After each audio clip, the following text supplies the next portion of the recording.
It's thousands of hours and a ton of different games. Now we get to crown a champion in Europe. Welcome into the broadcast, everybody. This is the final day of action for the Elite Series for the 2022 season for Call of Duty Challengers. I'm Spaceman. Joining me in a moment will be Dream Crazy, and we got two matches we get through today, our lower finals and our grand finals. Now, we saw all the action culminate and conclude yesterday, and Ellen, today, Awobabobs wait for their champion in the grand finals, but first, it will be Rocker Academy versus Team War to get themselves to that point. Yes, and my goodness, Awobabobs, they were looking so strong yesterday, and of course, Rocker Academy, they did take down AIM yesterday in a 3-0 fashion, and some very close games, might I say. But Team War, they also came off hot with a 3-0 win as well yesterday versus AIM. So yeah, going into this matchup, don't really know what to expect. I'm kind of ruling all the maps, all the stats out the window. It's just really about who can clutch up here, because yeah, one of these two teams, they could possibly reclaim a second crown this year for the stages. Yeah, Awobabobs entered yesterday as the number 4 seed, though they had been preliminary favorites throughout the majority of this season, and they took down Team War 3-0, showing that they had put all the respawn prowess together. They move into the winter finals where they met Rocker, and they did just the same. It was a 3-1 victory, and then on the lower side, Team War and AIM Esports Offstream handled their business. Team War won 3-0, and that's where we find ourselves now. Rocker Academy versus Team War. The winner gets a chance to go to the grand finals to play against Awobabobs for a matchup, a rematch. One of these teams getting a second swing at the Kings currently. But this is where we get into the meat and bones of this discussion. Let's get into the series layout. It's Bocage for the first two maps, Berlin for the middle portion, and Desert Siege, if necessary, to bookend what I'm sure will be an exciting and insane Game 5. But as a whole, for how this series looks starting off, the slaying we saw from Team War yesterday, the hesitancy and mismatches for Rocker in those hard points. Going into this series, Ellen, at least just for respawn, I feel like Team War do have the edge, given the sample size being a one-day of games. Yeah, I completely agree with you. And kind of with the last series, that's what the edge was. Team War, they took the respawns, and it was, essentially Team War clutching up in the final search and destroy. But Rocker Academy just seemed to be on the back foot of just getting things together, especially with, the switch of losing Journey. Like, was that the right move? That's kind of what we need to establish here. Like, they have been that team that, like, they took stage 1 with Journey, and since then kind of just been complacent, like, with their placings. So what do they need to do essentially to crown themselves a king yet again with a new player? They just have to, again, like you said, pick up the pace when it comes to that respawn, and I really feel like Metals is going to be the catalyst to that, because even in the games yesterday, in that respawn that we saw on the Tuscan, kind of we missed the last half of it there off stream, but it was essentially Rocker Academy that were able to bring it back. It's like once they get going, once they get set up and into these positions, get Sukri in a position, or Sukri get set up early in the position to where they can hold down these respawns, it's hard to break from them, because they do have good setups where they do break kills well. It's just the ability to hold is what they need to do in terms of at least in Hardpoint.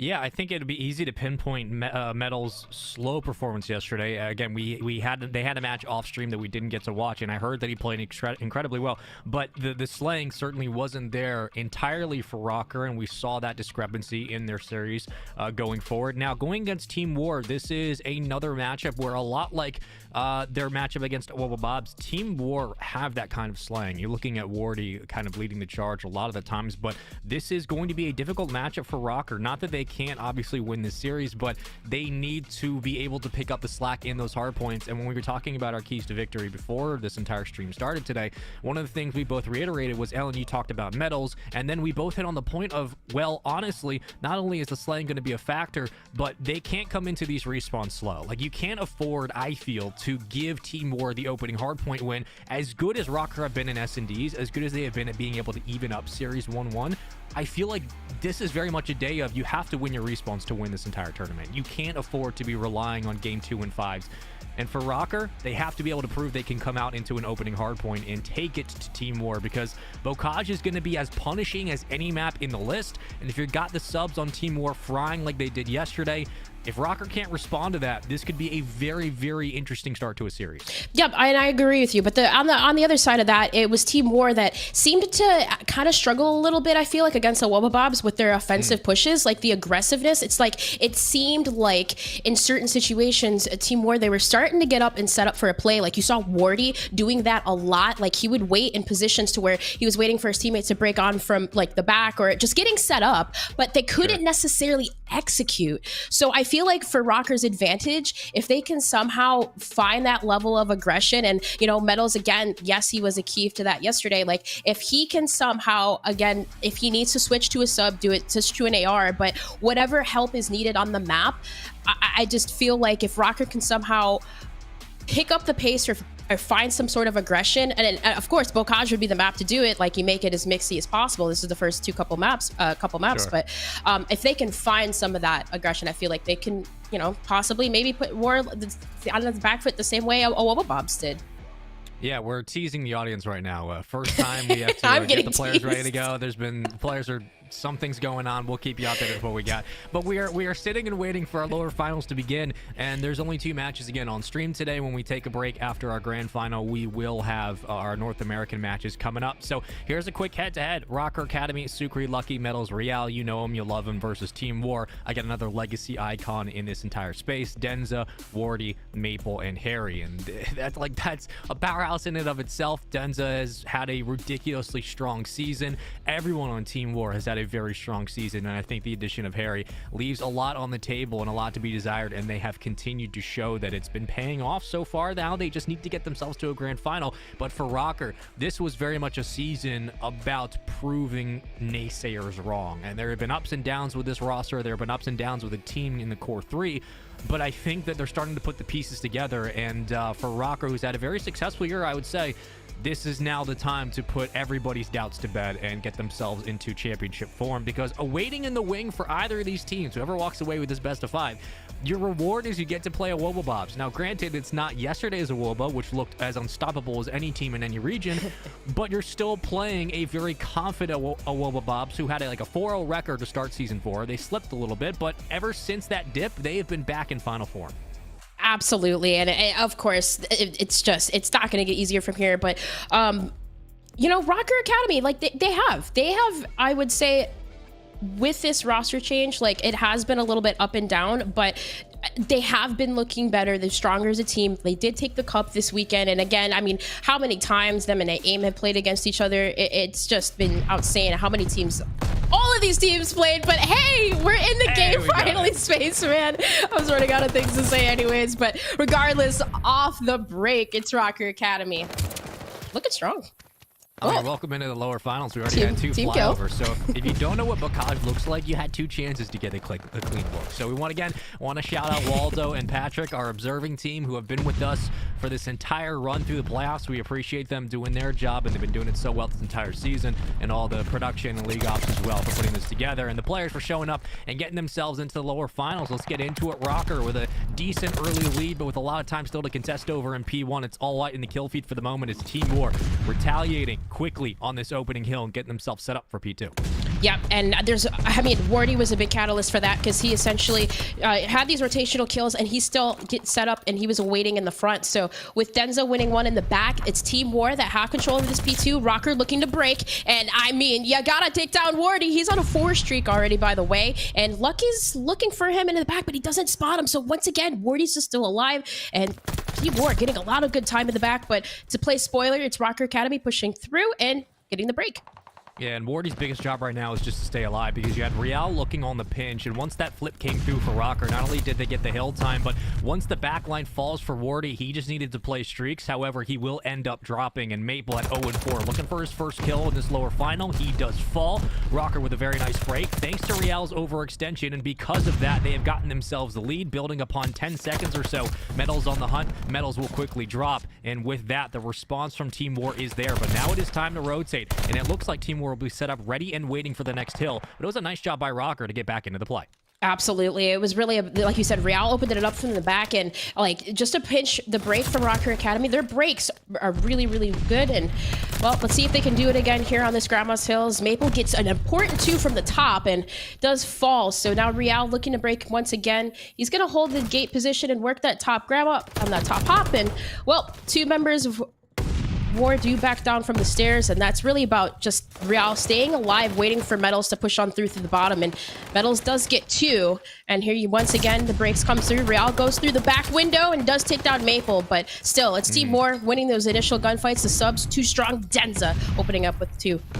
And when it comes to these new hills, if you're Team War, you're going to have to start scouting for Real, because Real can be a nuisance, constantly going on breaks, constantly going on the flank to basically play spoiler for the new hold in the hardpoint. So if Team War can pick him up more times than not, especially on these early holds, they can build a quality lead and rally those into different money hills. But as of now, as this sits, it's been about as dead even as you would like if you're either team. But when we go into our next rotation at the bottom of Barn, this is where you can put up a ton of time, looking at like 40 seconds or so, but it will come down to the subs in front. In the back, Rocker making their presence known as they swarm and surround this hard point. Denza trying to stay alive for as long as possible, but all purple in the moment, and the only ones in the hill will be, of course, the Rocker boys.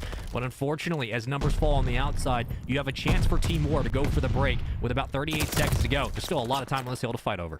Yeah, and that was such a clean break from Team War through the back, and of course it was Sukri who was taken down, so that was a huge from Ward yet again, but still holding on with his life. Sukri's looking to break some damage through the back. Metals is waiting through the side, and there it is yet again. Another break from Team War that just they continue to hold through the front, and again, they're already set up early in that rotation. You see Harry's already over at new, and once again, Denza's just kind of just waiting on the rotation, waiting from old, but either which way, Team War doing a fantastic job. Their subs just doing just that, cutting down the middle of the map, and Denza 11-9, Wardy 12-8, looking good all around for Team War so far. Yeah, and Team War's keeping Rocker in front, so they're not allowing that space at the back to be utilized by Real anymore, and you can see how it's paid off. They've gathered a lead, they've built upon it, and not only did they win the rotation, but look at the spread right now on the minimap. That's player 5 rotating out Wardy. He is making sure that no one comes through mid-map to cut off this hard point, and as Maple flies his way in, you basically have zoned in Rocker into a 1-2 single file push, and if Maple just gets a kill or 2, you're talking about one stop that could lead to 30 or 40 points, but Real, yet again, going to work through the back line, and he will find Wardy. Great shots to clean up the final kill. Slides his way through, will get punished for it, but as spawns do flip, it's Rocker looking to capitalize on this push. Unfortunately, his numbers continue to fall. It's been a couple of hills back and forth where the contest time has been there and the neutral time has gone to neither team. Still a decent lead for Team War, but Rocker fighting for every single scrap. For the last 10 seconds or so, it has been theirs. Now we'll see what they do on this next push back to P1, trying to get set up for Metals in his POV. 11 kills to his name so far in this game, and we'll see what Rocker can do on P1.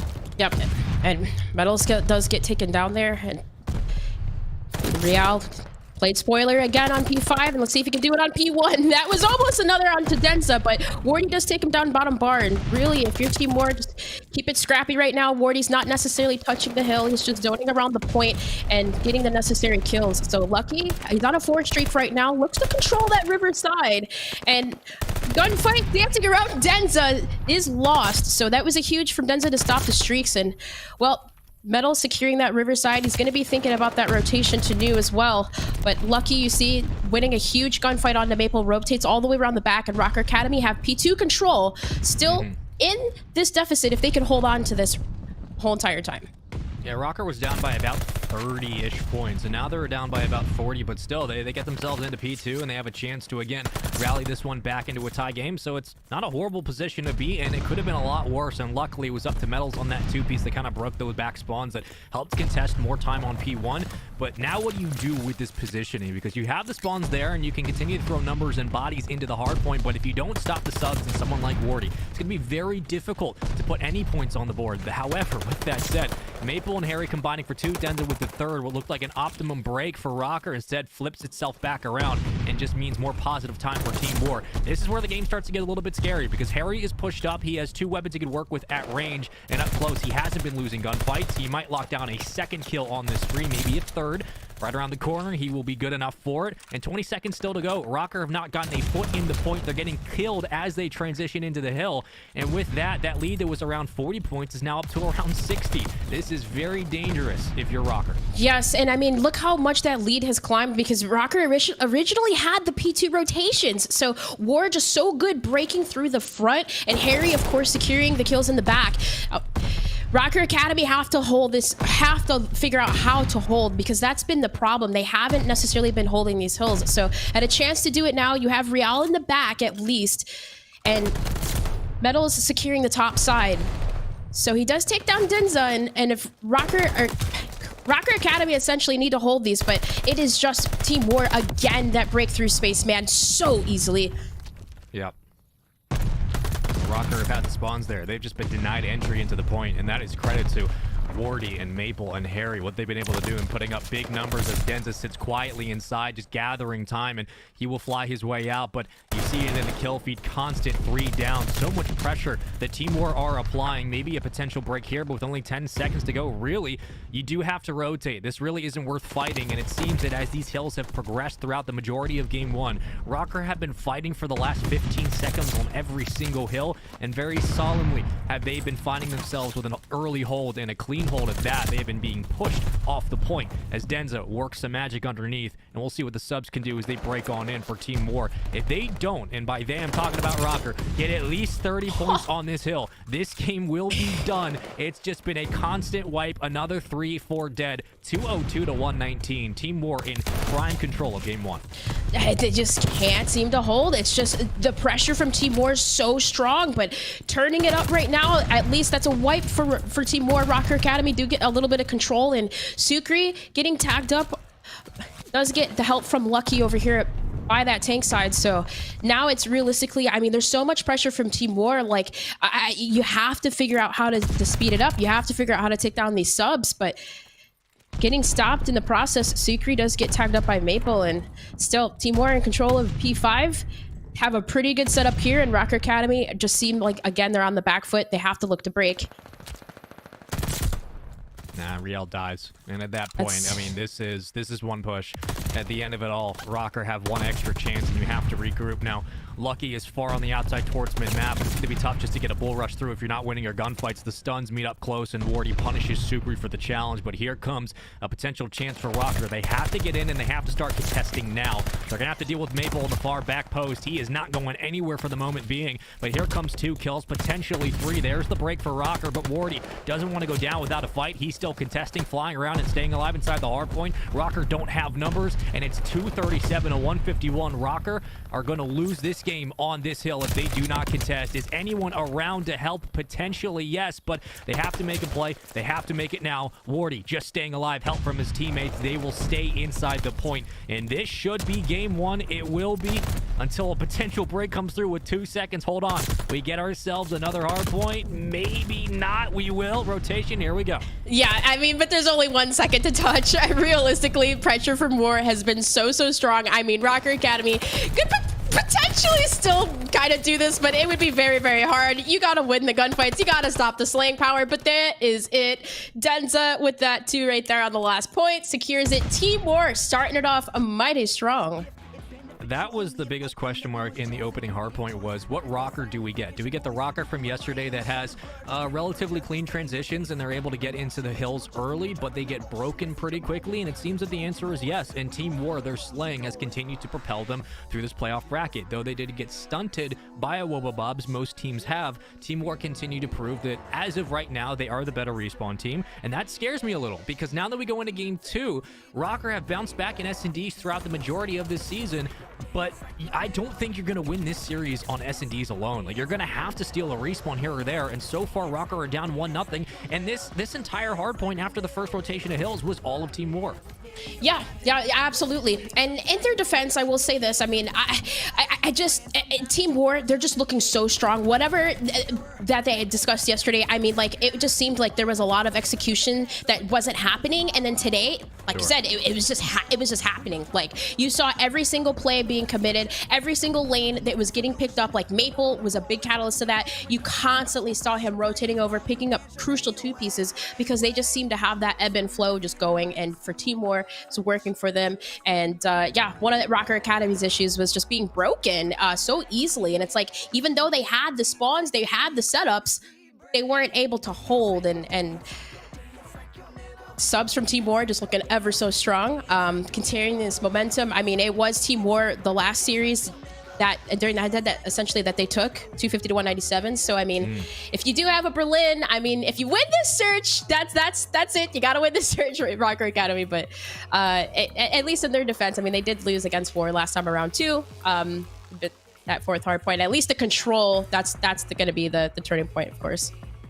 Yeah, I think that we've talked often about how control swings a series, but realistically, as good as Rocker are in S&D, the way the Team War have made the small corrections, even just looking back to their series yesterday, it's clear that they're playing what seems like with a little bit more confidence, and just the pacing they've been able to push against Rocker has certainly worked in game one. You got Wardy at 31 kills, 22 deaths, Denza as well. Like, when you have Wardy and Denza both combining for 62 kills in a hard point, that takes a lot of pressure off of everybody else's shoulders, and then Maple and Harry can do what they do best at range. So now we're looking at a situation where going into game two, this S&D really could decide the series. Like, this could just be, if Team War come out and take this S&D, which I believe is also on Pokaj, Team War might have just punched their ticket to the grand final. They look that good, but Rocker need to stop the bleeding. I mean, Sukri, very slow game, and we talked about Metals being an X factor, of course, but it is Pokaj. It will not have the same level of routes that maybe you could pull off as a Berlin looking at Real. It will not have that freedom of choice that most maps have. You're going to have to be able to match the likes of Wardy and the likes of Denza, and I wonder if Rocker can do it. I'm sure they can, but this Bocage, of all game twos to have in this moment in the series, this will not be the map where you can send Real on a long flank. That's not going to happen. Absolutely, and you'll get punished like that, like from someone like Lucky, right? Because he's the one that's holding usually those long lanes. And sometimes, you know, Metals, he'll switch it up between the two, but it's just with Bocage and how mixed it is, and I mean how aggressive Team War are playing. Like, depending on strategies, of course, Search and Destroy can be a mix of both, but if that, like you said, if that same level of aggression is applied here, I mean, I think that Rockers still, if they can find a way to come back from it, but yeah, Team War looking so strong. It's definitely going to be a hard one to beat, but this is why we hear Spaceman. It is finals, baby. I mean, one of the nice things about competition is that on any given day, you can just kind of do the eyeball test and get a look at a team and say, okay, that team is, they have what it takes today. And I'm looking at Team War just in the opening hardpoint, and I just see the way the way they were playing, how fast they were moving, how quickly they were making decisions in and around the hardpoint when they were hitting the rotations, the effectiveness of their breaks. And I'm looking at them saying, okay, yeah, they have what it takes today to get to the grand final. Not that Rocker don't, and we expect them to be able to bounce back in this S&D like they do often in game twos, but I need to be able to have that eyeball test with Rocker so far and say, all right, they're here to play and they're here to tie this one up. But we'll see what happens early on in round one. About 20 seconds or so killed into this one. Bomb being pushed up from Metals' POV as fallback is War. You have two on the defensive end. It's Harry and Maple working together in the back line. No first blood as of yet. Oh, there's the first blood there from Wardy, taking down Real. So Team War already with the opening pick, but A is set up, and I mean, Harry essentially is tucked away in the back, so they have to figure out a way to get a pick before even planting. Denza up top. A little bit of awareness there, but Lucky does get that opening pick onto Maple. And that's big because now Lucky can start hitting the rotation. He can try to get behind War. Now, granted, he doesn't know where the remaining players are for War, but ever since A got pushed out in that patch, Harry can sit on top of the tank. Your ARs will stay here positioned, ready and waiting for a plant. It makes it that much more difficult if you do commit. You're hoping that you take out the front sub and then try to get a quick plant down as Bomb does fall. Wardy with another kill in this round. That's 3 for him. Lucky will take out the back AR, and now a chance for a 1v2 with only 3 seconds to go, but You would love more time on this one, and it just will not happen. Bomb couldn't get pushed up quick enough. Team War take the opening round. Yeah, that was, and I mean, of course, Wardy had 3 that round, but Lucky would have been the one maybe to stop that, maybe to save the play, because you're right. Like he had that opening pick on the Maple, and realistically, he had to try to find a way to get in the back and maybe pick off Harry, and maybe they could have quickly executed that A site a little bit faster, but it just really not able to get anything going because, of course, well, Wardy, 3 streak for him right now, and we'll see kind of the same play. Passive push, look towards mid, and see if we can swing that bomb towards the B site, but they have Sukri to worry about on the long, but Sukri actually just gave it up for just a moment. Might be an opening, and the nade goes out. Does it connect, though? Nothing connects, but at least there's information. Wardy's able to slip onto the bomb site, and, well, now Sukri's tagged up. Yeah, and Wardy's going to play off the plan here because he's going to go hunting for a kill. He wants streaks now more than ever, as you see him far pushed off the site. Sukri trying to get an angle over towards Denza. I don't think he spotted Denza. Maybe he did now. Here comes Lucky. So Denza's got nowhere to run, and he will fall for it. Wardy gets gunned completely. It's a 3v1, 28 seconds to go. Can Maple make a play? Potentially. Great peek, though, from Rocker, and nicely done on the defuse. Everyone plays their part, and Rocker even up the game. 1 apiece. That was just a great retake. Yeah, and that was spots, of course, from Sukri just to know that Denza was on that bomb still, because at first it looked like maybe like he was able to tag Lucky up, but Lucky at least able to executing that trade. And I'm not sure exactly. Maple, I know he had a punch. There's a punch elimination that we saw off screen over there, but obviously he was too far away. Couldn't get anything going. So 4 for Lucky, by the way. So at least they took down Wardy last round. Eliminate him from streaks, of course. So if Lucky can play off these streaks, definitely can change and help the momentum for this search and destroy game. But tied 1 apiece. First shot's on to Maple, and Lucky doesn't fall. Yeah, that's a smart backtrack from Maple as well. Like, if you lose a number quickly, you're gonna give up so much advantage to Rocker to move to B. So I like the call, just not to get over aggressive. Instead, wait for your time to challenge. And from here, for Team War, I mean, you lose the streak from Wardy, that's fine.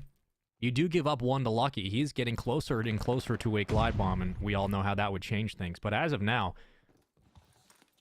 the front pressure from those subs has paid off so far in this S&D. Metal's now on the close left. Maple will find Real. Mid-map there for War. And now you have to stack if you're Rocker. Yeah, because it looked like they were getting set up for an A plant, because you saw Sukri and Lucky tacked away that barn, but huge from and Harry and Wardy as well. But you see that bomb now kind of getting forced to swing over to B, as they know that members of Team War are set up in the back, but that is it. I mean, now Lucky's last alive. Do you play to stay alive? Maybe play for a trade to get streaks, but no. Doesn't play for the streaks, doesn't play to stay alive. Team War, very, very convincing defensive round there. Yeah, and the problem with Bocage is if you are last alive and you're on a streak, unless the other team starts to go hunting, there's also just not that many places you can hide because this map is so close quarters. So it is not a Desert Siege. It is not a Berlin. It'll be much more difficult for you to continue to play your life later into a round when everyone else drops. However, a good response from Team War, as Harry and Denza are still looking for their first kill in this game. On the other side, Metals and Real as well. So it's about as even as you would want, and I think that's a good thing for both teams. We will see how this S&D plays out, but it has very much been the Lucky and Wardy show, as Maple has a very quiet 4 kills on a 3 spree of his own. We'll see if he can get on streaks now. Denza trying to open up on B. That stun will not connect for anything. No information given as of yet, but Denza could find himself the opening first pick. There's the information I think Metals got from the nade, and the door is actually open, so Denza opens up with first blood. And I mean, this bomb doesn't necessarily, I was gonna say maybe the plant, the bait that comes out, but Denza is gonna go for the plant. There's no one necessarily in the back except for Lucky, who can maybe get through and get timing, but Denza gets away with his life, gets the bomb down, and he's sticking it. He's sticking it. Oh my gosh. Oh my Denza god, he has might no just idea. do it. They're not going to check. There's no way. He's on the side. Oh, we got him up. No, he got the defuse. Wait, did Team War win that? I think they did. I swear Rocker might have been able to stick that, but okay. Team War checking with, what, a millisecond of time? And Maple gets the kill on Sukri just to keep this one going. Wow. I thought that Rocker got it just by a hair, but you could tell. You could tell Denza was definitely counting in his head, because sometimes, I don't know if you do that, Spaceman, if you had in the past, but you have to. You literally have to count the time. And I mean, Denza, even in that first blood, like Metals heard them. And it's like that door just randomly opened, perfect for Denza to throw the nade, get the kill. Like, that was such an interesting interaction. But regardless, Team War do it again. 3-1 for them. And, well, last time around, I mean, we saw Rocker essentially working towards that A site, but not necessarily successful because of Wardy. So the stun and nades check do go out for Metals, and wow, there he goes.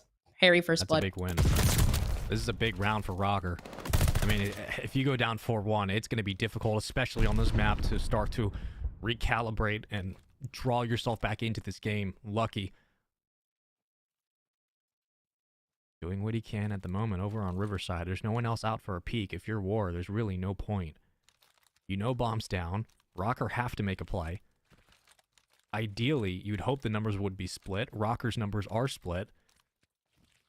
Here's a look at the minimap. I mean, Team War have parked the bus. There's no need to overextend, to give anything away. You got 28 seconds to go. Rocker have to make a play. And so far, Sukri does open things up on Maple. And a second. And just like that, Denza left in a 1 versus 2. Sukri has the bomb, and I mean, yeah, the smart play. They're going to wrap it over to A together. And I mean, Denza, he's got to go fast. He might be able to catch these members off guard if he goes top barn, but bomb is down, and that's an impossible shot to make if you have an automaton and an MP40 against that. So Rocker Academy, I mean, that looked like almost a defensive setup that like was not going to be broken, but Lucky able to get a pick, and of course Sukri onto Maple. I honestly thought they had that round.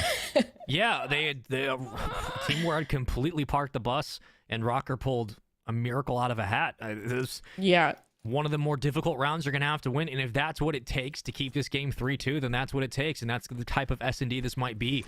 But Metals looking for his first kill still. Harry also having a slow game, so you know, have that storyline going between both sides at the moment, but that's a round if you're Team War, you're frustrated that you give away. Being up 4-1 against this team in S&D would have been huge. However, things have been working out early. You found a couple of first bloods. Lucky can't find it for Rocker. And now Team War will slow things down.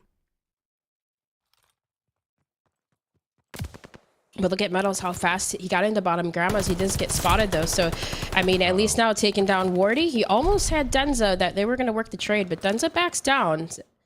So, on the other side, Lucky, too, as well. He's continuing to pop off. And this is the round that Rocker Academy definitely needed. Harry now last alive in a 1 versus 4. And that bomb is down. So, yeah, you might have to chalk this round. And don't want to feed Lucky. That just really changed what could have been a 4-1 lead for Team War. Now ends up being a tie game. Sheesh. I mean, Metals simply getting a kill just to stop the push, get bomb down, and then Team War, I think they felt like they had to start challenging where bomb was, given the fact that we know Metals is inside. We know that we have a chance to at least trade this. They didn't get any trades off that interaction. And it was just a +3 positive for Rocker. Like, that was from potentially possible to, oh no, this is bad, in a matter of like 15 seconds. And Rocker tie up this game. Again, like you said, Ellen, what could have been a 4-1 lead for Team War on a 3v1 comes down to a now 3-3 game. And yeah, Metals definitely picking things up, has swinging things around. And we mentioned that, like, he's definitely the catalyst for Rocker Academy to win. And the stun check did come out. Necessarily Metals did check, but he's going to try to essentially maybe to inch his way over towards that B site. But just playing for a pick, the patience from Team War, playing so far back, definitely learning from their defensive round beforehand as they reposition. But Wardy checking up and down. It's just going to be the commitment towards the A site, it looks like, from Rocker Academy. 30 seconds left in this round. If Sukri takes Harry, then Lucky would move up and try to find a kill, and that would open up the site. But Sukri doesn't find the pick. He falls back to the tank and will meet a nade because of it. That's great plays by War just to pick up the positioning of Rocker early. Get a couple of trades, 2v3. War with the advantage. Lucky now in the plan, and Lucky will get caught for it. And as everybody else gets traded off screen, Team War get a round back. So they give up 2, they get 1 to respond. But it really came down to whether or not Sukri was able to find that battle in the back. If he does, Rocker get onto the site. Everyone else starts to take their engagements because of it. But it was a nice job by War to wait for the challenge and wait for the opportunity to pounce on site. Absolutely. And I just wonder, like, We'll see it. We'll see. And the next adjustments for Rocker Academy, it's just Team Moore and Harry being in that back tank. It just seems like they have to find a way to get back there to execute, because realistically, neither teams are really being able to get that plant off. But successful Team Moore has been, at least more of the two. They've been actually, and I mean, it looks like again they get another free plant on the A site, and now first pick as well. But at least you have in the back Metals and Lucky. See if they can do some damage here. Well, Lucky gets a team kill, but he'll get one back. So net 0 on the play. That's fine. Shake it off. No one saw it. You're good. 26 seconds to go. Denzo right on the other side. A wide peek might give away his position. But Sukri, one lined up, gets it on Harry. The second challenging around. Denza will win it. Now it's a foot race over towards the site. Does Denza have time just to play his life? Rocker, Lucky, trying to stick the defuse. I mean, he has time, but it's going to be a little difficult, but he's going to stick it. He's going to stick it. Denza has to run over and get this kill. He should. He will. War. Sigh of relief, but sigh's good enough. 5-3. 2 rounds in a row after a bit of a blunder in a 3v2. And they are 1 round away from going up 2-0 in this best of 5. Yeah, and oh my goodness, you wonder how differently that round would have went. Lucky almost made up for that accidental team that kill there. But either which way, Team Moore has just been looking so strong from the start, from the finish, even in the respawn. They have just been executing almost every single play, of course, except for one shy of defensive round that could have been already a win here. But either which way, they're defending now again. And look at that bomb. The bomb for Rocker Academy hasn't even gone down. It just seems like the full mid rush from Real and both Metals, they just kind of wanted to get into positioning first. Make Sukri grab it. They're going to let Sukri get the delayed push. So that's actually not a bad call, but it would help if you get first blood because of it. It would help if you get a couple of kills up front, because then you just let the bomb filter into the play. But now it really will come down to how quickly do these subs find their trades. Real could open up this site and open up this round. But does Team War recognize the aggression? They haven't been challenged yet. They haven't seen much, so there's really no need to overextend. And now bomb gets pushed up to A. Shots ring out. Team War starting to realize what potentially could be happening here, and Maple has left off as everyone else stacks around A. He is waiting for the push through mid. Real will find Wardy. There's a trade for both sides. Yeah, and the problem is too, though, Metals accidentally shut his gun, so they actually have information where he is, and Wardy essentially able to play spoiler. Maple, though, doesn't spot Lucky, and Lucky might get perfect timing on 2 if he could get these, and that, what a turnaround right there. Huge 2 for Lucky. Now leaves Denza 20 seconds left. The bomb is going down. It's a 1v3. You got 40 seconds to play with. The only problem is that you have an MP40 going against an automaton towards the tank. And also not a lot of time, but this could be doable. You never know. Here comes a nade. Metals will catch it. And with that position given away, Rocker get the round. Yeah, that's about as impossible as you're going to get. I mean, and I feel like a little sense of deja vu because he tried to take that challenge before, but like that's definitely a hard challenge to make. I mean, from the top barn with an MP40 against automatons, almost impossible. And yeah, that was a big save from Lucky. I mean, and we saw in one of the earlier rounds where he tried to extend and take the long way around and make those sneaky plays to get by back P5 and back that back silo. And I mean, just Maple. If Maple didn't move from that position and from that lane, that could have been a very different story from Team War. But Rocker Academy able to find an opening. And once again, we have a little bit of passive play from Team War with this attacking round. That play from Rocker right up the gut was so ballsy. I love the decision. It did pay off, and they get first blood because of it in the following round. So you're giving a little bit of respect at the midfield line if you're Team War, but Rocker taking advantage. Bomb does go down. 4v3. Denza's got nowhere to go. I mean, he's in literal no man's land. And on the outside, you got Metals winning a gunfight. And now it's just about chasing down the final kill. Maple will get one. They're sticking the defuse. There's nowhere to run. Team War, 2 rounds back to back, getting absolutely outplayed by Rocker. And Rocker forcing the round 11, a huge round 11 to decide this game and what could decide this series, given the momentum swing that's about to happen. Yeah, I don't know what it just was so huge there. Sukri getting that first pick while Denza essentially was planning. And yeah, I mean, I left him on the bomb site. I mean, no help. Real was there for the save. And I just wonder if that was just a little bit too aggressive from Team War, but either which way, now that puts Rocker Academy at least in a position to have the defensive round in this overtime and see if they can find the opening pick. But I really like this play from Lucky. Already quickly getting mid-map control, getting to the stairs, might be able to play a stop, and at least spots, I believe, maybe have the call that a member has crossed, but maybe not. Denza may have gotten away free. I like this from War. Force the bomb down immediately, though. Again, they lose the first blood on Harry.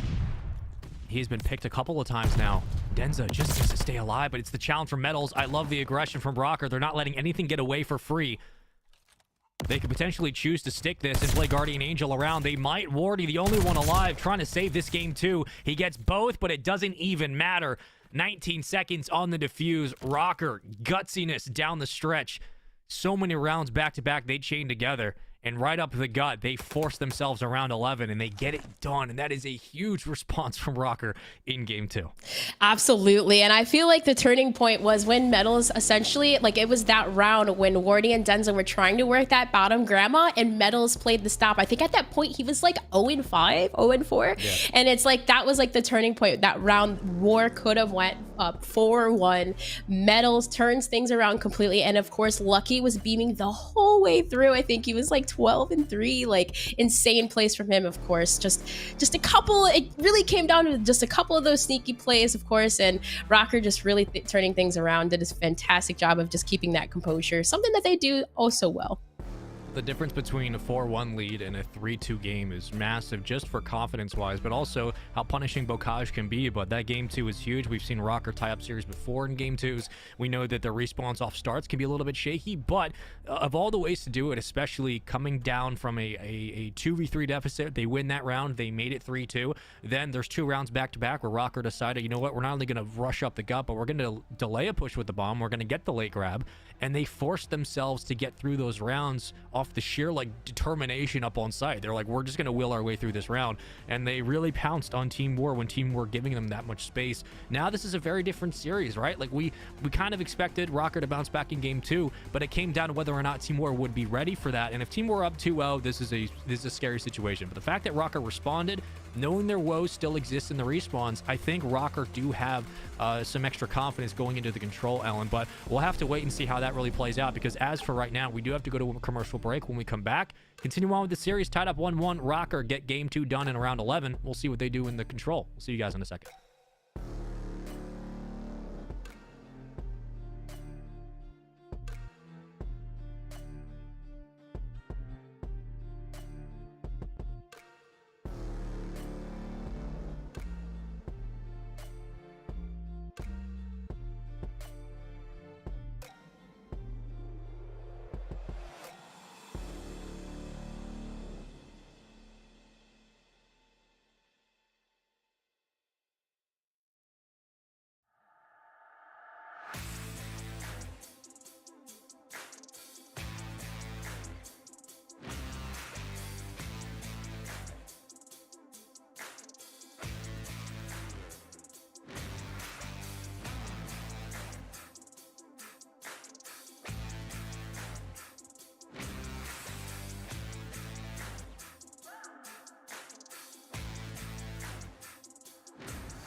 Welcome back to the lower finals of the final season of Challengers Elite. This is the playoff bracket, baby. We got ourselves a interesting lower finals to get through. Rocker, Team War tied up 1-1 going into Game 3. Team War took the opening Hardpoint pretty convincingly on Bocage. Then Rocker respawned in a very close Game 2.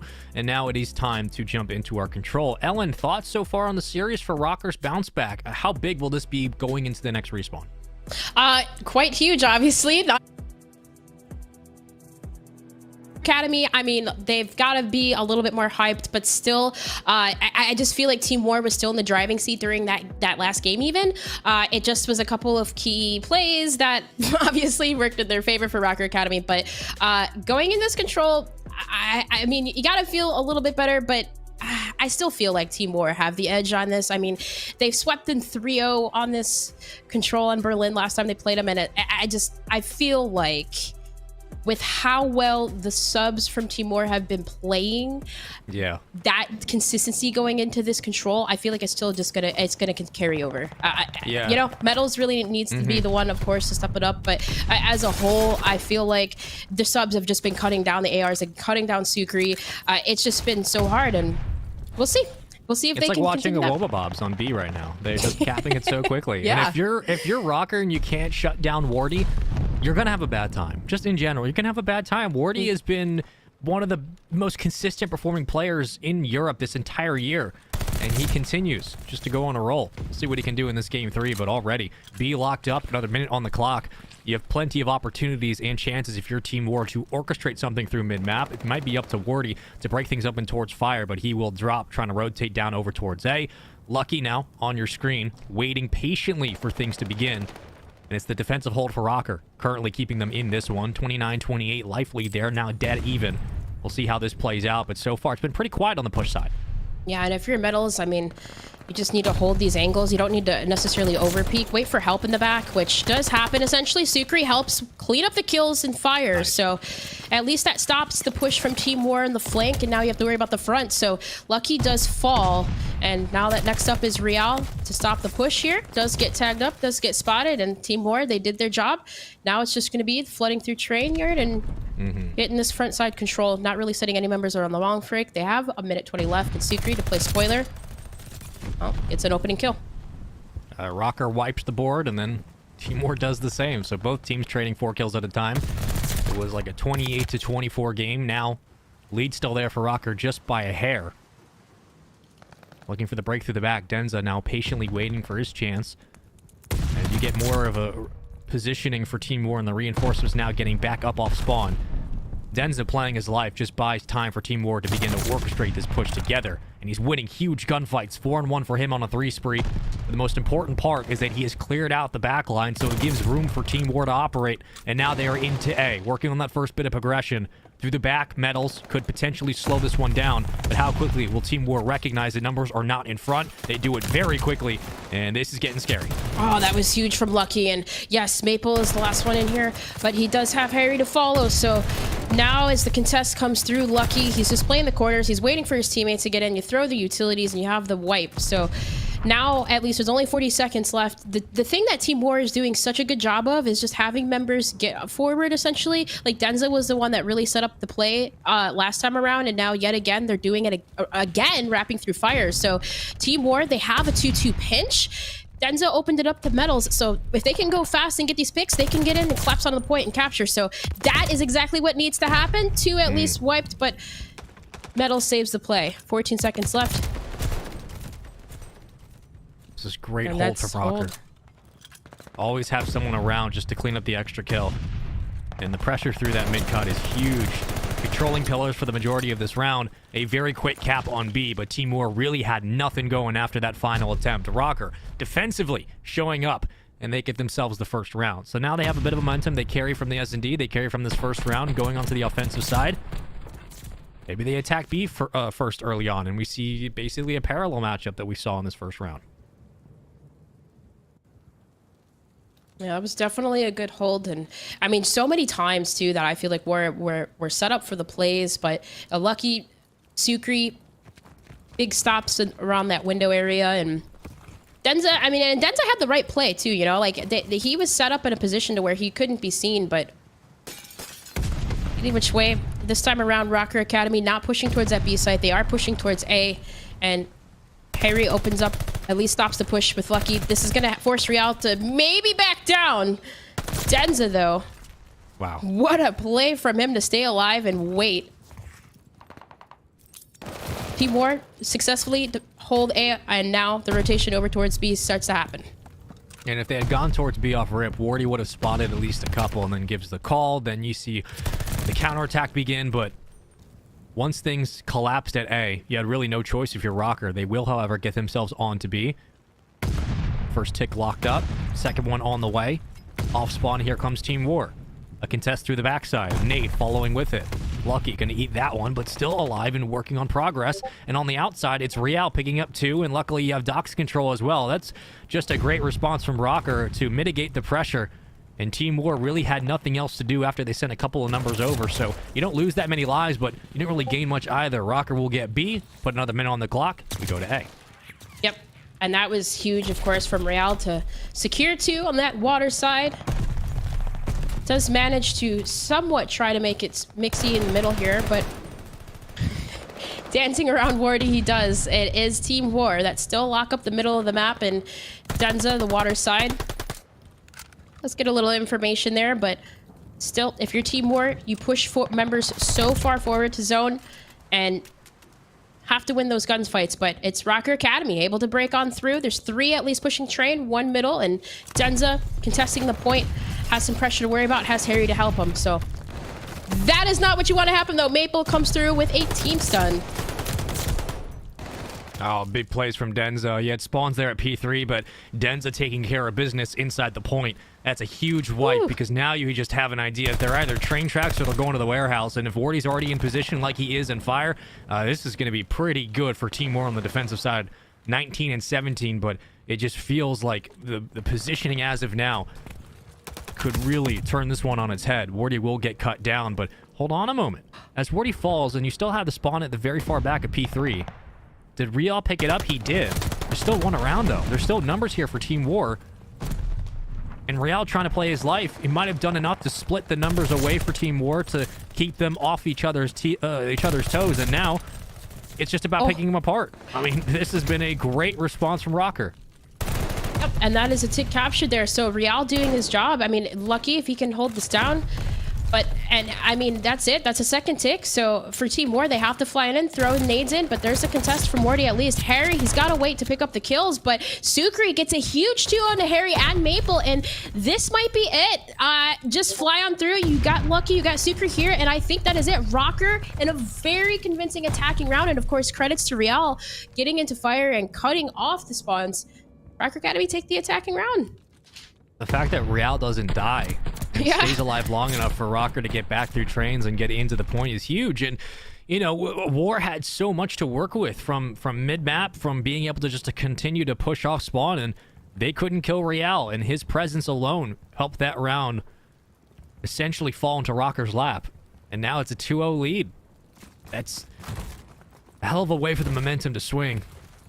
And Rocker just outplaying Team War. It's not even necessarily outslaying, they're just taking advantage of small moments. They're getting opportunities that Team War aren't capitalizing on, and Rocker are extending to the fullest. And so far, instead of going B off rip, I'm going to put some numbers over towards A. Maybe they give up this early minute, and they continue to play with the life lead. Yeah, and that's kind of similar to what happened in the first round. So, I mean, Metals at least does try to stop the push, but does fall. And I mean, Team War, they do have a free B cap, but look at Rocker Academy. Look how far forward they're set up in that back warehouse in mid-map. Like, they have complete control right now. And Sukri just took down Wardy, so that isolates members of Team War inside of mailroom. And this could be a defensive hold that will be devastating if you're Team War, as you see Real still positioned up top, Maple looking to find. If you don't take him out, it's going to be so difficult to get in cleanly to A. Whether you go through the train track, which currently, as of now, Rocker have locked down, whether you try to push through back P3 and try to get those bunch spawns, it's probably not going to work. If Real stays alive long enough, as someone who can trickle into the play, it would be very difficult to win this round. However, you do have a chance here. Mid-map pressure there. The spawn in the back for Rocker. Hold on a moment. Real just spawns right behind everybody. And the only one who's around to contest is Denza. Real picks up the kill, and with that, you wipe away the pressure. So now you can zone Team War back into their own spawn. And with a minute 27 to go and the life lead up by 8 for Rocker, you're forcing War to play off against the clock. This is getting dangerous. Yep, and there's a minute 20 left, and Wardy again getting into that fire area. It's just been the stop again from Rocker in the front, though, but still, Wardy at least does take down Real, and he's going to have to essentially wait here and get set up for a play, but deciding to rotate back around Sukri, Nice. The punch battle comes out, and Sukri wins it. So now Team War having to fight basically right now through the front. They really only have a couple of pushes here left, so numbers in advantage for Rocker Academy. At least Denza you have on the outer lane. He's gonna have to make a play on the side there, and Maple trying to break through the front, spinning around, trying to find somebody in these corners.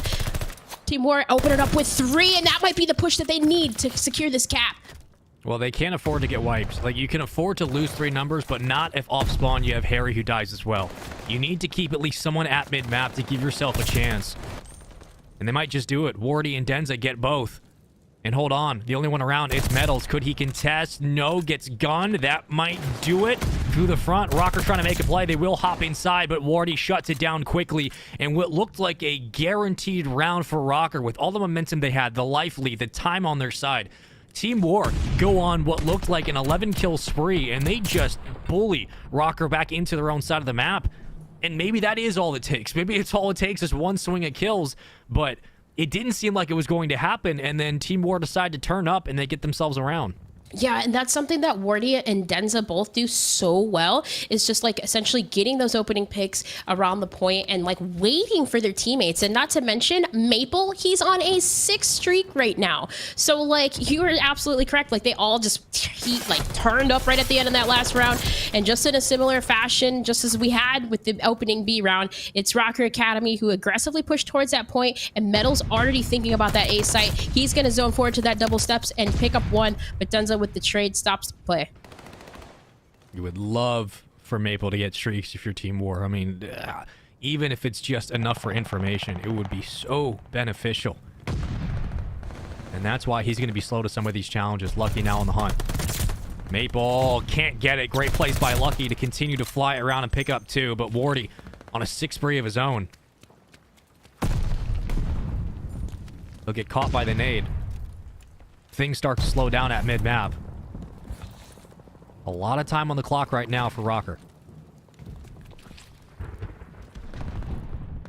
If you're Rocker, you just need to isolate Maple out right now, or at least, well, Denza. And Metals does just that, but they still have information. There's one more player of Team War in the back, so Wardy, he would be the one essentially to pick off maybe Sukri if he can, but he's going to give up his position and rotate back. Sukri shot his gun, and Wardy heard it. But he might have hopped out at the wrong time. Is Caught timing gonna bite him? It will. So he had the idea, but it was just the wrong place to run. Can't fault him for the challenge at all. 24-22. Rocker, a lot of time, just a 2-kill lead. They have been waiting for the last 30 seconds to begin their push. They have been trying to find these isolated kills like you talked about, Owen. And once they have an opportunity, once they've been able to get a couple of more on the board, and they feel that they have located the spawn of Team War, then they're going to make their move. But as of now, it is still coming down to the kills towards mid-map. Real will find one. He will drop. Team War now pressing. Metal's trying to do the same. He'll win one inside, and he'll get the initial. And now that Rocker are in, they have to start meeting the challenge. Oh, and that was huge. Denza coming around the back. Metals to just pick up that awareness. And, of course, Metals is the only one at this A site.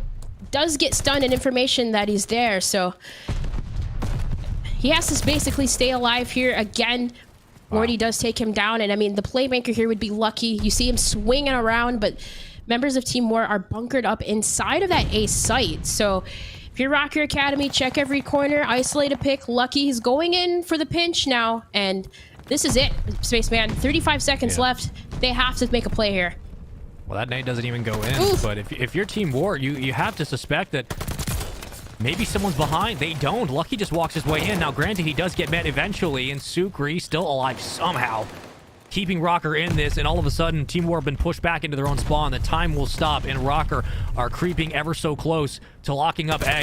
If you're Team War, you got to go, and you got to go now. You have to contest. But Rocker are so close to ending this game. It's a 3-3 in the feed. One on a team kill, and Maple gets them all off the point. He'll get the decap. 13-8, 20 seconds to go.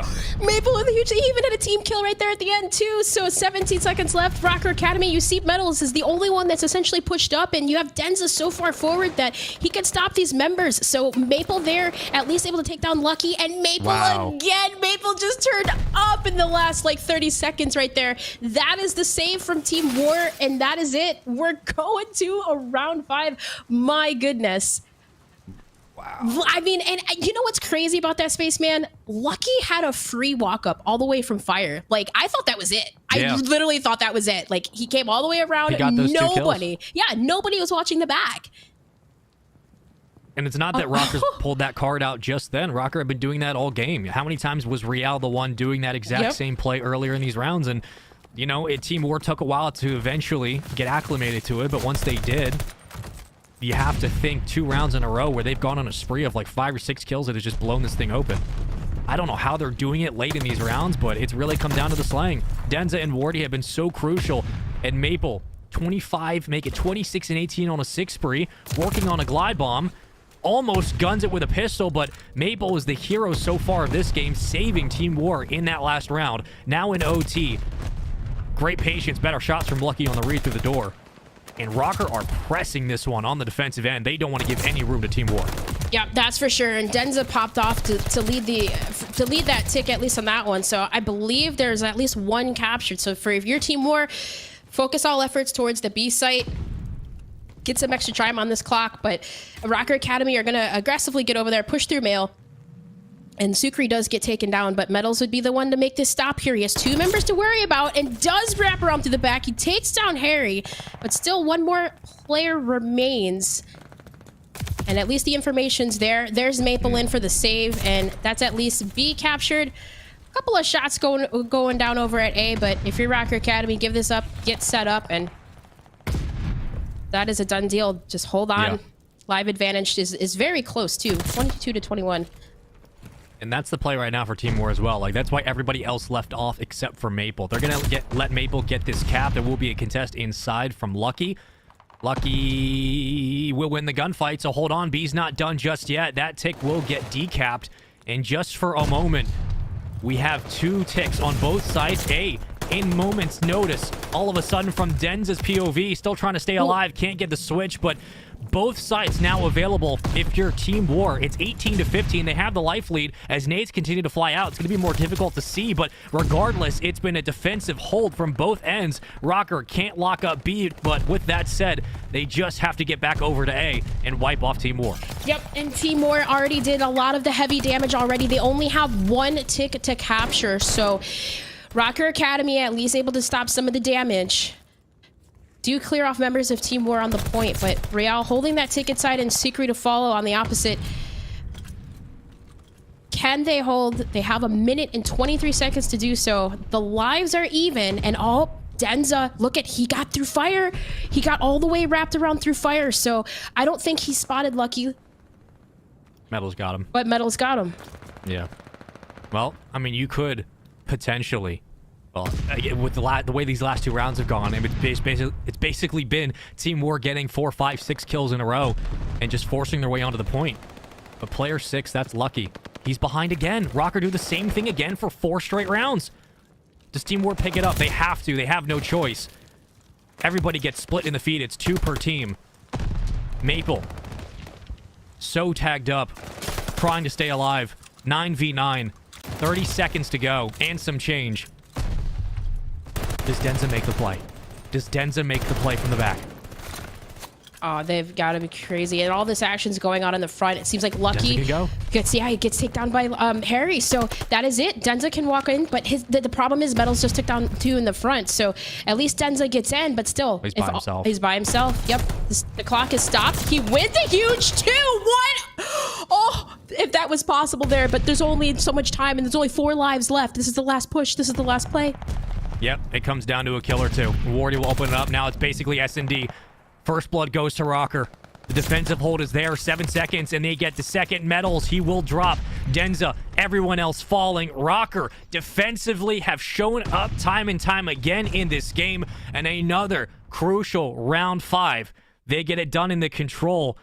And the questions about the respawn prowess, the slang wasn't there at times, but the game plan was, and constantly putting pressure on Team War right off spawn. And Rocker now up 2-1 in a series that's felt like Team War have had opportunities to put this thing away, but they're just not doing it. And Rocker with resilience, Ellen, are now up 2-1 in this best of 5. Yeah, and I feel like just with their defensive plays from Rocker Academy, when they do start to slow things up just a little bit, sometimes, yeah, I just, for Team War, it just seemed like they had so many opportunities to make those plays. Like, Denza was the one that just kept getting behind them. But Rocker Academy and their defensive setups and holding those angles, and of course, Real turning things up, Metals being a really big one, that a factor that just really started to turn things around and heat up for them, that gave them the win. And wow, that was a crazy one.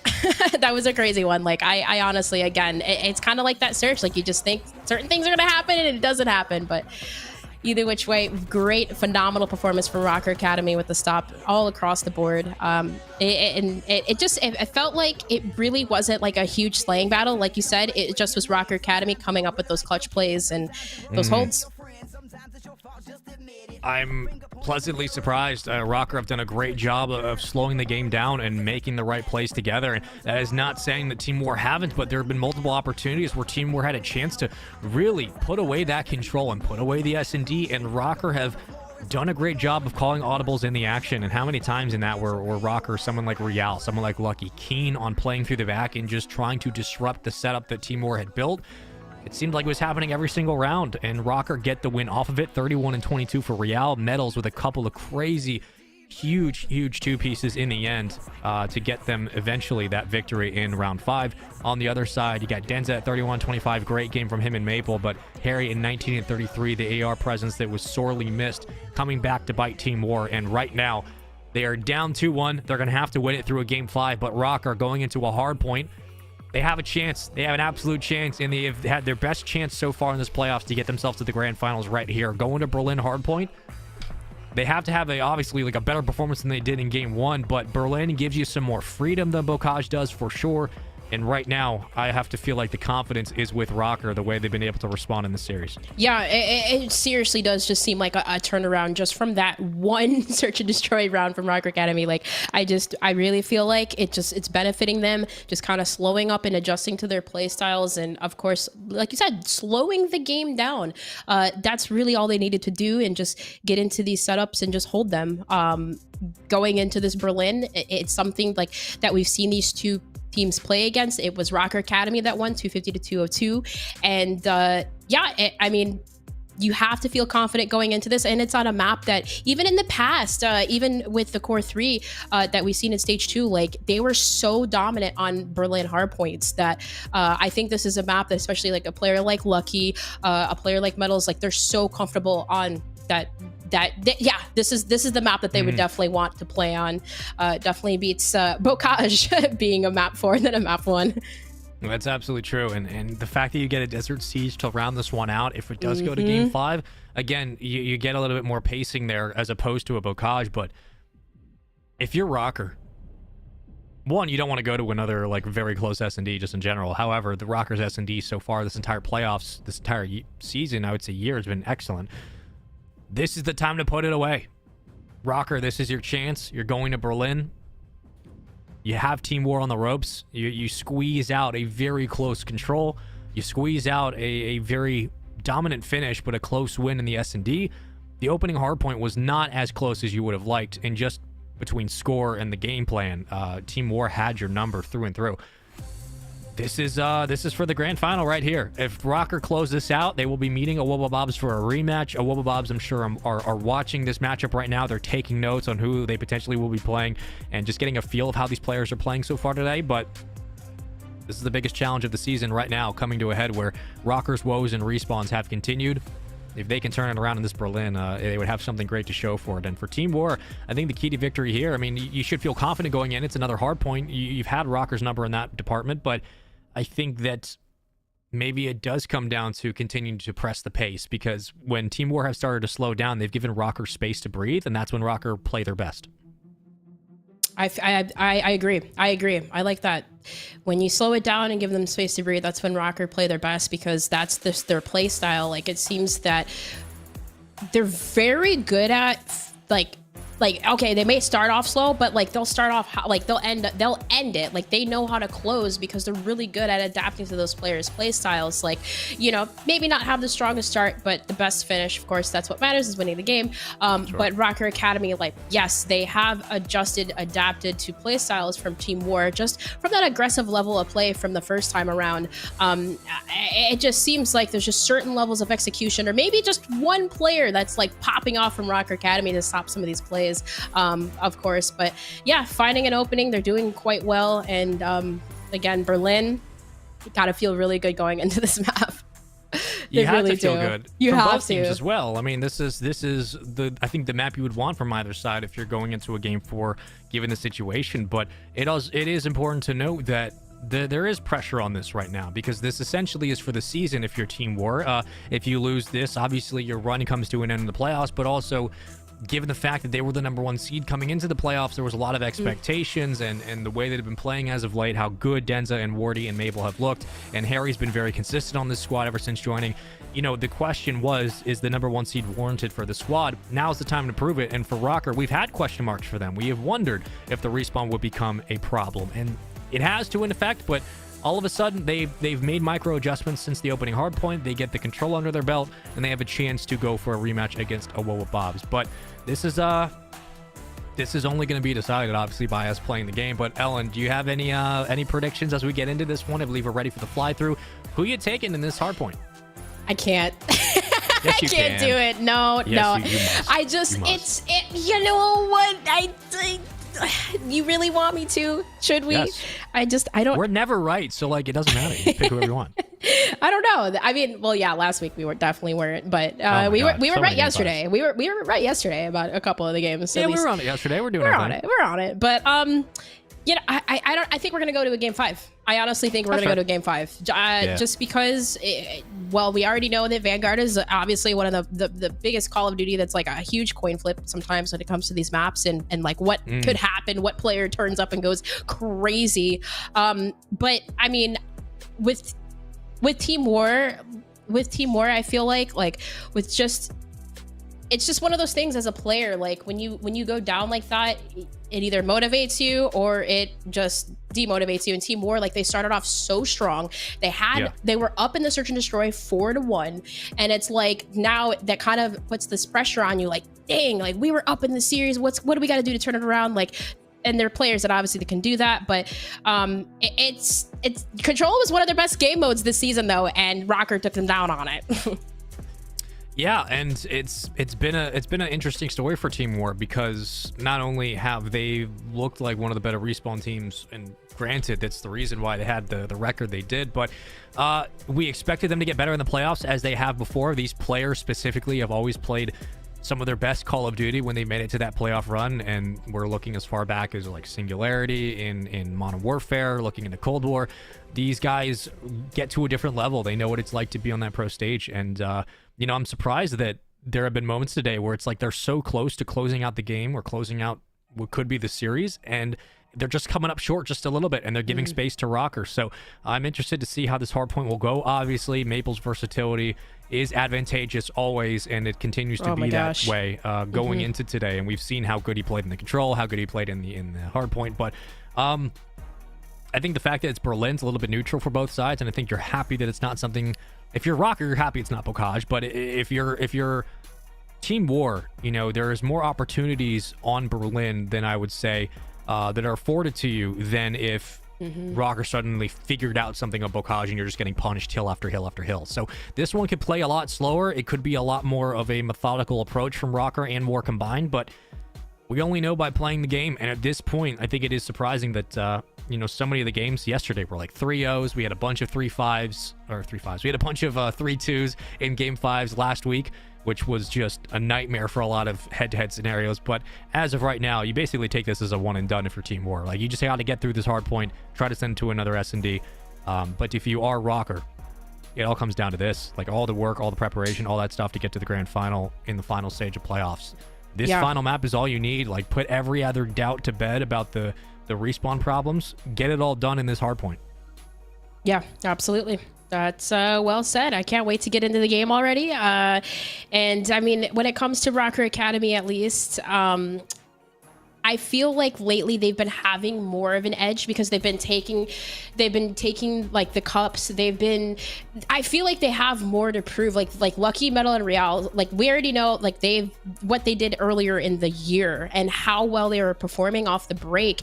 But just kind of similar to like last year with Cold War, like they'll start off super, super strong, and then around this time get a little bit type of complacent. Start, they're not winning as much as they were in the beginning. So I feel like with this squad right now, Metals, of course, is the catalyst to winning. Like, he's been the factor yesterday, even during that AIM Esports game. Like, he completely turned up. They were down in the search and destroy 2-5. They came back. Metals was the one to do that. Like, he was consistently adjusting his role. 1 minute you saw him with a MP40, the next minute he was switching to play styles with an AR, with an automaton. So they obviously were a team that they couldn't, afford to win the search and destroys alone, and they just took the respawn. So I think, yes, if you are Rocker Academy, you have a lot to prove. They want to be winning again. Like, at least I know for sure. They've been looking so good that they've been having that extra edge to close out these games, and they've been doing just that, leading all the way up here to this moment. Yeah, and a quick little ping, and though it's not related to Europe, because obviously it's a North American information, but congratulations to Boston Breach for picking up an Academy roster. So we want to thank another CDL team for getting involved in Challengers and picking up a team. That team, again, will consist of Sensor, Ghosty, Volance, and Shawnee Cod. So shout out to Boston Breach for getting an Academy team. Shout out to the players for getting themselves an organization to rep. We love seeing more CDL teams pick up Academy rosters. And well, let's get into this one, because it all comes down for Rocker to this one hard point. If they can close it out, you never know what might happen in the grand final. But they want to get themselves there for a rematch against the Wobblebobs for Team War, stopping the bleeding here and getting themselves back on that train to get into an S&D. So far, Rocker with a 20-point lead. And what a break again from Denza around the side. He loves this spot. He always gets there. But clean break from War kind of sends Rocker. And if you take a look at number 6, Lucky's already early on the rotation. And Denza continues to hold on the scrap time with the help of Maple. And, well, although that is very good scrap time for Team War, at least the rotations are for Rocker Academy. But look at Wardy in the back, and look at this pinch from Team War. They can go in from the front and the back. Wardy opens things up. We've seen it get mixy before, and we probably will see it again. And so far, Denza with 2. Maple on your screen, but on a 6th spree, looking for the glide bomb early on. So a lot of time in this second hill, but it's been Rocker who have left off and waiting for a full push before Metals opens things up onto Harry. So the AR on the outside is gone, and now comes the collapse. Can Rocker find anything when they break their way in? Denza still alive on a 6th spree. Contest in for Rocker. They will shut him down, and there is a great challenge on all fronts as Rocker get themselves into the hill. They get the time as well, and the patience pays off as they try to make this game tied up.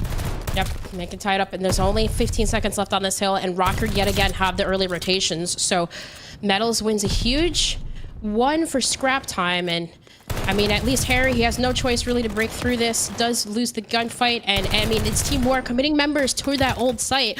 Meanwhile, I mean, you see Real Waterside, and you see also Sucre set up over there. I mean, the overcommitment from that play may not deem beneficial, but Real, 2 from Waterside, have to worry about Maple, takes him down, and I mean, 3 members of War do slip on through and start to break the point. Leaving Real to fight by himself. How is he still alive? How?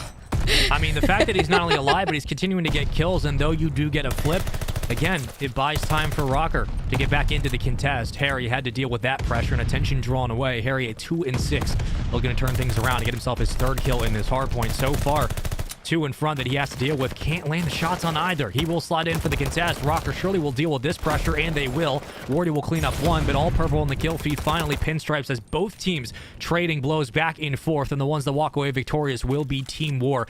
Coming into this one of the better hardpoint teams in Europe, trying to stop the slow on this. But as we continue on into our next hill, into P4. Rocker know what it means to have at least a potential money hold here. The lead they could build going back into Fire Cut would be massive for Team War, establishing more of that rhythm they had early on in this hard point. But so far, it's been Rocker in the point. Yep, absolutely. Early on the rotations, they have been, but they have not really been able to hold, as Team War still in this by 10 points, just inching for that scrap time. But this was the hold. Metal's huge for 2 on the other side, and now Rocker Academy have a pretty good hold on this. If Metals can get in, essentially in position top 3, so Sukri does continue to hold down the train station. And Team War are going to send members still to this old site. And at least there, it is Harry to open up with 2 to stop and maybe secure some scrap time. But it's Rocker Academy now, getting set up. They're going to rotate over through water. And you see Metal start to do that and get towards that P5. It's really about taking the long rotation all the way around. And Harry at least secures the scrap time at old. Ooh, and Great wins shots 2. from Harry. Oh, my word. Oh, my word. Almost gets 3. But he gets himself back involved in this game. And Denzel will have the automaton in his hands. We'll see what he can do with it. There's nobody in the hill for the moment. Onto our final hard point in our first rotation of hills. We'll see how that plays out as, again, these teams will be getting themselves set up for P1 and subsequently P2, so on and so on. But early in, it will be Team War. 35 seconds to go in this one. Not a lot of time to either side. Very quiet on the defensive front from Rocker, not pushing up a contest just yet. And Wardy will be successful for his hunting efforts, but so far so good. Team War grab the lead right back. They build upon it as well. But Rocker already thinking about P1 again, and you have Team War ready and waiting for the rotation. Now it's a fight through the columns. We'll see who gets to pillar first. And what Team War did so well there too is locking down Mail. It seemed like members of Rocker Academy, like they were getting essentially the picks by Warehouse, but they really could not push up into Fire or get on that side of the map at all from the stop from Team War. So now being able to get set up in that P1 area, Team War still continue to slay out, and Wardy still continues to go on a spree. So he's on a 4 streak for him, and the flip is in for Rocker Academy as they do spawn Fire, but Team War ready and awaiting, already got their guns up, but Sukri does open up the first pick onto Harry. That's for Metals, who was trying to wrap around behind Denza. Denza unaware of his presence, but if Metals was able to stay alive, it would have been essentially a break regardless. Rocker do their job in the front, so everything else being neutral, it's a win for Rocker on this hill. Now, how long can they hold as Denz tries to work through the back line? He'll fly in. And still alive on a contest.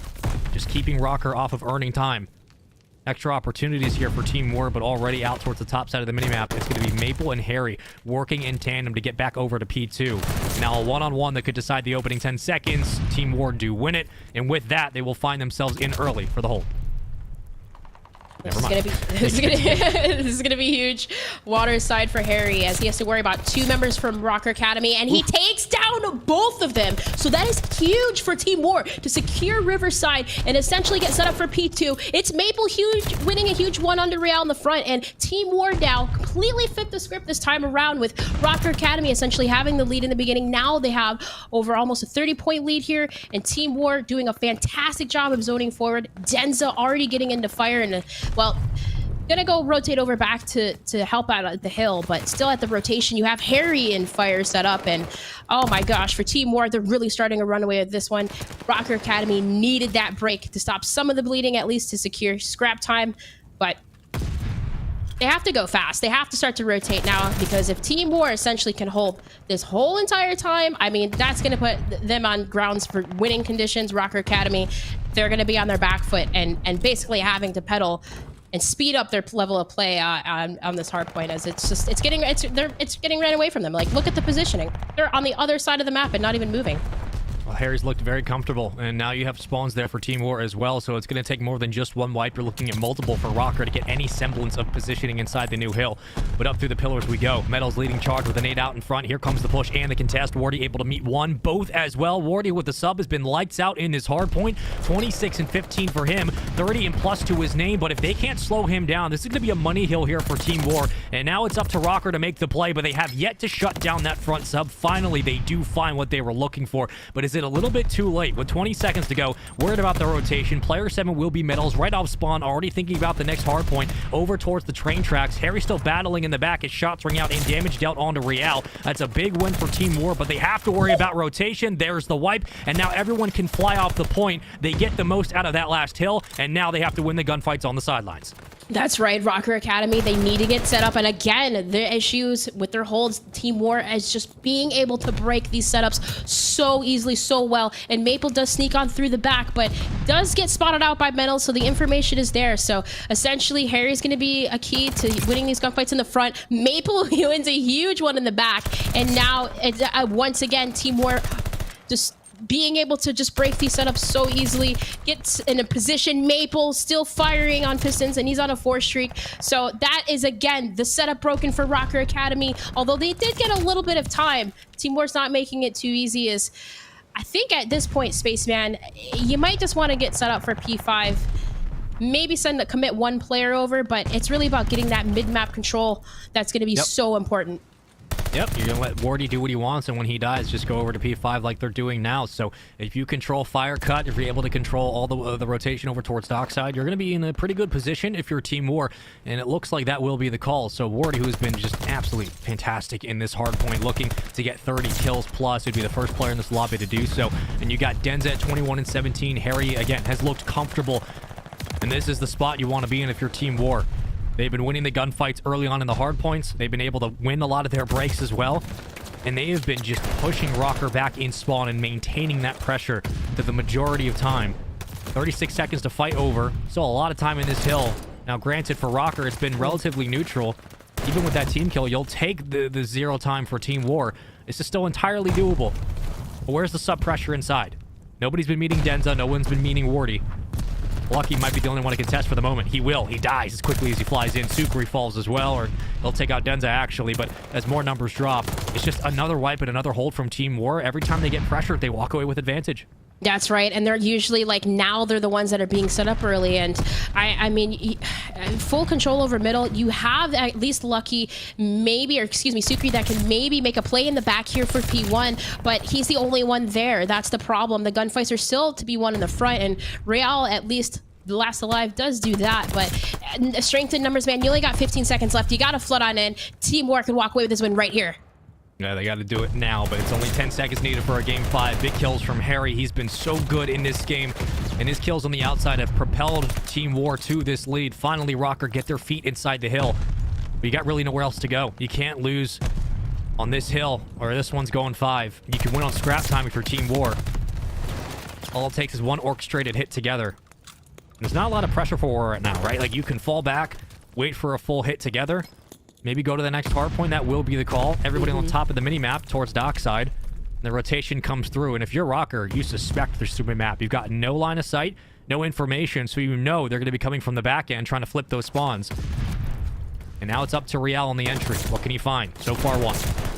For 1, and Maple gets the trade on that, and Wardy to follow. So the subs from Team War seem to have been winning the engagements, and that is it. Denza and Wardy take down all members of Rocker Academy on that rotation.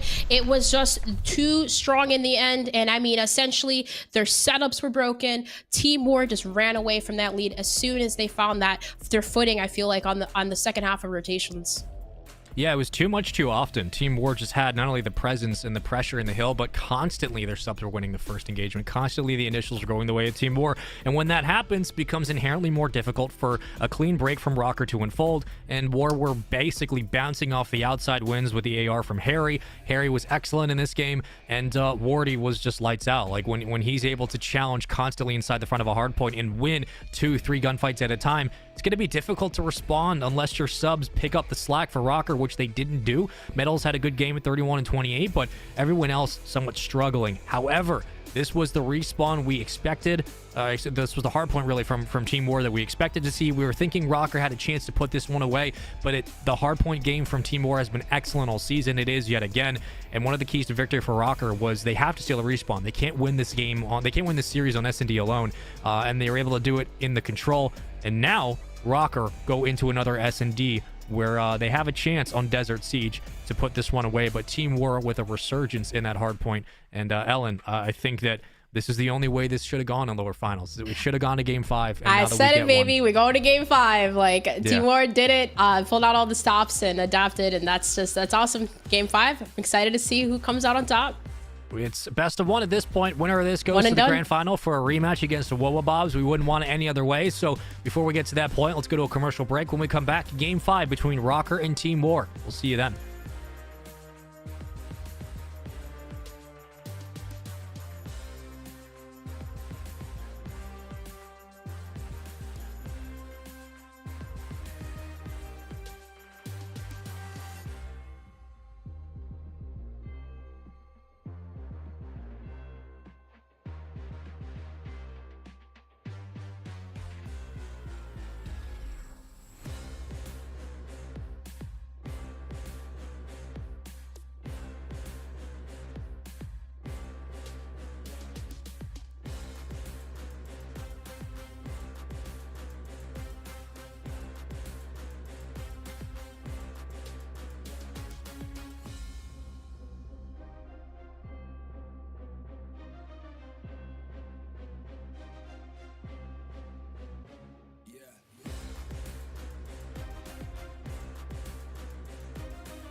One more final game of S&D to decide who goes to the grand finals for a rematch against Wobobobs. Welcome back in, and this one's going to be interesting. Rocker, Team War going head-to-head. It was Team War who took the opening hardpoint. They take the final hardpoint, and Rocker gets that nice chunk of S&D control in the middle.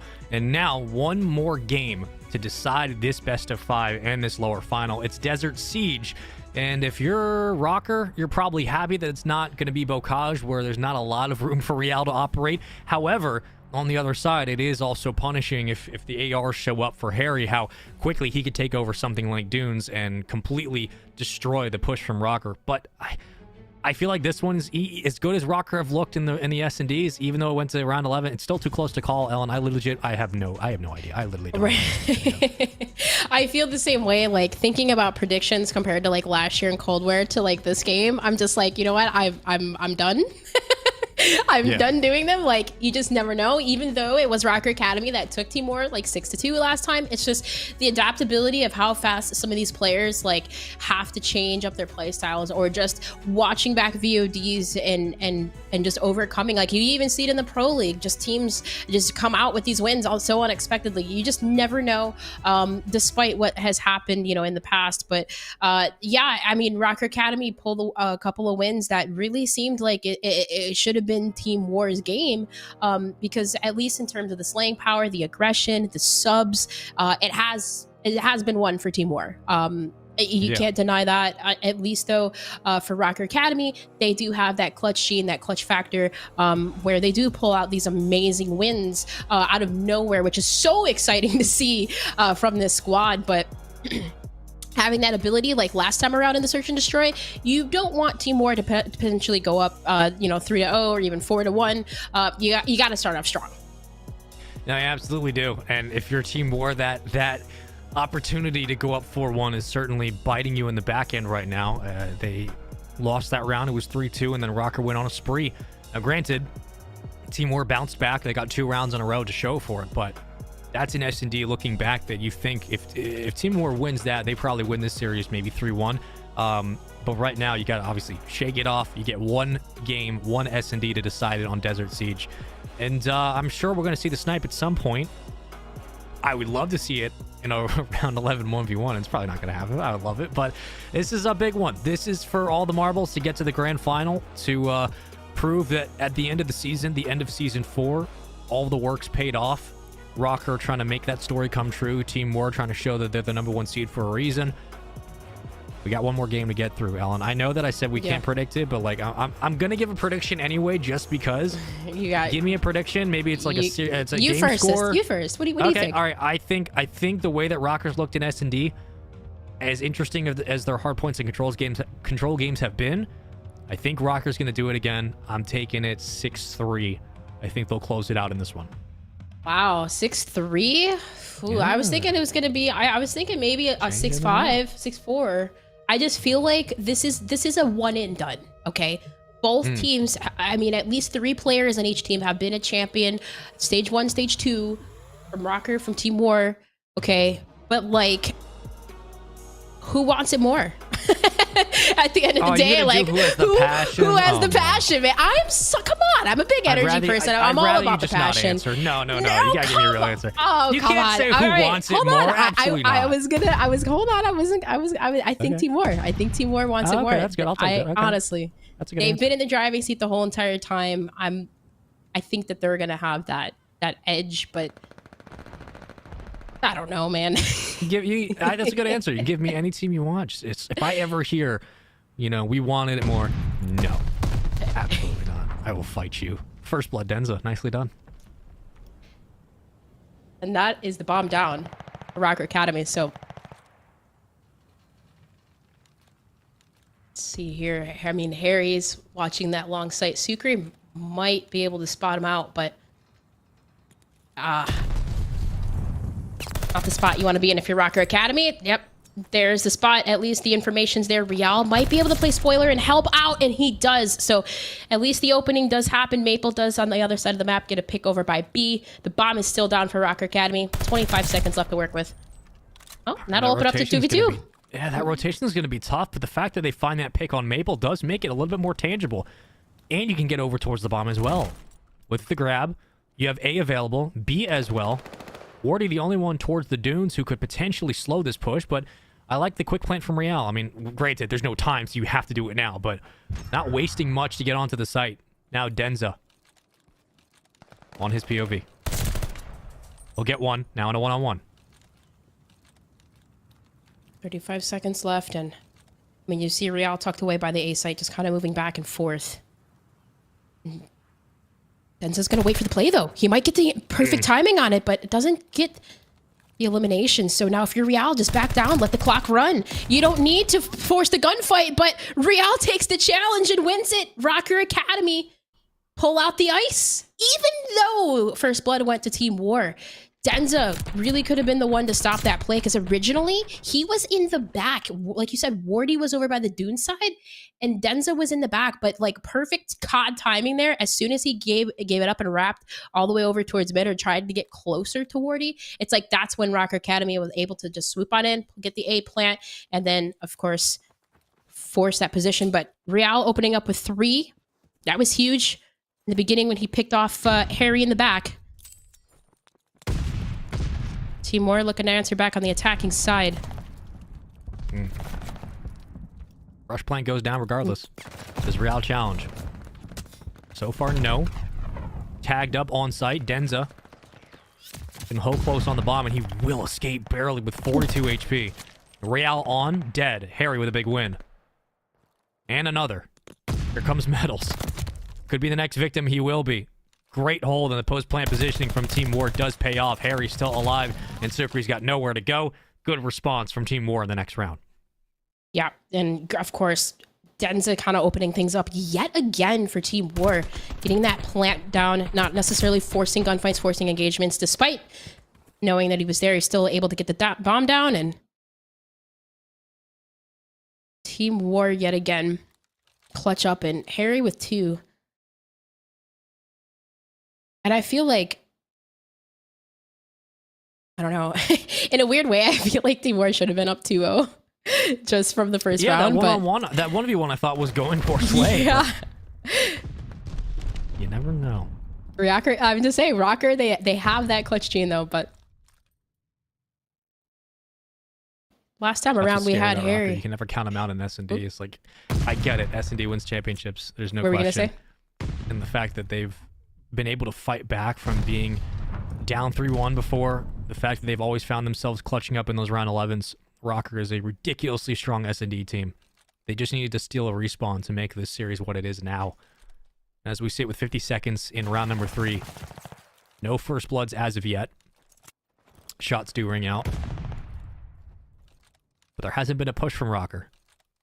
Now, do you make the commitment to B? The longer you take at A, the more you give a chance for Team War to read this counter push. There's no reason for Wardy to challenge anything. He can just sit here and wait.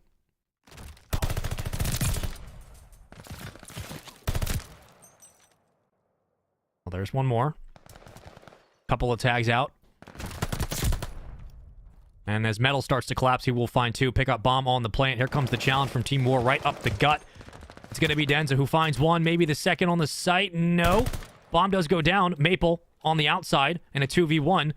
Metal's right on the bomb. He's literally just laying down on top of it, and Maple has no idea, but he turns around, can't find the kill. Rocker, through the will of Metals, and a great job just hiding in plain sight, will get themselves their second round.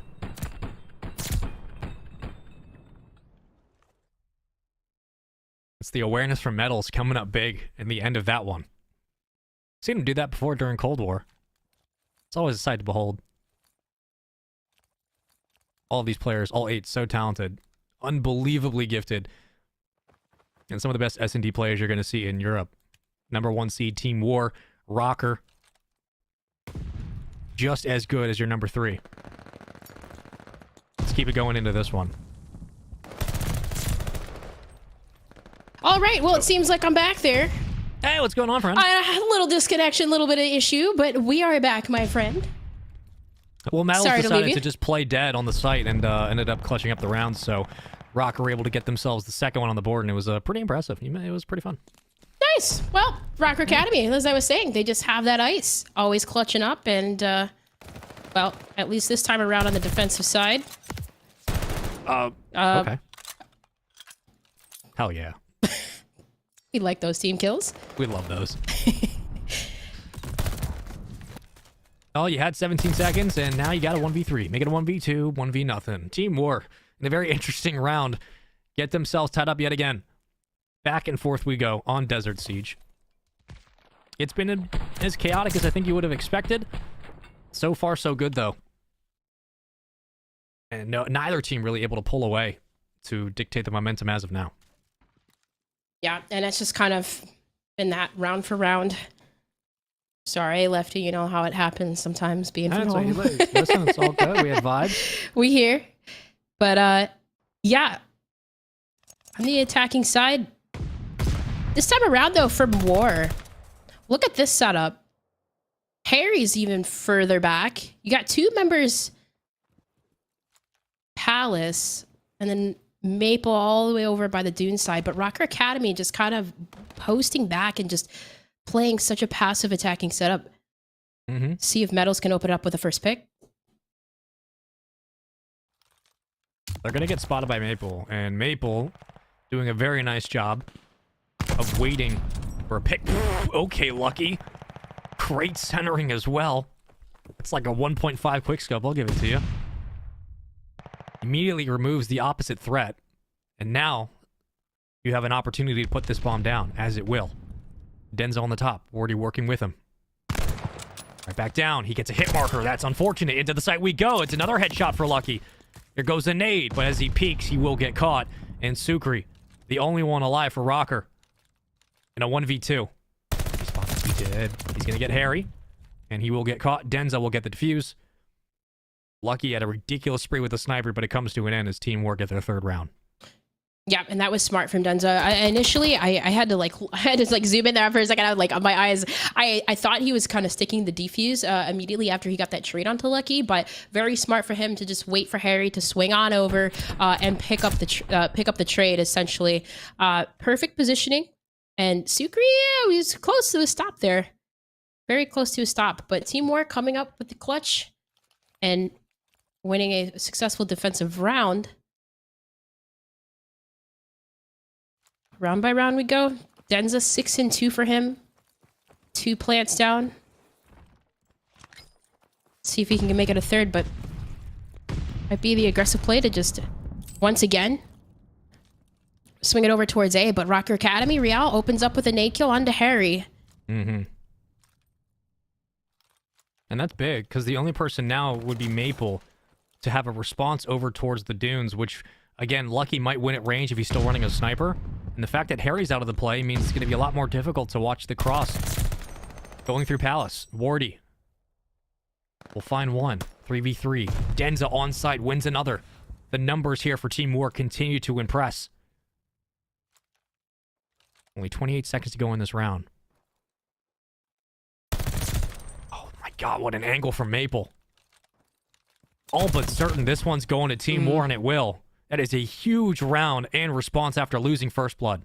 That was an amazing, too, like, the post-plant setup, essentially, that they had, like, Maple's positioning. Like, my goodness, I'm like, beautiful. Beautiful setup all around. Like, they had the back fully secured. And, I mean, Denza. 7-2 right now. Like, he's been Obi slaying, doing exactly what he needs to do. 4-2 now. This is kind of a similar lead like they had first time around. Rocker Academy was able to pull it out, but Team War has been playing lights out throughout the whole entire time. Whole entire series. Oh, with that bomb in hand, Real is it's just kind of the passive play setup. Just play for these picks, but Wardy through the crack, gets spotted, backs on down, leaves a little bit of an opening inside of Palace, but you see Metals kind of inch forward, but it's just about getting these plays. See if Lucky can do anything, but nothing. Team War just backing down. Yeah, keeping numbers up alive longer into these rounds is much more important right now than winning an opening battle. Yep. You would love the first blood, but just keeping someone up and being able to retake a site together is going to be so important given the fact that it's 4-2. If Real peaks, he will drop. Like, he will fall. Team War will get the first blood. Here he goes. Does he go close left? Oh, he was definitely heard. Wardy opens it up. Here comes Real. Couple of shots. Couple of tags. Not enough. One challenge. He'll win it. Denza couldn't get the angle. And bomb getting planted. Does Wardy get there in time to spot it? He might. He'll get him off the pick. And the second behind. Sukri can't clean up the kill. That's so huge. Oh. And Rocker won't get the plant off in time. Oh, that was huge from Wardy. And the patient, the trigger discipline. But Sukri might be able to pull out a stop. I was going to say the last second there. If he had enough time, maybe able to snap. But that trigger discipline, even from Real onto that first pick onto Denza, like, I thought that was it right there. But just to have that chance, Wardy saves the play, saves the plant from going off. And huge from Wardy that round, just to even get away out of fire and just play his life. So important. No over challenging from Team War. Like, they're playing so perfect right now. This is it. One more round and we see them go into a finals with a Woba Bobs, and Rocker Academy gets sent home. they're going to look to end it here. And I think we're going to go maybe for an aggressive B plant. It looks like the bomb is already starting to go down. I love that call. They're basically doing what Rocker did back on Blocage. They're going for a quick plant and just trying to force this round to end. And Harry gets first blood on Riel. So backline remains open, and now Rocker have to win a fist fight up front. That would come down to Lucky versus Harry. Harry getting spotted right on side of Denza. Did Lucky see him? He absolutely did, but Denza wins it regardless, holds his position. Metal's now in. Denza wins both. 4v1 with 22 seconds to go. Good luck, man. This is going to be tough, and it's going to be over. Team War handle their business 6-2 in Desert Siege, and they punch their ticket to the grand final for a rematch against Awoba Bobs. Wow. They had the ice, I feel like, Spaceman, the whole entire time. Team War just felt like they were just in the driving seat. And yeah, 6-2. I wasn't expecting that, though. I will say that. No, but Denza, man, he really played like with the ice the whole entire time. Of course, Team War just as a whole collectively throughout every single series, I feel like they've just been playing so well. They know exactly what they want to do, and they're executing as to where yesterday we kind of saw a little bit of hesitation. Like today, though, no, they know exactly what they're doing. They've learned from any mistakes that they made yesterday, and they answer back in a very dominant fashion. Whew, 6-2. Well, there it is. Team War gets to go to the grand finals for what they did yesterday, which was a matchup against Awoba Bobs, which was a 3-0 sweep. Remind you, Awoba had their way in the hard point. They took the S&D, and again, they took that control. Team War now have to do essentially a complete 180 going into the grand finals. Here is a look at the bracket. Awoba Bobs 3-0 Team War. They 3-1'd Rocker, and AYM Esports dropped to Rocker, which currently led to this situation where Rocker and Team War went head-to-head. Team War took the opening hard point. They lose the S&D in control, and they win the final 2 maps to get themselves back into the grand final. And Awoba Bobs and Team War will be the final match for Europe for the final stage of Challenge Elite for this season, and we will crown a champion between those two. Ellen, I feel like this is the right way it was supposed to be. Awoba Bobs and Team War all season, and at least in Season 4, Awoba has looked like the best team. Team War had the #1 seed coming in, and now we get to finally get the rematch that will decide a champion.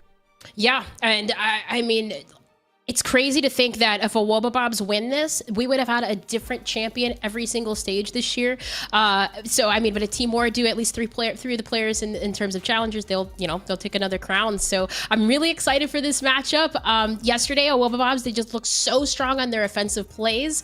Can Team War match that today? That's going to be the question. That will be the question. Well, there's only one way to answer it. We got to play the matches. So after this break, when we come back, the grand finals for Europe for Stage 4 of the Challengers Elite Series. Team War, Awoba Bobs, the rematch we all wanted to see, and now we get it. We'll see you guys in just a second.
I'ma get what's mine.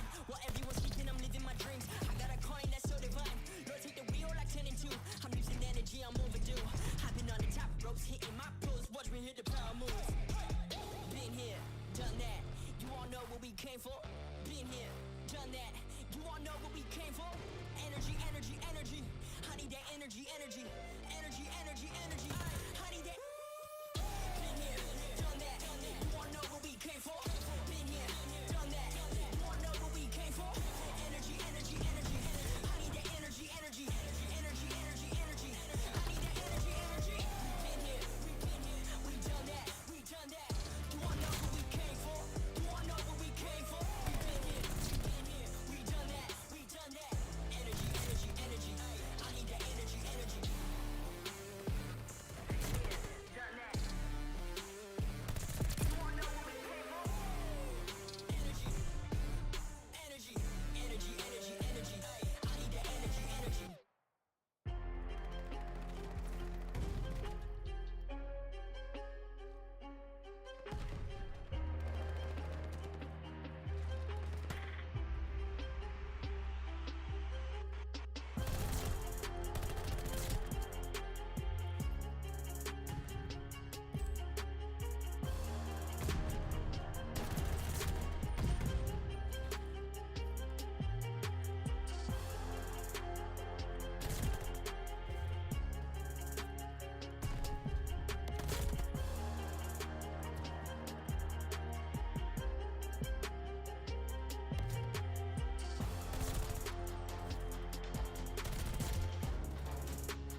Welcome into the final match for Europe for Stage 4 of the Challengers Elite Series for the 2022 season. It is Team War. It is Awoba Bobs in the Grand Finals, and this is a rematch of a series we had yesterday where Awoba Bobs took down Team War 3-0. Can they do it again, or do Team War get the revenge? Ellen, that's the question we're going to be asking, and the one that I'm sure we're excited to see, because it all comes to a head here. The Grand Finals, a chance for redemption for Team War, a chance to put another championship on the board. If you're Brezzy, who joined this Awoba Bobs roster, brings over the veteran leadership, and now this is where we are at. Awoba Bobs, Team War, your European Grand Finals. Yes, that is right. And of course, later on, we'll finish that up with Trash Bros versus 705 Esports in the NA Grand Finals. But yes, Awoba Bobs punched in their Grand Final spot. It seemed like fairly easy. And yesterday, when we saw this squad, Awoba Bobs and Team War, go against each other, it was really the aggression, the offensiveness from Awoba Bobs and their setups that Team War seemed to really struggle with breaking. I mean, just taking off that opening hard point, it was 250 to 181, and just the search and destroy, even through the control, Team War started to start to show like signs of life. It really was throughout the whole entire series. Awoba Bobs very, very strong, and well, all right, a few of these members, sure yes, they haven't been around for quite some time. I mean, voice is all good. We will just continue on. So again, welcome Abusa into the Jackster, Grand Finals. they didn't even joining play us. in We the just last concluded stage, the match of essentially. Rocker versus Team Or War. was it Team Pressy? War But took home either which way, the like, first these are hard point. returning They members lost that the weren't in the following two last maps, and stage. then closed Now it they're out in here, maps 4 about and to 5. be And potentially now the they get kings themselves into yet the Grand Finals. again. So for Rocker, And they I finish mean, in 3rd place. Pressy, yeah, he was with that Texas Nation squad.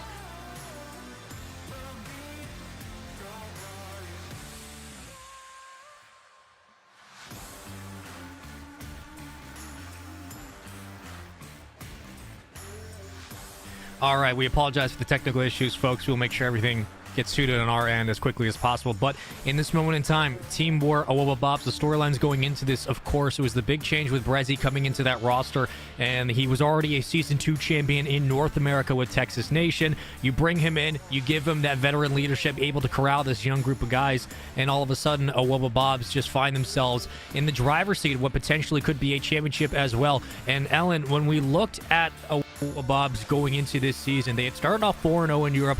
Now they find themselves in the Grand Finals. Arguably, they wanted to gun for the #1 seed. They don't. That goes to Team War.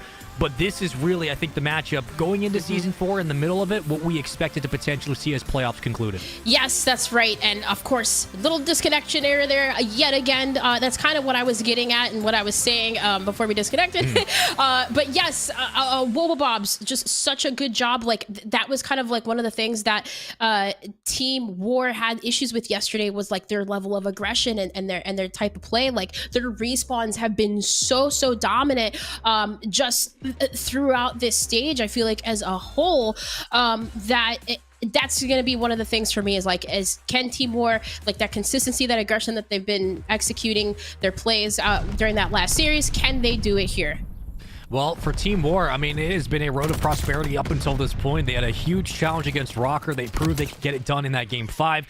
But going into this, they are coming from the lower side of the bracket, so it's not just going to be a simple win 3 maps, you go home. They will have to do it twice, and is a traditional best-of-5 format in this Grand Final. Our observers are Waldo and Patrick. Again, thank them so much for doing their job so we can do ours in this moment in time. It's going to be a tall task for Team War. We know the pressure that Awoba Bobs brings, and in the matchup yesterday, Awoba had control in the hard points, in the respawns, and I wonder if it will be the same factor today. We assume they've been watching VOD, but at this moment, we jump into our opening hard point. 12 seconds already on the board for Team War. A pretty even split early on P1, but as we get set up for our second hill, inside first, it will be Team War. Maple on your screen, working with Abusa in front, and we've seen what Abusa can do and propel this team slang-wise into the front, and it came down to Chaxter for the majority of yesterday. His performance, how he stepped up in the slang department, it really helped Awoba Bobs, Ellen, and I think that his presence will be exponentially needed today if they want to take home the chip. Yeah, absolutely. He was really the one that kind of just stepped it up yesterday, doing such a fantastic job with the slaying power. But Team War this time around, having such a huge lead advantage just to start off the break, definitely coming out with the heat. And despite Chaxter trying to flank all the way around, Team War, the ones to shut it down, also the ones to start to work first into that early rotation. Awoba Bobs looking completely different than yesterday.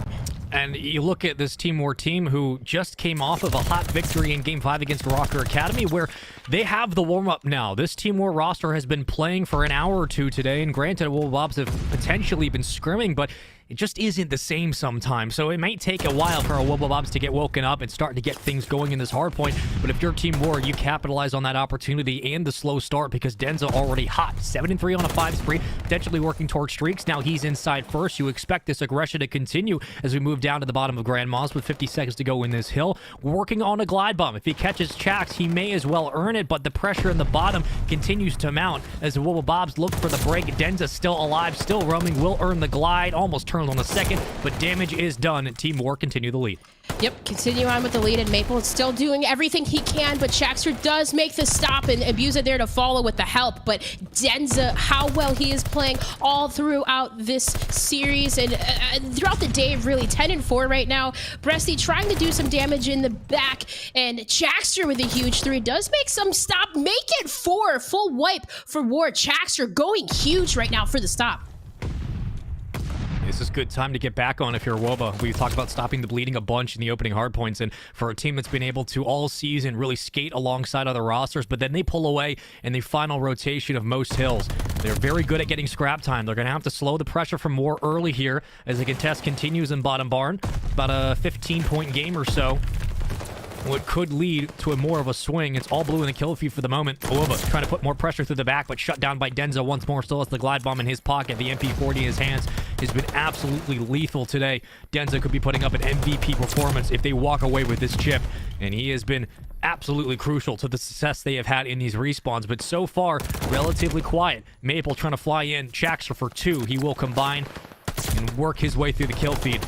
But every time you think you get a clean hold and Awoba try their best to get into the hard point, they're constantly met by the pressure of the likes of Harry and Team War not leaving off on this hill just yet.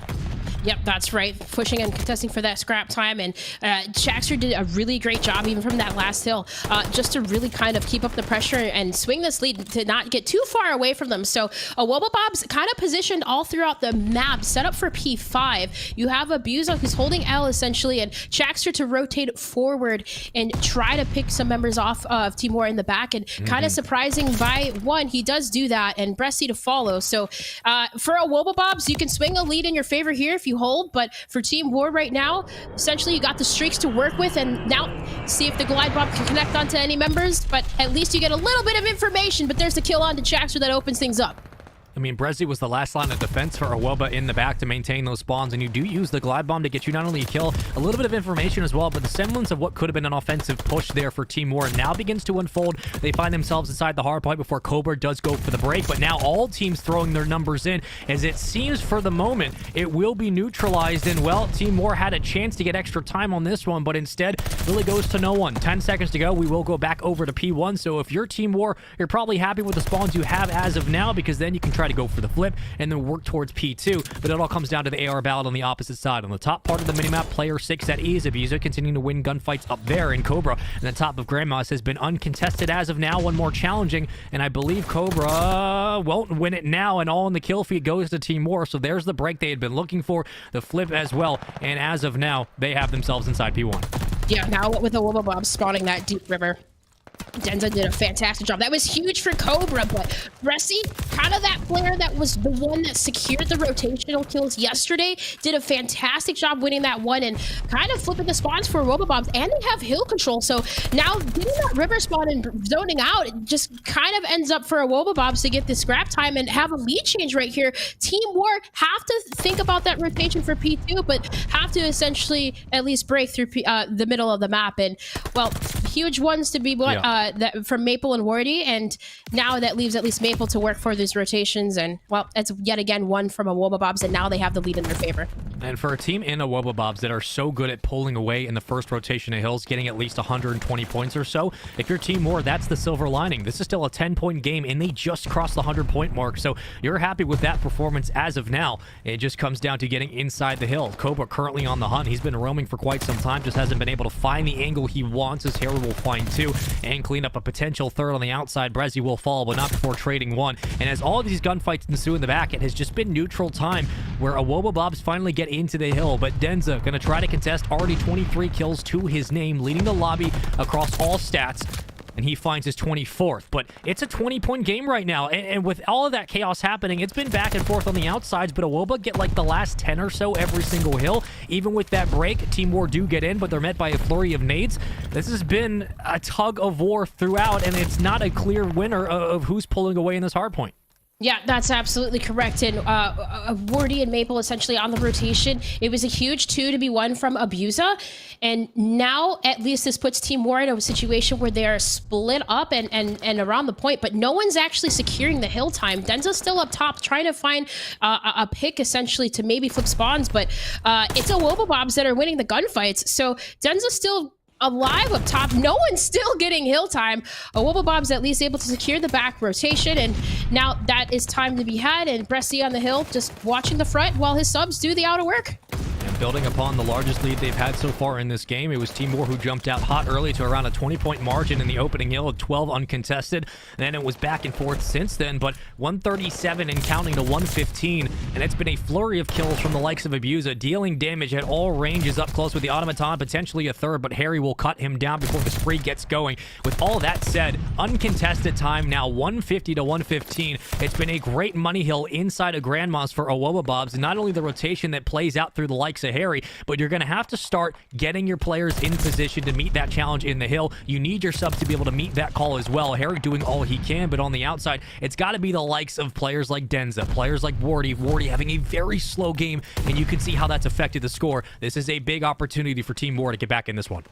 Absolutely, and this is the break that we need. Maple from up top gets a huge 2 and breaks the setup from Awoba Bobs, the push, and stops it. So now in control, Team War looking to zone forward. Maple gets 1, and now for this setup, Chaxter would be the one essentially maybe to try to break here, but Harry wins that gunfight, so securing more time. Team War, 25 seconds left on this hill. Get a pretty good deficit to bring the lead back in their favor. But yeah, Wardy, you don't really expect to see him 14 and 25, that's for sure.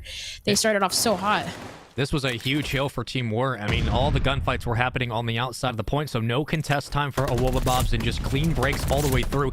And now it comes to the gunfights in transition where Cobra will find himself a double kill, and Wardy on the outside completely deleted Abusive for 2 as well. That is a great win on rotation by Awoba Bobs. They get themselves inside the new hill first, and that's an early 10 seconds that they should have in their pocket just to build upon this lead. And Cobra's been on a run. 4 in a row eventually will fall, but that damage might do enough to at least give a significant change in time to Awoba. But here comes the potential push from Team War. They find their way into the hard point, up by Wardy. He wins a big initial, and with that, as he starts to get going, it will be easier for the break to formulate from Team War. They just need that consistent pressure to maintain, but every single time they get in, it's just another 3 wipe, and Awoba get more down yet again in the kill feed.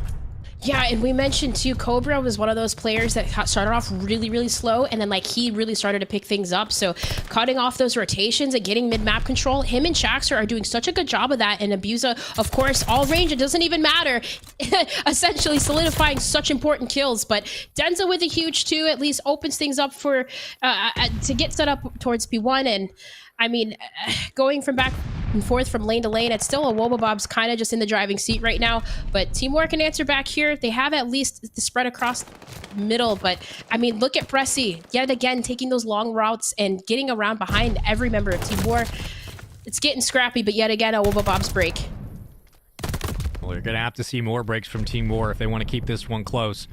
And look at the spread on the minimap. It is just a line, a wall of Awoba that will not let Team War cross through the 50-yard line. But those kills should help as Harry's able to break on through. And now you can splinter off the resources of Awoba Bobs. But this lead at 208 to 160, a full hill will get you back in this one. But as Awoba continues to build and build, their positioning towards P2 could not be any better as of now. They have maintained the spawn of Team War, and they're picking them apart at range as Cobra falls back. We'll wait for reinforcements. You got Chaxter combining with Abusa, picking numbers off one by one. You have a glide bomb earned 30 and 31 on a 7 spree. Make it an 8, maybe a 9. He's still alive. Eventually will fall, but with that happening, player 7, that's Cobra, top side of the minimap. He's in a power spot. If Team War don't deal with him, they're not getting anywhere near the point, and this glide bomb could just help put this game away.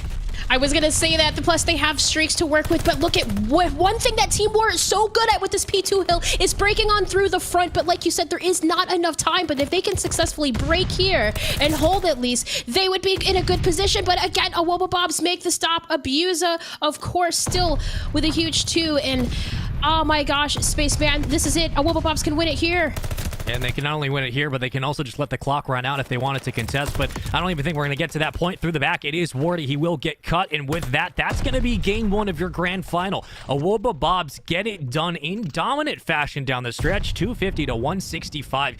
And Ellen, there were moments where it certainly seemed that Team War had the opportunities and there were chances for them to string a couple of hills together, but the slaying from Awobba Bobs and the slow start from Wardy really paid off. And in the end, Awobba just ran away with the hard point like they do so often. They get themselves a game one win, and because they came from the winner bracket, they are 2 wins away from getting themselves a championship. Which is just, it's crazy to think about, even just seeing this squad. It's insane. But I mean, with a leadership like Bressy, I mean, he was the one, again, taking those long routes around the map. I mean, essentially, even though they were down with they were down right off the beginning from Team War, there was just a couple of hills. They're like, you know what, let's just get set up early. And it was that P4 barn hill that they really just kind of held and swung the lead in their favor in chaining that into P5. Like you saw Bressy getting set up early, Abusa getting set up early, and then I mean Chaxter, we talk about Chaxter, like can he have that ability to essentially pull up the slaying numbers? And I mean, he was doing just that. Yeah, he's turned it around in the last 2 days, and he's had some of his best and most consistent performances in this playoff run, which is a huge positive for Awobba Bobs, because we talked about it yesterday. If he's playing his best Call of Duty in terms of the slaying department, everybody else feeds off that, and the game becomes that much more accessible for players like Abusa, who had 39, almost a 40 bomb, for players like Brezzy, who can just continue to sit in the backline and win that parallel challenge with someone like Harry, for Cobra, who was running both the Automaton and MP40 and was doing damage on all ends of the floor. This was just a consistent team effort, and Awobba had a very strong start in that hard point, showing that, you know, the struggles in the very first hill and the second hill, it was just about getting awake for the day. They had to sit and wait for their challenger to come into the grand final. But now that they're here, they find themselves going into a game 2 with a 1-0 lead in this series, and they only have to win one best of 5. They have 2 chances, and so far they are 1/3 of the way through. And the S&D coming up is going to be a big one. We've said that all weekend. We've said that all playoffs, all season, all year. But as of right now, that it could not be more true. I guess that's the word I'm looking for. Yeah. It's just like this Tuscan S&D is the difference between Team War getting themselves back in the swing of things and Awobba Bobs potentially putting this series on match point. And it's crazy to me because if you're Awobba Bobs, like, did they... I know that they love Tuscan. Like, did they even lose on this map? In Berlin, they already took Team War 3-2 on it. So if you're a Awobba Bobs, like, going into this, I know Tuscan's one of Chaxter's personal playgrounds. We've seen what he can do on this map and how many times he's come out with clutches. But at the same time, we've seen the same from Wardy. And I mean, despite not having the best game 1, I think this is like, this is it. You don't want to go down 0-2 in the series. You got to turn it up here. And if you're Team War, you're probably getting a little bit shaky, but it's I don't know, man. It's just one of those things. Awobba Bobs have just been so dominant and so consistent across the board in their respawns that even here in finals against every single team, like, they have just displayed that quite well. You look at how grand finals tend to play out. Obviously, it's the eyeball test of what team just looks like they're hot at the right time. It looks like Chaxter is getting hot and playing his best Call of Duty for this season at the right time. He has really been impressive and improving in the past couple of days. But we even look back to the last matchup they had literally just yesterday, where it was a 3-0 again. Like, they went into this, we were looking at Chaxter to help lead the slang if they were going to get it done. Team War did beat Awobba earlier in the season 3-2.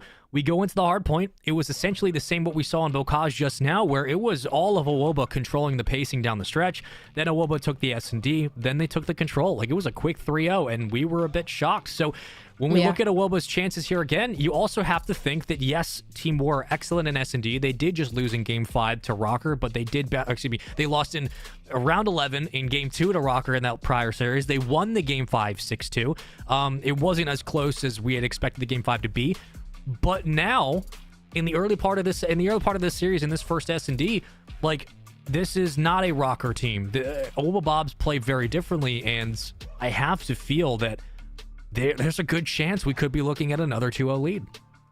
Yeah, I can definitely see that. And I mean, just throughout the regular season, like, they were the squad that the only losses they had were to essentially the teams that were here. And I mean, just from having that, obviously having that experience and taking it to the game fives, like every game was a game five, like that was kind of the issues where they struggled with their S&Ds. But yesterday, their S&Ds were looking phenomenal. The trigger discipline that Shaxter has been showing, even just, not randomly running into Narnia land, like they showed so much structure yesterday that I feel like it is going to be hard to beat, because Team War had issues countering their strong offensive plays against the Wobblebobs yesterday. So as somebody like Wardy yesterday, who was slaying so well against them, who was playing well against them, like Wardy was the one essentially to shut down.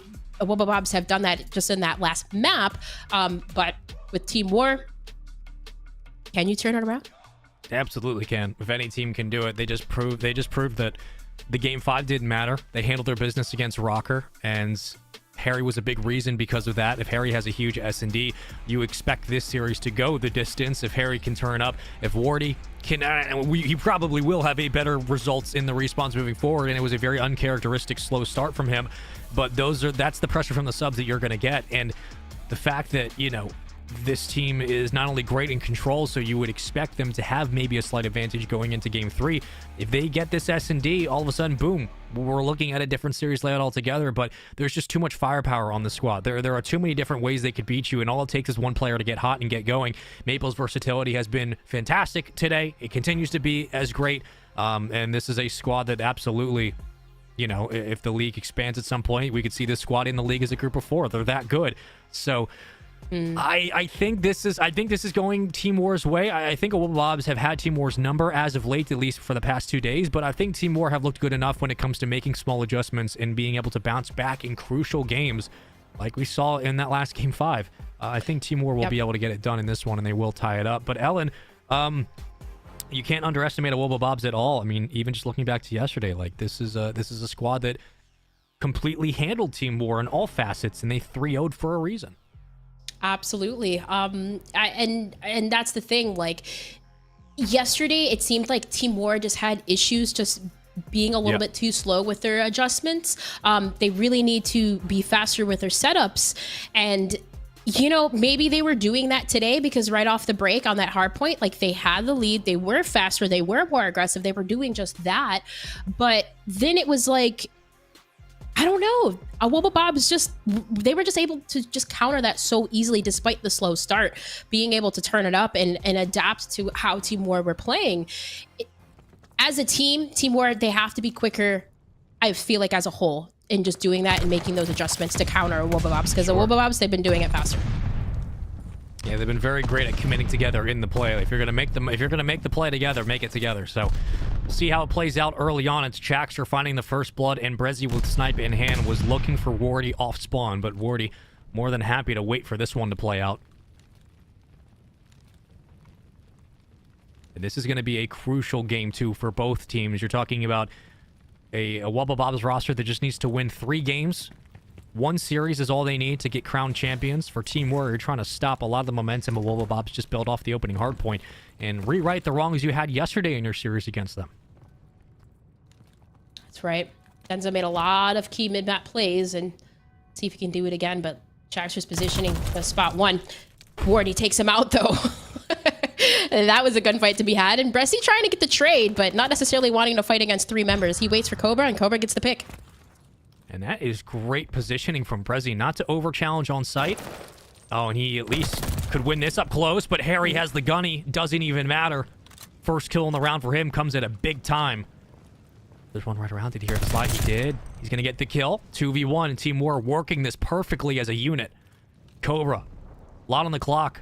Nowhere to go. Harry peeks wrong. He peeks wrong on the guess. 18 seconds. It's still doable for Cobra, but he's got to fly. And does he get the kill? No, he does not. Team War breathe heavily, but they get the round regardless. Oh my goodness. That was so clutch positioning from Denza, at least. But like, my goodness. Cobra almost made that stop. And I mean, even Chaxter, despite getting that first blood, that was a huge pick from Wardy, essentially, to open things up. And Bressy, I mean, he did try to get the trade off the break, but it was so smart to back down. No one necessarily made the bad play there. It just, The timing, the COD timing, and of course, Abusa being found. Off the break, Jackster. Yeah, again. A second first blood for him, too. Well, that's what you'd want. If you're a fan of Awobo, you would love to see him getting the first bloods early. Because then, again, it's usually like if we're looking like a map like Berlin on S&D, it's Abusa playing up docks on defense, trying to get that first blood on site. This time, though, Jackster on Tuscan doing a very nice job. But here comes all the members. Denza, pick who you want. What's your choice? You get one. So granted, he gets a kill before he does drop. That's the best case scenario. And Wardy tagged up with nowhere to go inside radio. Still almost won the gunfight against Brezzy. That's a tough one regardless. And a 1v3. Teamwork could do this. Harry could as well. 3 kills to his name. We'll take down Cobra. Bomb will go down today. And they're going to plant towards mid, so you're going to have the eyes over towards Broken. And now it's up to Harry to hit the rotation and clutch this up. That's right. And of course, playing and making sure there's not a player inside of Fires to clear that out first. And Harry does just that, but the information's there. And he's going to back on down. But you got the double up from a Wobblebobs and Fire, and this is going to make it almost dang near impossible from Harry. But 20 seconds left on the bomb. You can at least get Jackster. You can make this doable, but if you're Bressy, you play the clock. You back on down. You don't over-challenge. You don't need to. And I don't think Harry spotted him there, but nope.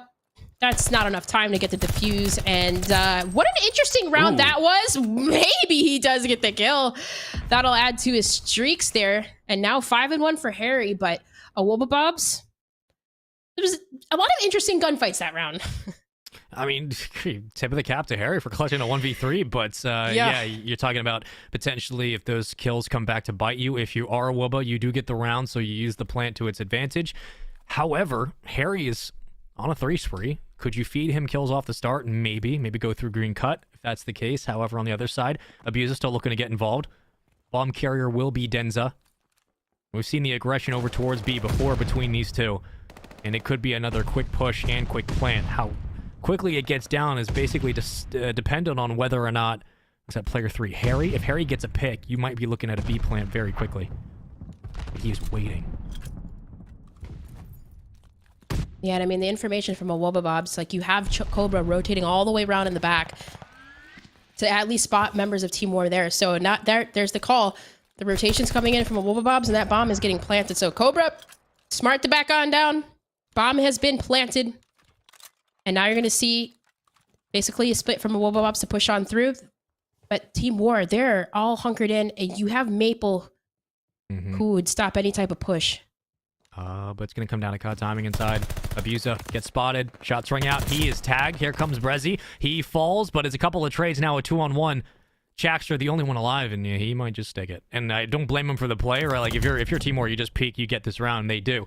But in situations like that, knowing that you don't really have the positioning nor the weapon at range to work with, just going for the defuse, not always the worst call. And that's great plays by Team War, again, to put the pressure on, keep Harry alive, and use him as a scout.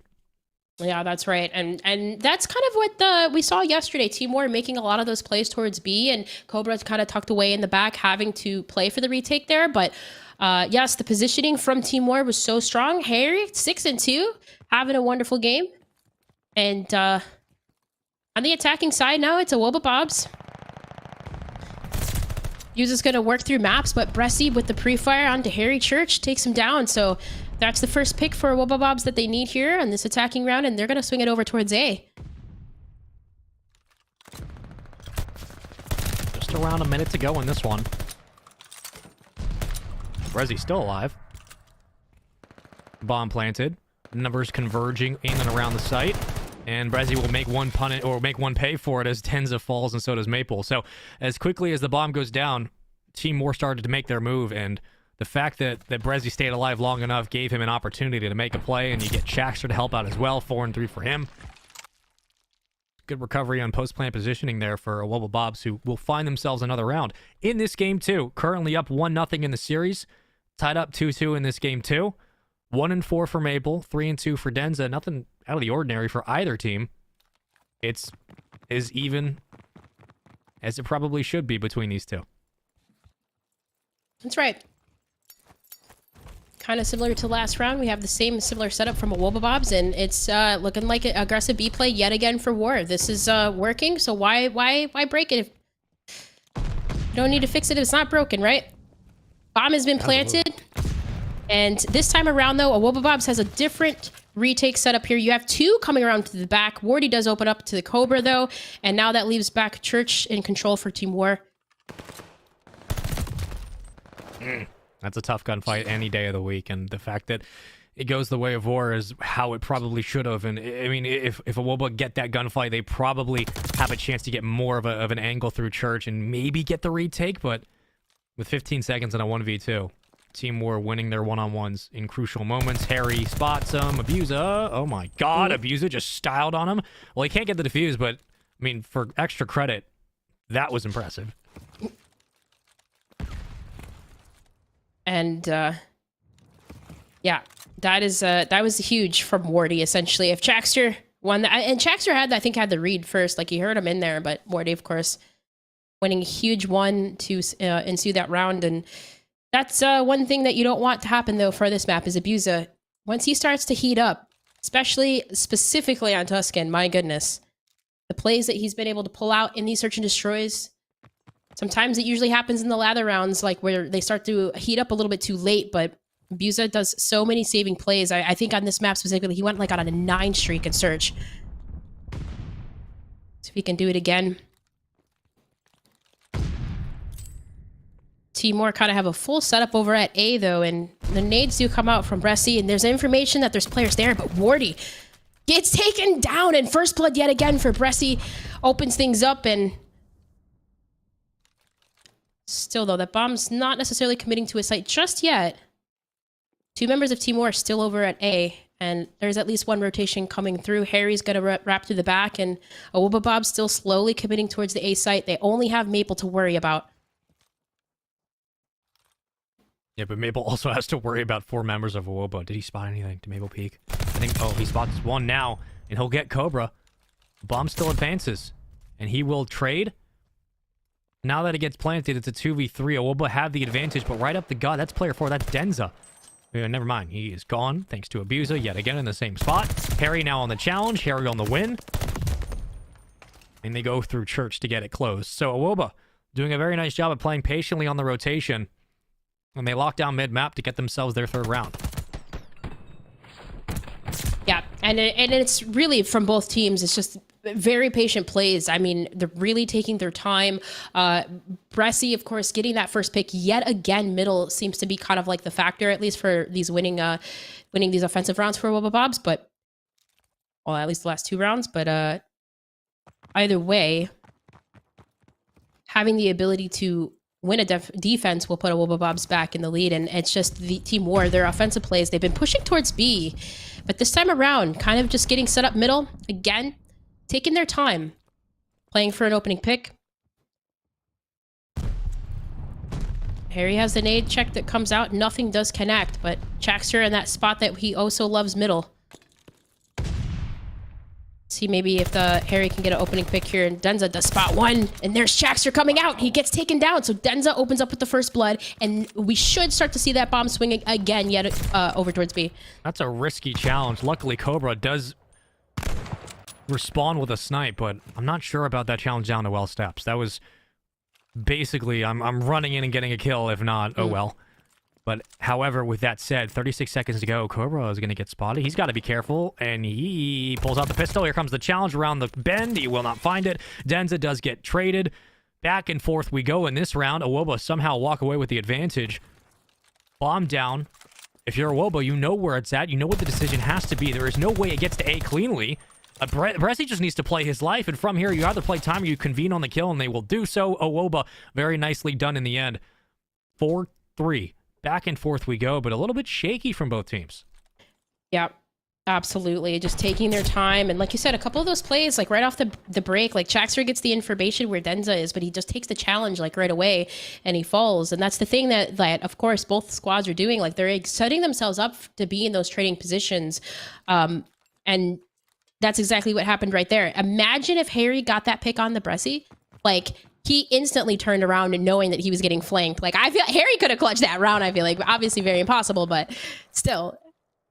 Both teams just taking their time, very much so, and now that kind of swings the Wobblebobs in their favor, of course. They are 4-3 now, winning the defensive round. And Bressy has been just so dominant with these opening picks middle. See if he can get another one and set up for a play, but with 1:05 left on the clock, that bomb this time around is swinging over towards B. Cobra still has a sniper in hand. Yeah. Might come in contact with Wardy. He's going to be the last one to play regardless. As long as he's running snipe. And if he finds Wardy, that's big. The biggest question mark is whether or not Wardy picks up on the push. Well, obviously now he does. There will be no challenge from Wardy. Great job by Brezzy to circle back in for the trade. That's how you bait your teammate effectively. Maple now on the outside, and you'd have to think there will be more numbers here from Team War if you're a Woba, so this is going to be a very dangerous wide peek. If they throw any shoulders, Maple might have spotted something, so you see the fallback from Team War beginning to unfold on A. Denza gets a beat down on Abusa. Sure, Maple wins another big gunfight, everyone flying in. Chaxter with a sub, will find one. 20 seconds to go, bomb going down, and Denza trying to regroup with his teammate as Harry cleans up one on site. Bomb doesn't get planted. Cobra having to hit a quickscope. This is going to be so difficult to do. Absolutely. And oh my gosh. And that round, I was for certain that was for to a Wobblebobs, but huge, of course, from Harry to pick off at least. And before that, I believe it was Denza or Maple. Whoever got that punch kill, like I literally just had a brain fart for a second. I can't remember. But either which way, like that bait and trade between Bressy and Cobra, like onto Wardy, you instantly thought like they had full control over that grass side. You instantly thought like, okay, they're going to plant, they're going to get it. But no, Team War with the stop, evening it up yet again. This is so intense. 4-4 now on the attacking side. And this time around, of course, we've seen B plays every single time. We see the utilities coming out. This is one of the strats, essentially, that they've done in the past. Throw all the utilities over towards A, bait out your team, or the enemy, and then wrap it back over towards B. There's already 2 down for Wobblebobs. And look at the split right now for Awoba on the minimap. There's just no way you can get back to your teammate. There's no way you're going to get numbers around to help with these trades. And Harry reads it perfectly. A is now free. And that's a great call by Abusa. Like, it's don't want to feed streaks. You got Harry on 3, Denza, I believe, on 2. And you don't want to give him the plant. Time to get dead silence back if needed. 5-4. Team War. 1 round away from tying up this series. That was just clinical from Team War. I mean, honestly, they had a play. They literally swung it back to B, swung it back to A, and then, of course, Bressy, the only one there just to watch the rotation, just strength in numbers. Team War, just overwhelming. 5-4 game. For a second, that looked like it could have been a 6-3, but Wobblebobs Team War, I mean, kind of now you see an aggressive, defensive play here. You have already 2 players set up through maps, and they're just focusing all efforts towards that A site in middle. It's another dangerous peak, and they will get punished for it. Team War wasting no time, no expense, getting first blood early on in this round. Into round 10 with a minute to go. Already numbers advantage there for Team War. And it looks like, Wobblebobs will maybe choose to go A again. Maybe they just fall off site to give the look that they're going B, and instead we'll try to make something happen, but you're going to have to find a pick. There it will be. Is it clean enough for a plant? Not as long as Harry's looking over site. Chaxter would have to stretch this plant. And you're wasting a lot of time. He might get it. Yep. And that is the plant off, and then of course 2 trades do come in. So now a 2 versus 2. It's already sticking the bomb. You see Denza is on it. He actually might get this defuse if no one checks the bomb. It's going to be up to Chaxter to peek, and he doesn't have time to peek. Team War, get the defuse off. Are you kidding me? And win it in a fashion 3 straight rounds in a row. Wow. I mean, that is a great call. It took them that long to put the bomb down. And if you're Team War, you're saying, why are we fighting through the kills? We have a round to give. Let's just stick to defuse. They do it. They get themselves a game 2, 6-4 victory, a huge bounce back. And there was never a moment in that S&D where Team War looked like they were lost trying to execute the game plan they had going in. And that's big because now that gives them confidence going into the control. We know that Team War is an excellent control team, But that was a full effort. Harry absolutely stepped up, and we talked about Harry being an X factor for this squad going into S&D. If Harry starts turning things around, like, he could be the catalyst to get them through some of those later rounds. He absolutely was. Wardy at 6-6, Maple 4-9, and the positioning in the end was just too much to handle. Awoba Bobs couldn't figure it out. Cobra at 3-9. You could feel those first blows starting to pile up on top of Awoba Bob's shoulders, and Team War, just credit to them for a great S&D. Absolutely. I mean, they were even in terms of their first bloods, like just round for round, it was so close. But Team War's offensive plays were really kind of gave them that edge, and their attacking rounds, they just had that ability to just counter and just kind of confuse Awoba Bobs where they were swinging the bomb back and forth. You saw in the spawn. So Team War did a really great job of just executing those plays, and of course Harry popping off. It was inevitable. Now we have a time game. Now we got ourselves a tie game, tie series. Let's go to a commercial break. When we come back, we're going to get into the control for Team War and Awoba Bobs. Series tied 1-1. We'll see you guys in a sec.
Back to the respawns we go in this grand final. Team War knotting up the series at 1 apiece, but Awoba Bobs have been looking good in the respawn. Control up next. Ellen, I think this is kind of where we saw this series going. We saw Team War have been looking good today in S&D. Granted, they lost in the round 11. It was a round 11 regardless. They clutched up in Game 5 last series. So far, they handled their business in Game 2. Awoba Bobs do what they do naturally in the opening hardpoint, but this control is back to the old-fashioned Vanguard saying of like, oh, the control's going to decide the series, because this first best of 5, if it goes Awoba Bob's way, I mean, that's the grand final right there. But Awoba Bob's trying to win this grand final, it seems like, through the respawns for Team War. What do they have to do that they didn't do against Rock or going into this Berlin? And given the fact that it's the same map, what do you need to see from them if they want to go up 2-1? Well, execution. obviously. I'm trying to think if that match feels like it was so long ago. But no, honestly, Wobabobs, one of their things was essentially sending those players on the long routes around, right? Bressy being a really big catalyst of that, and of course Cobra, like they're both doing that, just that. They need to be able to shut down Wobabob's like setups, like just even getting ready for it. If you can cut down those members and essentially stop those setups, you'll have a chance, because Wobabob's, one of the things that they're just so strong on are those offensive plays that seem to sometimes kind of put Team War in a position where they start to not execute. They start to play a little bit too passive, or maybe in some situations just putting themselves in positions to where they're losing gunfights that could be won. You just got to get it set up early. Don't allow that to happen, and they should have a clean slate here. At least they have a little bit of a practice against them on this map, because this is the same exact control that we saw yesterday. Yeah, and I'm wondering if Owoba had been watching the Rocker series at all about an hour ago, because we watched Rocker send Real or send Metals on one of those long rotations to try to break up the back gap for Team War, and it worked in multiple instances as we make sure we get the players ready to go in the lobby. So I look at Wobabobs and I say, you could pull a page right out of the playbook of Rocker, and if you can send someone, I don't know who you would pick, but like if you choose to do that in the same fashion, maybe it is someone like Brezzy. If you choose to send someone through the gap and try to disrupt the foundation of an offensive push for Team War, you might have a lot of success in control. Now, granted, we saw this team yesterday. They had their way with Team War in the control. They were capturing B in like 10 seconds off rip on offense. It was pretty scary. And if that's the kind of pressure that a Wobabobs can apply in this opening control, we could be looking at another scary situation where the respawns continue to go the way of Woba. Do you think we're going to be seeing B as the standard call-off rip for both teams? Probably. I feel like just because, you could get that extra time in, and like, I don't think any teams really want to mess around here. But I mean, Wobabobs is notorious too for also setting up early at A, and I think they successfully did that once around, or actually no, they didn't. We've seen them do it, of course, in the past, but Team War kind of was able to shut that down. So like, what really worked for them was setting up, getting at B first, capturing that, and then just setting up your pushes and getting into fire and wrapping around to A side. But yes, I mean, and we saw that, I think yesterday, wasn't weren't they up like 2-0, and then I think they, Team War started coming back. Like that's just one of the things. Like Wobabobs, when you have that lead, keep it, like keep that momentum going, because Team War, like once they start to pick up on their own momentum, like that's when they really start to run away with these leads. And even with this series, just learning from anything that they did yesterday, I feel like Team War, they've really started to capitalize on their mistakes, and they've been making those adjustments from yesterday into today, and we see that in their gameplay. Yeah, as we wait for one of the players to get into the lobby, we appreciate your patience. Today's been crazy all over the board, but all we know is that two teams remain atop the pile in Europe. Team War versus Wobabobs. One of these teams will be crowned your champion for Stage 4, the final stage of Elite Series this year. We still have Boston, the Challengers event, coming up next week, next Saturday and Sunday, though the action starts Friday. And then right after that is Champs. I mean, we're into July. Like, this is the last week of June. We got July coming up, and then after Boston, you got like a 2-week break, then you get ready for Champs. It's crazy how quickly Vanguard has come and gone, and the fact that we're in our final few weeks of action is nuts. It's been a wild year. It's been a weird year, but in the end, two teams do remain in this final season, and I believe we're almost ready to go. And by almost ready, I believe we should be jumping in now. It's Wobabobs Team War, tied up 1-1. Opening Hardpoint went to Awoba. S&D went to Team War. Both these teams played each other yesterday. The rematch begins now in the grand final. Ellen, I'm going to do it because I'm just going to ask you the question. Predictions, what do you got? You must Wobabobs. Oh, I like it. Okay, cool. I don't even remember what I said last game. I'm not going to lie. But no, I was thinking when you were talking about Champs, I was thinking what this win means for Team War. Sure. I feel like this means everything for them, because we know how crazy it's been with the spots for Champs. And, I don't want to get into the pro points and configuring all that. But, like, we know that this squad has been together, essentially the core three, Denza, Maple, Wardy. They've been together all year, pretty much, at least guaranteed since Stage 2. And, like, the champions, you want a chance, you want to wipe, you want to do it just like that. And now already off the bat, they have B captured in 2 minutes and 16 seconds to capture A. Already opening up with 2 picks, make it 3. Team War is making a statement this round. Yeah, staples of Team War in all the players' careers. We've seen them in the Challenger circuit for many, many months, and they've continued to show that they're some of the best in the world right now. It's a wipe. Okay, this round's done. Goodbye. We'll see you in round number 2. Team War, outside of this contest, goodbye. Have won round 1. What we were wondering would B be the call off the rip? It turns out it was, and they go over to A and do the exact same damn thing. And Team War was like 30 seconds into the round, and they sent us to round 2. See, I was thinking about something else when you asked me who I thought was going to win this game. Totally Team War. Totally Team War. Totally Team War? Okay, cool. Yeah, totally Team War. Yeah. I was Time peer is pressure. relative. You were lagging. It's fine. It's I all was good. lagging. Right. Yeah. I was thinking about champs and, well, anyways, but yes, that's champs. Means everything Team War. Starting off with a great attacking round, answering kind of in the same fashion. I mean, we saw Wobblebobs do this yesterday. Same strategy. Both teams aren't playing. Let's get B right away. See if Team War goes for the stop, though. Denza would be the one to do it.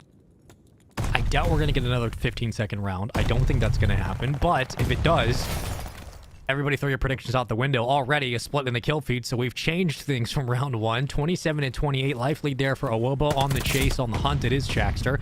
He will get Wardy on that engagement, and on the outside, it looks like Team War, for the moment, are letting B go by. Finally, someone gets into the point, and pushed up is Chaxter. He will get spotted off spawn. So what looked like a potential break through the back will quickly divulge into nothing. But B is still alive. The fact that Awobobs have not yet capped this, a little worrisome. As Denza's alive and causing problems underneath. Never mind, he's dead. Yeah, and that at least looks like it should be a B capture for Wobblebobs. But Ressi, we mentioned those long routes. Does take one, takes down Denza. And now the setup here is for Wobblebobs to collapse onto A. They have to take down Wardy, and they do just that. And if you take a look at Denza, instead of him kind of committing through that fireside, he wraps all the way around through middle and maybe to work potentially through train stations. So Cobra does stay alive and gets a huge 2. Members of Wobblebob haven't really been able to capitalize onto A because of the routes that Team War are taking. Yeah, there's been a couple of gunfights that have just been a ring around the rosy and constantly chasing each other, which not only kills time, but gives more of an opportunity for Team War to find one another and get those trades. But yet once more through the back, Chaxter gonna do the same thing he did 2 or 3 lives ago. And a potential chance in for the contest. He will find it, but Denza ready and waiting for these challenges to win both. That's a big 2-piece to slow the first push and the wave, and that's a wipe off the board. Team War getting all members dead. Awobobs have to try yet again off spawn with not a lot of time. Not a lot of time indeed. And you already have Wardy posted up middle, tagging up Bressi, but over aggression plays there. Bressi does take him down, and Maple setting up middle gets taken down too. So Chaxter getting set up again on that long route, does wrap forward, but you have Cobra setting up for fire. But Team War, the kills still go in their favor. So 30 seconds left. There is a tie. There is tie in lives, but it's really not going to matter with the time that's dwindling down. Cobra, he has to wait for a play here. He's waiting for essentially Bressi to get over in position, and now we should see a 2-2 collapse onto this A site. Well, if Chax can't win that gunfight, it's going to be even harder to win a 4v3. Now a 2v2. Up front, Abusa and Brezzy getting both. Denza, the only one around the point to contest. Brezzy inside alive, waiting for reinforcements. 8v8. But where's Awobobs? They got to get in, and they got to get in now. They need to help Brezzy. He's still alive. Luckily, Chaxter comes in from behind. He'll get 1, maybe 2. With 8 seconds to go, in goes Cobra. Automaton in hand does enough damage to find the kill and slow the time down to a crawl. Working on that second ticket progression, all of a sudden, here come the nades, and Awoba have just woken up at the final moment. 5-1. Someone just take out Maple, and this round's done. That is it. And I mean, Cobra kind of just went off like right there at the ending round. And of course, like Prezi to open things up, just staying alive in that office. He was able to get like 2 essentially just from the back, wrapping all the way around fire. And of course, that was a last second play that was essentially that worked for them. So Wobblebob's able to stop the bleeding at least there. Team War, I mean, they've been looking good. Denza's been setting up for plays. I mean, he has 7 objective kills right now. That's insane. Like, just obviously setting up in positions to where he's getting those advantageous kills. But Just as similar to the quickness and the speed that we had from the attacking round 1. Team War already capitalizing on B. And Abuso looking to see what decision he makes. If he's going to push this, he's going to fall. And that might be just the play. Goodness. There's too many numbers for Awobabobs falling right now. I mean, there's only one death for Team War. Yeah, maybe at this point, chalk it up and get set up at A. I mean, Team War at B is a cheat code. They're literally doing what Awoba did yesterday to them. Yeah. They're winning every gunfight. They're getting B in record-breaking time. But Awoba do push him off A for the moment. Rusty's going to go for this. I mean, I think the challenge is great. It's only 26 to 24. He does get him off. But not for long. But here's the interesting thing. So Team War get beat back yet again. The last time that the defense tried to stall out for Awoba at A, they got wiped off the board twice, and it was capped, and Team War won the round. Like, it can only go up from here. What do you do in this situation? Because the last time you tried to set up defensively, you got completely bullied. I mean, it helps if you win your gunfights, for sure. Yeah, I was going to say, Cobra, I feel like, is a big factor in that because he kind of switched things up a little bit, and he's kind of starting to heat up. So this looks a little bit better if you are Awobabobs. I mean, that was something that they did yesterday with their setups. Like, they were taking long-range gunfights and kind of forcing, like, those subs for Team War to make challenges that essentially they can't have because you got the ARs in position. So if Awobabobs essentially can get defensively set up like the way that they were yesterday, I feel like they should be good. Wardy lingering around fire, obviously trying to set up for a play. He's waiting. Him and Denza just working their way around A. But if you look at Awobabobs, look how far forward they're set up. And look at player 7. That's Cobra. And I think Maple realizes that Cobra's back here. And this gunfight could really help dictate spawns. And Maple does a great job of hunting it down. And now there's so much room to work with if you're Team War. And that break by Denza just helps things. So it spawns in the back P3, but there's Wardy to read it. A great call and a delayed hit together. Team War now wiping pace and just absolutely annihilating Awobabobs out of the point. I mean, this is what they do so well. They orchestrate a hit for like 2.5 minutes and eventually comes through. They stop the clock. They're about to get A as well. The contest finally in. Awoba do break, but not for long. There's the decap and a 2-piece from Cobra to keep this round alive. Yet again with the saves. And that is something that like Awobabobs done so many times. But Team War, you see Wardy still on that riverside. He's just getting set up again, but Resi spawned up right in front of a Team War player and gets killed. Okay. Well, that's not good because Team War are going to break through the back again. Oh, he spawns there again! So he's right back into the play. I mean, now you need the reinforcements to come through. If you're a Awobabobs, you can't afford to waste any time, but Wardy is still back here, dealing damage. Shaxter will find the kill, but is that enough? I think Team War could just lay on this and they get the round. They do. So it was like 3 of the same play over and over and over again, and Team War just patiently waits, and they finally find the round. Yeah, and I mean, like, throughout that round, I feel like they had to get Wardy because Wardy was the one that was manipulating the spawns. Like, you saw him going from backfire back to the sandbag window, like going back. You know, he was just zoning back and forth and essentially making a Awobabobs member. They were spawning like Deep River and then kind of spawning in fire, kind of getting these crazy spawns. So, yeah, credits of course to Wardy for setting things up for that. But now Team War leading the advantage 2-1, and on the defensive side, they really just need to hold this here and they can walk away with us. It's the attacking rounds from Awobabobs have been strong, but Team War have definitely been in the driving seat today so far. I mean, this is a huge control game for the sanctity of this series. If it goes the way of Team War, the momentum from the respawns now funneling you into another hardpoint. Cobra with 2. Pinstripes in the kill feed for the moment, but Brezzy trying to open things up at 14 and 17.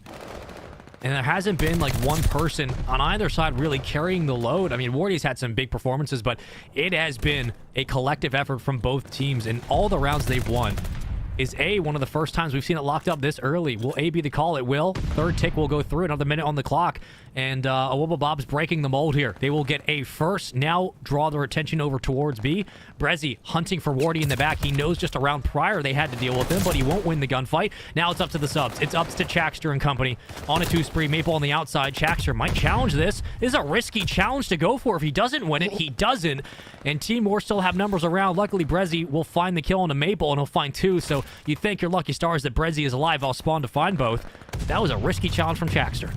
Yeah, indeed it was, but at least it delayed enough time for Bressy to get both. And I mean, Cobra has been on a 5 streak. He gets taken down, so the push from Team War is coming through. Bressy's looking to stop yet again on that Riverside, and Harry wins a huge 2 for the stop. Spots Cobra, stays alive, and that is a full wipe for Awobabobs. They didn't even get that second tick at the B either, so they have a tick and a half. They have lives in their favor at least, but you got to deal with Maple in the back. You got to deal with them, but luckily for Awobo, you have a minute 20 to work with in a 15v10. You can play TDM, but they're not getting the kills. It was, what did I just say, 15 to 10? Now it's 13 to 10? And this has been a couple of wipes off spawn. Like, this is the interesting part with how far pushed up Team War are. If they do get taken out, they come back off spawn and they contest B. Like, they're not in a terrible spot, even being down in lives. There's 58 seconds to play with, but they're not... Wobblebobs aren't getting the kills. Finally, Abusa breaks the streak, and he drops. Chaxter has to lead the charge here. He has to lead the break. Yep. And I think he was trying to do that over by train station, but it was Denza to take him down. So maybe too much commitment waiting on that play for our Wobblebobs, but they have 38 seconds left to get basically this final tick and a half here. And, well, that was a huge kill from Wardy, and Cobra's going to try to open things up, but 30 seconds left. You don't have a lot of time. A full minute that's gone by, and they've only gotten a couple of kills because of it. 8 to 6. Now the breakthrough. Harry's still alive. He just has to wait. He needs help, and he's got to wait. Here comes the slide from Brezzy. He'll be good for 1. The time will stop. They're on to the point.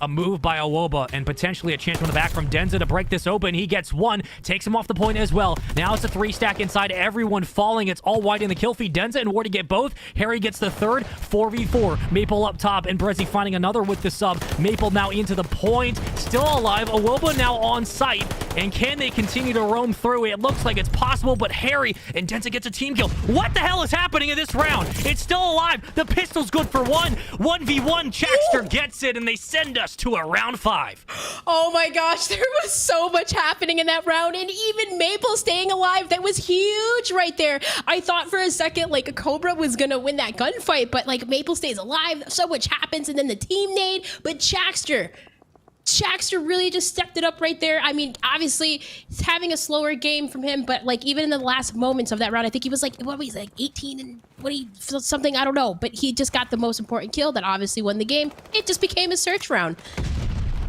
What the hell? I don't even know what I just watched. Like, my brain could not process all those trades in such a short amount of time. But regardless, Awoba, I mean, that is a huge round for them. It keeps them involved in this game, but also the amount of confidence they now have to go back to A and try again. And Cobra is now beaming 27 to 19 for him. All kinds of chaos and pandemonium on A, but over at B quietly, it was Brezzy getting a bit of progression. Not much, though. But off spawn, what's the decision making here for Awoba? Do you continue to pull your attention towards A? Do you instead commit to B and get another minute and work through that? Because they burned a lot of time in that last round orchestrating a hit. Ellen, I don't really know what you do in this spot, but I would have to think you have to commit to B, just given the space you have now. Yeah, and they still might try to play for both because you see Bressy that he is still pushed up. Abusa gets a huge 2 in the back, and I mean, they still might just kind of play back, have one person capture B, and That's then huge. focus your efforts in getting mid control, and Bressy's just doing damage in their spawn, and he's still continuing to slay out. Wow. What is happening? Oh my god, they're killing everybody. There's no one around for Team War. Finally back to mid-map, but Chaxter wins another one. And here goes A. B is halfway through, except for the little bit of extra on the second tick. And Brezzy and company are getting A locked up. There's another minute and 23 to 14. Not only do you have to worry about the lives, but you don't have a lot of time here if you're Team War to try to draw this one out because you know the flood's coming. At this moment in time, it is all up to Wobblebobs to steal this control away from Team War. But can Team War dictate the spawns? Can they do what they did in the last round and force Wobblebobs to give up so many different lives? So far, it's just been a couple of individual key gunfights going the way of Team War, and that is a big stall to slow this game down.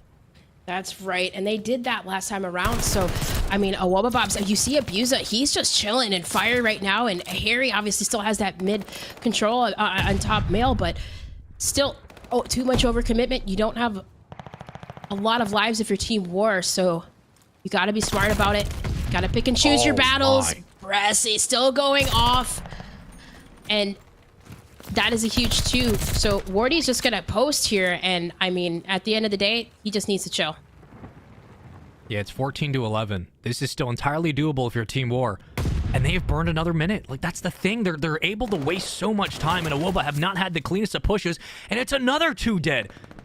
Team War are winning gunfights constantly back and forth. How is this possible? How do Awoba have so much to work with and consistently lose these gunfights? Team War are making a miracle happen defensively. There's 35 seconds to go. It's 10-10. Oh my god, Team War are winning everything. Yeah, and Wardy is still back warehouse. Essentially, they're forcing the spawn for Awobabobs to have to take the longer way around through middle map, and you see kind of just the collapse starting to happen really fast for Awobabobs. They win 2 very key open engagements. They still have to deal with Maple, though, who is stuck away in the bottom. No. And now Maple wins a huge 2, so that opens things up. Now it's basically a 1 versus 1, and Wardy wins it. So now there's only 8 seconds left, and you have to win this gunfight if you're Jackster. That was huge indeed. Stops the clock, 6.7 seconds left. Yeah, but you gotta go. If you're Woba, you need reinforcements here because the gunfights have gone Team War's way. Denza still alive up top, and Maple getting another. Denza, huge kill right on top of the stairwell, and that might be enough to break this game open, but Chaxter underneath wins another. Maple trades him out 4 seconds to go. Is anybody else around? Only one is Brezzy. He's not gonna get in time. Oh my god, he's on the point. Oh my god, he's on the point, but Team War clutch up, and Denza's 2-piece gives them the win. How in the world do they make that happen with so little lives? In round 5, Team War do it again. I swear to God, this team is nuts. The clutch factor. I am so mind blown because I just like yesterday. Awobabob started off strong, attacking that A site. They had the lives in their advantage. Like, I mean, oh my gosh, it was like 15 difference. I don't even know maths, but like, my goodness. The composure, the stops, everything. It just, Team War just played so far forward in their defensive plays, and like Wardy, yeah, Wardy was the one that you had to take him down on that riverside. Like, I feel like just their setups, it was just Team War were fearless. Even though they were down in lives, they were constantly pushing up, and they were just winning their one-on-ones. They were winning those initial gunfights that made it so improbable for Awobabobs to get enough numbers around to hit together 4 up. And when that happens, I don't put any trust into Awobo to be winning those gunfights because they weren't. Yeah. And at that moment in time, Team War were like, we'll burn time. You have to make the play here. And I just can't believe that, like, 2 rounds in a row, outside of a 1v1 that almost went Team War's way, that would have ended this game. It was the ability to play with no lives and still burn time. Like, this is crazy, and we're going to Agavutu. Like, have we even seen Awobabobs play on this map? Like, I'm just thinking. I mean, obviously we have seen them. It's been a while, but I mean, this stage. I'm talking about this stage in particular with this squad. This has not been their peanut butter jelly. It's not been one of their higher picks. I mean, the entirety of Gavutu this stage has been relatively later in the series. We've been seeing more, obviously, Tuskens and Bokages, Berlins, and obviously Tuskens, but I mean, that there was a moment there where Awobabobs looked like they were going to steal this control. They win that one-on-one. They're going into round 5. They're probably hyped up. They're going to go right back to A, and they have a significant life lead. They get A locked up. Brezzy gets like a 3-piece. All of a sudden, you're getting pushed back into spawn for Team War. And the fact that they had like a minute 45 and they couldn't orchestrate anything over towards B is credit to the defensive hold of Team War and just the absolute gunnies that those boys pulled out. And now we got Gavutu Hardpoint, where sure, Hardpoint's been a favorite of Awobabobs, and I might give him the edge there, but yeah, like, oh my god, is this going 5 again? Is that what we're going to do? It might. We'll see. I mean, Awobabobs have to win this, and that's the thing. Like, the confidence to play this map, that's where I'm like, if you're Awobabobs, it might be a little bit shaky now, especially even after these last 2 maps. But I mean, like, Team War, I don't know. They're just looking so good, because that was one of the questions yesterday was like, those offensive plays, can they stop Awobabobs' offensive plays? And they did it right there. They literally learned from anything that happened yesterday, and they were able to put a stop to us. They didn't back down. They didn't play passive at all. And like, going in this Gavutu, like, absolutely. I think that Team War, I think they're ready for this one. And I mean, not to mention the AR dominance, I mean, of Harry and how well he's been doing, and just across the board. Like, I don't know. It's Gavutu. I'm not feeling confident right now for Awobabobs. I'm not. I feel like we may be going to the second best of 5, but we'll see. We'll see. That's just, you know, how I'm feeling with how the team's playing. Yeah. But we'll see. We will see indeed if this goes to another game 5. Teamwork could take this first best of 5, but until we get to our second and final hard point of the series, we do have to go to a commercial break to figure out some tech stuff. When we come back, we will continue on with a 2-1 advantage to Team War. We'll see you guys in a second.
Alrighty, folks, welcome back in. So here's the situation. When there was about 6 seconds left in that last round of Control, apparently a member of Wobblebobs had dropped from the lobby. We confirmed this with the admins. We had the player confirm it with the admins as well and provide evidence. And with that, both teams have agreed to replay the final round of Control, which means we'll be going in 2-2 tied up, and we will be replaying the final round of Berlin. So, listen, we've seen this has been a thing in Call of Duty for history. We've talked about like, oh, it's off the reset if they lose now. Oh my god.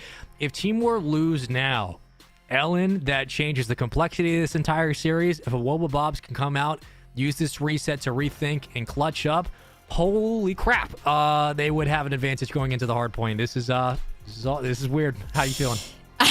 This is like one of the situations, obviously, that no one wants to happen. No, we don't want mind this. you. It just Like, happens. no one wants that. I want everybody to know that, of course. But it's also one of those things as a player that is unbelievably tilting, especially when Team War would have been leading the series going into that Gavutu, of course.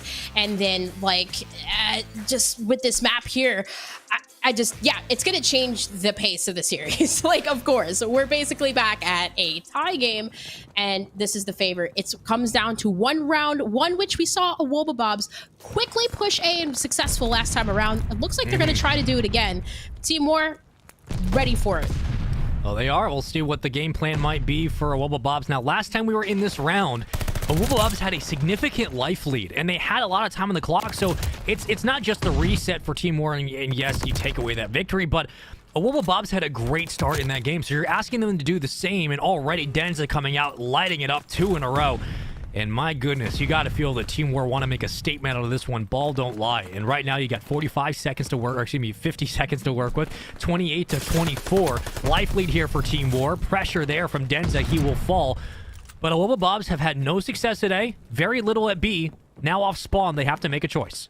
Yep, and you have to take down Harry because he's still roaming mid right now and, of course, locking down the top side. So it's going to be Cobra that, well, kind of got with his pants down, gets taken down, and at least there are members of Wobblebob capturing B. Harry's kind of zoning around, maybe going to try to put the stop to this, but the player's going to come in, Denza's going to help him, and Denza gets taken down. So that is a free, hopeful second tick for Wobblebobs at B, and already they're getting set up for A. They'll at least get 2. They might get 3. Depends on whether or not Maple wins his big gunfight at the bottom of your minimap. And if so, it would help open things up towards the pillars. And Cobra now hunting one around. It is Maple. This was the gunfight we were talking about momentarily. And, well, both of them will eventually drop. And with that, position back for Team War over at A. So put another minute on the board. And listen, the last time we were in Control, Wobblebobs had opportunities, but they also had a lot of time. They did nothing with it. So even though there's a minute 37, I'm still not like sitting here hopeful and thinking, well, you know, a Wobblebobs, they're going to pull this out. You don't know until you put something on the table, and a Wobble have to start making a play because we've seen them burn a minute before. Right, and I mean, last time around too, it was the B site. Essentially, they captured A first. So now, I mean, with Chaxter in the backside and kind of making damage, you have Abuse at 2. This might be a potential setup, but you have 2 members of Team War that are flooding on through the front. Breast is already there and waiting, and Wardy does open up with 2, and Denza, of course, on the side. So this might be it, though. If you can't break, if you're Team War, at least to stop the bleeding, Chaxter's there, and Wardy. That's 2 ticks for Wobblebobs that was captured in just that short amount of time. Yeah, they just need 1 now, so you get a chance for maybe a hit or 2, but I don't think it's going to be a lot. And last time we were in this spot, Team War were winning their gunfights at range and preventing so many different pushes from a Wobblebobs. Can they do it once more? This is a huge replay in this round 5. And Cobra has to back off entirely too weak for a challenge, but he spots at least 2 going through the front, and he gets tags, and the nade collects for 1, so Chaxter will get the pickup. The assist was there, and here comes Chax right up the gut. Can't win the gunfight, but here comes pressure mounting from Brezzy and co. Can Wobblebobs find anything? No. Team War defensively holding on yet again. And like they did similar to their defensive pushes, they went so far forward that they were stopping any type of pushes from the front for a Wobblebobs. And you see Wardy doing just that. 2 members of a Wobblebobs in the back through fire, but they really only have time to collapse on 1 play. But the live advantage is in favor for a Wobblebobs, and that's 2 down already. Oh, that's 3. Oh, no! Oh my goodness, that's 3 in the back. That's huge, and they're into the point. They just need a little bit more, and Abusa puts it away. A Wobblebobs on the replay. Get the victory. No shot for a minute. You're thinking Team War, oh, they got it again. They got it again. But oh my goodness, this changes everything from what would have been a 2-1 series lead in the grand finals in the first best of 5 for Team War, and a hell of a lot of momentum. Off the replay, Awoba Bobs get the win, and now they're up 2-1 going into a Gavutu Hardpoint with a chance to win this series. You know, oh my word. I feel for War right now. I do. I feel for Team War, and my goodness, Sure. like, if Awoba Bobs loses, you basically just sent it to Game 5. I mean, regardless, they're happy. Awoba Bobs are happy right now. Yeah, the replay would have happened regardless. If it was either team, we understand that. It's just, this has happened for the history of Call of Duty. We've had at least one of these, like, every single year. And, you know, it's always the same conversation of, oh, you can't lose now. Team War had a very strong start, but Awoba Bobs, in the end, they found those crucial kills that Team War had denied them for so long, and they take the control, Ellen. And I mean, I know they're probably ecstatic at this situation. Yes. Team War, this is an instance where Team War needs to have an IGL who just says, hit the regain button, everybody calm down. We're not out of this series. Like, we can't think too much about the control. We have to approach this as if we were already down. We have to go into the hard point and do our thing. Absolutely. And I mean, Awoba Bobs that time around in that control, the one difference that what was the difference maker is their attacking round. They went towards that essentially that A site first, and they were able to capitalize that. And then it was B that Team War won. This time around, of course, on the reset, they decided, you know what, let's kind of do a split push A and B, but they really were to capitalize on B first, of course, get that extra time, and then just make the plays happen at A. Man, that was crazy. I can't, where are we just talking about?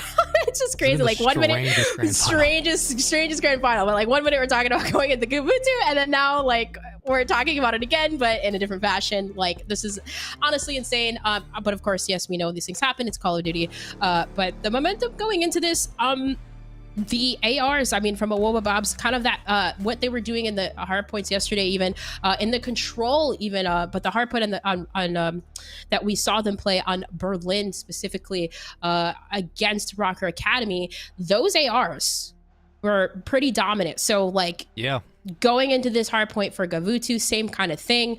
But it's just going to be about getting in those setups early. Bressy, the one, of course, taking those long routes. And if you're a Awoba Bobs, you're feeling good right now. This is one more map away from being crowned your champion. Bressy's going to have a big map, and I think he has to for Awoba to close out this grand final. Just given the way that this series has gone, I don't think you want to send it to another S&D.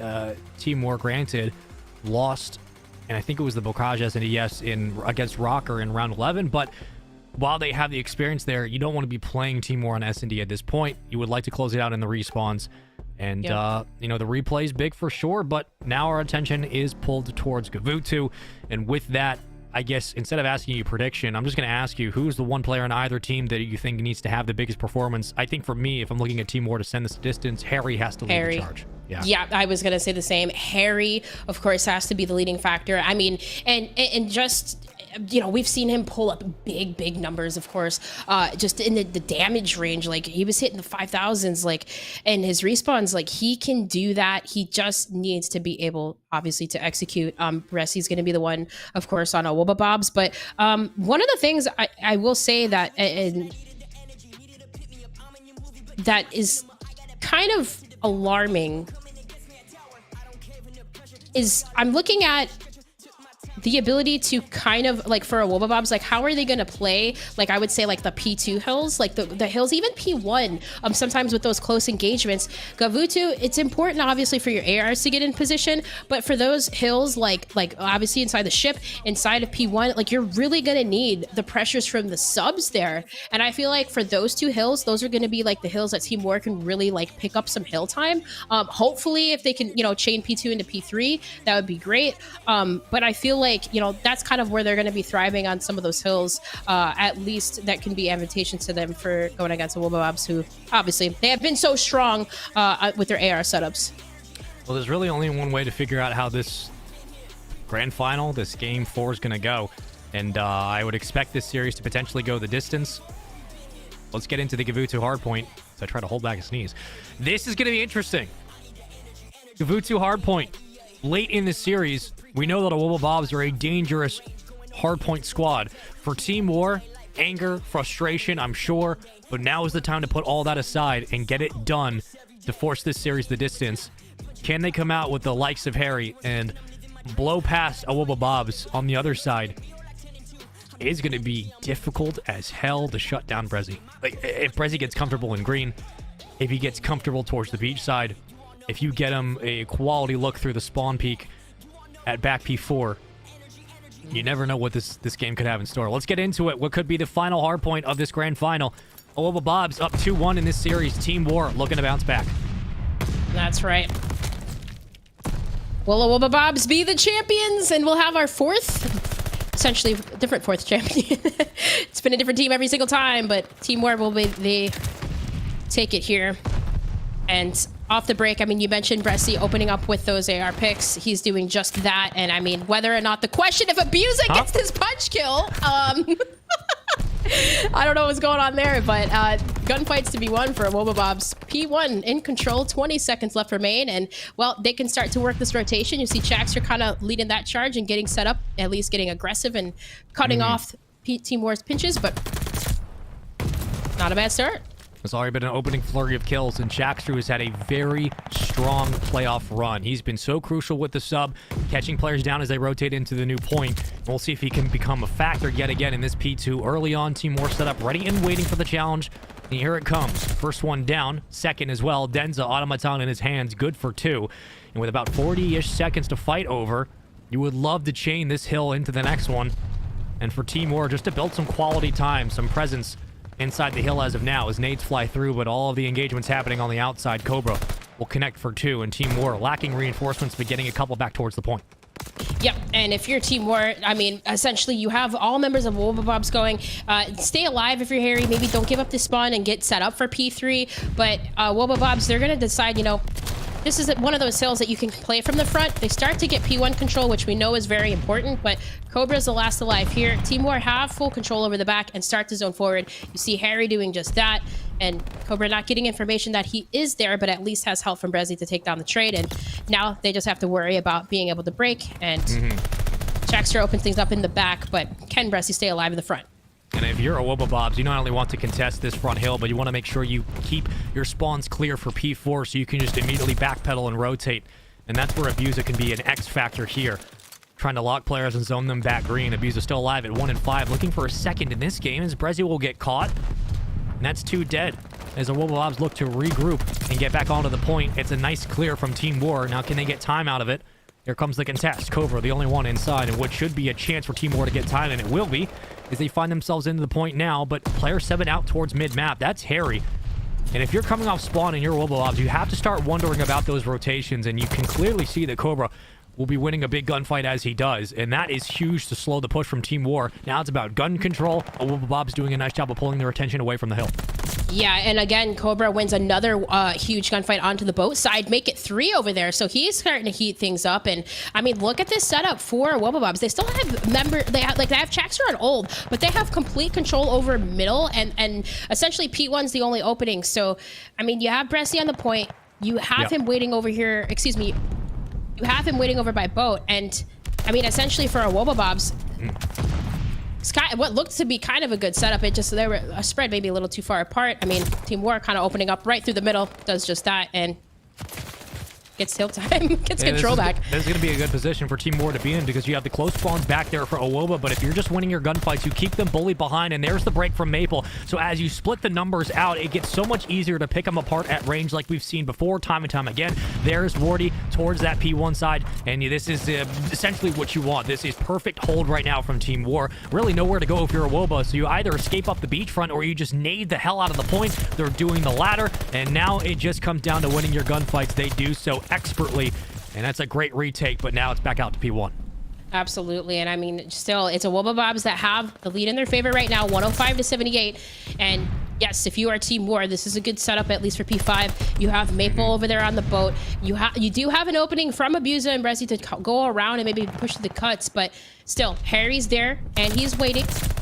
Also, he has Wardy in the back, so that's huge for Abusa to win on to Harry, and now cuts things up to at least push on through front green. And Maple would be the one to take down Abusa, and he does just that. But still, Rusty and Shaxter win 2 and now slide onto the point. And that's a Wobabobs that break yet again. Another big win from Wardy. He's gotten a couple close to the hill. And you're looking at what could be a tie game before those nades do connect. But you would love to have boat control here if you're Team War, but you'll also just take the time to keep this one close. Wardy working through the green cut. So is Shaxter getting up close and able to find something nice. As there is the break and the hold for the final 10. Scrap time going the way of a Wobabobs. And what can Team War do to get back out on rotation? You see 3 players currently stacking off spawn. They're going to have to start rotating slowly, but winning the gunfights in front. Dealing with Cobra is going to be the next objective as of now. They deal with him efficiently, and it's going to be left up to Denza to open up the back point. Into P1 we go. New hill popped. The Wobabobs are here first. That's right, and it's really been Cobra winning those huge rotation gunfights, and Shaxter wins one onto Denza, so still allowing a Wobabobs to have control over this point. It is Harry looking to flank all the way around, and Cobra yet again makes another stop, and Wardy there to follow, but still, Maple, with the help, able to take down Shaxter and get some control onto P1 here as a Wobabobs. They are spawning out, and you do have Presti over by boat, which is advantageous, but still, Harry's in the middle, cutting down everybody that he can, and throws a nade to stop a push, but he's going to rotate on over, not committing too much time over to P1, but it's a Wobabobs who got so much time, and this lead, a full hard point, essentially almost taken away from Team War now just from that P1. No one control really able to get any footing there. Team War went from controlling the opening break on P5, then getting pushed off, and then losing the rotation to P1. So you're talking about 15 seconds of scrap time that you lose, plus the initial pop of the new hill. It's been a great resurgence on both ends defensively and on their first pushes from a Wobabobs to clear the point, get in for time, and then win the rotation again. And having a power position from Cobra at top boat would be absolutely beneficial, but he will fall quickly. And now it's just up to Abusa to kind of pull attention away and get Brezzy a chance for more time. And he wins another big gunfight, will fall, but damage is done. Numbers in and around the point for Owoba. Here comes the collapse. Denza trying to do all he can to keep his team involved on this hill. But with all is said and done, and the dust does settle, it is a 177 to 116 game. Slowly, surely, and steadily, Wobabobs are putting up more and more of a lead. It's getting a little bit scary if you're Team War. Absolutely, and if you're a Wobabobs, like, you're all getting close to that 200 point mark, like, they really just need one solid good hold, and they can just, like, even play for scrap time. Like, they're not, it just feels like at this point they're not really feeling too worried. There's a lot of pressure going on to Team War right now as, well, Harry got naded onto the point, and the break from a Wobabobs is coming in through the front, but Bressy, you see lingering around that boat area. He's gonna wrap all the way around, maybe try to make some damage through this cut, but 2 kills do come in for a Wobabobs. It's Team War still holding on to control hill. Yeah, and the last time we were around here, this is one of Team War's stronger hills where they had the same positioning towards back green. Then they were able to get a break on P4 and then rotate to P5 and set up early. So you're actually happy with this spot as of now. You're working your way back into this game. These 27 seconds can really help to cut down that deficit. And now you start to put on the afterburners and hope that your subs can do some damage. But it's just up to Denza yet again. So far pushed up, Mabel the only one around on the adjacent corner. And here comes Mabel for a potential break to the back. He did this last time when it came to flipping these spawns and trying to pinch out a Wobabobs. He's going to play his life and wait for an opportunity. Do Wobabobs realize they don't have numbers in front? And do they start to go on the hunt? Wardy spots one, wins a huge gunfight, and here comes the break and the push from Team War. They might have done just enough.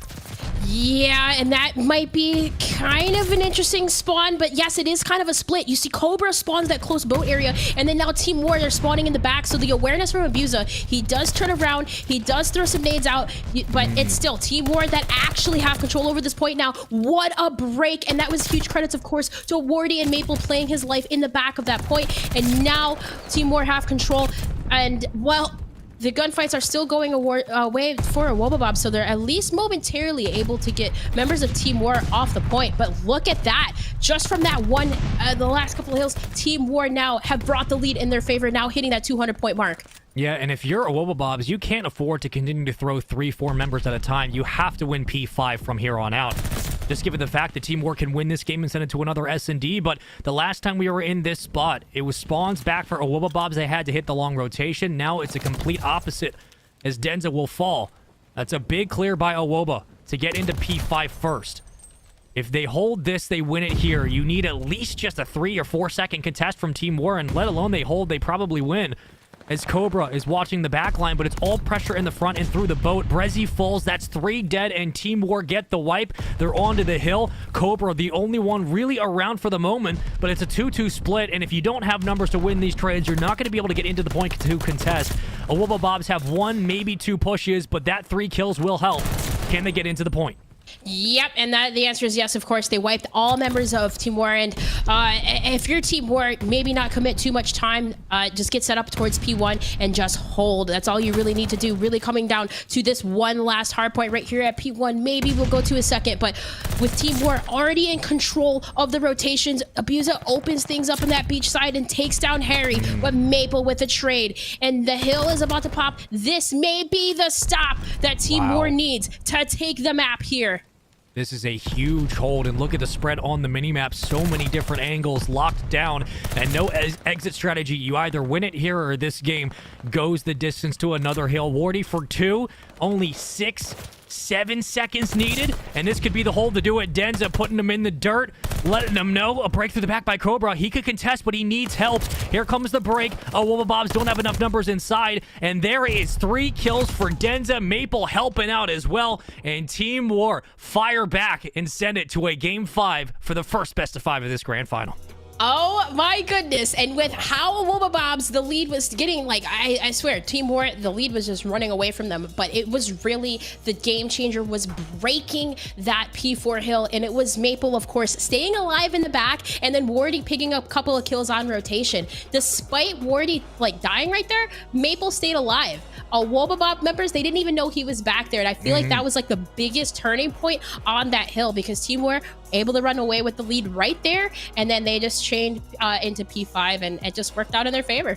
I mean, the hills that Awuba Bobs excelled at became their Achilles heel, and Team War took some of their weaknesses, rallied those into a couple of spawn holds, and those strengths propelled them into P5s, propelled them into the rotational gunfights they were able to win, and in the end, Team War get it done 250 to 229.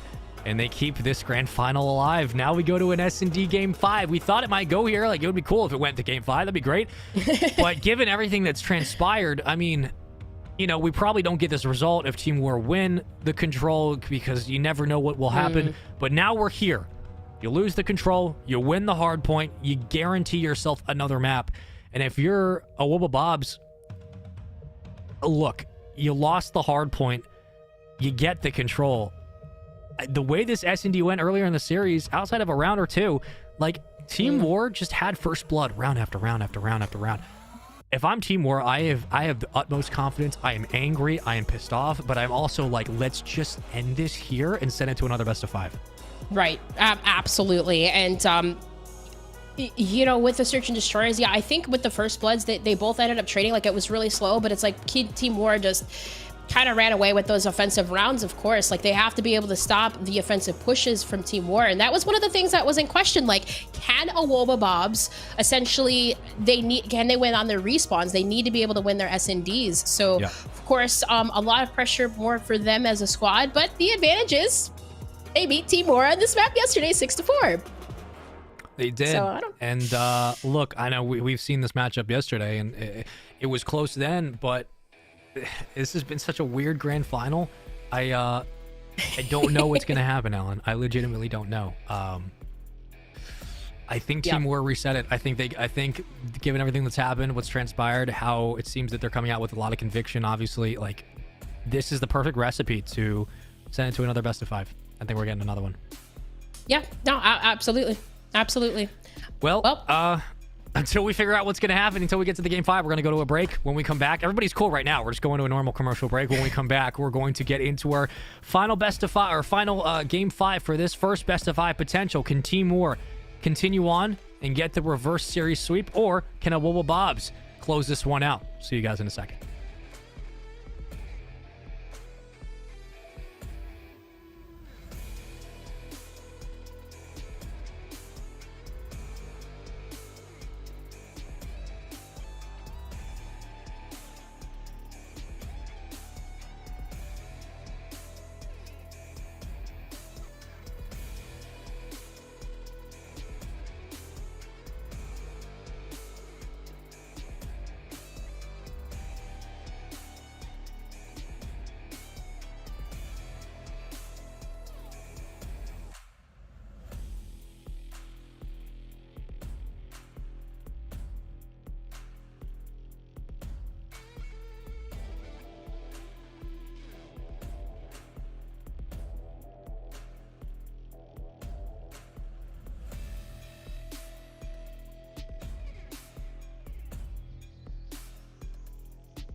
This could be the Game 5 that crowns a champion, and a Wobblebobs coming from the winner's bracket, a chance to reset for another best of 5 from Team War. Given all that's transpired, all it comes down to is one single game of search. Yet again, Ellen, we find ourselves in a position of another best of 1. How are you feeling going into this Game 5? I'm not even going to ask you a prediction because honestly, it's just not worth it. This has been a hell of a series for a grand final. Absolutely. Just from yesterday, Timor obviously went against the Wobblebobs and they got 3-0'd. And just coming into this, they have looked strong throughout the whole series, throughout the day, even just executing setups perfectly, knowing exactly what they want to do, you know, with little mistakes and just making those adjustments. Going into this, obviously, yes, it's just going to really be about just taking it round by round. We saw how intense the first search was, and then Timor just flourished with their offensive plays. So I'm going to be excited. It's on Bocage. They both of these teams have, you know, experience on this map, at least from yesterday. And yeah, together we'll see who can come out. Can we swing it to another best of 5? Can a Wobblebobs take it here? This has definitely been interesting. I know I personally haven't had many grand finals that I've done personally, but I will say this is definitely something that is can be tilting. Obviously, if you are Team War with the momentum, but sure. It sticks. That's for sure. But either which way, they're not letting it affect them, and we still continue to see their gameplay thrive. Yeah, I mean, this is everything out the window. One game of S&D, and we saw Team War play it earlier today on this map mode. They lost 6-5 to Rocker Academy, but, I mean, you lose to Rocker in round 11. Play it again, it probably goes differently. You never know. We'll see how it plays out. For a Wobblebobs, 6 rounds is all you need to become champions of Europe. And Brezzy would be a champion in North America this season and Europe, which is not something you see very often, if ever. Alrighty, though. Into round number 1 with a minute to play. Shacks are carrying the bomb. Thinking about A. Wardy very carefully watching the cross through mid through the slightest sliver in the door, but no first blood for either team. No, but the pre-fire is definitely coming through from Cobra, and you see some shots being taken from Grandmas, so... Something that Denza did so well yesterday, playing this topside Grandma, but you have the help from Cobra there. It does get tagged up, but at least Wardy on the bottom side able to take down Chaxer, and the bomb has fallen. So 3 versus 3. Bressy does pick up that bomb, but the information from Team War, knowing that it's picked up, gonna await that plant towards the A site, see if Bressy sticks it, and he does. But does Cobra pick up Harry? That's gonna be one of the big kills in the back. Harry, or it actually was Maple who took down Cobra, so that helps Team War's chances on the retake. A 3v2, they have numbers as well, and Abusa trying to hold the left corner, but they're on the defuse. Abusa now making his move. Does he get there in time? Does he peek in time? He will. He'll get one, but he will fall. 27 seconds to go. That's a lot of time for Team War. It's still a 2v1, and Brezzy's baiting. Out for one, can't get the second. The defuse will be in, and Team War get the first round.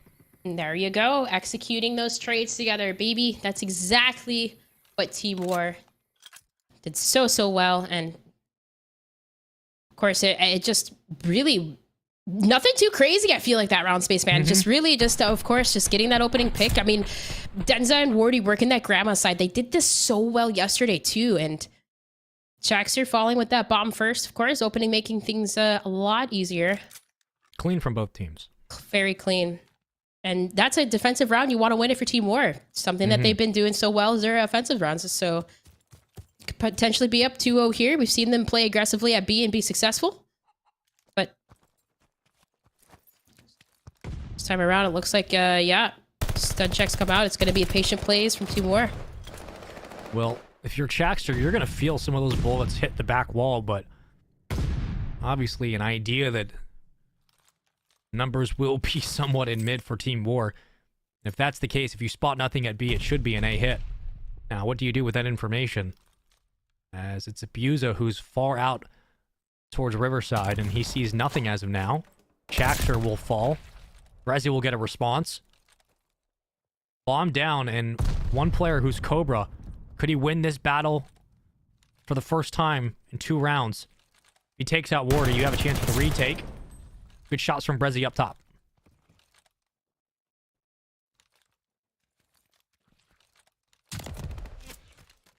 That's good comms right there. Nicely done.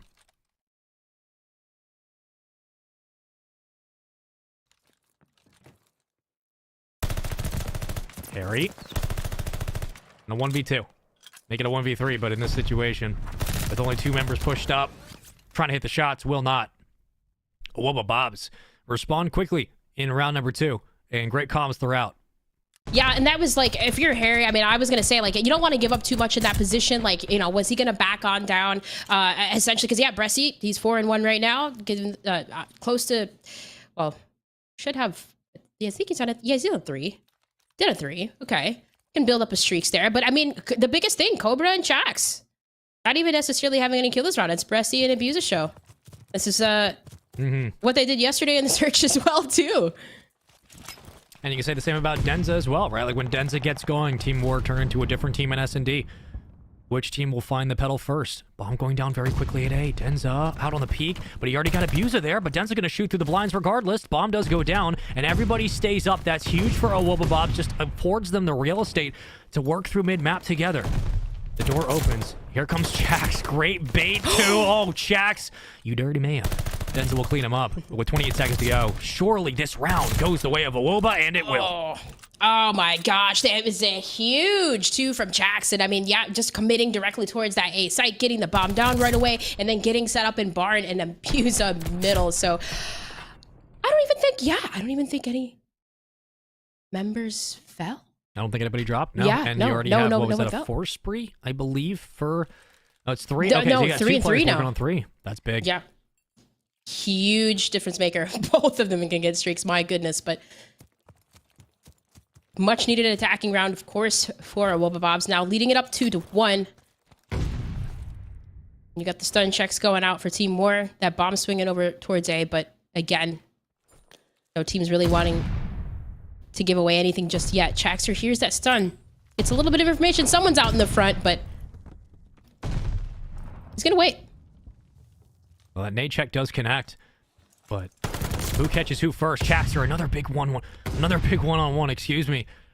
And he stays alive. Like, it's so huge that not only get the first blood, to get out with your life. So much more difficult than it should be for Team War. Numbers cut in half. Wardy looking for his second kill. Gets spotted. Nowhere to run. Cobra behind for 1, maybe 2. Great shots from Cobra. 2 rounds in a row. Oh man, this is a Wubba Bobs. This is Team War. You have to be able to stop this, of course. Cobra, Chaxter. I mean, he has been that guy, like getting these picks, bottom grandmas. Yeah.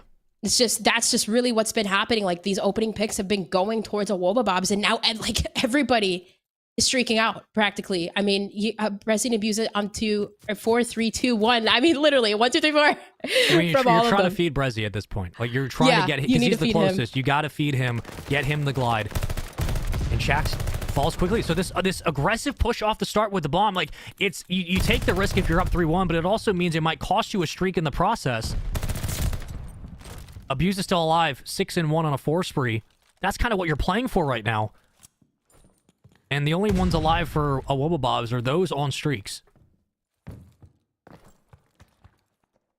I have 56 seconds to work with, but yeah, that overcommitment towards the A site, it worked last time around. Not this time. Wardy was the one to make the stop. He does fall. Maple, Riverside takes down 1, make it 2 for Maple. And Team War with the stop that they needed. Now, another round in their favor. And that, of course, was a defensive hold from Team War, stopping that aggressive push from a Wubba Bobs. 3-2 scoreline again. What could have been 4-1, potentially. Now to 3-2, very big difference. You shut down everybody on the streak, and you get Maple going a little bit. Denza finds a kill. On the other side, I mean, it's about as good as you'd want for a Wubba. That is a huge round, a massive round with huge implications from Team War, and they opened it up with first blood again. That's what they did so well. Their offensive pushes last time around, last search and destroy. They start to run away with this. This could be bad if you're a Wubba Bobs, but they didn't commit to the plant just yet.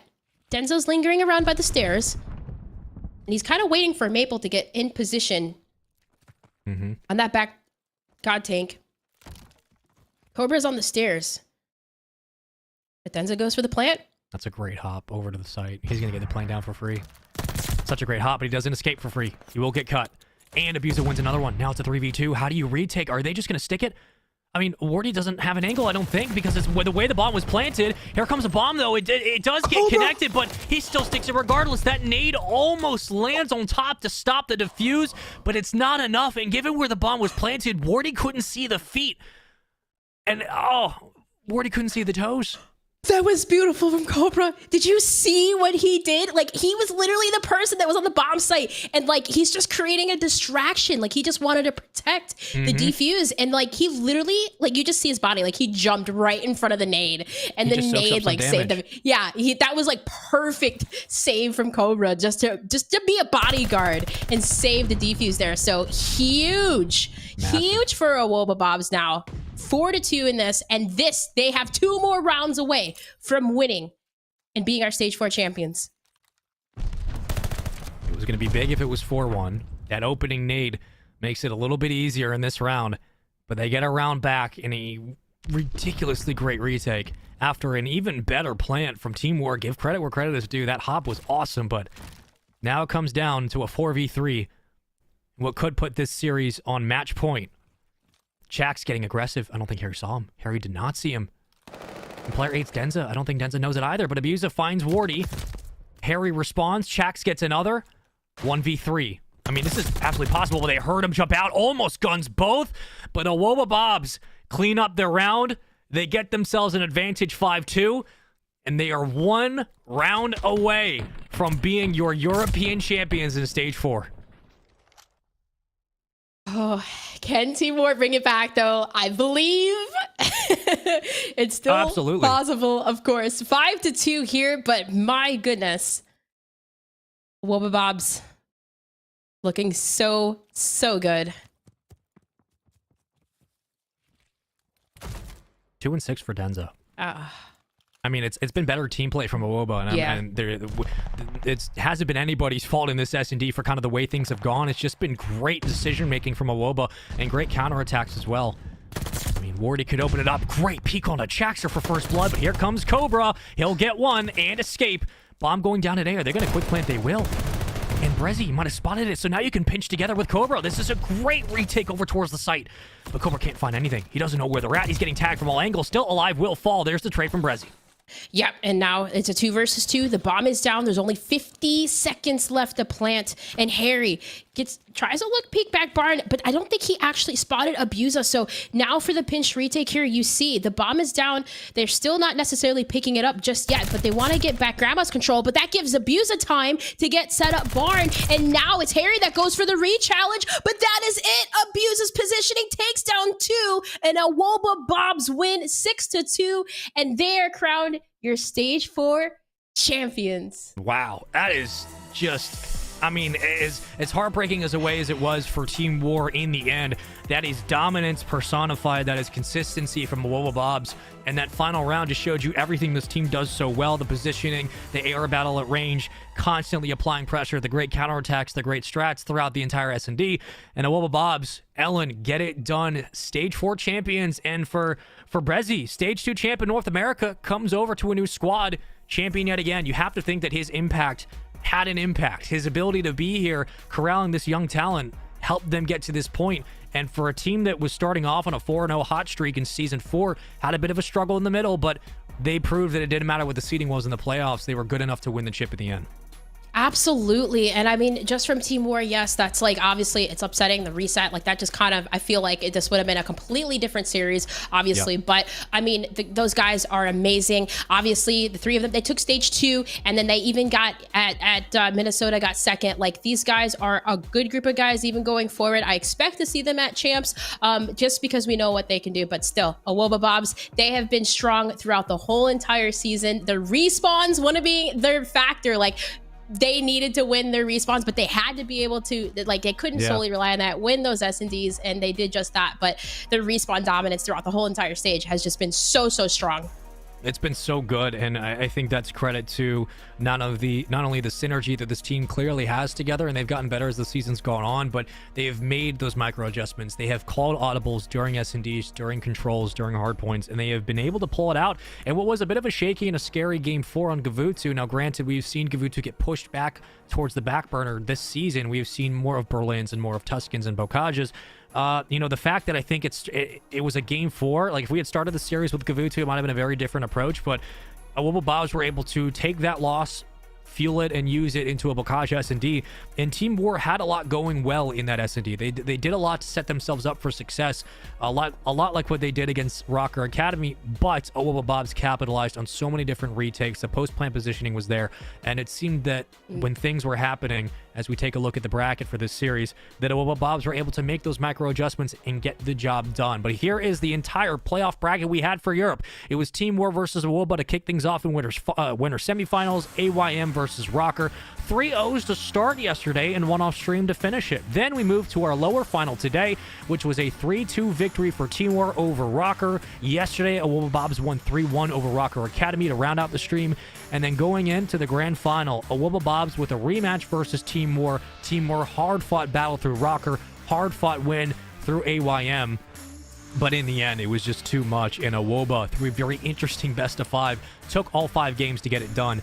And Ellen, this was a victory long in the making, and I'm sure, for these players like Abusa, this is an awesome addition to the resume.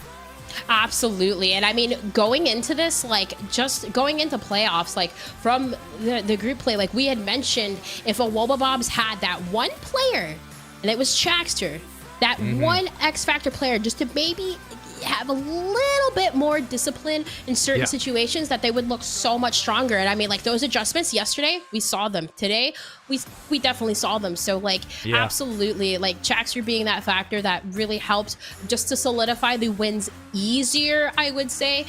They were just able to do that. And you definitely saw improvement with the squad. We know how much that means to all of these guys, of course. And I don't know what to say, honestly. I was really impressed with this squad from the beginning, just how dominant they did look as a unit in their respawns. It really was, for me, it was the search and destroys. Can they close out on a search and destroy? And in the playoffs, they did that. They closed out in their searches. That's essentially what needed to happen, what needed to win. And they did it so well. They never faltered despite the issues. And moving forward, they're playing. These guys are playing at. Yeah, they're playing at Boston, right? These guys should be. I would like to see them. That'd be cool. So. Yeah, they're playing great. They're playing some of their best Rocket League. And so many changes. Jesus, Call of Duty, my goodness. I think the interesting thing about this run for them is they don't win this without Chaxter. They don't win this without him having the performance he did and stepping up and getting crucial kills and wins when he got them, specifically in the controls, specifically in the S&Ds. How many times did Chaxter win a big first blood or get a kill or two in transition that helped not only him stay alive, but helped the round go the way of Awuba Bobs? That is vital to the success of this team, and we had talked about it because it was a talking point. If Chaxter just played a little bit slower, a little bit more confident, and was able to win more of his gunfights, and it sounds really stupid when you say it out loud, but if he was just playing a little bit better Call of Duty and slaying a little bit better, this team goes the distance, and they absolutely did. And you have to tip your cap to Chaxter for turning it around and having a very, very solid, consistent, and excellent playoff run that helped this team secure a championship. You can't say enough about it, but I believe in a moment we're going to get an interview set up with one of the members from Awuba Bobs. But Ellen, looking at the bracket as a whole, Rocker, of course, getting third, Team War coming up in second. But for Team War, I mean, this was a hell of a run, given everything and all the adversity they went through. And I hope that the players stick together, because I think that this team absolutely has what it takes to be able to win a championship. And they're currently competing against some of the best players in the world. So I want to tip my cap to Team War as well.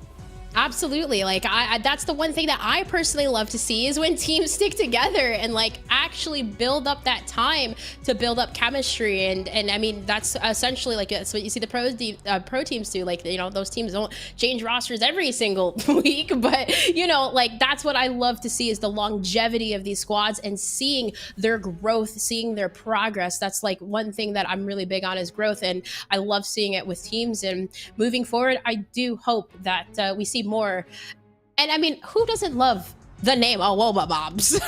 Like just like we, you know, feel the storm, baby. That's fine. I'm like, you can change that. That's okay. But everything else, I mean, the boys get it done, and I don't think there's any doubt right now who the best team in Europe is, at least when it comes to the elite stage at the end of the year, and just how good this team was. Now, granted, it all comes down to can they put it together on land, because that's an entirely different beast. But this was a very important victory for a lot of the legacy of Cobra and of Abusa, and a guy we've been watching since, you know, Cold War and had up and down year, and how good we saw him in stretches, especially Cobra as well. Like, this goes a long way. Brezzy already has a championship, but for Chaxter and Abusa and Cobra, this is a huge legacy. This is a huge stamp on their legacy, on their resume, that going forward, hopefully pro teams will look at and be able to give these guys some props, because this is a championship, man. This goes a long way. Oh, absolutely. Absolutely. I mean, and he just with Cobra, like he was on that Signs roster and just seeing his improvement. I mean, he's just really been like that player. I feel like that's just been kind of like a bird, like he's set free, you know, like he found a group of guys that he meshes well together. And I mean, he's been thriving through playoffs, though. I will say like just having those he's that guy that always gets those important pickups, like, and just that ability to just lane from lane, rotate around like Cobra. He's did a fantastic job too. Just consistency throughout the stage. Like he was I think on that squad like the highest like overall KD 1.22. So Cobra obviously means a lot to him. These guys just overall as a whole, can't say anything more about it. Like you said, like you can't say enough. These guys are so dang good. Yeah, like it's Call of Duty. A lot of the times we compare it to sports a lot, but like it's a lot like hockey winning a championship. Like it's very rare that one player is going to carry you through, and in hockey you need every single player to step up for all games. And this was the same situation where it's like you're not going to win a championship with 3 alone. You're going to have everybody do their part. Chaxter did it, Brezzy absolutely did it, and Abusa and Cobra stepped up massively. And for a series that was as shaky as it was at times, in the end, the residuals that were there and the personality of this team shined through, and you see that throughout the final S&D. And like, as S&Ds go, that's like an S&D you see in the start of a series. That was like, what was it, 6-2? That was closer in the rounds themselves than it was in the final score. And I'm not shocked. I'm just, you know, wowed at the end of it all. But I believe we do have our interview ready to go. I believe it's Chaxter. Let's get him on in here and talk to our current champion of Europe. Chaxter, buddy, congratulations on the season 4 championship. I know it feels really good right now, but like, just talk to me about when the match ended, first thoughts given everything that happened in that best of 5. Yeah, it was a controversial one, at least because of the map 3 replay, obviously. There's no point getting into it, but yeah, that was I would like to have won the series more clean, so there have been no doubt. But yeah, it was definitely a controversial one. But yeah, the initial reaction was just screams from everyone, just everyone getting gassed, everyone gassing each other up. Just a lot of love between me and the boys. That's awesome. And I was going to ask you, Chaxter, because like going into this, like you were one of those players that we had talked about, like your numbers essentially throughout the stages. We just needed you for playoffs to just, you know, make it a little bit better. And I'm sure you went back and watched VODs and were like, okay, I need to make these adjustments. Like going into playoffs, what did you do to like prepare yourself? Like what were some of the steps taken to make like some of the adjustments that you needed to do going into today? I mean, to be fair, there's those stats, like my stats in the elite and the round robin stage is not very good, but there's not much I can do when all 3 of my teammates are putting up 1.2. So, like I'm just sat there, I'm filling in. Those boys are just taking over. I'm just doing my job. You're doing the dirty work, right? And when they need me, I'll be there. I'll always be there whenever they need me. That's pretty much it. I'm a dog role player, but whenever the boys need me to step up, I'll step up. Chax, you had some huge respawn games throughout the playoffs, throughout the end of the stage. You guys started off really hot in stage 4, and we noticed that it seemed that you looked really confident with a lot of your search game and in the control. You're making a lot of key decisions to go for like long rotations, go for a break to basically dismantle the setup from War or whoever you guys played. All of that confidence that came later in the stage, was that kind of influenced by having Brezzy on your team and him kind of calling the shots, or like was this kind of just a switch that you flipped specifically to kind of get you guys into late stage form? To be fair, everyone chips in a lot, but having Paul on the team is massive. All I've got to say about this guy is he's played with 2 different teams in 2 different regions. He's played 3 elites and he's won them all. He's got 100% win rate in the elites. Like, if the guy's not in the league next year, I don't know what to say. Having Paul on the team, he's a huge asset, but so is all the other boys. Absolutely. I mean, just for me, like, honestly, I don't really have too much. Like, if there's anything else that you want to say or add, like, you guys have been dominant throughout the whole entire stage. Your respawns have been amazing. You guys just moving forward, like, will we see more of Woba Bobs from you guys? Because you guys have been awesome. Best team name, obviously, too. So obviously, I got this is good momentum going in towards Boston. Hopefully, we make a run happen in Boston, but. Yeah, I mean, the champs format, but we won't get into that. It's hopefully we can finish at champs at the end of the year, but Sure. Yeah, I've got a few people I'd like to shout out. So I'd like to shout out Paul, obviously Brezzy, Cobra, Abuza, Awoba. Where's the name of Awoba Bob's come from? Because this guy, without this guy, probably none of this happens, because we never go to LAN, we never know, we might end up going our own ways. And I've got a few extras. I got Sean, Liam, Zeus, Martin, and my mate Leo, especially my mate Leo. I want to shout him out. Dude, we don't see many players get to kind of this pinnacle, and as long as the lead's been around in challengers, like, this is a championship. Soak it in, take some time to kind of decompress with the boys and appreciate yourselves. You guys did a hell of a thing today, and congratulations from the team here, from the league ops, from us, from production. Like, we want to say congratulations to you guys for a hell of a run and getting stage 4 locked up. We hope to see you guys perform really well in Boston and champs moving forward. Congratulations, brother. It's been a pleasure having you on stream. Thank you very much. It's a pleasure being here. Thank you. Hell yeah, man. That is a Wobble Bobs. That is Chaxter. The dude, he's so lovable, man. Like, so the fact that he stepped up, he did the damn thing, and he said it there. Like, I'm just here to fill in the role when they need me to. And as much as that is as important as anything that he does on the team, we had been wondering, like, can he hit that next level? And I think he really did in this playoffs. Even with what he was doing was great. We wanted just to see that next level, and he really hit it, and the difference it had. This team was unstoppable in the end. Yeah, and like he said, he just did all the dirty work. He filled in where he needed to go, and I mean, I'm really, really looking forward. I mean, we heard it. He said they're playing at Boston.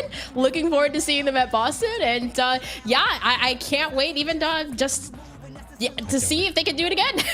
Let's see if they can take Boston. It's amazing. I can't wait. It's going to be so exciting. Ellen, as always, it's an absolute pleasure to be covering Europe with you as well. This has been an entire season of European Call of Duty for Challengers Elite in the books. This has been a hell of a year. Europe continues to impress and be one of the best regions in the world. Every CDL team should be looking at the European talent, because these boys are the absolute real deal, and we've been saying it since 2019 when Challengers kicked off. As always, I'm Spaceman. That is Dream Crazy. We want to thank you guys for tuning in for Europe this entire year. Vanguard's been a blast. But now we have to conclude with one more region. North America coming up after the break. New faces on this side, but the same faces as always on the sticks. We'll see you guys in a little bit, and take care.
Good evening, everybody. Welcome back to Call of Duty Challengers, the final evening, so to speak, of the regular season. We're in Season 4. We've got 3 teams that remain out of the 8 that joined us just a couple of weeks ago, and I don't even know how to even begin framing this up because all 3 teams have looked mighty fine, not just in the group stage, but also through their playoff run. I'm iHold Chef. With me, of course, got Austin Visions Neil. I'm not going to lie to you, Austin, I was thinking Blazer today, but I was feeling kind of like this like Tom Cruise cocktail vibe, so I decided to go vest it, and you look mighty fine. I just hope I can match up to your pace today. Absolutely you do, Alan. I mean, look at this. You ready to go into like Mission Impossible? I mean, I'm here for it, so we'll see how this one goes. But, I mean, what we do know is that we're in store for a great amount of games coming in for today. Yesterday did not disappoint.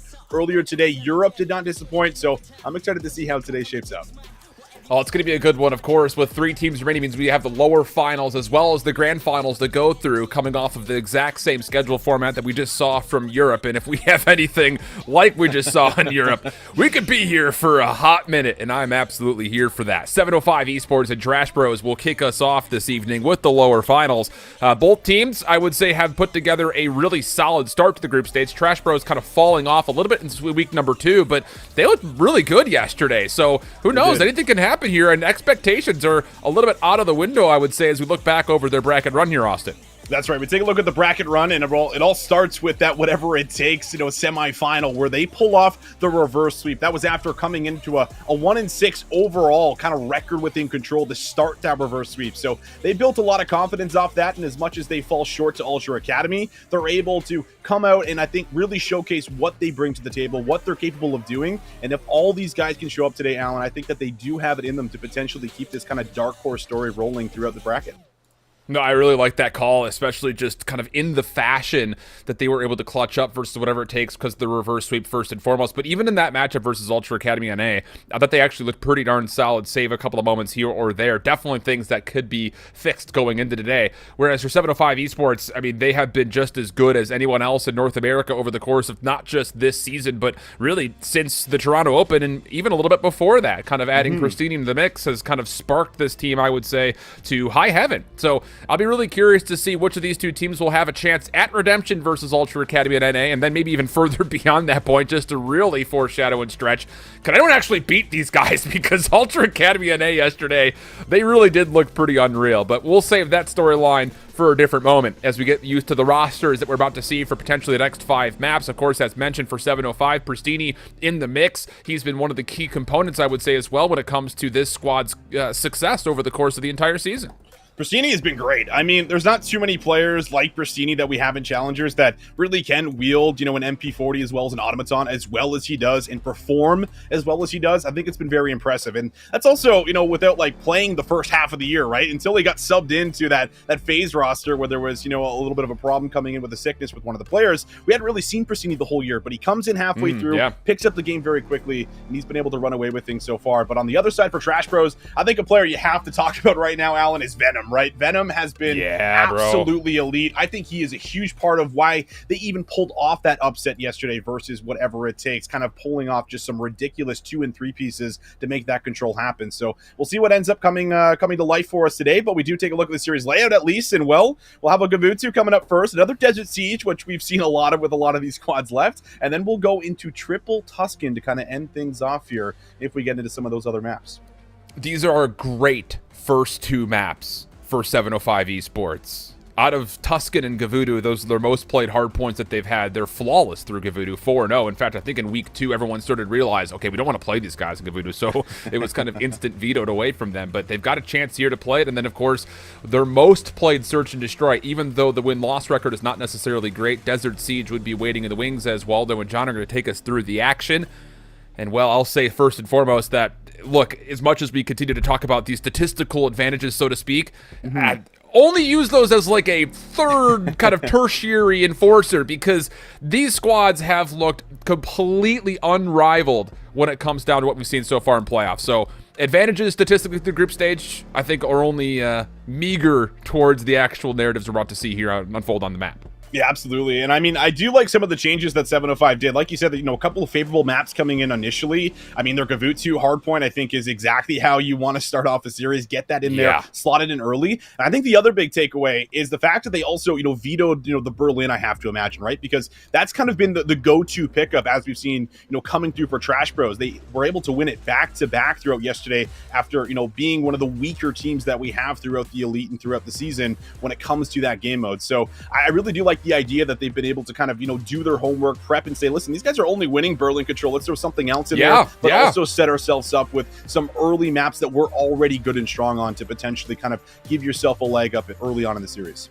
Yeah, no, I really like that call, especially considering the circumstances for both sides. When you look at that map 3 control overall, when neither of these two teams have really categorized themselves as being a major hitter when it comes to control this year in North America, at least in this season, I say, not just this year. That would be, I think, too far of a stretch. But I don't know, man. As outside of the map mode combos that we have, I think you hit it on the head when it comes down to pointing out players like Venom, because, kind of going back and rewatching, I think a lot of people were going to be saying, like, dude, someone needs to help Venom, because he's literally the only reason in certain maps that Trash Bros were even still competitive, let alone had an opportunity to pull out a win. So is that going to be something different today? And I think first and foremost, with a map like Gavudu, you have to look to Mock, right? I mean, he was kind of okay. He had a lot of assists yesterday, but he's going to have to be a slayer today if you want to beat 705 in my mind.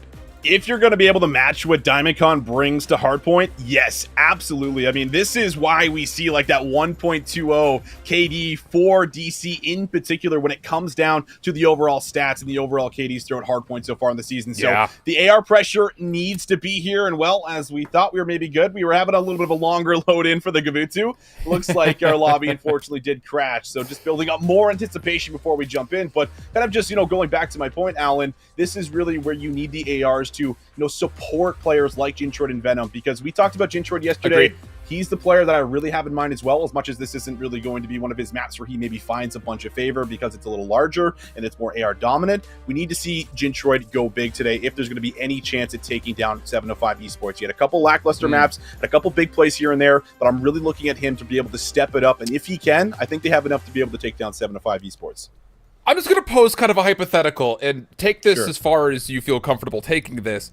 When you look at a team like Trash Bros, do you feel like their biggest vulnerability is their lack of ability to flex comparatively to a 705 or an Ultra NA? Because we kind of had instances of that in certain regards yesterday, right? Talking not just because Mock, main AR player, he's been stapled as that as a Challenger's North American threat for now the last couple of years, but, Jintroid is in that position where yesterday we watched them in the winners finals playing up against Ultra NA. He had to pull out a third AR, and it didn't really benefit him nor the team all that well. So do you kind of have worries about the flexibility of a team that Trash Bros has comparatively to what we've seen as kind of a cemented staple between 705 and Ultra NA?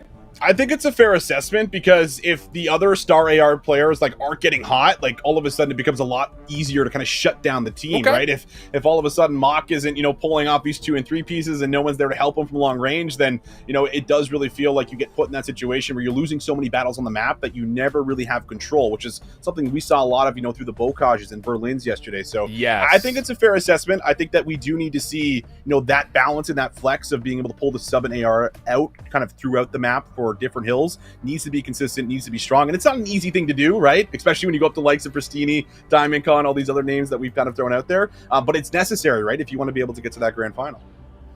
The reason I bring that up, it's kind of the easy self-fulfilling segue here. Looking at the Hardpoint leaderboard, you're going to notice that a lot of the individuals that have done well in Respawn in particular are players that we expect to see kind of flex back and forth as needed. DiamondCon has been lights out. You talk about his ability kind of not only at the end of Cold War last year. I put a tweet out there talking man, it was really unfortunate. We talked about this yesterday in the broadcast too, where he's called up to New York. He needs to fill in. And it kind of loses a chance for him to really establish dominance throughout the Challengers postseason because he wasn't able to be eligible to qualify in that last chance qualifier, so to speak. So that's definitely one of the players, but of course everyone that's looking towards this this evening is looking at Ultra NA, and you're going to see some flexibility out of players like Scrap in particular, who's been just as good as anybody else when it comes to securing his own kills and also finessing his life.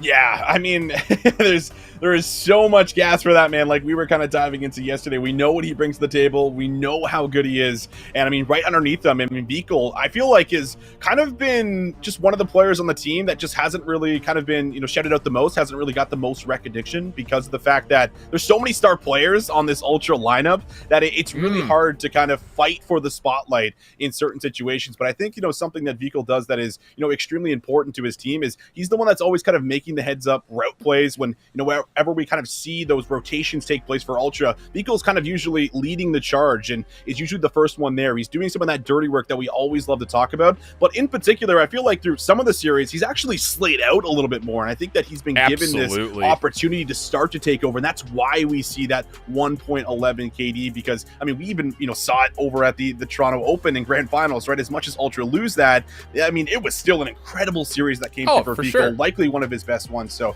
I mean, there's a lot of slaying power, and that kind of, comes back to our point where Trash Bros need to match it, right? It has to be there today, or it's going to be tough. And I think the thing that's really interesting, and maybe we could just use this as kind of the underlying theme of the evening, is not just the flexibility of the individual players that we're about to see load into this lobby, but also as a squad, how good are you at adapting and adjusting? Because not only, I think, does Ultra Academy NA hold kind of an advantage when it comes to all four players being able to pick up either weapon and absolutely dominate with it, but as a team, they're so good at making you kind of feel confused about like, whoa, wait, are they hitting these timings this time, or are they trying to maybe manipulate this? Like, it's hard to get a read sometimes at Ultra NA, but regardless, we'll let that kind of be the underlying theme as we jump into Gavudu, one of the more, I would say, pretty straightforward maps, not only because of the weapon compositions you expect, but also because of how the hills are laid out. And for Trash Bros off the start, just a couple of kills to tally up, but it does lead to some pretty successful time. And now the question is, where are they hitting from? And 705 will very quickly burst on towards site to contest. Yeah, it was off the back end of those initial nades that kind of gained them a little bit of early control here, but 705 Esports trying to fight in. Pristini's done an excellent job at it, almost finds himself on 4 just inside of the point, but a little bit overwhelmed here. Trash Bros able to get numbers there faster off that initial break. That's going to allow them to come out with a good amount of time here off of P1. Yeah. So now we look at the rotation, and Diamondcon already threatening it here at the mid-tank. And I really see here for Trash Bros is they feel more convincing in these last 20 seconds, whereas yesterday was kind of like are we full hitting for scrap? Are we trying to hit on rotation? It's a little bit more concentrated this time around, and the kills are coming through cleanly, largely due to that. Classic, trying to finesse his life, extend the clock for which his teammates can come back to assist them, but the problem is Jinchort's actually taking away a lot of space in front, and Classic will be overwhelmed. This is absolute perfection from Trash Bros, way different from what we saw yesterday. Yeah, it's just like the balance of matching the aggression with hitting team shots right now. You're seeing it there from Venom, just able to get some shots in from afar. But Pristini is trying to break it up just a tad bit, and Classic now also going to be able to get in there. So a chance to be able to try to recover just a tad bit. They do flip the spawns, and Pristini at the moment hitting some pretty ridiculous shots, but Mock with the double might have just been able to loosen up the defense just a tad bit more to get in here for the scrap time, but they still have to get through Royalty. Yeah, I will say, as far as kind of playing recovery is concerned for 705, you're not going to love the look of the scoreboard, but you will love the look of how the minimap has turned. As you had mentioned, the spawn flip was a key part to 705 try to mitigate this early advantage for Trash Bros. But as Jintra maybe slipped through, that stun's going to cause some problems. Royalty will get the easy capitalization, as it was Pristini that was in front for a moment. And speaking of in front for a moment, Pristini's now kind of dominating the middle of the map, and Trash Bros, once more, we kind of talked about this yesterday, they feel a little statuesque, almost as if they're stuck in cement, just due to the fact that they're moving so slow. Pristini on 3, gets a good look at Mock, but very wise, he tries to back out to play his life. Royalty on the pinch will pick up this play up top and ring, and 705 flawless for the first 30 seconds here at the third.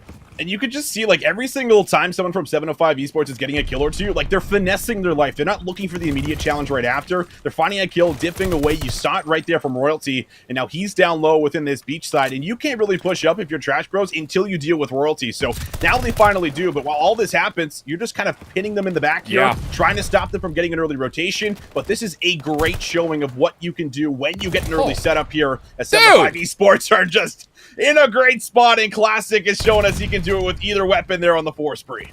Don't get me wrong, he had a little bit of help, but I put an underline, bold, and italicism on a little bit because he really did a lot of the work himself. Tagged up after a couple initial gunshots were coming through ring, he still was able to take 3 or 4 kills before not even falling. He's on rotation now. He's still alive. The guy's on an absolute streak, and he's going to even find kill number 5 no problem as Royalty gets around the back. That's going to flip the spawns on, and Trash Bros, who are trying to zone through both sides, are completely out of the hard point. What a stretch this has been for 705 in the last 2 hills. Yeah, this has been insane. Back and forth, right? We talk about these P4s and how you're able to put yourself in a good spot to bring it back.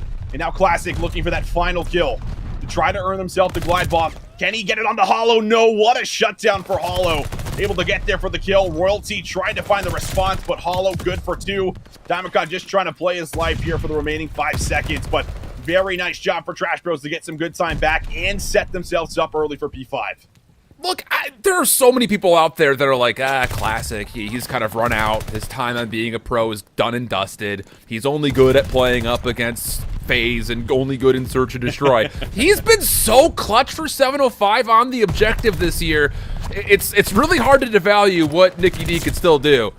And now, how about it? On the transition from 4 to 5 even, 705 ruined the attempts of Trash Bros to get here for an initial setup. Hey, Classic isn't done. He's still in a position with this Automaton to keep zoning out players. Jintroid's going to give up some information on where he's located. Should be an easy chase down. It will be.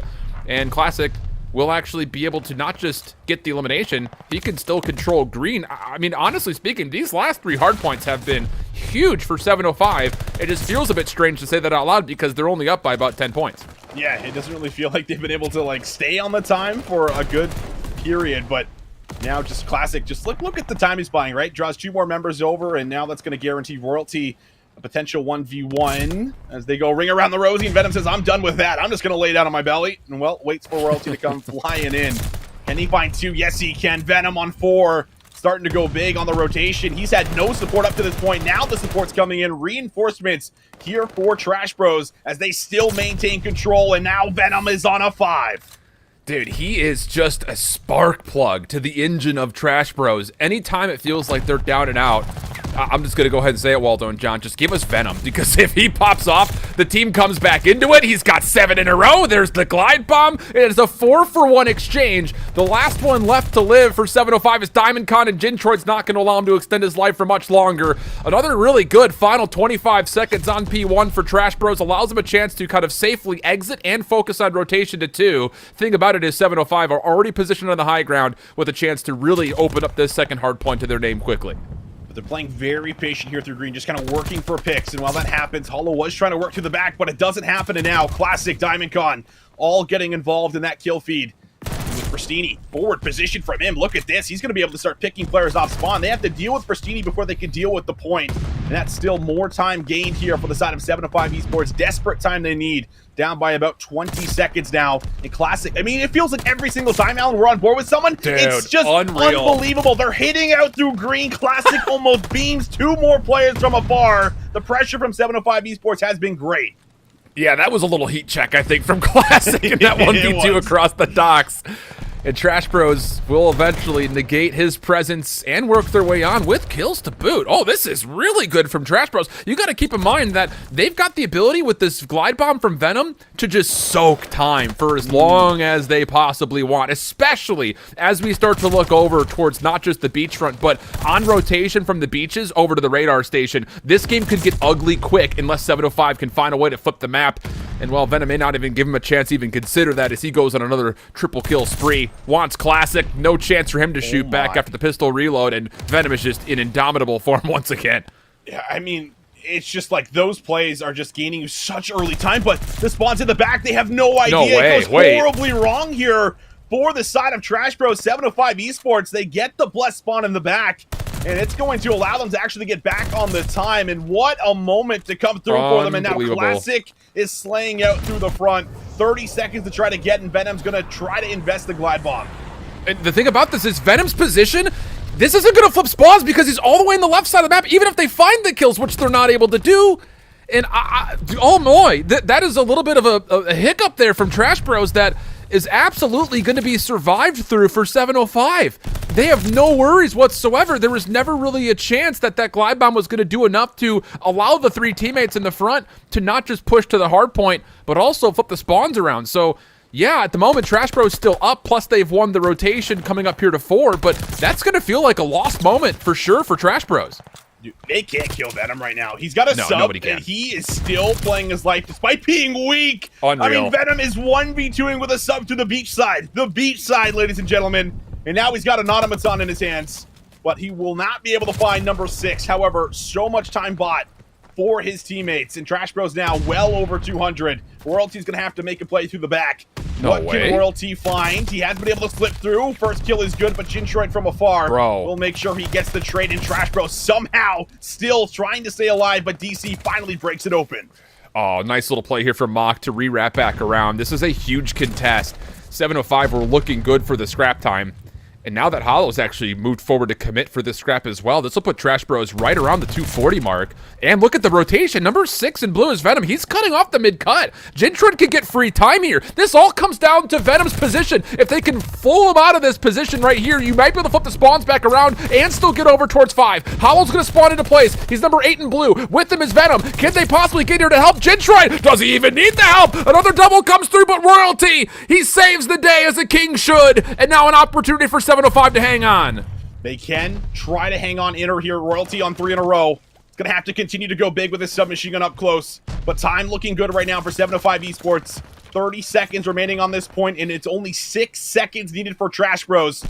And here they go, coming through green. Royalty still waiting patiently in the back. First kill coming in for him. Able to back up and play his life, but can he break? Royalty needs to get there, but Pristini over the top is good for it. And that's going to keep Royalty alive, and he can still play his life around the point. Oh. Wow, that was real tight there for a second with Pristini finding that kill from topside boat. I was like, oh my gosh, Royalty very well may just do this all himself now that he can only focus on what's coming around the back. Biggest problem about it, and it's a really tight moment in the midst of all of that, but just as soon as you feel like Royalty's route coming through the backside of green, opening up some space, they shut down Venom quickly. You think the spawns are going to fully flip. They don't really get all the way around the back nor up towards the top little radar station over there, and that still allows enough space for 705, or for Trash Bros to spawn in place, and then Venom and Hollow coming off that spawn just make life a little bit too difficult, because I will say, if 705 get all the way around the back there and they flip spawns out, we see another hard point in my mind, just due to the fact that they've got the easy reinforcements. You've already got players that are on point, but that's not the way it unfolds. Just so focused because of the time on the clock and on the scoreboard that you had to make sure that the objective stayed safe, that Trash Bros get blessed up with another spawn, and they use that as an opportunity to get them just barely over the finish line. Tough map there for 705, but a really good showing from Venom once more. Oh, man, incredible showing. Like, it just feels like there's so many times where Venom should be dead to right. It's like right here, right? He's got like 47 HP. Prachini's got an AR. Nope, over the top. I'm just kind of bobbing and weaving, constantly keeping you on your toes. And then we see Jintroid there with the big moment in the end to also secure a couple of key kills to lock in some of that additional time. But man, oh man, Venom with 28, 21 untraded kills. I mean, we said a lot of Venom's name yesterday. I have to imagine that trend is likely going to carry into today based off of what we get at the map 1. And it's not just that, Alan, but that is one of 705 Esports' best hardpoint maps. Yes. And Trash Bros were just able to come out and look that convincing. Yeah, no, that's a really solid point, and definitely kind of the biggest kind of real narrative point to run forward with, because these first 2 maps, looking at the map set when we got it before we kind of went live, I was like, oh boy, 705 could very easily go up 2-0 again. Not that that means much for Trash Bros, because they're like the kings of reverse sweeping apparently, but it's just one of those things that getting this first map is so key to Trash Bros trying to win this series and get back to have another chance against Ultra NA. Not only due to the fact that Gavudu has not really been a mainstay of your hardpoint pool, but I think even more importantly, Desert Siege has been your most played search and destroy as well. Neither team have had convincing win-loss records on it, but I would still say, just based on the search and destroy that we've seen from 705 lately, I have small advantages for 705 in the S&D for the map 2, map 5. So the fact that if you're Trash Bros, you get this opening respawn underway, you have a really solid chance to put this series away in 4 in my mind, especially considering that it's triple Tuscan at the end if we need all of them. So I don't know. It's going to be a really interesting series now, just due to the fact that Trash Bros have kind of surprisingly so taken this first map. Yeah, I mean, it definitely shakes it up because, I mean, you know, for at least is all we've seen for 7-5 esports. They haven't necessarily been, really strong on Desert Siege. I think just 2-4. So this has been, a little bit of a coin flip for them here and there. And overall, when we were looking over Trash Bros, at least in the first series versus Whatever It Takes, when they played at map 5, they were lights out. And they were lights out because every single member was winning gunfights. It felt like they were just unstoppable on the map. But Ultra were able to put a stop to that when we watched it the second time around. All of a sudden, those individual gunfights weren't working. Mach was, not exactly finding the same success with a sniper rifle that he was in the series previous. So you have to wonder, what they've kind of talked over, what adjustments they've made to maybe start kind of making some of those team push happen together, or kind of just, holding hands in certain situations to be able to play out trades and not just simply relying on those one-on-one gunfights, because we know players, like Royalty, like Bristini, love to challenge out, love to be able to find those little windows of timing to kind of make a play. And if that happens, I think Trash Bros could really find themselves in a similar position as they did yesterday versus Ultra. And here's another key about this map. If you've gone home and done your homework, which both teams should have done, from Trash Bros' perspective, you should know that when 705 are on defense, they aren't likely to hit in towards mid-university, but they will have Classic sitting on the broken walls, checking to see if anyone on your side is hitting through. So I think if you're Trash Bros, you take that point. Mach should snipe outside B. And I think you just avoid the middle of the map completely if you're on the offensive side for Trash Bros, and try to put some stress on Classic to have to watch something else besides the middle of the map. You can move this thing around like a pretty in-depth game of chess, to where if Classic doesn't feel good about staying in mid because no one's coming that direction and he's got to help out towards one of the two bomb sites, then all of a sudden your ability to change and adapt and hit mid becomes so much readily available. It's kind of like running, a football game where you're running, run offense the entire way through, then all of a sudden you hit him with a Hail Mary. Like, I think that's a huge potential for Trash Bros, especially considering the fact that, like you mentioned, Mach with the sniper rifle can be very deadly, pending, of course, that he's connected. Yeah, that's really the big factor, and I think on a couple of times, I wonder if they've also kind of learned, for as far as when they do get the bomb down, how much more patient are they going to play compared to yesterday, right? Because a big factor that we saw yesterday with Ultra was like they're just like, we're just going to stand on the site and wait for you guys to come and challenge us, and every single time it worked out. So you have to wonder if they're going to maybe try to throw some early curveballs in, maybe not go for as many bomb checks, kind of play your life, play a little more selfish to kind of keep the enemy team on their toes. That's really a lot of what this is. When there's so much VOD to look back on, you have to be ready to throw different plays in so you're not predictable, especially at this level here. But it looks like we're ready to load in here, Alan. Desert Siege, Trash Bros steal away the map #1 after a flawless Kavutu coming into playoffs for 7-5 esports. But will Trash Bros hold strong like they did in the regular season throughout Search? And here's the thing, like, I just have to go back to it, and I don't mean to repeat myself, become a broken record, but there's something to be said about your integrity as a team to do the work and the research to get yourself set up to counter a squad. Absolutely. So in my mind, there should be no excuse that they're not prepared for Classic mid-map, and that they should expect that Diamond Con's going to play deep towards B. That's another solid read from Venom, knowing that Royalty likes to kind of cut through mid whenever possible. It's a good first blood, and Trash Bros will hold their numbers in a 4v3 as Pristini looks to try to pressure a bit forward and put Jintroid in a bit of duress. He's done well. Jintroid, for some reason, takes that challenge, and in the same moment, Classic's able to follow up, so all of a sudden a 4v3 turns into a 3v2 the opposite direction. This is kind of what I talked about, right? There's a lot of, just gunfights that don't necessarily need to be taken in certain situations when you have a man advantage, but Mach from afar will be able to at least tag up DC to maybe open up a window for Venom, and how about it? Venom inside Palace finds one up top, but Good needs trade. to also deal with Bristini, and Bristini just ready and waiting, and now it's Mach for a 1v2. Yeah, and Diamond Con's going to reposition back over towards B Tower, make sure there is no opportunity for a flank to come out. Love that. As far as quick adaptations from 705, Diamond Con makes a quick move from B Tower back over to A, gets pushed off the angle. All of a sudden, he's back to B. And those were things that, as far as being everywhere at once, or so it will feel, we talked about to great avail towards Ultra NA yesterday. So 705 is already kind of establishing that in certain regards.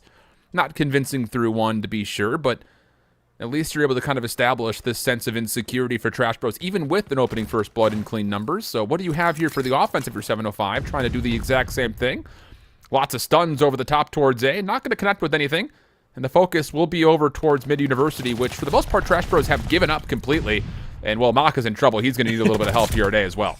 Oh, Jintroid gives Royalty a little taste of his own medicine there. Sprints out at him, finds the kill, but DC from afar finds the trade with the scope here. It's been pretty hot with it, feels like, at least as of so far. But now down low. Through the back here, Hollow had an opportunity to maybe make a play. Pristini caught through mid and now trades back and forth, leaves us in a 1v2. This one here for Venom. He's going to find himself over by this A site, kind of playing through A long, has to get the bomb and has about 40 seconds left here in round 2. I will say, though, for Venom, you're in a really good spot at the moment to kind of make sure Diamondcon doesn't come back over towards A. And you could just wait for the plant. I really like this call from Venom. He's going to reposition over towards mid, which will give him the ability to quickly pivot towards B if needed. And, well, 705 start to make their move to collect the bomb. It will likely be a commitment over towards A. But once again, Venom's kind of taken the initiative. He's cleared off the B site, and now he can rewrap this same route. And the timing of this could actually be really beneficial. He might be able to find Diamondcon before the bomb gets planted, and that might be win condition. Just comes down to, do you stay alive? Classic! Not quite able to see him. And no, not going to chase him down. Great play from Venom. Great play for him. I was like clinching for him as he's like getting through the window. Like, I've seen the window problems before. Get through that window, Venom, and he does. But nice play to come all the way around. And, you know, that's the benefit of kind of playing the 50-50, checking B, and then immediately realizing, okay, there's not much time left on the clock. They're likely going to be playing through the other side unless I just got some unfortunate timing and they're coming back around. So it really was a great play coming through for Venom. And, I mean, 4-1. Like, what else can you ask for from this guy? He has been Mr. Consistent and, well, above consistent at times, as he's just been so good. And now we'll see him with that AR, wants to continue to keep that out, as once again, Trash Bro is going to try to work through this A site. And I like the commitment. You got good first blood last time. See if you can replicate and then just hold your numbers the next time around. But Jintroid is going to also change up the look by getting the bomb down very quickly. And Venom, once more, first blood onto Pristini. Diamondcon rotating over, but this is all a retake that would have to be from the front and in a 2v4 fashion. DC is going to give away his position. A couple of shots being exchanged back and forth. Jintroid still waiting for the challenge, but he'll actually find Classic first and foremost. And then Diamondcon, good luck, have fun. Not going to get anything going. And yeah, I love that call from Trash Bros. You know how you've got first blood the first round. Try to replicate, but this time put a little bit of extra stress on 705, not allowing them the time to move around the map freely by getting the bomb down early. Love the call. Yeah, absolutely. Jintroid also just doing a lot of little ninja checks there, too, throughout that site. Like, making sure no one's coming underneath them, going for any kind of a cheesy defuse, but not the case whatsoever. Very strong round coming through for Trash Bros as they're now up 2-1. Venom also, you know, getting a little closer to what could be a glide bomb for him. He is on 4 in a row, 6-1. So we'll certainly keep that in mind as we go throughout the rest of these rounds. And Mock now able to shut down Diamondcon, who was extremely hot with that sniper rifle. Great for the first blood. Remember that 1v1. We'll kind of go back over that at the end of this round as the push is still on for 705, but Royalty gets shut down. Classic looking to follow up, but Mock hits a nice little quick scope to confirm the trade, leaving Pristini in a 1v3. Not a lot that he could do, at least from this angle, so he's got a lot of clock to work with, and I would say really exercise this clock here. You need to really try to create some doubt if you're going to get this off the ground. Yeah, and then look at the stack, right? I mean, they certainly know the bomb is down. No one has made a move over to B, so Pristini's going to have to start beaming some players here. And, well, see exactly what he can do. Starts going for the little window washing, seeing if he can pull off on any aim assist through the wall. Long-range shots, but he's met by everyone else here. Okay. And Trash Bros, they've just been so disciplined around this site compared to what we saw yesterday.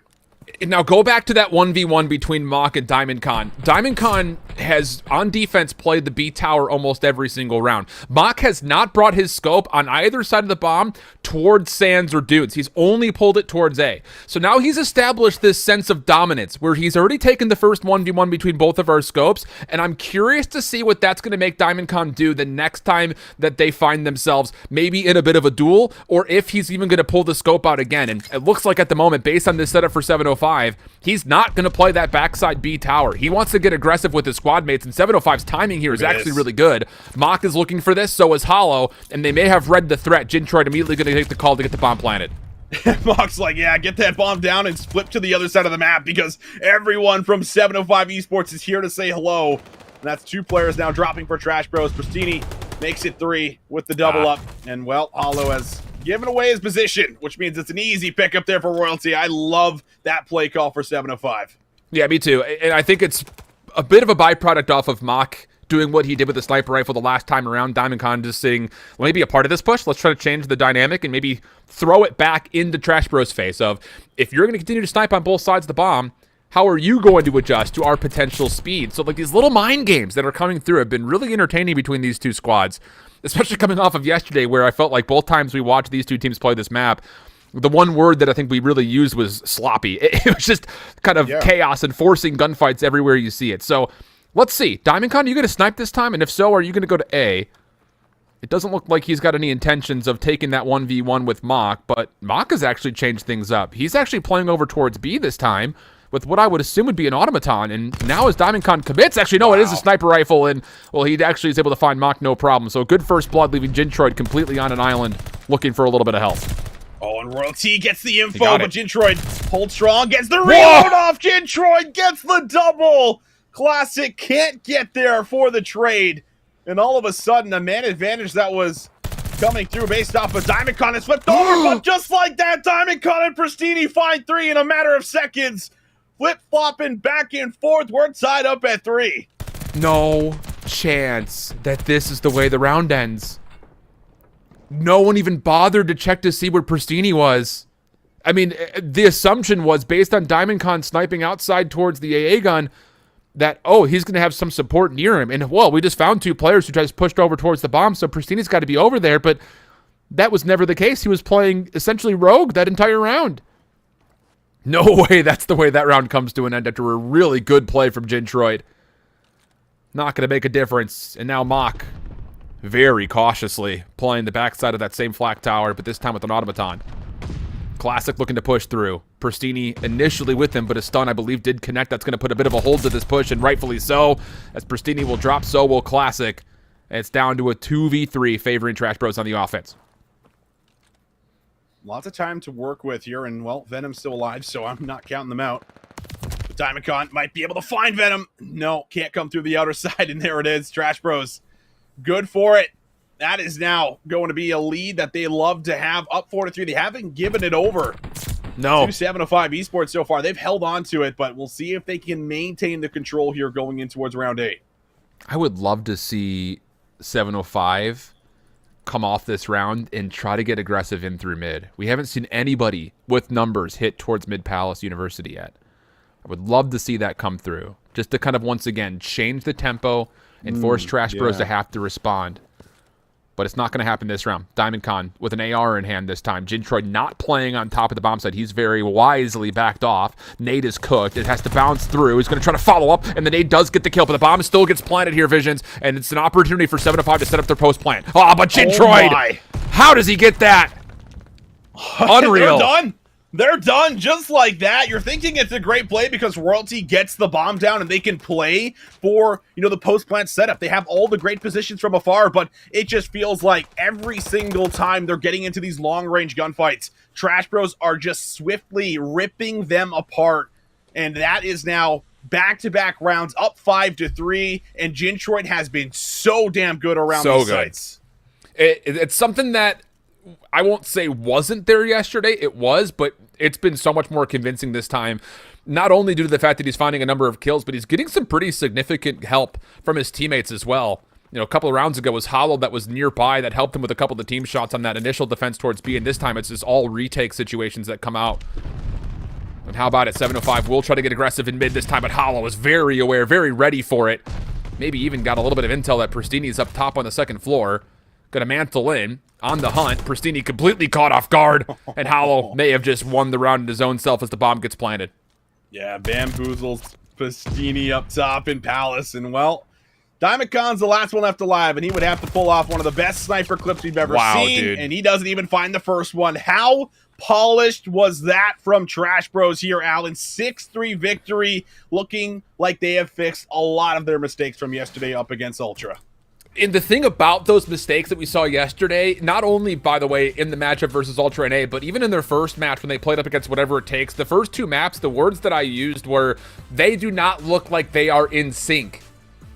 Can't say that about what we've seen so far in the first 2 maps. These guys look like they're absolutely vibing together, and it's such a different team when you don't have to wait for Venom to do something crazy to get you back into a map. Now all of a sudden we're starting to see all 4 players fulfilling their roles, not just accordingly, but they take it one step beyond.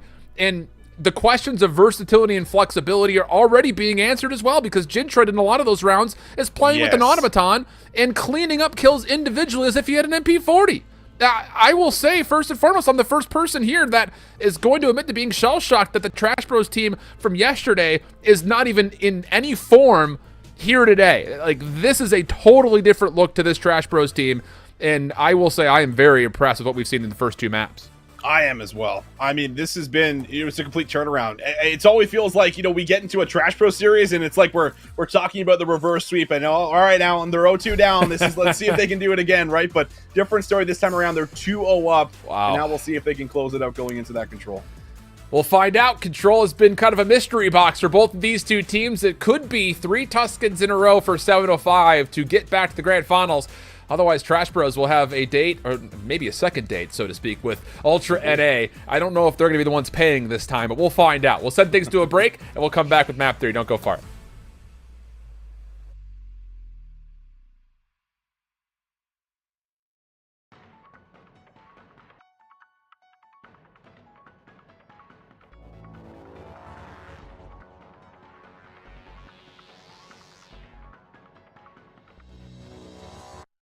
Tune back into the music.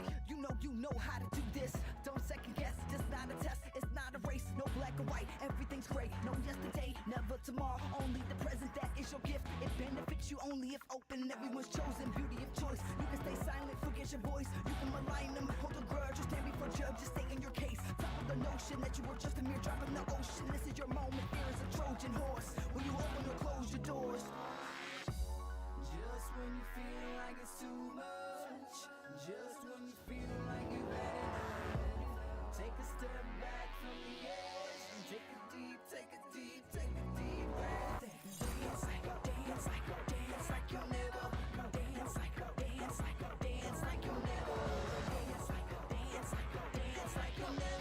Dance like you'll never. Ever gonna live again. Sometimes you don't like where you live. Sometimes you don't really like your kids. Sometimes you grow out of your friends. Sometimes it's your fault, just admit it. Finger point in the mirror. 3-point back, that's the tearjerker. You can wallow in sorrows, depressed of the past, afraid of the unknown tomorrow. Or you can just live in the now. We all trying to figure it out. The rhythm inside of your chest that's keeping you moving, that's the solution. The ball on the floor is hard to ignore. Endorphin rush will flush your brains while you dance your pain away. Just when you feel like it's too much. Just when you feel like you've had enough. Take a step back from the edge and take a deep breath. Dance like you'll never. Dance like you'll never. Dance like you'll never.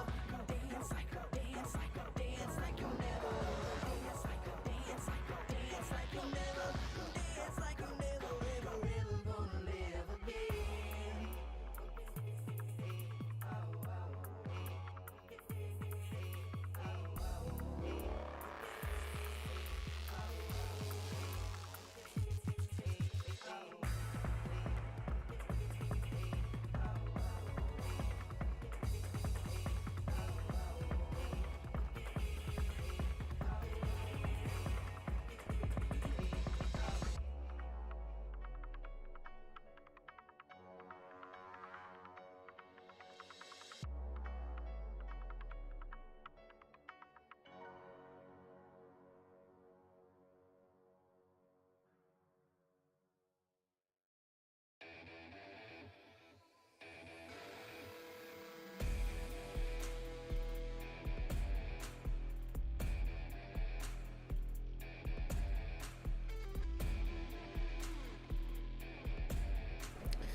Welcome back, everybody. Trash Bros looked like a revitalized team after yesterday's performances. So convincing here in the first two maps, but who knows what's going to happen here on the Control. I think the biggest thing about this Trash Bros team is that categorically they were one of the worst Control teams in the group stage.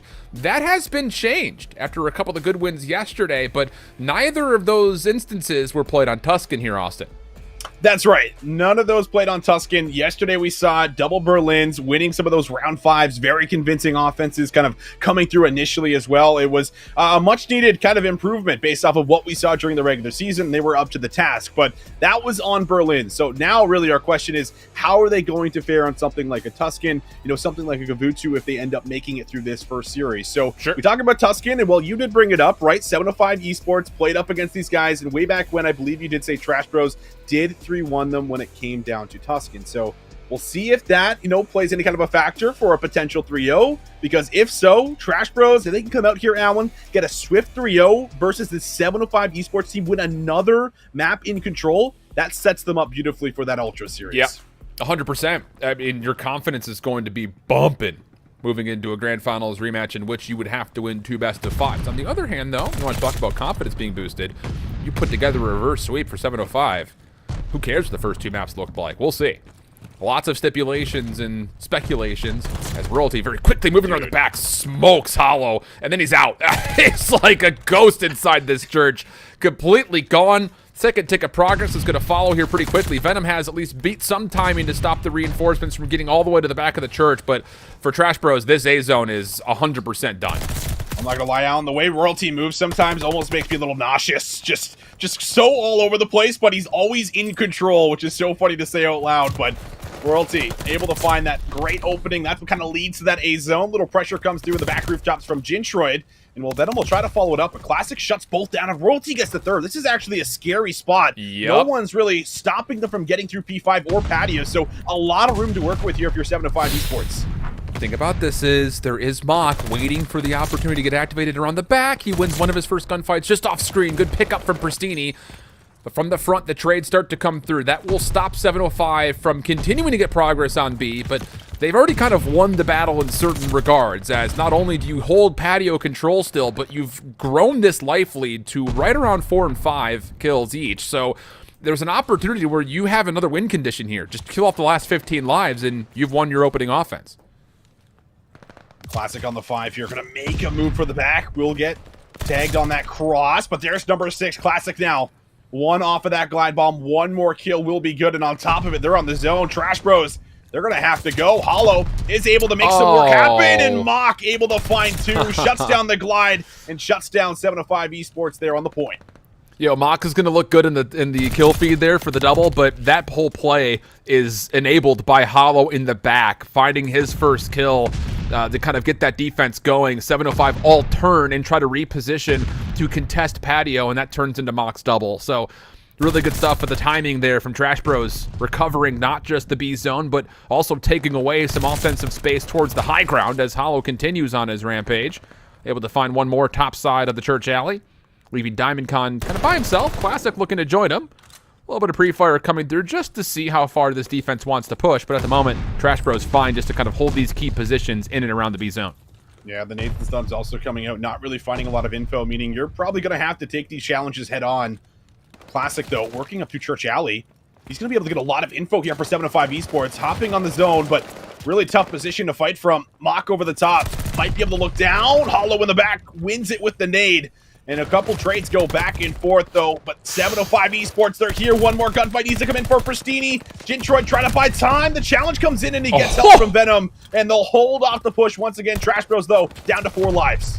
Yeah, that's the biggest key here. They get what they came for when it comes to making sure that second tick of progress doesn't come through, but you need to try to recover the defense still with not a lot of lives to play with, and the first 2 kills are solid. So down to a 4v4. Time becoming a bit of a problem for 705. But they still will have the opportunity to flood through and contest. But they're going to be lacking information on where this defense is positioned. And Venom does get scouted out, so now he's a bit caught off. This is going to feel like a 2v4 on the zone. 5 seconds to play. Now the move forward. Hollow from the deep side of column. Good for 1. Avoids Classic for a little while longer, but eventually traded out. And on the zone, Royalty holds off the clock for a little while longer. Pristini needs to play on top of the zone, but no, cannot come back to the final gunfight. And Trash Bros will survive through the defense to get on the board first. What a 3 versus 4 for Trash Bros. It's looking like that one is likely going to go over to 705. They have the 2 life advantage, but they're unable to really translate to a lot of those trades that are needed in the back. Just such clutch gunfights coming through every single time for Mock and Jintroid in particular. playing that back patio, just able to finesse their lives, finding the kills, shutting down 705 Esports. And they'll be able to strike first here in the control. But now we'll switch it up. We'll see exactly what Trash Bros have in store for us. Venom's found a route right through mid. Diamondcon will find 2 of his teammates, but Venom now in a prime position. And the thing about this, with already having a player on, Venom just needs to be a distraction. You don't really need to help the zone. You don't really have the ability to play for B. Just make sure the defense feels hard-pressed to ever really kind of collect any sort of semblance of the A zone. And so far, so good. Persini kind of pinned back into his spawn. Royalty's not even going to hit this route. He's going to go back over towards B, and it looks like for the moment 705 are going to have to very early concede this A zone. It's not going to feel good for the defense, but at least you've gotten some really far forward positions defensively around B. And actually, Diamondcon, if he can find Jintroid, he may be able to do some damage here on the A zone. It's going to force the 1v1. A couple of opening shots come through, but the help from Mach will be there, and an extra 60 seconds will be tallied. Playing your life there actually so big. Now you're going to be able to maybe push through with numbers, and while you have someone in the back, it is going to be Venom, but Diamondcon able to find the kill and make sure that Venom does not do any more damage behind enemy lines. But meanwhile, Jintroid and Hollow have been able to open up a bit of space through the front. Classic able to take out Mach. Some nades coming over the top. The big factor here is you got lots of time to work with, about 1:55 on the clock, and a Venom, you can somehow find a route, get in from behind, be able to open up with a kill or two. You can ignite this entire play here for Trash Bros. Venom will fall. Mach will deal with the early defensive contest of Classic. But help is really solid here. Diamondcon on 5. Couldn't quite get 6 or 7 for the glide bomb. Royalty, once again, trying to dominate through this headquarters position, will also fall. So the defense stretched a little thin for a moment. Venom's going to use that as an opportunity to make a move through mid-map. Good trade coming out from Diamondcon backside of you, and now all of a sudden, Trash Bros kind of have to wait and make sure they clear these positions before they can even get a look at B. It's just a really big heads-up play from Diamondcon to push back through mid. He's even just going to be able to take a play through Fire Alley, forces out a team kill, and once more, 705 in a pretty solid position defensively, unless Jintroid can clean things up from the side, and so far, so good as he gets the first. Oh, Jintroid tries to go to the back for the second. Royalty, though, there for the Unreal. trade. Royalty there for 2. Royalty and Classic. Have they been able to deal with everything? Yes, they have. Everything through the upper patio is completely shut down here from the side of 705. And now they have a decent spread. Royalty already kind of watching this overextension play. As the nade's going to take up Venom. That should be an easy pickup from behind, but no, Venom reads it or gets a sound cue. Will find Royalty, but still, the problem is 30 seconds left, and you're going to have to try to make a successful play happen. But the lives are going to become a little bit of a problem as well, but I was going to say, no, Diamondcon. Oh, a double in front of him and then absolutely destroys Hollow over the window, Hetty. I was about to say that 10 lives are not the greatest in the world for a last-second defense, considering that you're going to come out in waves, but it doesn't make a difference. Diamondcon's going to exit this round likely with 5, unless Jintroid forces him to come challenge. Oh, Diamondcon a little bit of trouble here as well, by the way. But Jintroid getting cleared off the zone means that the round will come to an end at the exact right second, because I don't think DC would have expected the last player to be bottom side P1, or P5 rather, but regardless, defense survives for both teams. Yeah, his centering was definitely not going over to that corner, let's say that. No. So he was going to be dead, but how good has DC been in that P5 area? That is not the first time we've seen him clean up more than half of the team when it comes to that initial push coming through there for Trash Bros. To a huge part of it coming down to Diamondcon, who is 19-10, but more importantly on the 5 spree. So can he earn the glide bomb here on Tuscan? We know how valuable it can be, but look at this playthrough. Well, it's going to be a double hit. Diamondcon leads the charge, not fearful whatsoever, and now he's 1 off the streak. Ooh, the shots are decent, but couldn't get the full regen, so he's cut just a touch short. Pristini looking to continue some establishment here at B. Will be denied, and that'll turn 705s to kind of default focus back over towards A. The problem about this is you can't just flood towards A. You have to worry about where has Trash Bros gone defensively. Good scout out of Venomer on the back. Jintroid in 3 in a row. Going to try to continue to push on the backside of the flank, but denied. Leads to not just the first tick of progress, but the second is looking very likely, as Trash Bros may give this one last defensive effort before giving it up and looking towards B. Might be able to get this stack in time. Classic actually gets off the zone. So it's going to be just Pristini here to try to win a 1 versus 1. Is he going to be able to? He's playing it very slow, but the pinch comes in from behind. Diamondcon is now here for assistance. Hollow, what can he do? Can't do a whole lot. And, well, 705 Esports, they get here again. Able to secure that last tick of progress, but Mock will do some good defensive work through the field side. Make sure there's no over-aggressive plays kind of flooding into Church. And now it's on Classic to see what he can do from this forward position. I will say 705 is moving with a certain type of pace. They're getting really quick trades, and they're also threatening multiple things at the same time, which is always a good recipe towards potential offensive success. But once more, just when the test starts to come out, Trash Bros respond. Pristini on 3, keeps his life, keeps delaying the clock, and actually wants to take a challenge versus Mock. It was a bold one, to say the least. And Mock will put him in his place, as now 705 will have to hit the pause button as they look for reinforcements and maybe another concentrated hit. Be very interested to see if Diamondcon is still running that sub right now, or if he has swapped over to the AR. I think now Pristini has actually taken it out, so they want to be able to kind of deal with some of the longer range battles through the back of radio and whatnot. They're going to have to get through Jintroid first, and while Jintroid has also found himself a couple of crazy multi-kills in and around this area. 45 seconds now on the clock. 705 Esports going to have to try to rally together, make a successful play happen, and it's going to come by P5.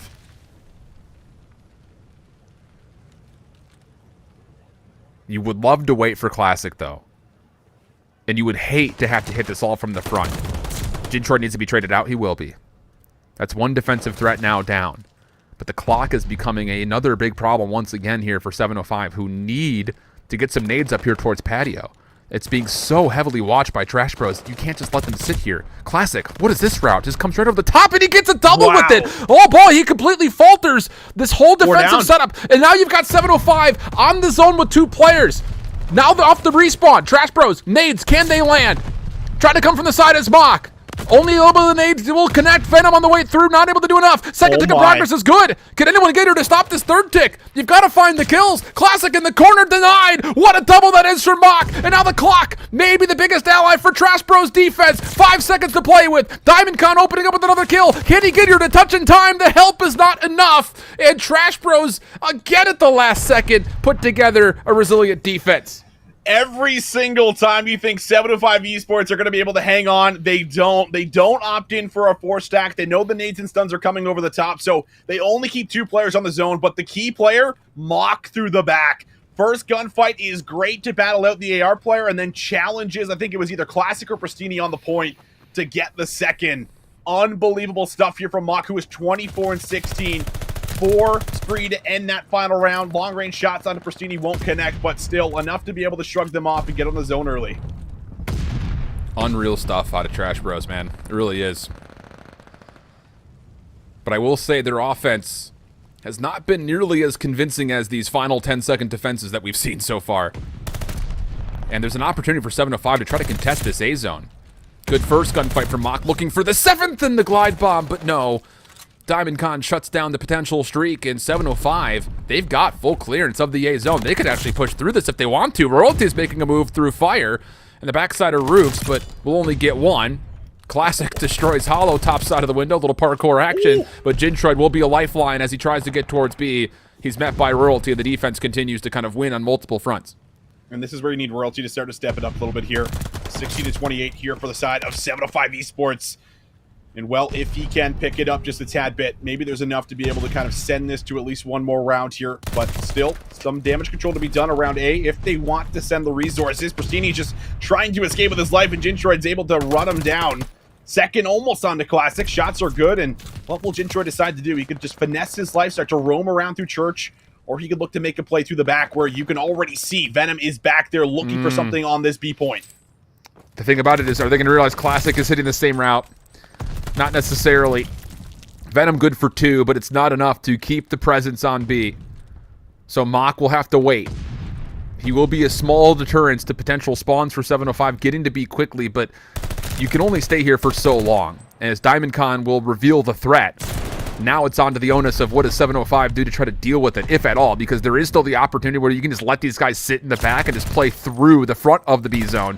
And at the moment, it kind of looks like they're happy to do that. It's just containment from here. Just keep these guys back. Don't let them be a part of the play, but they may have to kind of force them out now as the hit from the front is starting to grow some legs and move. Yeah, it definitely is. See what they can do on the point here, though. First tick almost coming in. Jintroid flying through. Might be able to find a double here. That's 3 players going down. Diamondcon, what can he find in the back? He gets the hip fire off on Namak and is able to find at least the first one. Can he get help on the second? Yes, he can. One more player on the zone. Diamondcon is there with Royalty. And, well, it is still 2 ticks in here for the side of Trash Bros, but at least 7-5 Esports do stop that final tick of progress on B. This is all essentially just a TDM with an objective in front of you. In an 11v8, Trash Bros have to be clean on this move over towards B again. And Pristini's in a great spot to make sure nobody cuts through church. First challenge comes out. Mock good for the trade, but this is not enough. You need something more convincing if you're Trash Bros. There's just not enough lives to play with to play these little trades, and that may just secure the defense right here. 3 for 1 goes the exchange here in the late moments of this round 4, leaving 1 life to play with for each member of Trash Bros as they start to set up for their final hit. And, well, all you can really rely on is just clutch plays at this point in time. Venom either has to beam the player in the back heady here, or win gunfights through the front. And, well, Venom's play doesn't work. Now you're down to about 2 players. We saw some pretty special stuff there from Jintroid earlier on with a couple lives remaining, but this one not going to work out here for them. 7-0-5 Esports. Able to hold on here, and now, Alan, I don't know if you've been counting the ticks. It's been very chaotic, but I think 7-5 Esports is up by 1. I believe so as well, just with that final play towards B. I don't know, hard to say. The action has been so chaotic and so enriched that it's hard to really say, but yeah, 7-5s will have that small advantage. I believe they earned that through round number 2. So we'll see how this one unfolds now, because Trash Bros, for as good as they've been defensively, there's still some things kind of lacking when it comes to B hits, and how about this? They're going to take the risky call. Up 2-0 in the series. They're going to hinge a possible 3-0 off of this full flood back over towards B, but Royalty not going to be fooled in any regard. On 5 in a row for his killing spree. And, of course, they are well aware that Jintroid has moved around column. He's going to be in the back line somewhere. Diamondcon responsible for him. No problem cleaning up the kill. The initial attempt for Trash Bros completely foiled. I love that trust right there, right? Diamondcon says, I'm going to deal with them. I have it. Don't worry about it. You push forward and start worrying about the respawners. And, well, they've done a great job at dealing with the respawners here from Trash Bros. Already 6 lives have been taken off of the table. And, well, there's been no progress to either zone. Venom might finally be able to open up a laneway to this A point. And, well, coming in from long shots, Hollow and Mock, both good for a couple kills. Classic needs to play his life around B, and he does find that trade, but at least A now under attack here for the side of Trash Bros. Yeah, decent from Trash Bros trying to mitigate some of this life lead that was really earned off of that initial put from 7-05. Defensively holding strong around B, and with the clock stalling. A minute 40 would be more than enough time with 22 lives to try to put something significant together and try to get this B zone, which has been so elusive for both of our 2 teams so far. Classic is going to give this defense at A a go, though. He wants the 1v1 with Mock, as... Nope, not going to be able to win it. Kind of simultaneous 1v1s happening at the same time. But an extra 60 seconds will be tallied, and how about it? We're down to even lives, 20 plays 20. Minute 30 on the clock, Royalty with the double bunny hop chow. Good for it.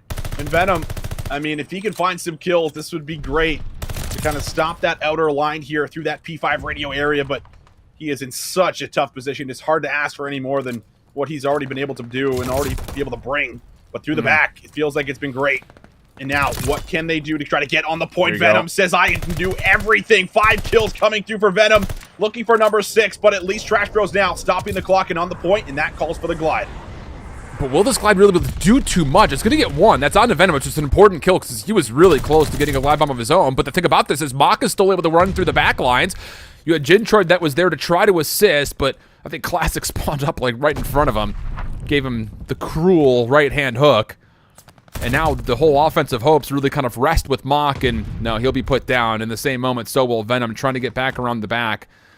And we go to a 12v10. Still 55 seconds on the clock, but 7:05.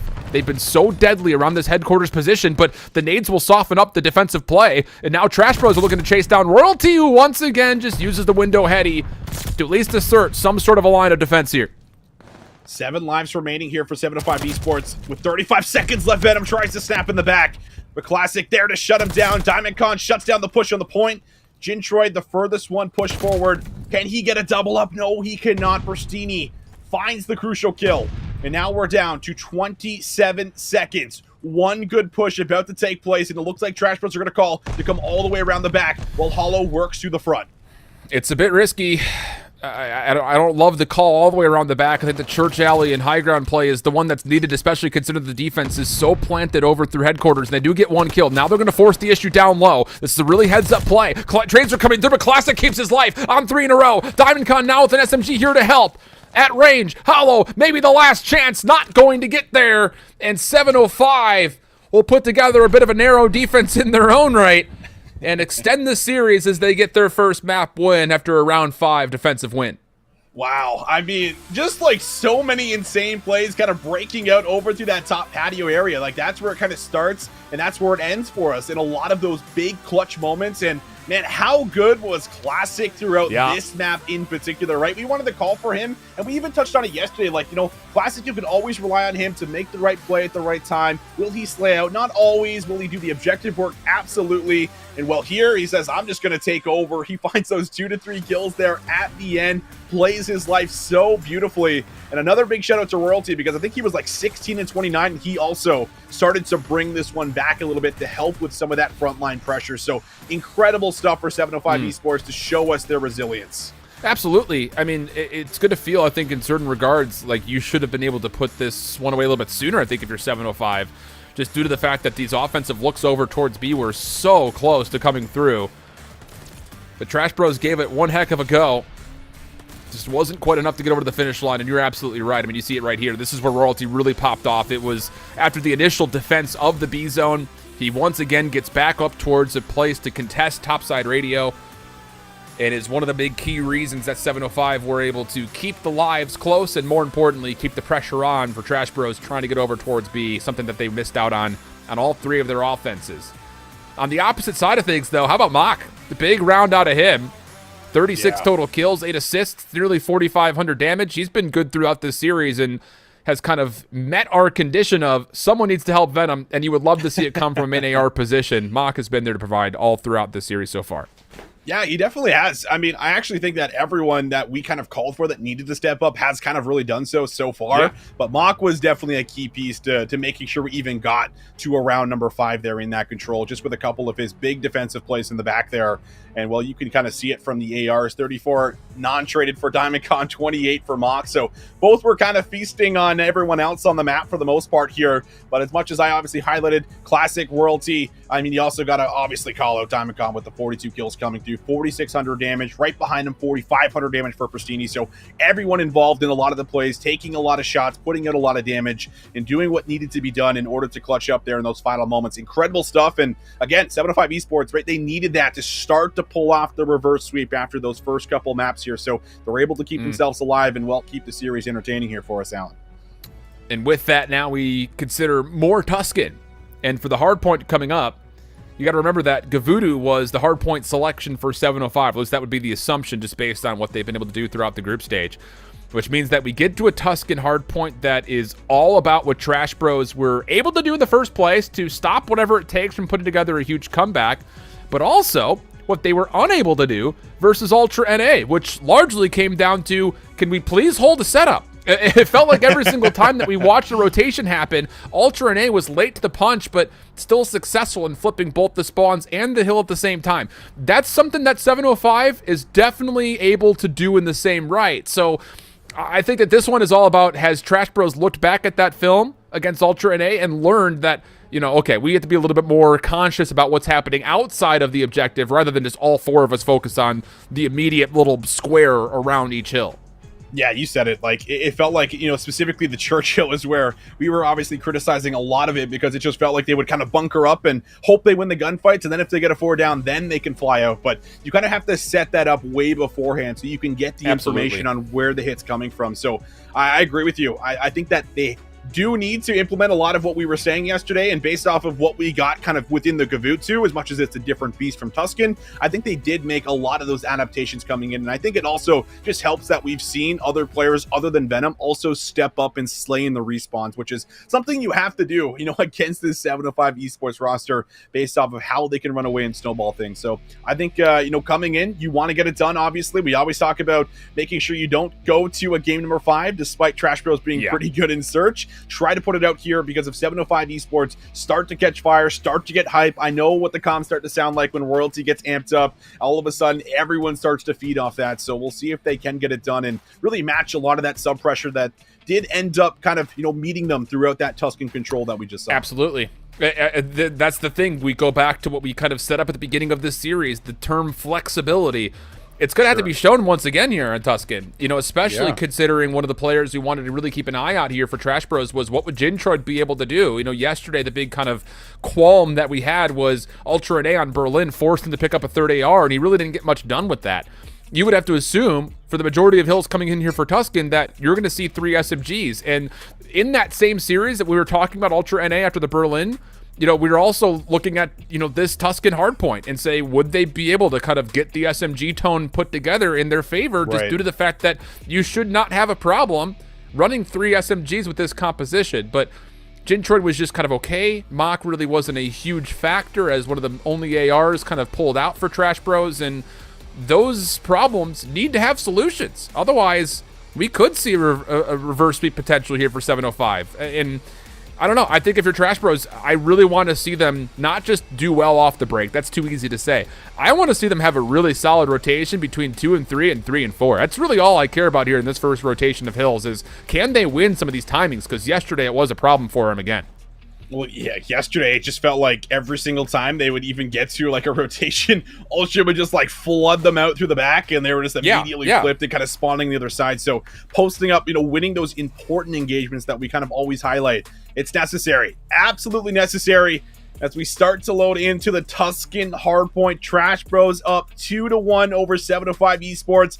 But 705 esports, they're not gonna go without a fight. They showcase they have a lot of resilience in that Tuscan control. Can they do it here again on the Tuscan Hardpoint? Have to have it. Have to have it. Again, we haven't talked about it yet in this broadcast. We mentioned it a lot yesterday. For both 705 and Trash Bros, the potential points that are on the line in terms of challenger standings by getting to the grand finals is massive, let alone if they were to find a way to win it. Royalty, heck of a start. Close corner in towards you, gets a double, but Trash Bros fire right on back. Classic looking to take that same exact position. It's the ARs who clean space up for 705 to start making a move forward. Through the mid-map now. Pristini not really ready for that challenge, so Venom and Jintroid able to battle out, and then Hollow comes from behind. And now that is going to flip the map a little bit for as far as the spawns, but looking good for the rebreak here for Trash Bros. Venom now trying to get some early work done to potentially influence the spawns here again for a flip, but it's going to have to get through Pristini as well as Classic. And Classic is good there for not 1, but 2. Able to shut it down quite nicely, and that's going to gain them a little bit of mid-map control and also slow down this rotation here from Trash Bros. Yeah, what's the play going to be here for Trash Bros? At the moment, they look like they want to try to get radio control, which will mean that they're going to be a little short-sighted on trying to flip the spawns, especially as Classic takes down a third and Pristini clears extra space forward over through the old time at 1. So now it's going to have to be a full flood from the front. I mean, we're 10 seconds in this hard point, and Trash Bros do not have the ability, in my mind, to play for a spawn flip. Not a great situation to be in when it comes to trying to win this hill. Pristini walks right into the lion's den.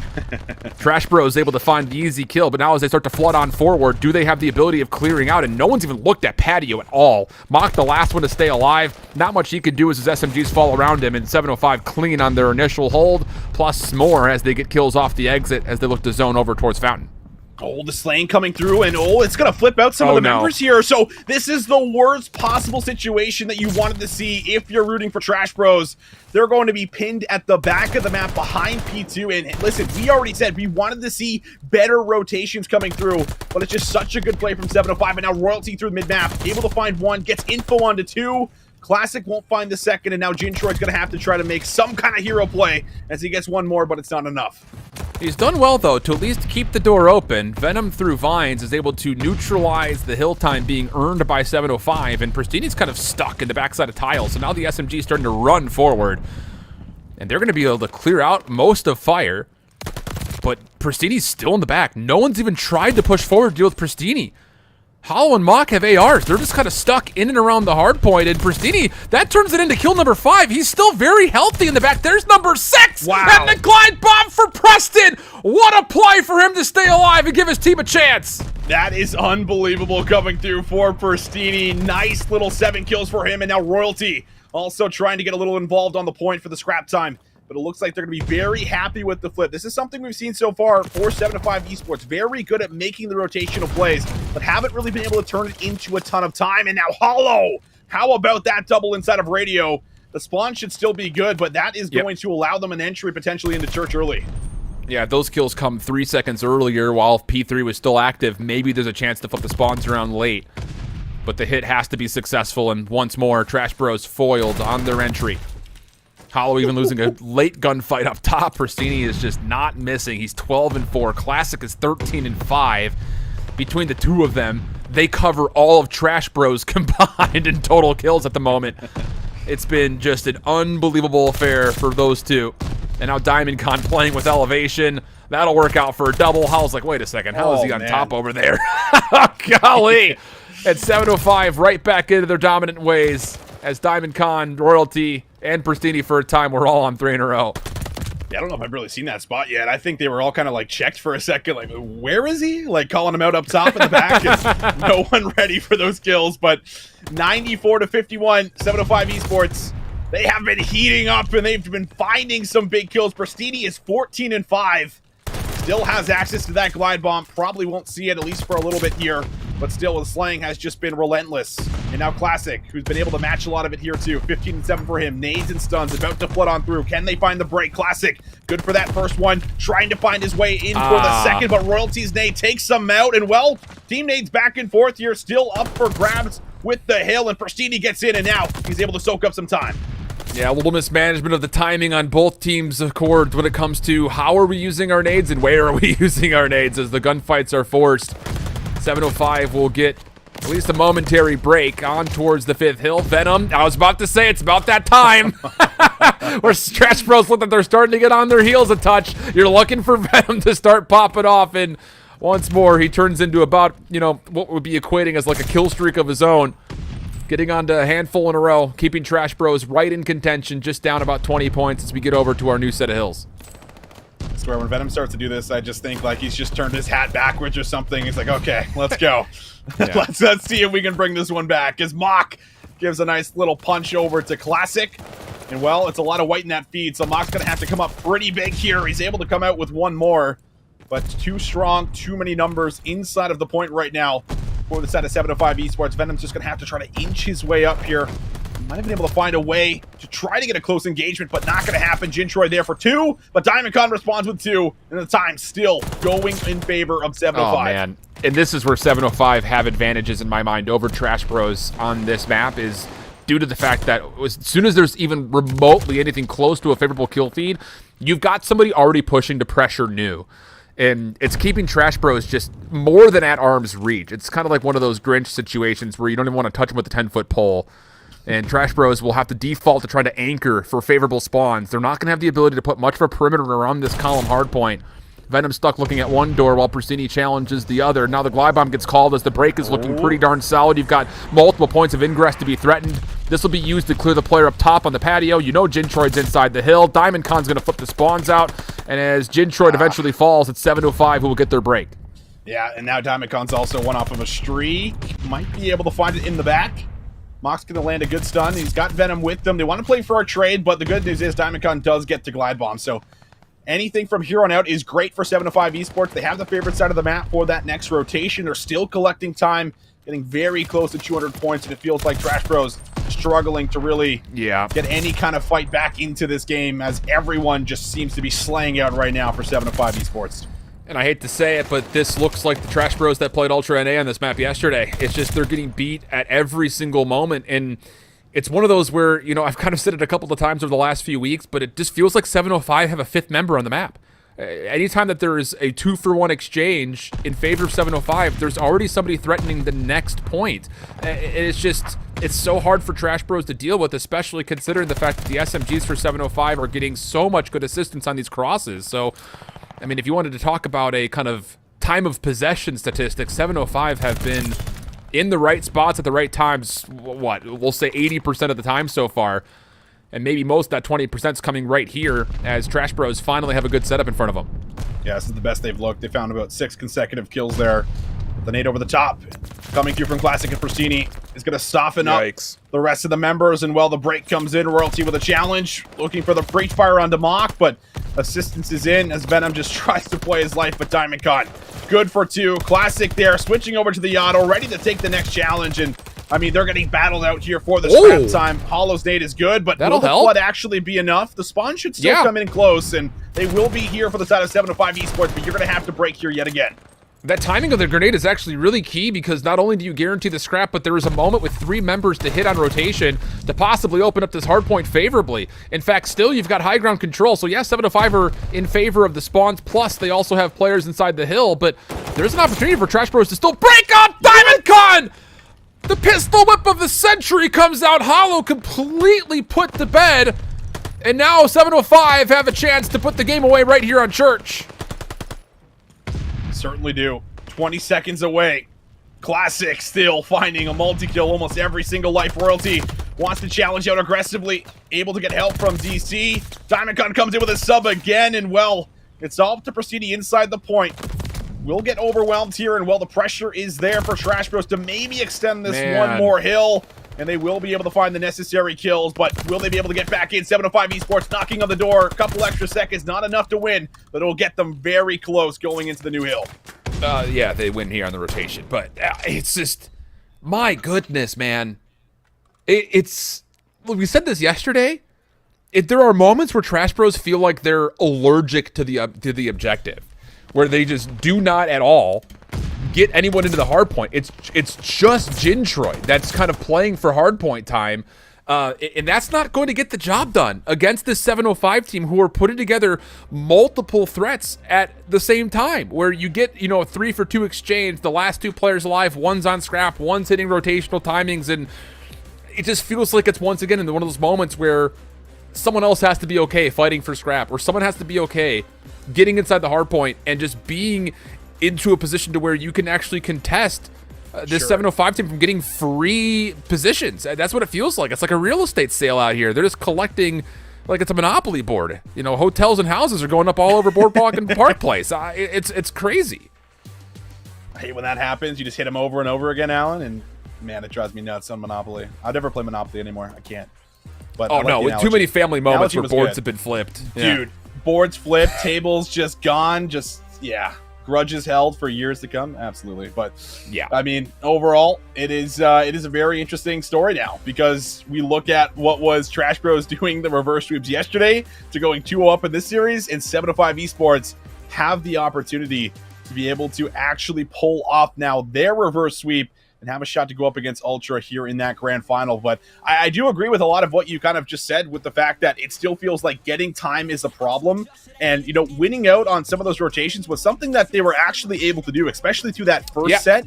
But they just can never lock in the time, or really never take full advantage of, okay, we found a couple kills. How much room can we take away? And how much are we able to kind of lock in for as far as score? And, well, a lot of it just has not been there for them. So a little bit of head scratcher, I feel like, coming through for Trash Bros. They don't close it out going into that map number 4, and now we get to start talking up this map number 5, where I will say the first search on Desert Siege did look fantastic. Trash Bros played very well, and you could see them really add in some different play calls and kind of play with one another a lot more when it came down to the Desert Siege. So we'll see if that maybe is something they can bring back going into that Tuscan. You need to have it. You need to have it early, I would say, if you're Trash Bros, just to kind of regain some sort of control. I mean, it just feels like at moments, especially in the last map, but even during the Tuscan control, kind of at the end when they're putting together these 2.0 second defenses in a 3v1 situation or whatever, it just feels like it takes until the climactic part of the map for them to really start to light up and make a play happen when it's needed the most. You can't allow that to be the case here in this 5th map.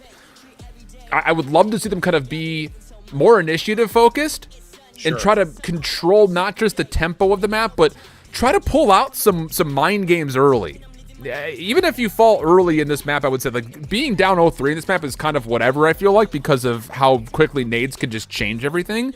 But I would love to see Trash Bros on both sides of the bomb threaten multiple points of the map. Don't just play on the outside. Don't just play through A field. Don't just play through B patio. Try to get a little bit mixy over through the middle of the map and in towards church in some regard.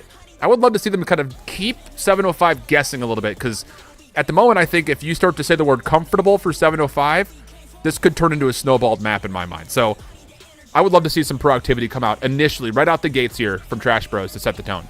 Yeah, I think so. You're going to need it coming in. Map number 5, Trash Bros. Backs up against the wall here, worried about potentially getting reverse swept in this best of 5 in the lower final. But will 705 Esports have enough in the tank to push them through with 3 straight maps to meet Ultra in that grand final? It's time to find out. And while attacking first will be Trash Bros. We'll see if they bring out any of that proactivity or creativity here in that first round. Little stun check over the front side of mid, not going to connect as 705 are looking to set up pretty passively. Cook nade from Gintroid will establish that there is a threat top side in the church alley. I believe they're connecting on to Pristini. And now maybe a little bit of a late delayed hit in towards mid. Does Hollow have the ability of enabling Venom to move forward here? Because in the corner, Royalty's playing behind this double stack jump box, and that is not a position that Venom, you would assume, is going to be able to check immediately without a little bit of help. We'll see. Looking to make the play. Royalty still staying hidden, though. Feels like Venom has a funny catch. feeling. Royalty's in the corner, and, well, he gets the read. No trade there from DC either. And that's also going to reveal his position. Should opt in for a plant, I'd have to imagine, for Trash Bros. And Gintroid is going to try to stick that. 30 seconds on the clock. Should be more than enough time. Class is going to try to challenge through mid. He does find Gintroid, but the bomb goes down. Oh my god. That is so big from Classic. The bomb still gets planted, sure, but you've got mid-map in your control. But Hollow gets an off angle. Uses that nicely to turn this into what would have to be a classic 1v2. Underneath 30 seconds. He's going to rewrap like with this. Detty in effect to get up top towards fire. And he's going to be right behind Hollow, who still wins the gunfight! Oh! No way!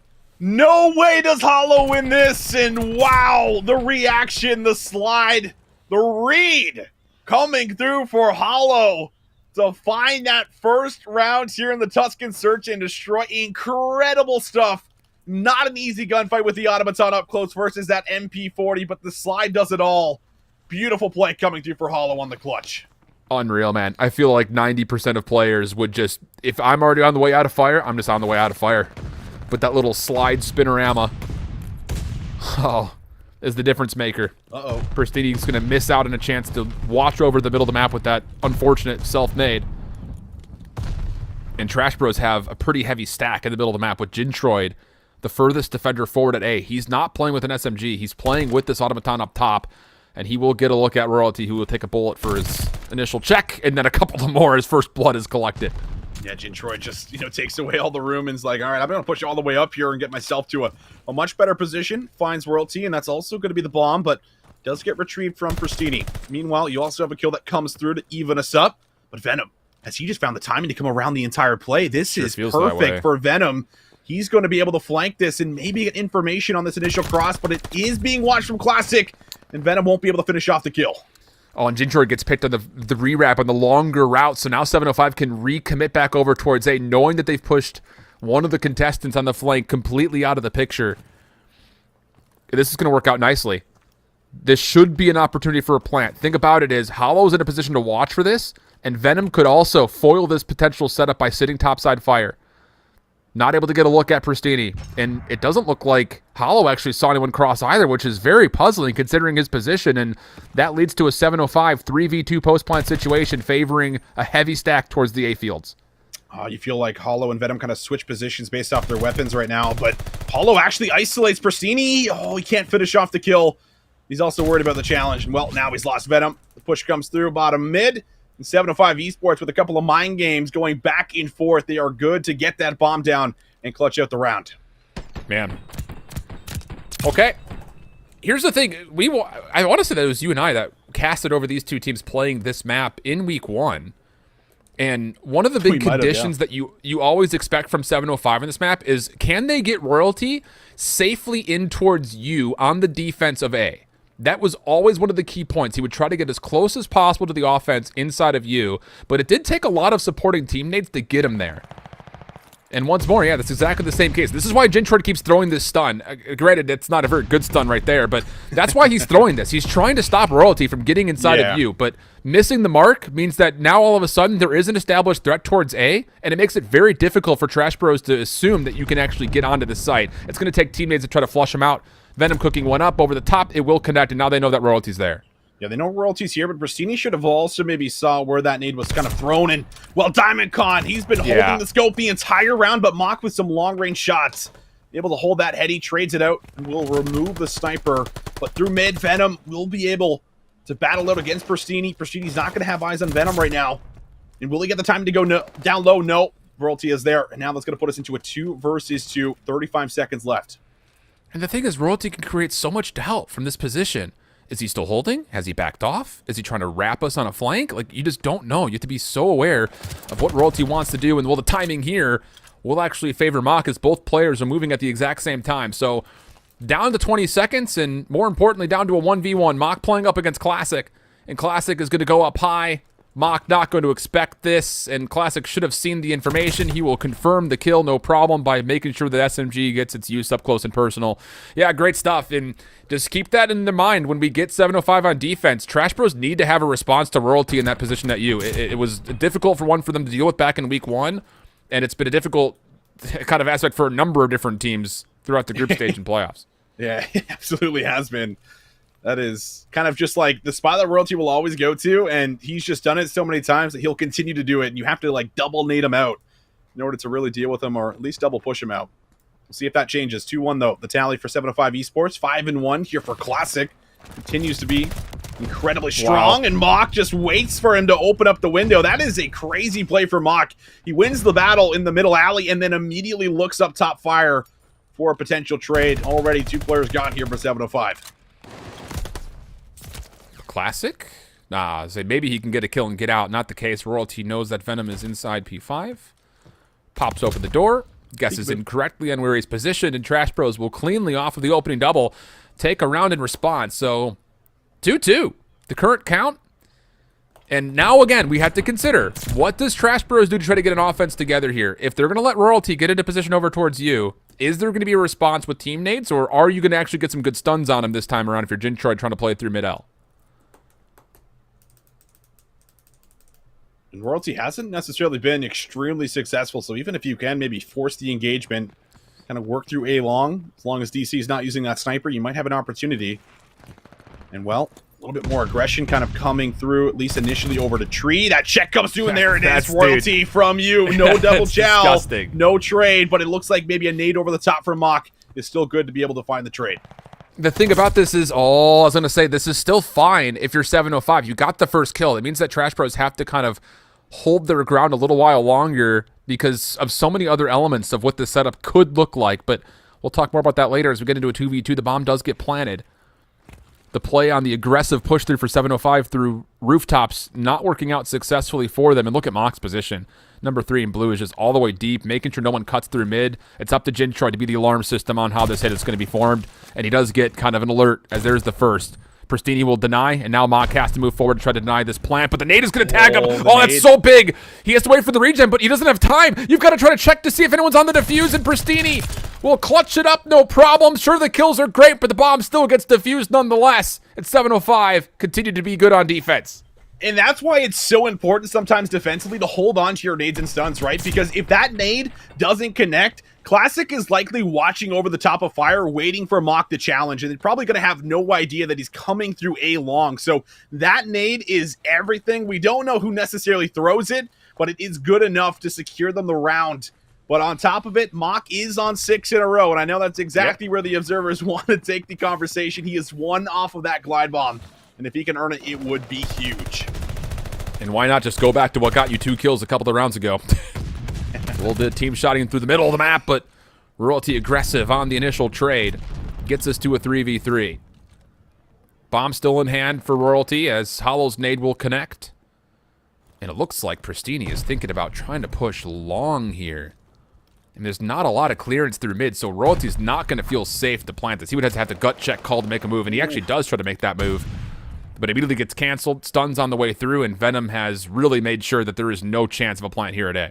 Yeah, as long as you watch this kind of back push through on your side of the spawn, you're going to know exactly where both members are. And Royalty is going to stick for the plant. I like it. You're in a really tough position. You're not going to be able to rotate out without a gunfight. So might as well just drop the bomb. And Royalty now is just going to play a little cheeky position down low on the bomb as the retake slowly starting to unfold here for Trash Bros through mid. I mean, you have to know if you're 705 that Trash Bros are going to try to play for Mock to get this kill. So you just hold off angles where the ARs can't really do too much. And Royalty hasn't even checked the bomb yet. So much trust that this is going to take some time. Mock has to make the move. And no, denied from the streaks. Hollow was never really a part of the play. Finally makes his move forward, but it's just too late. Nate is going to be there to make sure no one's on for the defuse. Royalty will double check. And once more, it's a kill that means essentially nothing as 705 go back-to-back rounds to get up. Back-to-back rounds. 705 Esports starting to do it. Starting to make this reverse sweep become more of a reality as they're now up 4-2. And man, what a play for Royalty just to lay down. And it's really just a 50-50 where it's like, okay, I'm going to trust Pristini to kind of watch around me. If this play comes through mid, I'm going to find the kill and get out with my life. And you're almost never expecting someone to be laying down in that position when you're coming around the corner and you with so much to check in front of you. So big stuff for, once again, Royalty, who had that slow start at 1-4 now, got himself up to 4-6. Couple nades over the top here as Trash Bros trying to make something happen. Continuously do this ace sight for Royalty. He's just hit out mid and he finds Jintroid. I love it. There's so many cool looks that 705 can do with this position in towards mid. It's not just him getting into you. He's got the ability, if you're free through you, that, hey, that means that I can actually maybe make a play over in towards elbow. Venom tagged up heavily, but still survives, which is a bit of a lifeline here for Trash Bros. Oh, Same and Mock spot. just does not, again, expect Royalty to be laying prone in the exact same position he was last round. And Venom's completely isolated. 705 looking good for their 5th round unless Hollow can 1v4. Yeah, that's definitely a 5-2 tally here. Hollow's just not going to be able to do a whole lot with the bomb in that current position and an AR in his hands. But man, oh man, it just feels like 705 Esports. They're starting to split Trash Bros for the most part here, right? Like Venom gets cut off from his entire team.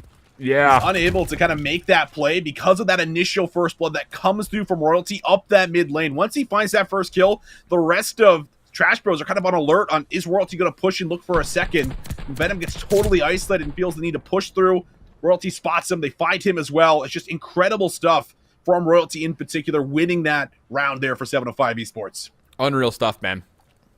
I mean, give me a telestrator where you could break down all the different looks that 705 could put together with that one position from Royalty. But we don't have the time for that. We got round number 8 coming forward here. Potential reverse sweep for 705, just needing one more round. Jintroid opening gunshots will tag. Classic with an automaton this time will follow up, make sure Jintroid will fall. It's a clean first blood. And that's going to lead to 705 looking for a very early plant. But the difference this time is Hollow's in a position to watch this cross from mid. No one has checked this whatsoever, but they still find Venom for the opening. Now Hollow has to make a play, and Royalty's prediction nearly gets the double. Hollow still guns him. And as Diamond Khan picks up the bomb, we go to a 2v2. That is an unreal gunfight for Hollow. Can he turn it into more? Classic going to decide to push through here alongside Diamond Khan. So it's going to be a little bit of a one-on-one split, and well, Mock, is he going to hold and read this? This is really all on him to stop it. He finds the first one. Classic AR in hand. Can he deal with Mock from afar? It's still isolated positions coming through defensively here for Trash Bros. So there is a chance for Classic, but the problem really is the clock. Yeah, it really is. He will have a chance, though, with this stun to maybe search for information if he can get the plant off. It's a tool to use, that's for sure, especially considering that Trash Bros looked like they're going to be okay with him giving a plant off at B. Mock not wanting to overchow and isolate 2 1v1s, but the kill comes through regardless as he checks at the exact right moment. And it's an 11-5 stat line for Mock, doing whatever he can to keep his team in the mix. But just so many advantages right now for 705 with the current scoreboard the way it is. I mean, absolutely. Like, Mock's been great with the AR, but the problem is, like, you need that early aggression at times on Tuscan to open up the room, to get in control of the site, to try to break open, those initial offensive rounds where they're pushing into you. You need the subs to now come alive if you're going to somehow mount 4 rounds in a row. So you're looking at Venom, you're looking at Gintroid to try to put it together, but once again, on the attack, and it does really feel like Trash Bros have not really found an answer so far on the attack here, Alan. They've tried to kind of go through tree, work through A-long, try to get picks. It doesn't always work for them. Now they're going to bring that bomb over to B and see if they can maybe switch it up a bit. It's just, this is the difference maker that Royalty brings to the table. A has not been an option, really, for all of these offenses for Trash Bros. You have to force it over towards B. It's a very clean and good first blood. And the re-wrap back up top, Pristini goes up the ladder to take down one. And all of a sudden, this wrap through mid falls with Gintroid, and it's a big gunfight win for Trash Bros as they still hold numbers 3v2. Gintroid maybe another in front, but Royalty gets one and gets away. Turns it back to a 2v2 just like that. It's Royalty and Diamondcon versus Mock and Hollow, potentially for the game. Well, it's good news that you have Mock alive, it feels like right now, with 11 and 5 stat line. Now paired up with one of his duos. Mock and Hollow going to try to come all the way around the back. They're going to have to battle out DC here. He's going to have a great position. He knows now he's under pressure, maybe calling he's got a for the sniper. help, but Diamondcon, he's got a scope, but he's still playing his life. Oh my goodness, Diamondcon will pull off the reverse sweep with the beautiful double in the end. What a jump shot coming through. What? Then does he realize this is lower finals of the final season of Challengers Elite? Ah, we missed the final kill. Ah! Oh my god, dude. I'm getting like immediate flashbacks and maybe a little bit of PTSD to when he was on Garrison Search and Cold War during the scouting series last year and just like picked off 3-4 people in a row. I'm just like, dude, this guy can do everything. Whew! Come on. Tell me you're not entertained with the 1v2 snipe clutch for the reverse sweep. Tell me you're not. If you do, you're lying. What a play out of DC. And what composure from 705. Getting through a very tight Tuscan control. And then just turning on the gas for map 4, map 5. Yeah. Unreal. That is just ridiculous. I mean, man, like anyone who thinks those shots are easy, man, they are not easy. Over the top, having to find the snap-on in the air. And the funny part was, the whole time, we didn't even know Diamondcon had a sniper in the back. So it was a little bit surprising to see the play unfold. But there you have it. You can see it. Trash Bros, they start off extremely hot. We're thinking that they've been able to fix a lot of their mistakes. But when it comes down to that different control map that we haven't really seen them play so far in playoffs, they just were unable to really put it together. And that's when 705 Esports really started to take a hold of the overall series, it felt like, as they carried all of that slang they brought up in the Tuscan control and translated it right over to that Tuscan hardpoint and carried out into the search and destroy as well. Oh, God, dude. Oh. Can we just extend the playoffs an extra week or two? We just see these teams continue to just hammer at each other. Oh, so many reactions from an analytical standpoint, but the emotional charge of what just happened definitely reigns supreme.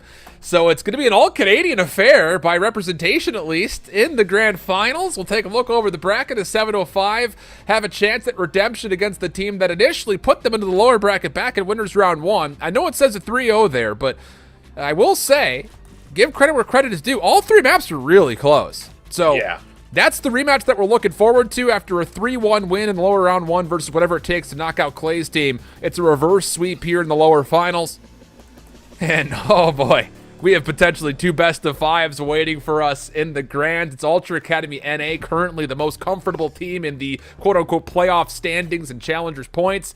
Looking like one of the best teams in North America this year with a chance to possibly shut down 705. But these points are key, and 705 are going to know that. We'll have the maps, the bans, the picks, and all the storylines you could possibly want when we come back for the grand finals after the extended break. Don't go far.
The stage is set, and it's two Canadian-repped organizations that will make up our final regular season of Elite and the Grand Finals for North America. My whole shift with me, I've got Visions. We've got Toronto Ultra NA out of the upper bracket, needing to, well, possibly just cement themselves as the best North American Challengers team out there. But on the bottom side, 705 Esports looking for redemption. It would take 2 best-of-5s, but after that reverse sweep, Boston, I think we continue to say what we've already said many times. Anything is possible. That seems to be the line, doesn't it, when it comes down to challengers throughout the day. Doesn't matter if it's NA or EU. That has certainly been the trend. And, well, coming in, 705 Esports, you know, after a couple of really sloppy first couple maps, they were able to kind of pull off that reverse sweep, show us that they can still bring the slaying power. And I think the biggest factor, Alan, is that different members are starting to step up on the day. DC has always been great. We saw that throughout all of the season as well as the series. But Classic, I think, was one of the shining lights that we got to see. So if they can continue to bring what we just saw, they could certainly look to take down some of our juggernaut teams. And, well, that one being, of course, Ultra Academy. Well, let's reintroduce both of these two squads here in case you're joining us for maybe the first time or it's been a minute. If you don't really remember the teams and the players, Vehicle, Mohawk, Hixie, and Scrap, who have made up this Ultra NA Academy roster since Stage 2. They've been all over the place. Obviously, the big kind of spotlight was thrown their direction when they made it to the Pro-Am. Unfortunately, just barely unable to make it out of groups. But on the other front, 705 Esports, who have kind of put together, you know, Team Canada in the past, picked up by a recent organization. They're looking just as solid as ever, especially as you had mentioned a couple of the key components of former CDL players that obviously make up all 4 of this roster for 705. Absolutely. A lot of experience. And I think that's something that you're going to have to heavily rely on, especially against this Ultra team, right? This team will try to run out and just absolutely run over you. And if you don't put up a fight, they absolutely will. So going to be very important to do so. But of course, first we got to take a look at the map layout, what we're going to have in store coming in here for us, Alan. I think we're both very excited to see what we got. And it looks like we'll be kicking things off on Tuscan, move over to Bokash SND, and then double dose of Gavutsu. And if need be, another Desert Siege here in the series. Yeah, definitely plenty of repetitions, not only playtime-wise for both these teams on Desert Siege, but lots of looks at one another as well. But I think the biggest thing about this series set is what's going to happen in the map 1 and potentially map 4, because if there has been a vulnerability, we've said in the past, for Ultra Academy NA, it's been in their hard points. They've been dominant in the search and the control, but they only hold an 8-6 overall win-loss record on hardpoint, which is actually pretty low compared to all of the other teams that make up North America. So for 705, your path to victory in terms of trying to send it to a second best of 5 has to start right here on a map that you just looked really polished on against Trash Bros just a moment ago. And we know one thing, it's, well, Ultra love to throw maps in the series that you just played because they've had the luxury to watch over them. And now we'll see what they have in store for us. It's time to kick it off, baby. This is the Grand Finals for Challengers here in Season 4. We'll see who can get off to a hot start, and already DC able to get some shots in, but has to play his life. Ooh, I was about to say Classic's already hit around as well, but it's picked up beautifully by Hixie. So Royalty has to come forward out of his position at mid and make a play, and boy, has he ever. It's 3 straight kills for Royalty, kind of setting up the re-pinch attempt. DiamondCon clears off the 4th, and it's 705 who have flipped the spawns and are in a position to try to gatekeep Ultra NA from getting back into the hill. Christini, though, has to do some work. One more player to deal with from Outer, and almost finds it. Vico there with the kill, and now Scrap also getting involved. So good little moment for Ultra Academy to likely lock in some scrap time, unless DiamondCon can get in there, but no, he will be denied. So now we look at the rotation, you can see it. Hixie patiently waiting for his teammates to start to push out here so he can make his play. Royalty is going to get the intel on Hixie up close and personal. He would love to confirm this elimination, and ooh, it was tight, but he eventually does get the kill. Problem is, Classic unfortunately takes down his teammates, so the position topside patio is still under threat, and 705 are going to have to hold this from essentially behind the hard point. Not at all what you want. But the first opening kill from Pristini is good. Classic following up. They get a read onto Vehicle. Classic wants to take the challenge, but Vehicle continues to throw shoulders, waits for help, and Ultra NA keep the patio position alive. The stun's on the way forward, gets to a 5 spree for Vehicle before Ultra NA eventually can step foot into the hard point. Spawn's also going to be in the back now for Ultra, so a chance for 705 Esports if they can flood Ultra out of the point, maybe keep them pinned back here, kind of delay this rotation. We'll see if they can do it. Hixie just trying to play his life with about 20 seconds left. DiamondCon from the up top in patio will find the kill, and now Scrappy, he's just going to run it and gun it. See if he can maybe make his way over, influence these spawns, and he is in a great position to do so. Yeah, very sound call here for Scrap to not rewrap all the way through the rooftops, but to actually find a position in the middle of the map through fire, because he could be a pivot point for his teammates as they look to exit through the middle of the map in particular.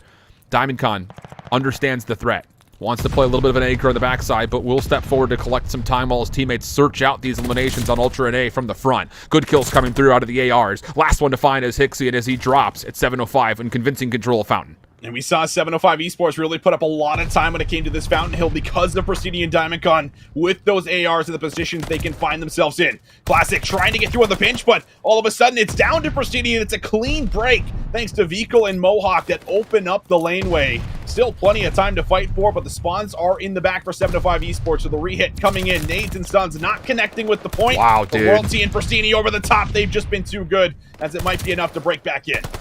That is so unbelievably good from Royalty and Prestige. DiamondCon, the third one to the mix, will finish the final 2 eliminations while his teammates are already on rotation. A key moment here for Classic. He's going to be contested by number 8 in Vikal. Gets the information but caught with a stun out. Panics just a touch. It's not going to land.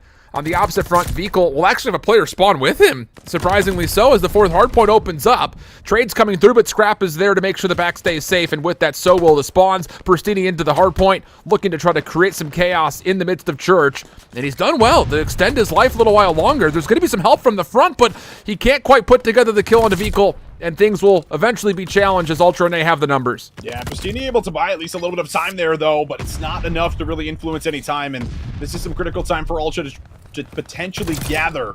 We'll see it. Scrap down low with the sub, showing us he can do it with either. More players in the middle of the map, and Scrappy says, all right, no problem. DC gets through in the back, but 20 seconds left on this Churchill. Both teams still trying to put a couple extra numbers in, but Scrappy's just been too good in this area, looking for number 5, and Scrappy gets it. Big plays coming out of him, as that's going to lock in some more time for Ultra. And look at Hixie, already far forward, forcing 705 to spawn kind of on the left side of the map. He's there to make sure no one can get there with numbers. And that's going to lead to a string of the Scrap time of 4 into the initial of 5. Good correction here, though, from 705 until Scrap gets his 6th and 7th. Those are at super long range with the MP40 and not much of an angle to even hold down the trigger in the first place. Now looking for the beatdown. Scrap will find one more before eventually falling, leaving Hixie to do the work onto the hardpoint itself. And even while being tagged up, he still forces a gunfight and wins it. But the numbers hold with 705 as they get over the 80-point threshold and bring this within a 20-point game. Yeah, the good old Royalty's kind of fumbling with the windows, but he's trying to get in there, man, but it's just not happening, man. Those windows, I tell you, sometimes they're your worst enemy at times, and Royalty unfortunately gets the worst of it, but while all this happens, this has been a very dominant hill coming in for 705 Esports. A great way to respond as Classic flies out. He can now position himself inside of fire, start to work their way into the new hill here on the second rotation, but overall, Alan, it has been a great start to it. 113 to 107 going into P1. Absolutely. It's been coming in key moments for 705 where you feel like Ultra Academy are about 1 or 2 kills away from snowballing. The corrections have been great from 705. They're going to need one once again, though, as the first 3 kills are clean for Ultra and A. They also pick up DiamondCon to get the full team wipe. And Vikal's not done on this angle. He's going to have a couple more challengers. Stun will come through. It's not going to quite land. He's going to say that's now a moment for me to kind of get this reload off and for some help to come through. It's Scrap who's watching over the top of him, so Vikal keeps his life on 3 in a row. One more contestant around the back as Scrap and Vikal are just not losing a single gunfight until DiamondCon shows up. Eventually the trades come out, but it comes at a steep cost. Ultra and A already good for the first 35 seconds worth of time here on P1, but the break for 705 is here for the Scrap. I like this. DiamondCon's going to back all the way up, hard anchor the spawns, kind of allow Royalty to go a little rogue on the map here. And well, he could come behind this entire play. 3, now 4 Ultra members all lined up here for him. How many can he get away with? That's 2 for Royalty. He has been able to flank the play. Vikal has to respond, and Pristini's there for the assistance. What a play for Royalty to get in. That is 4 down for Ultra, but they have the spawns in the back as they reflood through. Oh, but look at Classic, such a heads-up maneuver. He was kind of sitting inside of the church alleyways waiting to see if there's going to be any contestants from the ladder side or from in the interior of church, but he recognizes very quickly that, okay, wait, they actually will spawn up around the back, hits a route, cleans up the spawns, and now 705 in one of their first convincing positions so far into this game with 33 seconds to play on column. they've got a really good look at Ultra NA, who are going to have to flood from the front. Classic recognizing that there is not a lot of positioning for his defenders top side of this hard point, so he'll take it himself. A double for Classic, and 705 now up about 30 points with tons of scrap time still to fight for as they look towards Fountain on the rotation. Oh, and setting themselves up for a nice lead, but Classic unable to keep that going into the new rotation. So Ultra, a chance to breathe for a moment here, but they're going to have to deal with the rooftop push, and well, it's a double hit coming in here for 705 Esports. DiamondCon patient on the trade. And now the assistants coming in while everyone else floods through mid, trying to set themselves up for a break as well as the flip of the spawns, but it's all purple here so far. Mohawk and Hixie, they've been great to be able to find some isolated kills, trying to mount the comeback, but Royalty and Pristini, a chance now to try to hit something through mid. We'll see if they can break it open. Oh, what a read from Royalty, understanding the pinch could still be coming through on this timing. Vehicle will be stuck, so to speak, here inside of the fire staircase. DiamondCon puts him down. Mohawk trying to collect the kills mid-map, and he does well. That will not just establish some control of the hard point, but it creates a bit of a perimeter, forcing the 705 to have to hit through tight alleyways, which apparently they're fine to just do. A little bit more contest coming out of DiamondCon, but Vehicle likely to have the last word as Pristini will fall. That will lead to significant scrap time, and it is worth mentioning, we didn't get a chance to say it, but these two teams have played this map in each of the 2 times they'd played before. The total cumulative scores were 250 to 232 and 250 to 236, both times favoring Ultra NA. It looks like we're in another tight one here. And it's almost a dead even game. Ultra Academy, though, take the lead by a point. Early setup is intact for 705 Esports. Can they hold church this time around? This is where Scrappy started to find that spree and go rogue. Will it be him again, or maybe a different Ultra member, or maybe everyone collectively together as they break in with ease? Ultra back in control, and now 705 Esports. They've been good on a couple of their breaks, but they have not been good at church. Yeah, the kill, though, from Royalty actually flips the spawns out immediately, and the kills are coming through for 705, so a really good break attempt, and it all comes down to just one crucial 1v1 from Royalty, but the nades on response for Ultra NA, looking to re-break the hard point from the front, work out really nicely, leaving DC by himself. The pre-fire and the spam works out for damage, but not many eliminations. Royalty trying to take advantage of some weakened members inside the hard point, gets the opener, changes the angle. Vehicle good for one, but nothing more as we go back and forth inside of church. Scrap wants to continue that mantra, but it's DC with an SMG and a little something for Scrap to consider as 705 will take the scrap and get over the 200-point threshold first. Oh, but Ultra don't know how many members are already inside the hard point because they decided to hit that scrap time at old, so this is going to be a little bit scary for them. They're delayed, they're a little late, but can they break in? Nades and stuns coming out. Hixie just challenges and is able to take out Royalty, but down low, Vehicle, work to be done. Able to find that first one. Scrap helps him with the second. Ultra looking to break through throughout the point. Wow. Vehicle challenges out and destroys Royalty. Big moments coming through for him as he's on 3 in a row, and Ultra, they're back in the hill. And Ultra's making the right move here. They're not trying to zone in front of the hard point. They're trying to zone up through middle of the map to give themselves a rotation back over to P1. Key gunfights on the way, but none of them are coming up for Ultra NA. It's DiamondCon and Royalty! Oh! They nearly get all of it done themselves, but Fecal with the double at least keeps things relatively tight. 705 committing to the scrap time will be late to P1, but they could get really close to the 240 mark if they hold all the scrap. Ultra NA recognizing that, want the challenge. One more contestant nearby is Mohawk, and as he drops, now an opportunity for 705 to focus on the rotation to new. All right, everyone just coming right through mid, and nobody really from Ultra in position just yet. Everyone's kind of focused on the point, bunkered up a little bit, but Scrap, good for one with the nade. In from behind, Classic tries to disrupt the play, but will only be able to come up with one. Ultra Academy NA looking to retake that lead, and Pristini controlling the mid-map ever so beautifully. Can he keep it going? No, he cannot. Hixie's there, but DiamondCon and Royalty, everyone trading out kills. Royalty there for 2. It's now 234 to 234. The glide bomb's coming in for Scrap. The thing is, there's not a lot of members here for Ultra NA to follow up on this. Good kill mid-map, and DiamondCon actually does not convert the trade. So 234 to 236, Ultra NA with a marginal lead. Now that's down to the possible final break attempt for 705, and they're not able to get anything together. It's all down to Royalty. He'll be cut up. Last attempt. It's got to be nades to try to clear out some of this zone. Scrap is going to get a couple of stuns down. Frags to delay it. Is there going to be any kills in time? The answer, no. And wouldn't you know it, in a series of maps that we've seen before from these two teams that were 250 to 232 and 250 to 236, we'll take the average this time for a 250 to 234 map 1.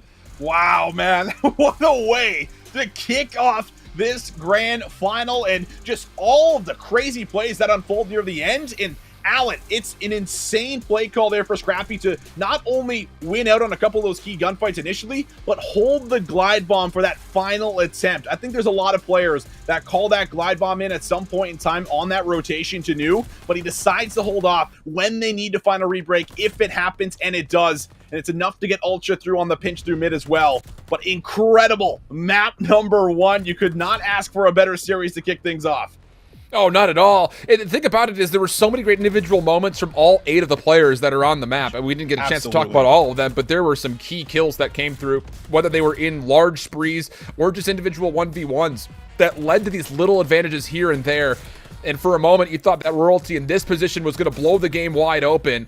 And it led to a really solid hold around the second hard point, but I have to give credit to Ultra NA. This little playthrough for Vikal recreated space and really inevitably led to Ultra NA having a chance to even rotate over to P1 through the middle of the map in the first place. Sure, 705 get the break and they get themselves close to that 230, 235 mark, but I think it's just largely the fact that Ultra NA know that the win condition is not on the 5th hard point. We've got a glide bomb. We've got good setups around P1. Let's make sure we use that to get this over the finish line, and boy, did they ever.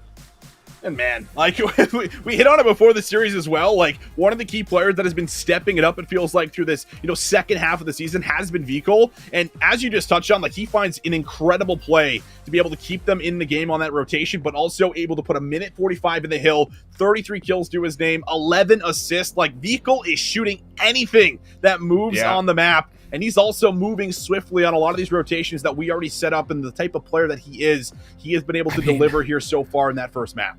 17 of his 33 kills are on the objective for a minute 45 of hill time.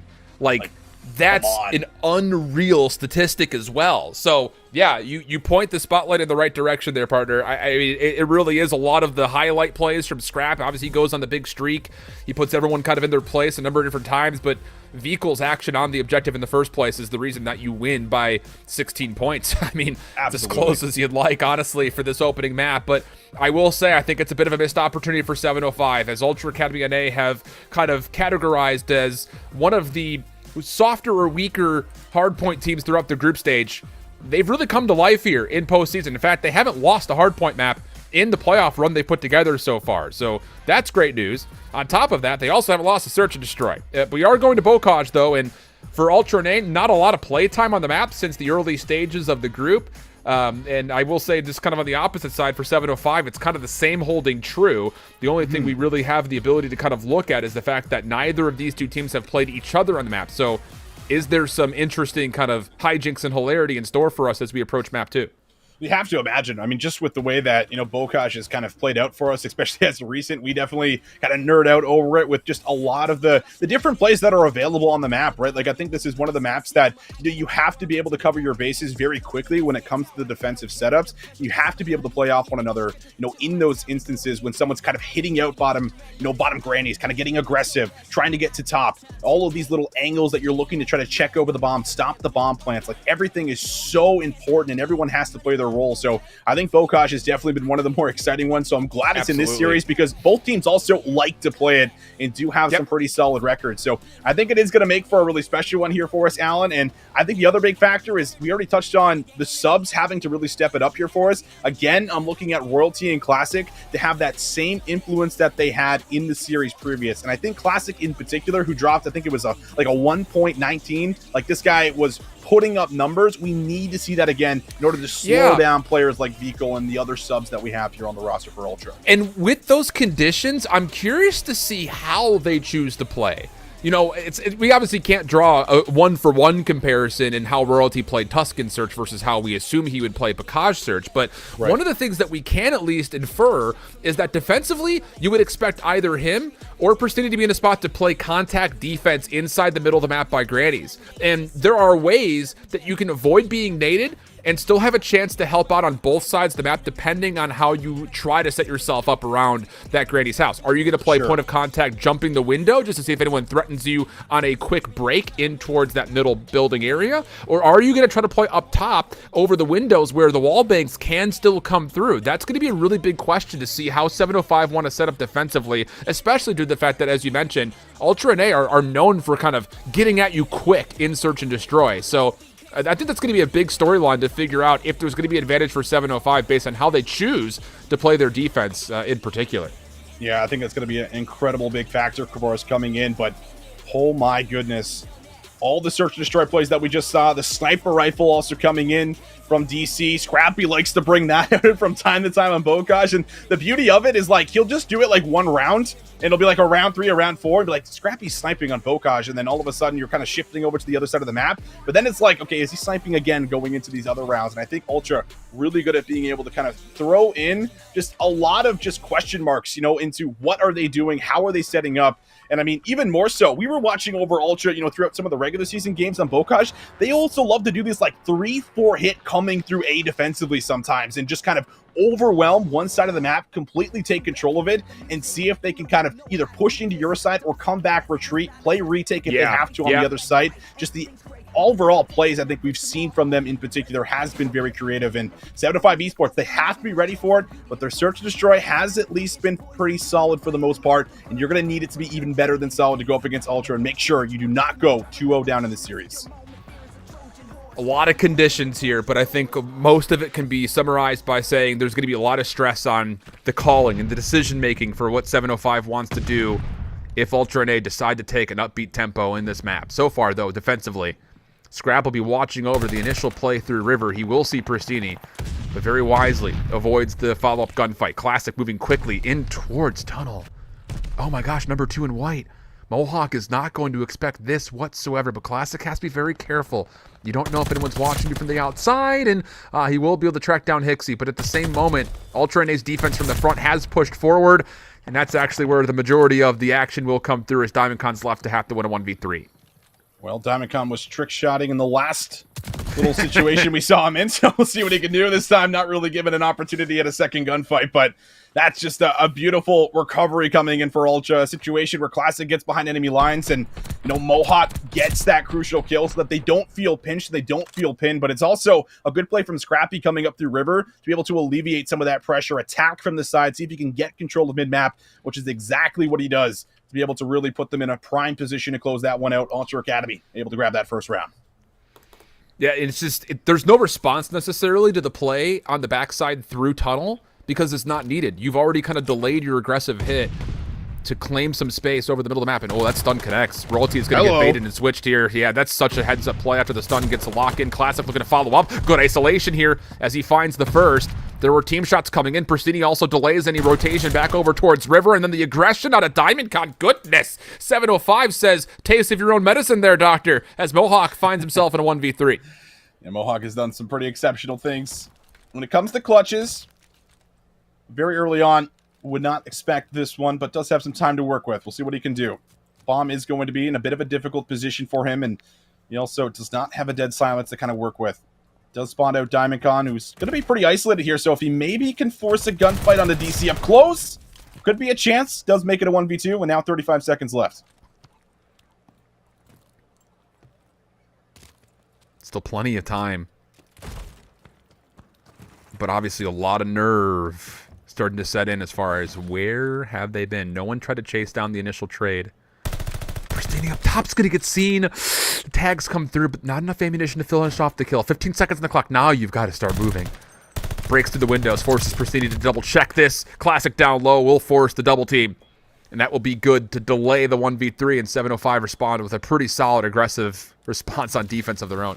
Yeah, that's exactly it. As soon as Royalty's like, they're bottom mid, he's probably absolutely screaming that call out. Everybody just slowly but surely starts to collapse and just make sure that Ultra can't exit. And because they decide to exit, it kind of leaves them up for a lot of those initial picks where they come running back out of grannies. And it allows 705 Esports to kind of just fully take control of it, get the necessary kills, and come out with that 3 versus 1 after the initial push. So 1-1. All tied up here going into round 2. Classic last time found a play through water to kind of hit out Tunnel and get from behind. We'll see if he decides to go for something any different here. He will have to maybe deal with Hixie.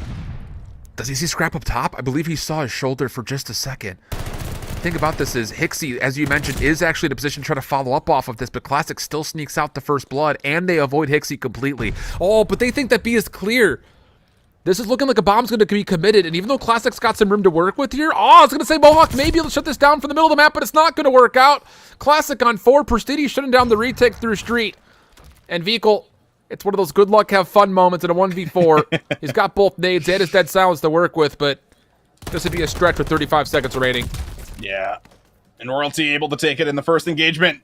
Wow, man, Classic. He's just finding the gaps, like these little off angles that he's using to be able to work through the terrain, get himself into positions where there's just no line of sight from any of the Ultra members defensively. And now that's twice, where the first time he gets through tunnel, the second time he does a little hop up, drops down low, and gets under the line of sight of Scrappy to come up from behind. Just incredible stuff. And once that happens, you're scrambling as Ultra to try to find the players in the back, try to deal with the flank because you don't want to get pinched in the middle of the map. I will guarantee you next defense, Ultra and A have a different look over towards B, whether it's Scrap getting extra dedicated help over towards the top side through tower, or if he just gives it up completely and they play retake. But we have to get through this offense first before we can see if that comes true. Nades over the top, looking to find any defenders over towards the backside tank. No one is there, and Royalty gets 2 through the broken walls. Vehicle looked for a plant, has to play for kills, and Royalty will get number 3. He wants the ace. Classic will steal it away, but it's a flawless round nonetheless for 705. Man, just too good inside those situations. Last time, Royalty gets completely swarmed with 4 members, and this time he takes a little bit of a different approach, kind of sits inside of tools, waits for that double up, and then just snaps on the third there on the bomb site to really lock in the round. And this is what we expect when we talk about Royalty when it comes to the search and destroys, when it comes to this game mode. This is where he can really take over. Big moment for him, but on top of it, Classic, we're on board with him. 5 in a row here, Alan. 2 off of that glide bomb now. Scrap is still going to play inside a tower here defensively. Hixie is looking to get a little bit further forward, and they have moved another member over. Vehicle was also watching for the initial play through topside mid. You have to assume that there were a lot of defensive nades being tossed over towards River to get Scrap a little bit more safe, and just to see if they can actually catch any information early onto Classic. But 705 have not given away any information whatsoever. Holding onto a lot of nades as well. There's the wall bang pre-fire up top towards Granny's. No one was there to get caught by it, so 705 will miss out on their initial play, and now will have to do it the hard way, likely with nades as they try to force over towards A. Very tight setup here. And Diamond Con's going to be able to take away a little bit of room through this bottom tank. Might be able to post himself up on the heady or at least hold this position. Scrap is going to be the one coming over, starting to do a little bit of checking here on A, but Royalty again finds that first kill. Mohawk off screen. Does get one back himself. 2 players on 5 sprees, and they're just going to hit out the top of Granny's. Yeah, this is going to lead to a pretty safe plant of B, but Ultra still run through it. Royalty's going to commit for the plant, but Ultra and A are in a spot to kind of stop any help from coming into Royalty's direction. So he's stuck. He's stuck on site completely. Hixie looking to move forward. He's got a player with him. Royalty going to peek over the top, but gets shut down. Hixie for his first kill. Wants to hop immediately for the defuse. Classic cooking up a nade. Will it get there in time? Halfway done to the defuse. Mohawk also finds Pristini in the nade. Doesn't quite land. Oh, it was close. You saw the debris filing up from the outside of the canoe, but it didn't quite get there. And Ultra and a huge retake of the B zone. Yeah, and on top of it, they also shut down the sprees, right? Like, that's really the big factor. Classic was just there on 5. He finds that kill. He's still 1 off of the glide bomb. And then they also do a good job of shutting down the second player on that killing spree as well. So making sure no glide bombs are coming into play. They're doing a good job of starting to read some of the plays here for 705 Esports, not getting baited over to one side or the other, holding strong with that defensive spread. But now, can they answer on the attack here, where they've been able to kind of find their way in aggressively to bottom Grannies, but will they try to change anything up here now in round number 6? I think Vehicle knows that Diamond Con's on the taxi. Nade over the top, maybe a little bit too deep. Diamond Con able to stay safe, but Pristini will drop because of it. And this heavy defensive stack on top of B is going to feel very trapped if you're 705. It's on to Royalty. He's really got to be the one to defensively get this retake towards A going, as the bomb will be planted. Little peek push through the middle of the map, and oh my goodness, Royalty, how deadly are you? Gets the first. Vehicle looking for the chase down. I don't believe Royalty saw him, and that means that Vehicle is in a really good position at the backside of this A site to put a little bit of variety into how this post plant will look. But he gets caught, Royalty with the kill. There's more than enough time for the defuse. This has been so good for 705 defensively. It has been, and it's because Royalty's been a rock inside of this area. Like, every single time we look at this, defensive setup for 705 Esports, it feels like Royalty has just been the one stopping it, finding a kill, getting out with his life, exiting safely. Except for that maybe first round where he found like 3 or 4 Ultra members kind of running bottom. Since then, he's been able to put himself in really good positions to come out with kills and make sure that he's always staying up to kind of re-attack and get there with his teammates. So this has been a different look here for 705 Esports. Ultra Academy NA, used to winning out a lot of their searches through just kind of taking gunfights, using their aggression, finding angles to work. But 705 Esports, they've done such a good job of just kind of playing very unpredictable here thus far. Yeah, I agree. Ultra NA looking for early set nade pressure over towards Tank Fields. Not going to turn into too much as Royalty is just jumping and peeking for intel over towards Taxi. None will be there. Scrap is back to his default position deep over by the fence line at B. Pristini considering a peek over towards this direction, but it would be a risky one with Scrap pre-firing it. And that's exactly why. And now all of a sudden, take a look at Hixie. How fast has he gotten into position midside gate? And now he's the next one up to possibly confirm first blood. Gets it and also gets away with his life. No one's going to try to challenge this. And with 43 seconds on the clock, 705 need to make a decision on what they want to do. Yeah, absolutely do. They're going to have to do it very quickly. Classic, just a couple of checks, but you're going to have to maybe run into Grandy's blind to be able to get Royalty an opportunity to drop this bomb, and you can see it just starting to check corners, starting to check whatever you possibly can. 25 seconds, Royalty runs in, he wins the first one. Little door mechanics going back and forth. Royalty waiting for the challenge, he's able to get out, but he's lost his teammates, and now it's all about just doing what you can. Able to at least get one more. Wait. Does he get over to B to get this plant up? He's still got 10 seconds on the clock, but exiting after the plant I think is going to be the problem. And the other problem is Hixie knows that he's here. Coming around the back, the first kill comes through. He's got to chase down the second over the top of the wall. Nearly had it centered perfectly. It would have been a difficult gunfight one way or the other. But boy, did he give himself a look at it. He did. Wow. Good opportunity for Royalty to try to make something happen. That was looking a little flashy there, but Scrappy in a good position. That's a tough spot to lose that gunfight with an automaton, especially when the player doesn't know where you are, but certainly a good try. Now 4-3. Ultra Academy starting to bring it back. Offense, though, hasn't always been very clean for them. Not really too many opportunities to drop the bomb. And now the stun checks coming out. Very aggressive hit. It looks like it's going to go right into top barn. Eagle's going to open the window. Scrap's going to try to come in, but DiamondCon reads it like a book. There for the first blood. And that's so interesting for Ultra NA, not only because you're trying for the first time to get up top, but no one is even pre-firing through the wallbang for hit markers. So they go in completely blindly, and it doesn't work out whatsoever. Classic able to kind of step forward in towards Granny's to find another, and we have a 4v2 situation. No bomb in hand for Ultra NA.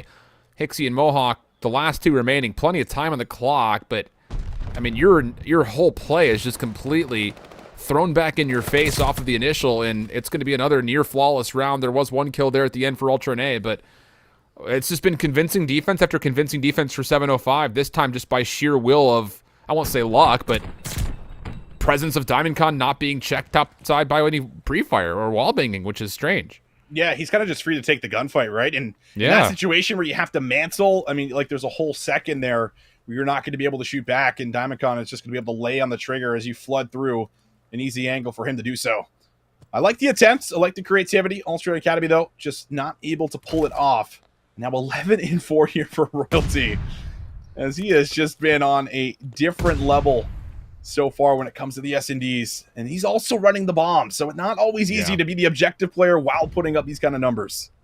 I will say, though, this entire little stun mind game, chess game that's happening over towards Taxi, this time Hixie kind of comes away in favor.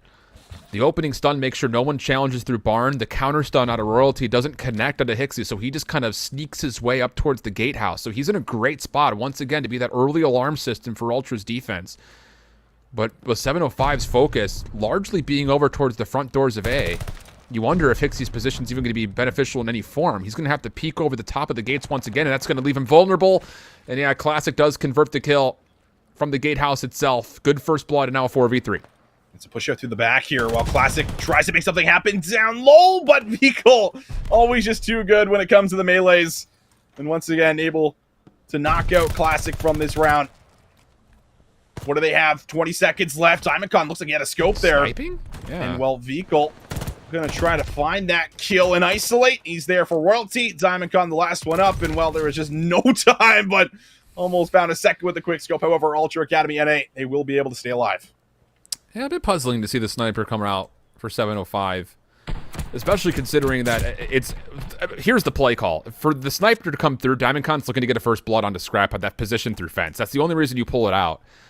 But Scrap looked like he was playing closer towards the top side of tower that time around. So once that happens, and once Diamondcon doesn't get that opening pick, you almost feel like you're kind of fighting the entire round with one arm behind your back, almost. You really don't have the ability to get that scope in any other position to help out for an offensive look. So yeah, bit tough scenes, but once again, kind of to your moniker of what happened for Ultra last time, you enjoy the effort, as Ultra and A will, for the first time, get aggressive with a quick plant towards A. Barely any nades were thrown for this, by the way. So as far as the post plant is concerned, you have so many tools to work with to stop this potential defuse, but Vehicle will fall, and now 705 have a chance to at least throw some sort of a threat over towards a potential defuse. They don't know if Classic's on the defuse. Hixie's going to have to maybe check from top barn. Mohawk also trying to work for angles, but Diamondcon, Pristini, the ARs come into play.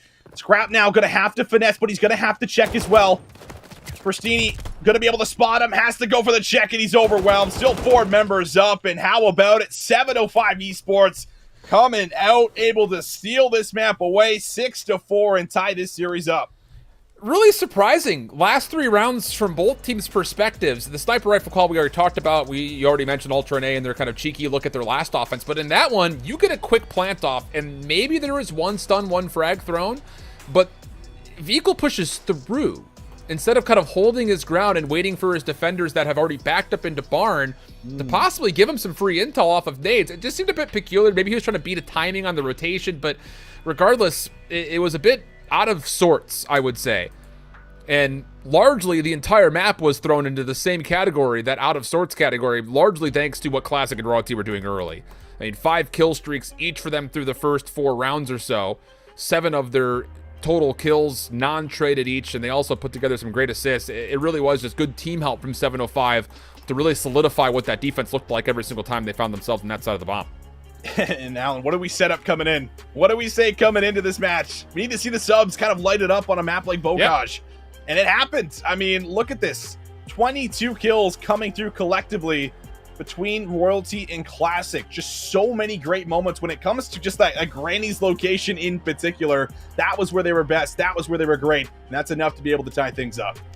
Well, it's a 1-1 map count. Ultra and A have the benefit of coming from the winner's bracket that they would have to beat twice in the best of 5 series that we have, not just for this one, but also a potential second one. 705, though, looking to come back to the control after the break. May put a little bit of pressure on the Ultra and A boys. We'll see what happens when we come back to Voodoo Control right after the break.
Welcome back, one and all, COD crazy fanatics alike. We've got ourselves a 1-1 map count. Two really solid and tight maps between 705 and Ultra NA. Biggest thing about it as we now consider a back-to-back Gavudu is, will 705 be able to maybe step up just a touch after their loss to Trash Bros in the lower finals just a moment ago on this map, and possibly send this to a second best of 5 reset sooner rather than later, because that Desert Siege at the end, who knows what would happen if we get there.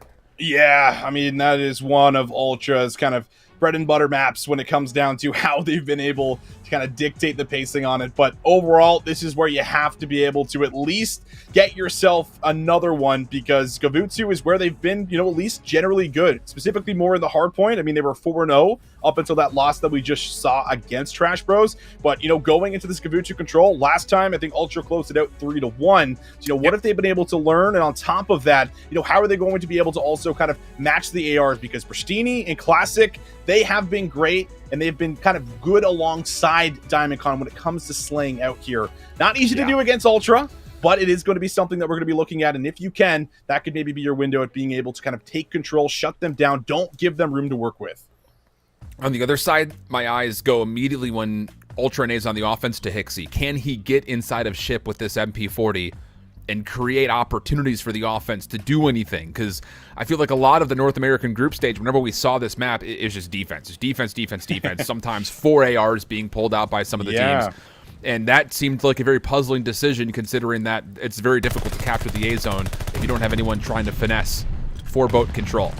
Nades and stuns already through the top. Classic will be the first one on in towards the boat as Scrap is able to tally first blood. Hixie following up this time with an AR to start. But Classic keeping his life is, again, a very successful aspect for 705, trying to get back over towards A.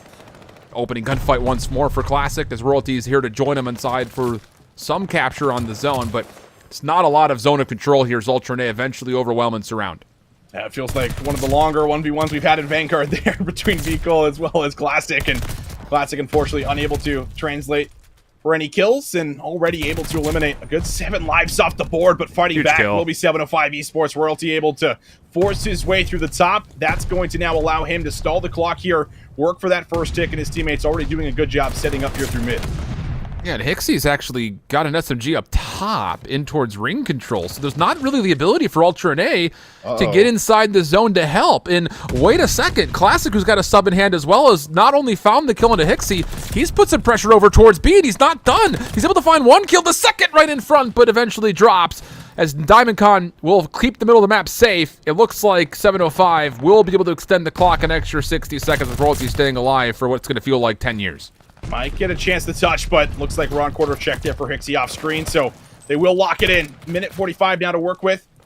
Mohawk going to be responsible for finding some of these exits coming off of that last hill and holding on to this ring control. That is really what you have to kind of watch out for the most when you're on this defensive side, but everyone's starting to work through the ship, through green, seeing if they can work through the back, and so far, able to get at least decent trades. Pristini and Classic both finding kills. Pristini gets 2, and now this could allow them to get into the back. That's the only reason that Classic is alive. Pristini saves his life not once but twice. But the thing about it is, number 6 in Hixie gets into the interior of ring and completely destroys all of 705's attempt to follow up with those kills towards B, and now the defense has immediately not just taken the kills with them, but they've reclaimed a ton of the map. 11 plays 13, numbers favoring the defense, 57 seconds on the clock, and a couple of decent kills coming out here for 705. It'll allow them a chance not only to work with high ground positions, but they could also get Royalty through the middle of the back, over through green. We'll see if he can find anything and make a play happen. Yeah, Royalty's coming right now. Try to stay alive. Get me some information so I can make a play. But as soon as he tries, Hixie, he's going to be able to read it. Scrap gets there for the second, and that really makes it difficult from here on out for the side of 705 Esports. They're going to have to try to get back into ring, and DC does set it up, at least with the initial play on the Mohawk. Finds that first kill, trying to slide in, getting control, and now with 20 seconds left, they're just going to have to flood to the point. Well, the kills are good. Kills are really good. DiamondCon takes down Mohawk at a pretty significant range. There's a player on the back from Vikol. He's not here yet, and DiamondCon's watching it. He gets the kill. Now the stack is in. 3 members strong. On towards the second tick of progress. 7 playing up against 5. The defense faltering as the cross through mid is being watched, but there's no kills to come through. Scrap able to get 1 through. The 3rd tick of progress on the way. Can he get onto the zone? No. The seawall will block his slide. And 705 in a last-ditch effort get unexpectedly clean kills, and it turns into a 3-man stack, which gets to the offensive round. Yeah, listen, it's not too often that the offensive team has 0 map control, nobody inside of ring, nobody inside of mid, and they're able to somehow force their way through circle and just flood through, right? Because everyone for Ultra, they're not stacked on the point. They're not stacked in Not circle. at all. They have a wide spread throughout the map, kind of watching the back spawn, trying to get an idea of where the hit is coming through. Has anyone slipped through? But no, it's all from the front. They flood in at 7-5 esports. They have grabbed that first offensive round. Huge stuff. And now we'll see as things are flipped here for Ultra, what they can do initially here on this A point.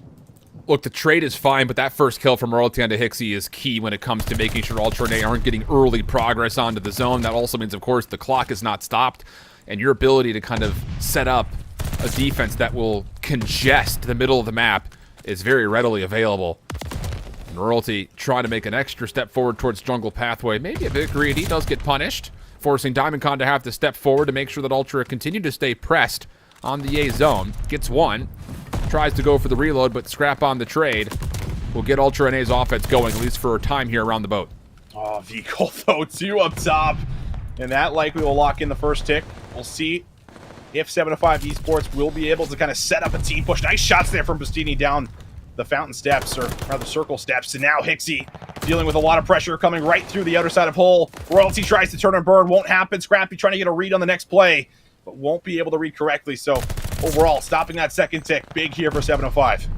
Yeah, this is going to lead to massive advantages if this map goes on and on and on towards around 5. Kind of forces Ultra to have to at least get the A zone here, and it's not looking good. 20 v 18. And oh boy, Classic has just shut down the entire offensive play. Scrap was looking to get desperate over towards B. Classic now on 5. Oh boy, Austin, what is happening? This is as dominant as we've ever seen. And Classic went away from the glide bomb, shut down, but the round will be won in a convincing fashion at that. And that's like your only positive takeaway right there is shutting down Classic, not giving him the streak, but listen, I mean, you're seeing it right now. You know, Hixie having a rough time getting to good positions on the map right now just because we're seeing 7-5 esports set up, slay out, win a lot of key battles, and I feel like they're doing a good job of not overcommitting. Like that example right through mid from Pristini finding that first kill. He doesn't initially go for the second challenge. He's waiting for his teammates to use that first kill, get map control, push up while he holds the outer side of ring and allows his teammates and trusts in his teammates to kind of go through, find the kills, and they're able to come out on top here. So 7-5 esports 2-0. They are looking so clean right now in the Gavutu control, and they have a chance to put it away if they can lock in this second offense. It's also important to note that at times we've seen this 705 team on offense and defense, including this moment right here, where they're running 2 subs. Classic is using it to kind of clear off one angle. Royalty's using it to clear the other, and it's working out beautifully for them. First tick of progress already on the way, if not already guaranteed, as there's nobody from Ultra NA really all that nearby. They're trying to get Scrap around the back, but he's been read off of what appears to be a couple of nades. So he's kind of stuck in position. Hixie looking to recover the zone from the top of the ship. That works out nicely, and the first tick of progress will be depleted just as soon as it's about to be captured.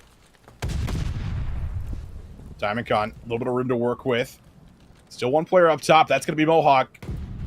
See what Mohawk's going to be able to do. Reads the first one, trying to get a look down low on the point.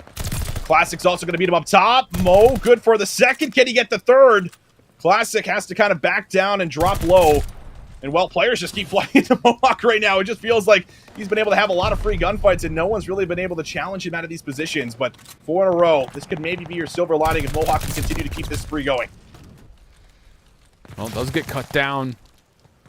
And, well, I think the thing about it is, even though he's not able to keep the streak going, he's done enough to maybe even stop any ticks of progress from coming through. And how different of a map has this turned into if Ultra can stop a single tick of progress from being locked in this third round. Opportunity for Royalty to get in to stop the clock. Still have to deal with one up top, and, well, it's a chase. It's just an absolute cat and mouse game. Royalty eventually gets behind, but the trade from Scrap is good. 3 seconds on the clock. It's just down to Pristini to try to hold this with DiamondCon. From the middle of the map, Hixie able to get in.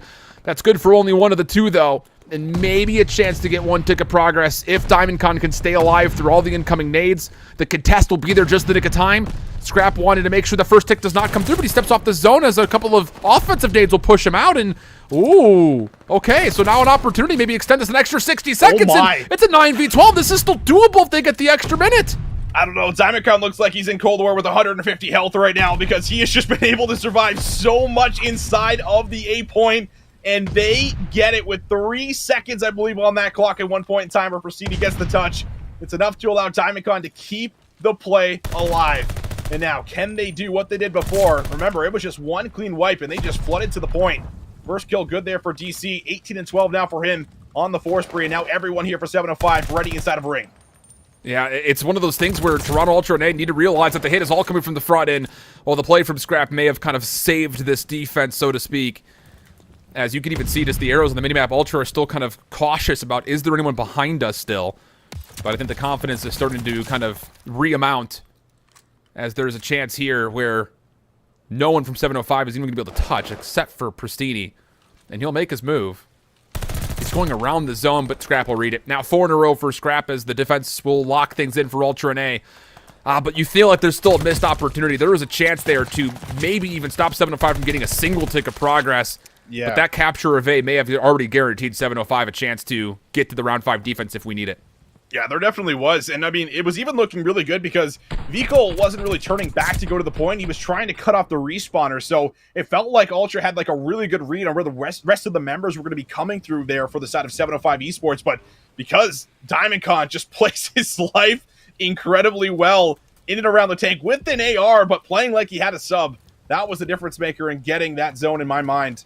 But now Ultra Academy, last time, I think, what, did they even get a tick, Alan? I think they maybe got 1 tick on this A point, but it was not clean, and it's going to have to be a lot better if we're going to somehow get to a round 5. And maybe it's streaks. Right? That's got to be the game plan here if you're Toronto Ultra NA looking at Scrap on 5. The problem is, look how slippery Royalty is. He's forcing you to just chase it and chase it and chase it. But regardless, the glide bomb is earned. The thing about it is, this has already been 30 seconds off the clock. No one's even come close to the A zone. And you still have members not just in and around the zone, but they're making moves to control high ground positions to contest against you. So Scrap, oh, what a gunfight that is versus Classic, and Royalty does get forced into a team kill situation, so Hixie can jump on, and a chance to start making significant progress at A is now underway for Ultra and A. Yeah, this A zone is going over absolutely. So now it's all about trying to get some early map control. See if you can set yourself up for that initial play over to B. You have the glide bomb in your pocket to potentially blow it open, but they've lost ring control. They will just kind of double stack this out. This is going to give a wide spread over to 705 Esports through that beach side. Be able to start setting themselves up for all information across the map. And Pristini, good for 1 exit, good for the second exit. It's so huge. Big play here for Pristini. That's massive. That immediately cancels out any threat towards an initial play, not just around the back, but also for any usage of that glide bomb. So the biggest thing about this now for Ultra NA is, can you get yourself into a position to even consider using this glide? And it may be right here, especially if you get kills mid-map. Royalty and Diamondcon are pretty exposed in the middle. Trades coming back and forth. Scrap waiting to see if any defenders will make a move over towards B. And this is a really good look as far as the setup. Huge advantage right now for Ultra NA with this streak. Classic will reveal himself, able to at least push back the initial gunfight. But Hixie on the flank has already kind of opened up space. He gets a double. This has to be the moment. Glide bomb needs to come through right here, right now, as Mohawk comes into play, and there it drops. Yeah, Scrap is going to drop it in. Can he find his kill? Going to go to the back here. Just need to win the battle on the zone, but Royalty wins it. Royalty under pressure, under fire. Scrap from up top, able to beam his head off with a tank heady. But still Ultra staying alive with at least 1 member on B. Diamondcon starting to cut off everyone else. Wallbang shots coming through. Hixie's got to try to finesse, but the flank from Pristini is in. And well, everyone for 705 Esports gets back onto the map and is able to recover. That is discipline as exemplified at the highest margins from 705. The glide bomb comes down, you lose 3 members immediately, and I think a lot of teams would panic and just immediately start flooding back over to B to try to get them off, but that's not win condition. Win condition is controlling the map still, even if there is a member onto B, and Pristini, a heads-up play to cut off the middle of the map and never allow Ultra NA to get any reinforcements. You isolate the player on the zone, you get the easy pick, and now you're underneath 30 seconds, and even though Ultra's held a life lead for a large majority of this look towards B, it may not make much of a difference as they have 1 good hit to try to get back over and delay this 4th round. Oh, look at Pristini. Look at Pristini right here. He's going to have the trigger discipline to maybe light up multiple members. There's one. Mohawk to his left doesn't check. And Pristini finds the angle to come from behind. Locks in those 3 kills. Ultra don't have a chance to get to the zone. And what a map for 705 Esports as they'll take the series lead 2-1. What a map for Preston, man. honestly. I mean, here's the thing about the uniqueness of what 705 were putting together. Ignore the defense. Preston's great because he's controlling the map, he's taking away key positions, and he's doing it all himself. That's great. Fine. Move on. Offensively, the only reason that Royalty and Classic are able to successfully run double SMGs is because Preston and Connor are dominating the outside lanes with just the 2 ARs.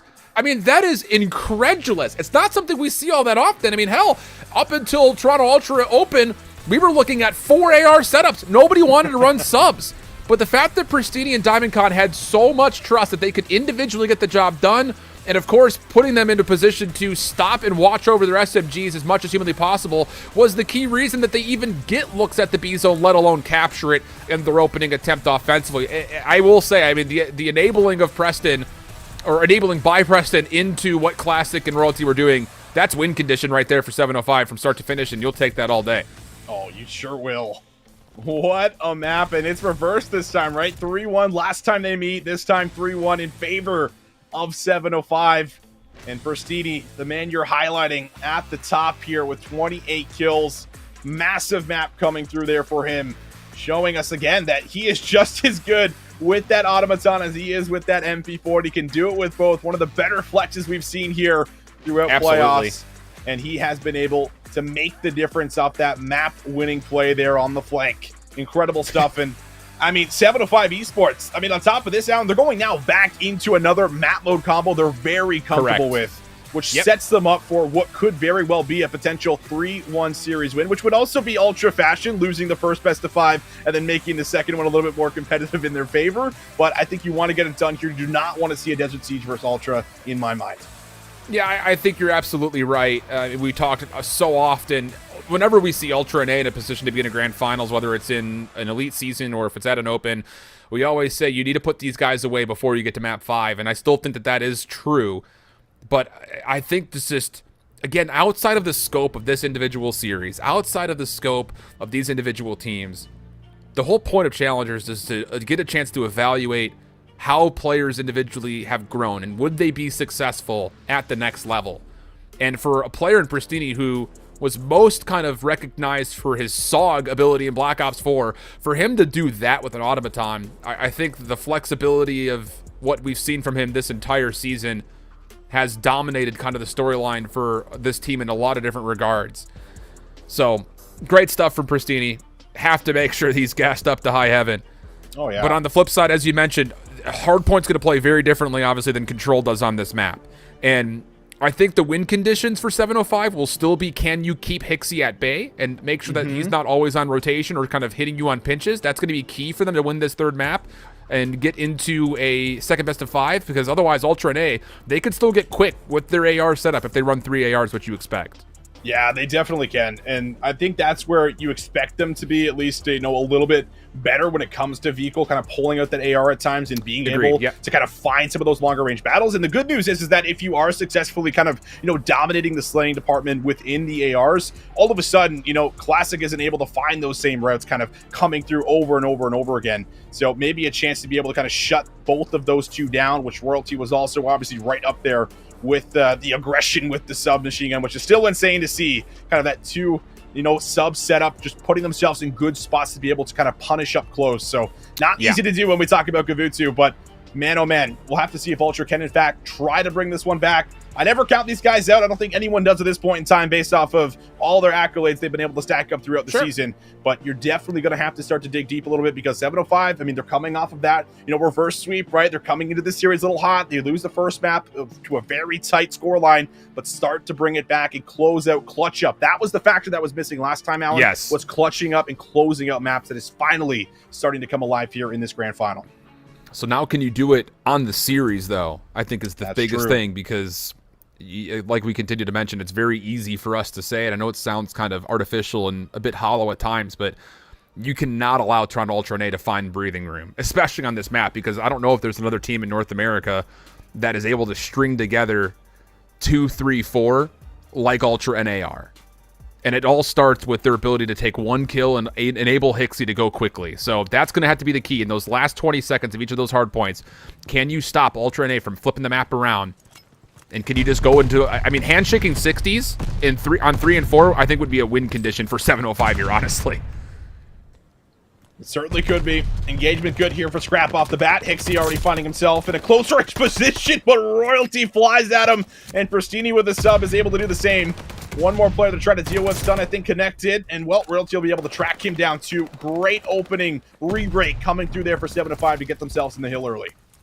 Yeah, really good stuff out of Royalty just to keep the contest alive after the convincing start from Scrap. Look at the quick route, though. This is what Hixie likes to do. Just sneak around the back.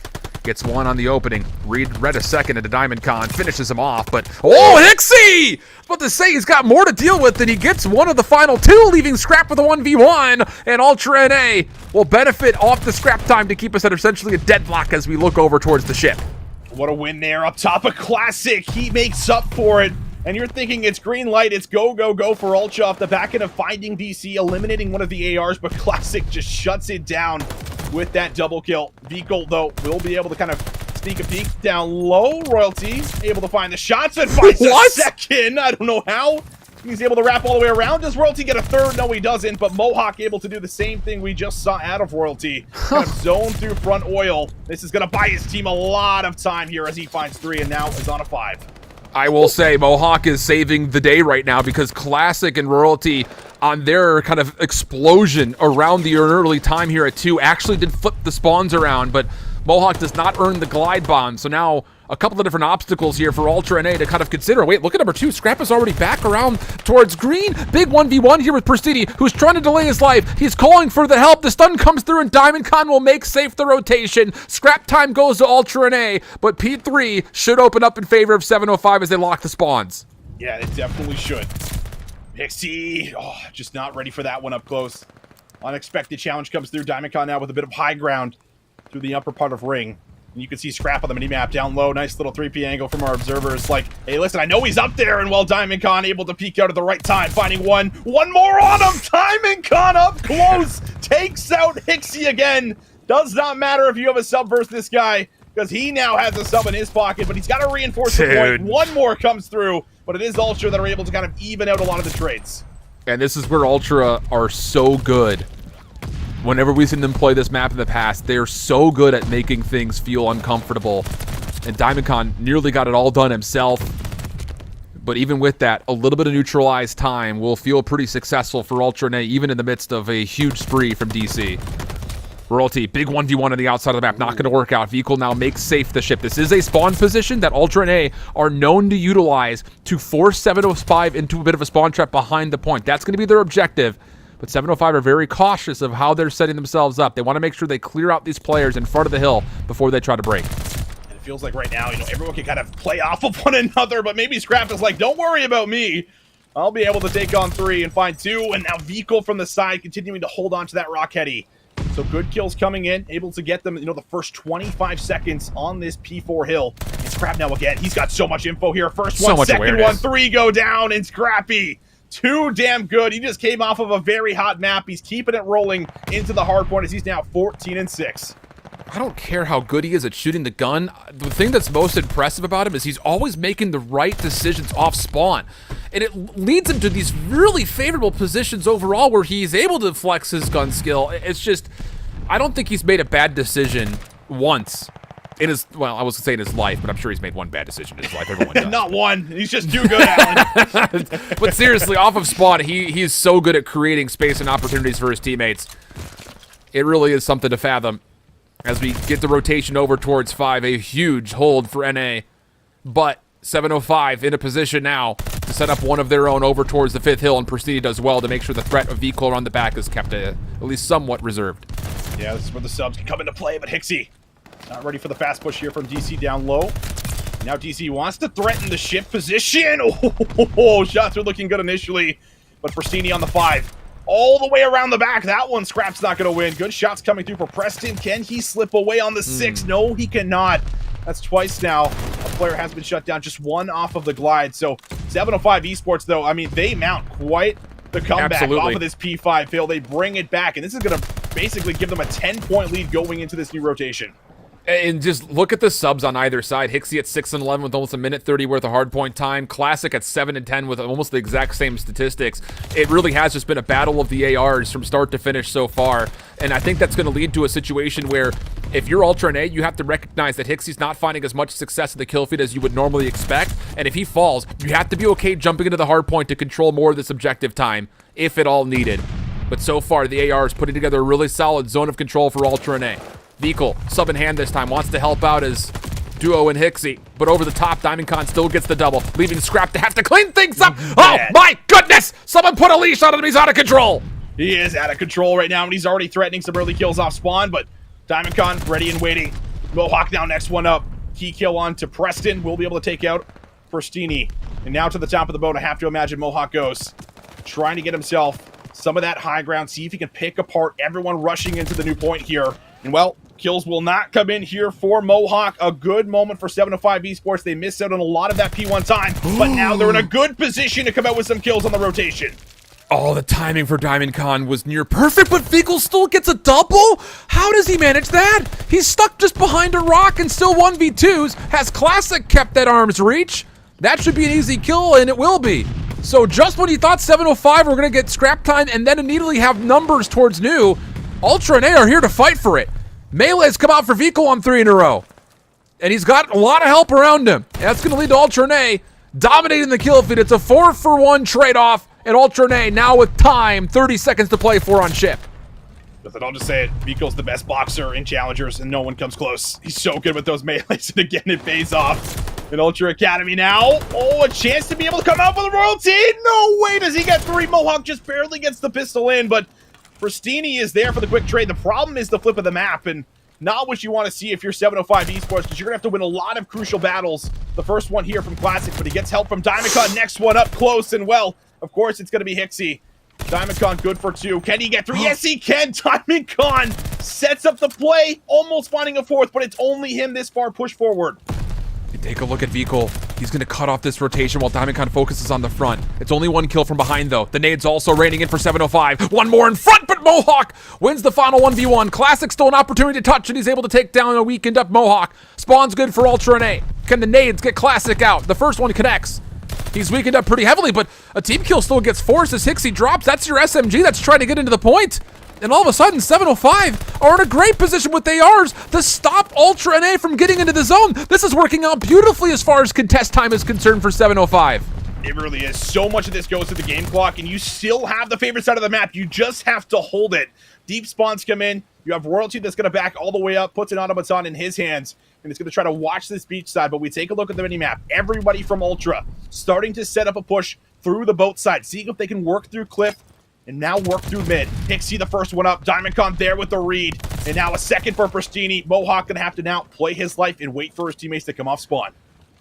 And off spawn, these teammates need to hit some good nades to clear this position forward. Ultra and A are going to want to try to set up a bit of a spawn trap here, but really good beachfront control and great help from Pristini to make sure Royalty stays alive a little while longer, but his extended route will be contested, leaving Vehicle essentially by himself in Classic. It's a one hell of a read, not just on him, but pushes forward. And now an opportunity, 30 seconds on the clock. Hold on a second. 705 are trying to move and flip the spawns back once again. They're already feeling comfortable about this back 30 seconds. Royalty's on the route. Let's see if he gets paid.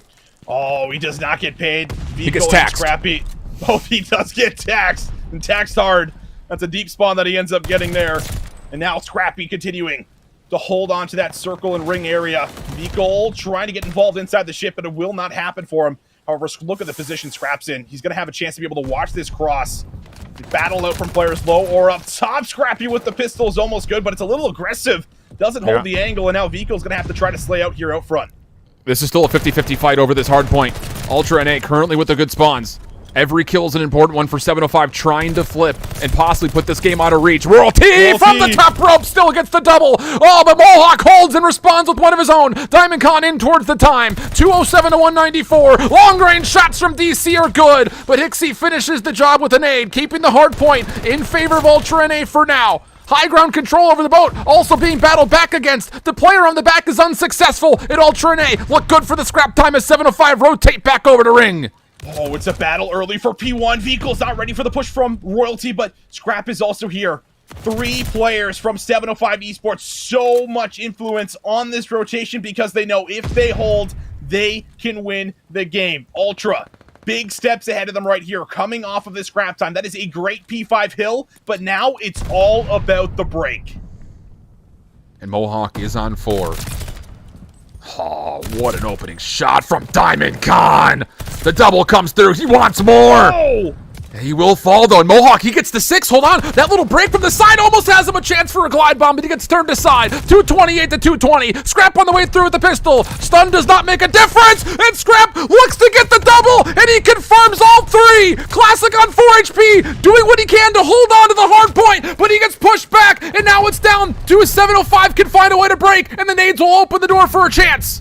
Diamond Khan, he's able to find 2. Vico, a lot of pressure in the point, just has to lay on the trigger, goes to the pistol, and Royalty's there. Scrappy has to play his life, but he is unable to do so. 225 to 222, and Classic has found the double. That is the play you wanted to see, but it does not end here. We will see at least one more hill. Ultra on the rotation, going to be just a tad late, and the initial setup is sort of here for 705 Esports as they slay out. The last one's Hixie. He slides forward, only able to take down 1. The clock at 2 minutes. The scoreboard stops at 2:42 for Ultra and A, but they've got numbers funneling in from the front. Classic on 4 would have to save the day. Gets the opener, and he pre-fires down the second, but Hixie gets a double of his own. 247 to 241. Vehicle there for the assistance. Royalty to open back up. Back and forth we go, but Scrap able to keep it neutral for a time. 248 to 245. They still funnel in one by one. Team Nade comes through, and Pristini's the last one to stay alive. Vehicle footing in, but he's not able to get there. It's Preston to convert the final kills that are needed, and 705 reset the bracket. 705 Esports reset the bracket, send us to a second best of 5 after one of the most chaotic hardpoints we have seen all season 4. Oh my goodness, a 2-point differential coming in that final moment. It's all about throwing plays out the window. At that final, 10-15 seconds, it's all about gunfights. It's all about nades. Who can get in there? Who can go big? And Pristini, Royalty, huge part of making that play come alive, doing a good job of just stopping Ultra every single time they flood in. But Alan, it doesn't get any closer than that, man. That was one hell of a way to end the first best of 5. Dude, it was just a straight-up rat race on the low ground. There wasn't a single person who went up the ladder, dude. They're like, we don't have time to climb this ladder. It's all about just hitting the holes in the walls and seeing what sticks. And for Pristini, he takes down the final couple of kills needed to get 705, that marginal lead, to now send it to a second best of 5. And, well, we said it, Austin. You needed to get it done in 4. You didn't want to see a Desert Siege search and destroy. At 705, they provide it. What a match, though. From start to finish, all 4 of these maps could have gone either way. Honestly, maybe except for the control. 705's opening offense was so good. It was incredibly good coming through. I think 705 Esports showed us a lot of the prep that they've done right coming in, and that's off the back end of, Ultra Academy NA being there to kind of wash over that last series in the lower final, have the coaches there with them, figure out what we want to play, and saying, listen, we just saw them play on a couple of these maps. We can beat them. But that is not the case whatsoever. Just so many big moments. And again, everybody is stepping up here for 705 Esports. That is some of the key factors here for us, where it's not just one player, it's not just 2 players. Everybody is getting involved. Everybody is finding some of those game-winning plays that are just paying off here for them in some of these final moments. But my goodness, 705 Esports sending us the distance. Like I said, this is just Ultra fashion, where they lose the first best of 5, typically close out the second. But if 705 keep playing like this, we might have a new champion here for season 4, Alan. Gloves are off, Austin. You having fun, buddy? I'm having a great time. Dude, this is incredible. This is just so fun. Well, hopefully you guys out there are enjoying yourselves. Unfortunately, we have to take a break, though. Let the teams go back through the veto process again. So we'll let the Jets cool just a touch. But don't you dare go anywhere. We'll be back for the second best of 5 of the North American Grand Finals for Season 4 of Challengers Elite. And you know where to find it, right here, coming after the break.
know how to do this. Don't second guess, this not a test, it's not a race. No black or white, everything's great. No yesterday, never tomorrow, only the present. That is your gift. It benefits you only if open. Everyone's chosen, beauty of choice. You can stay silent, forget your voice. You can rely on them, hold a grudge, just stand before judge, just stay in your case. Top of the notion that you were just a mere drop in the ocean. This is your moment, fear is a Trojan horse. Will you open or close your doors? Just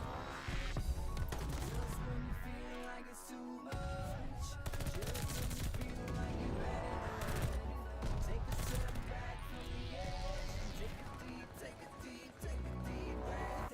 Dance like you'll never. Dance like you'll never. Dance like you'll never. Sometimes you don't like where you live. Sometimes you don't really like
Said it yesterday. I feel like we need to say it again. You like COD? Because we got more of it. Second best of 5 here for the grand finals of My Hold Shift with me, Visions. Yesterday, my camera overheated like crazy, but today, I'm overheating like crazy. I mean, that's the most attractive thing I know you've ever seen in your life, Austin. And, well, I can't hide it. It's just, it's a sweat fest out here.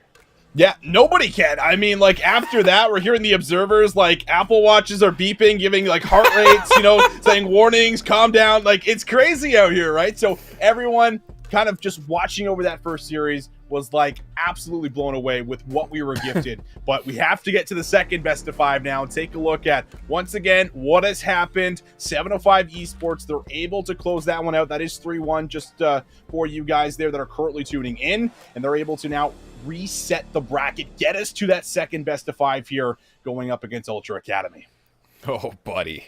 And the thing is, like, you go all the way back to, like, winners round 1 in, the 3-0 there, we said at the top of the broadcast when we were getting into the first best of 5, like, those 3 maps were tremendously close. And interestingly enough, as I'm kind of scrambling to go back through it, the map sets that you're about to see are not unfamiliar.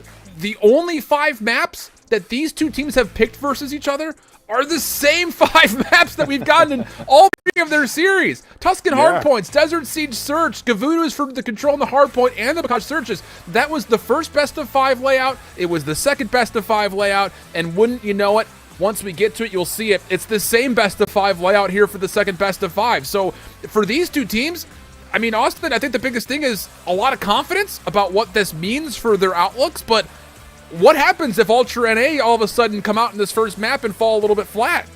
I think if they come out and fall a little bit flat, I mean, quite literally, the series could be over. And I mean, that could really sound like, hold on, like there's 4 other maps. Like just because they lose the first map, it's not over. But it's the fact that you're running the same maps back.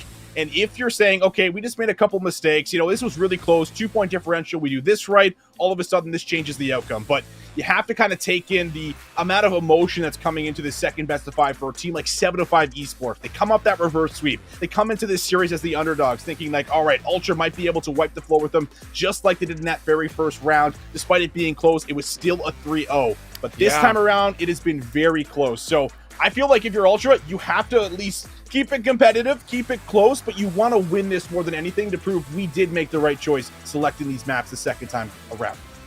Well, we had to double check, but John's Apple Watch did alert him that his heart rate was getting too high, but he's fine. He might be on a little bit of oxygen. Waldo right there with him as the observers are going through the thick of it with us. And I think the biggest thing is we now try to evaluate from specifically Ultra NA's perspective. I don't know about you, Austin, but for me, it has to be trying to get Hixie more success. And not to really point a lot of it saying that he's the cause for the loss by any stretch. I mean, it's a difficult role to run, but it just never really felt like he was able to provide as much of an impact in the hard points as we're used to seeing, largely because of the map dynamics and mostly because Pristini was going off with the automaton for 705. That was certainly one of the factors. Hixie having a real rough series in the first go. Can he make up for it the second time around?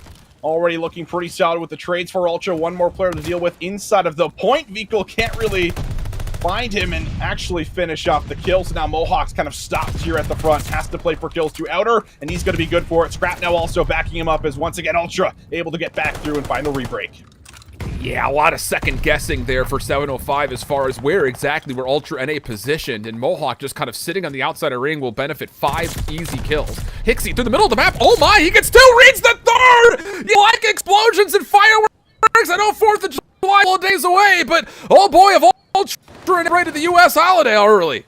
Yeah, they have, and Hixie able to start to find himself a couple of routes, but Royalty able to do the same. Controlling the boat side, doing a good job piecing together a couple of kills. And that's now going to allow him to get some of this early time. 705 Esports, not the best P1, but trying to make up for it on P2. Up top, though, Ultra starting to flood on in. Good kills coming through. Diamondcon now the next one up. Will also be able to reinforce the point as the spawns at the back are not favoring Ultra, struggling to get out of their spawn. Yeah, it's a huge responsibility for Diamondcon to step forward, earn time, and put a little bit of extra pressure on Ultra NA by getting a couple of kills, not just on the hard point, but on the rotation in. But keep your eye out, not just for this break, but number 4 in Vikol. He on the minimap has flipped the spawns around. How good are Ultra and A in moments like this? Scrap gonna spawn with them, can keep the middle of the map safe, and even though the back 20 seconds is looking really solid for 705, they have to play recovery on the backside of P3, and Classic is already on the way to do just that. Yeah, it's some front zoning coming through by that circle area, but you take a look in the back, and Ultra just have to lock in Classic. Wow. But Classic is continuing to play his life with a sub. 2 kills coming through for him. Tries to cut mid alley, forces one up close. Classic has found 3. How has he done this? Still trying to stay alive. Unfortunately, his teammates just could not get here in time. So with a good 50 seconds going over on P1 here to 705 Esports Ultra Academy NA, they have to respond here. That is unbelievably good for 705 to quickly rest, but as you had mentioned, for Ultra NA, really good stuff here from the front so far. 35 seconds still left to fight for here at Beach. Scrap watching the initial cross. His teammates above him and behind him. Good opening, first blood coming through. Team shots now the next thing up as Ultra and A are largely just playing to keep this hardpoint neutral. Now the move from Scrap. He's able to find a double in the back. Oh my goodness! What did he just do to Diamond? Put him 6 feet under, and Ultra and A will use that as a chance to get more time here on the third for a small bit. Dude, Scrappy is unbelievable. Plays like that, the mechanics, the awareness to find 3 kills. Oh my goodness. But now, Ultra Academy, the kills, they've been coming in. The time hasn't always been there. We've seen some improvements coming in for Hixie, finding some routes. Vico, though, bit of a slow start at 4 and 6. And now Royalty through the back has been able to slip through the beach side. Can't piece together the second, but at least able to disrupt Ultra a little bit inside of the hard point. But good recovery again. In Ultra Academy, they're going to hang on to that lead just barely. Didn't take us long to pick up where we left off, tell you that much. Pristini in the back, big 1v1, that will flip the spawns, and with that also gonna guarantee the hard point time for 705. The next hit from Ultra and A has to come from the front, and of course it's Scrap with a massive double on the jump wall. Help now arriving to deal with Diamond Con, who can only take 1 with them. So Classic stepping forward, trying to keep the contest fest alive, but Pinstripe goes the kill feed, and Ultra and A from the front have done a solid job of once again keeping a very key hard point largely neutral. All right, so for this position right now, Ultra Academy just want to flood through, contest some of this time if you can, keep them pinned to the back for as long as possible, delay the rotation through the beach side. But with a couple seconds left on that P4 hill, they're going to be able to lock it in, and now it's the battle through circle. Mohawk trying to finesse the head. He won't be good for any kills, but Hixie waiting patiently to pounce through mid. Finds himself in a very interesting spot where he could be huge here if he can force some of these engagements up close. This is where he needs to be key for Ultra and A. Chasing down Classic, trying to create a little bit of space in front of P5. Well done. And he can just hold his life on the staircase if he wants to, but steps kind of into no man's land for just a touch. Trades coming through, allowing Ultra and A to hold on to their setup for now, but Pristini making a move inside of green as Mohawk tries to keep contesting top side of the ship. Pristini's still in a position. No one knows that he's here. He's going to get the first one, no problem. He's got help now from the front, and the break for 705. And the scrap time is as convincing as we've ever seen. What an initial play from Pristini. Beautiful follow-up, and we're going to exit this first rotation of hills at essentially a dead even tie. What a great highlight of North American challengers here. This is incredible. Both teams just giving it their all, but the next rotation currently in the hands of Pristini, who's already been able to find 2. Could he put together 3? No, Vico there to protect his teammate inside of the hard point. As Ultra Academy now, a chance to be able to set up with good kills in and around the point. They will have it. They are here. Plenty of time to try to fight for. We'll see if they can finally hold on to some time. It's working out wonderfully for them. Really solid reads on where exactly 705 we're coming from. Even on this hit, Vico nearly gets the transfer to the double, but Scrap will finish off and at least confirm the assist. Oh, and this has been the most convincing that we've seen so far on the map from either team's perspective here at P1. Ultra and A have not given away much, if any time at all. Next challenge coming through in Classic. Just slip and slides his way through for a double. Scrap can only get 1, and with that trail time really kind of being largely dominated by 705, it's Ultra and A who are going to concede and default to try to play on rotation, which Diamond Con will try to test. Great reaction from Scrap to get the nade off, and Pristini still has not been able to push up, and now he's got a player down low. Good patience for Pristini. Able to find the first one. 138 to 123. This is where 705 Esports got a lot of their points through that first hardpoint rotation, and Diamond Con slaying out yet again here for us is going to open up a laneway for Pristini to now put himself inside of this boiler area. But as you said, Hixie could spoil everything from behind. And no one has any idea. He just goes right underneath Pristini. But that kind of mutual information is now unknown as Pristini stays alive. It's just, oh. I don't want to call it ratty gameplay, but it's kind of, you know, a ghost in the woodwork here for both teams as they've just missed each other barely. So 25 seconds till the fight for. Neither team is going to want to give away a lot of crucial time here on the second hill, but for Ultra and A, it's not just the hard point, it's also the rotation once again. And of course, you expect it. It's Vehicle already looking to put some pressure over towards Beachfront as the rest of his teammates are controlling middle of the map. Yeah, the good position here for Ultra inside of Circle right now. A chance to be able to at least battle out from afar if they can win those battles. And we'll see if Classic can hold on. Automaton coming up for him. Nades over the top. Getting to the hard point could be a challenge, especially now that you've lost some numbers here. Classic's nade is good, but he's got to come up with kills. Wow. And Classic will team kill, but he's able to at least get a second. Pre-firing for the third. Coming in from behind. Persini gets that one, and Classic is still playing his life. Pushing up and taking away space. Looking for a fourth. It will not happen, and Mohawk just brute forces his way through and gets into the hard point.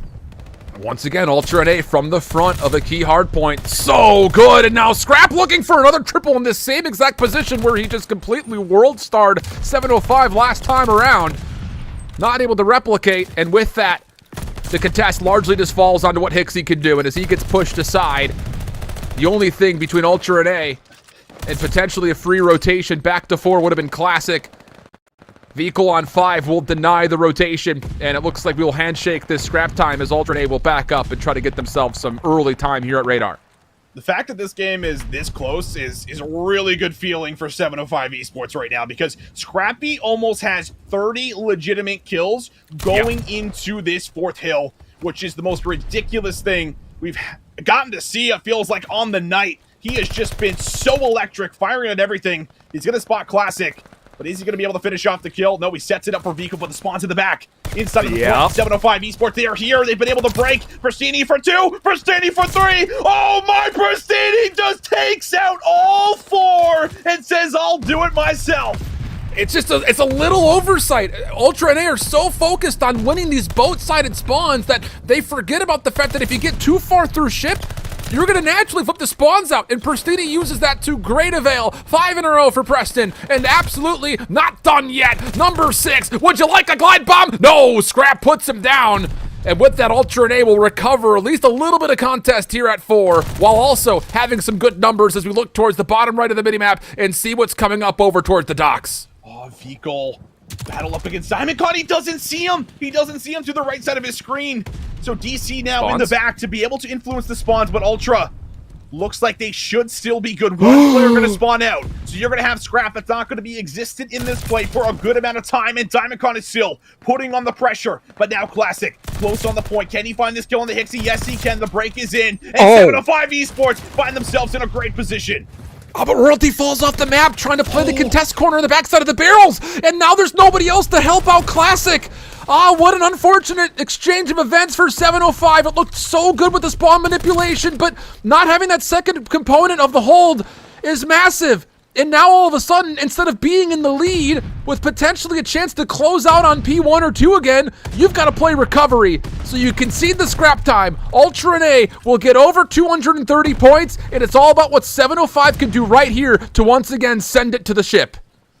Ultra Academy and A have typically been really good when it comes down to this P1 hill, but can they get inside the setup so far? Holding strong.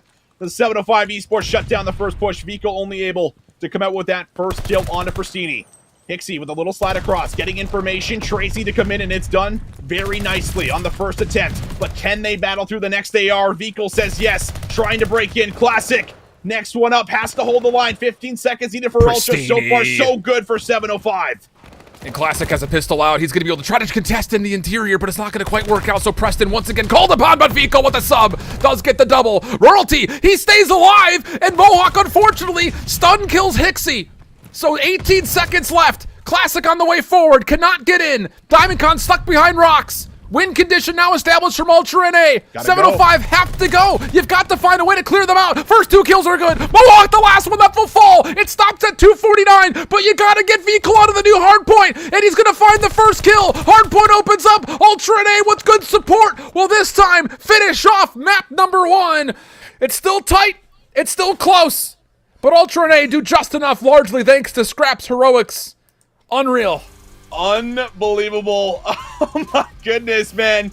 These battles, these fights that we constantly see, incredibly close, but this time a little bit easier for Ultra, giving them options in the end. That was not something they had the luxury of when we saw this map end in that first best of 5. They were kind of panicked, having to rush in, but you could see them really take their time there in that final rotation. They knew that if we hold this, we can win, but Vico's like, I'm not even going to play for that kind of a risk. I'm just going to make sure I set us up with that insurance, rotate to new, but still incredibly close. And this time around, Hixie, you're seeing it, got more active and a lot more flank plays. You felt like he was way more involved in everything that we saw. But that 3-piece right there from Scrappy, that one just about sent me, Alan.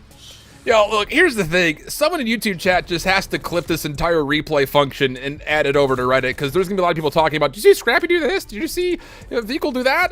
Just upload this whole thing. It's just unbelievable plays from start to finish. And I again have to go back to the fact that Pristini is a problem right now. He's looking so dangerous. The thing about it was there just was not quite that little bit of extra help that they needed. And I hate to go back to this as like one of the conditions, but I will say royalty falling off the map at docks, so much more important than it may seem in the scheme of things, because if there is that one extra gun up, there's a chance that 705 go into that rotation back towards anti-air gun at P1 with a lead, and that looks very different as far as how do you dynamically set yourself up for that first hard point when you know that you have the luxury of being able to rotate back to P2. When you have to break through 1 and win 2, the game becomes so much more difficult from that perspective as you try to rotate out of the 5th hard point. So it's a small moment. It's not the total change in condition, I would say, influence on how this map ended, but it definitely was, at least in some form of condition. I don't even know where to go. There's so many moments you can break down. There's so many moments. There is so many incredible moments, and man, just everybody, it felt like for Ultra, I think came in with a bit of a different mindset, a good reset, right? I think that's the biggest factor. A lot of teams, the way you lose that last map, like a heartbreaker 248 to 250, sometimes a team will just come in and just absolutely start to run over you. But that wasn't the case whatsoever. And I mean, there was just some incredible plays, like you're saying, that we could just break down for, forever, it feels like. But you have to highlight a lot of the players. Scrappy comes up first, 38 kills coming through for him. But I also want to talk about Mohawk for having a lot of big individual moments this map as well. There was a couple rotations where he was so influential to making sure that Ultra had control around the point, had spawns locked in. As much as he isn't putting up, 38 kills like Scrappy did, there was a lot of really big, important kills that came through there for Mohawk that time around to make sure they got themselves the win. So hell of a way to kick off the series, and that's exactly how you want to respond when you run the same map set back here through the second best of 5.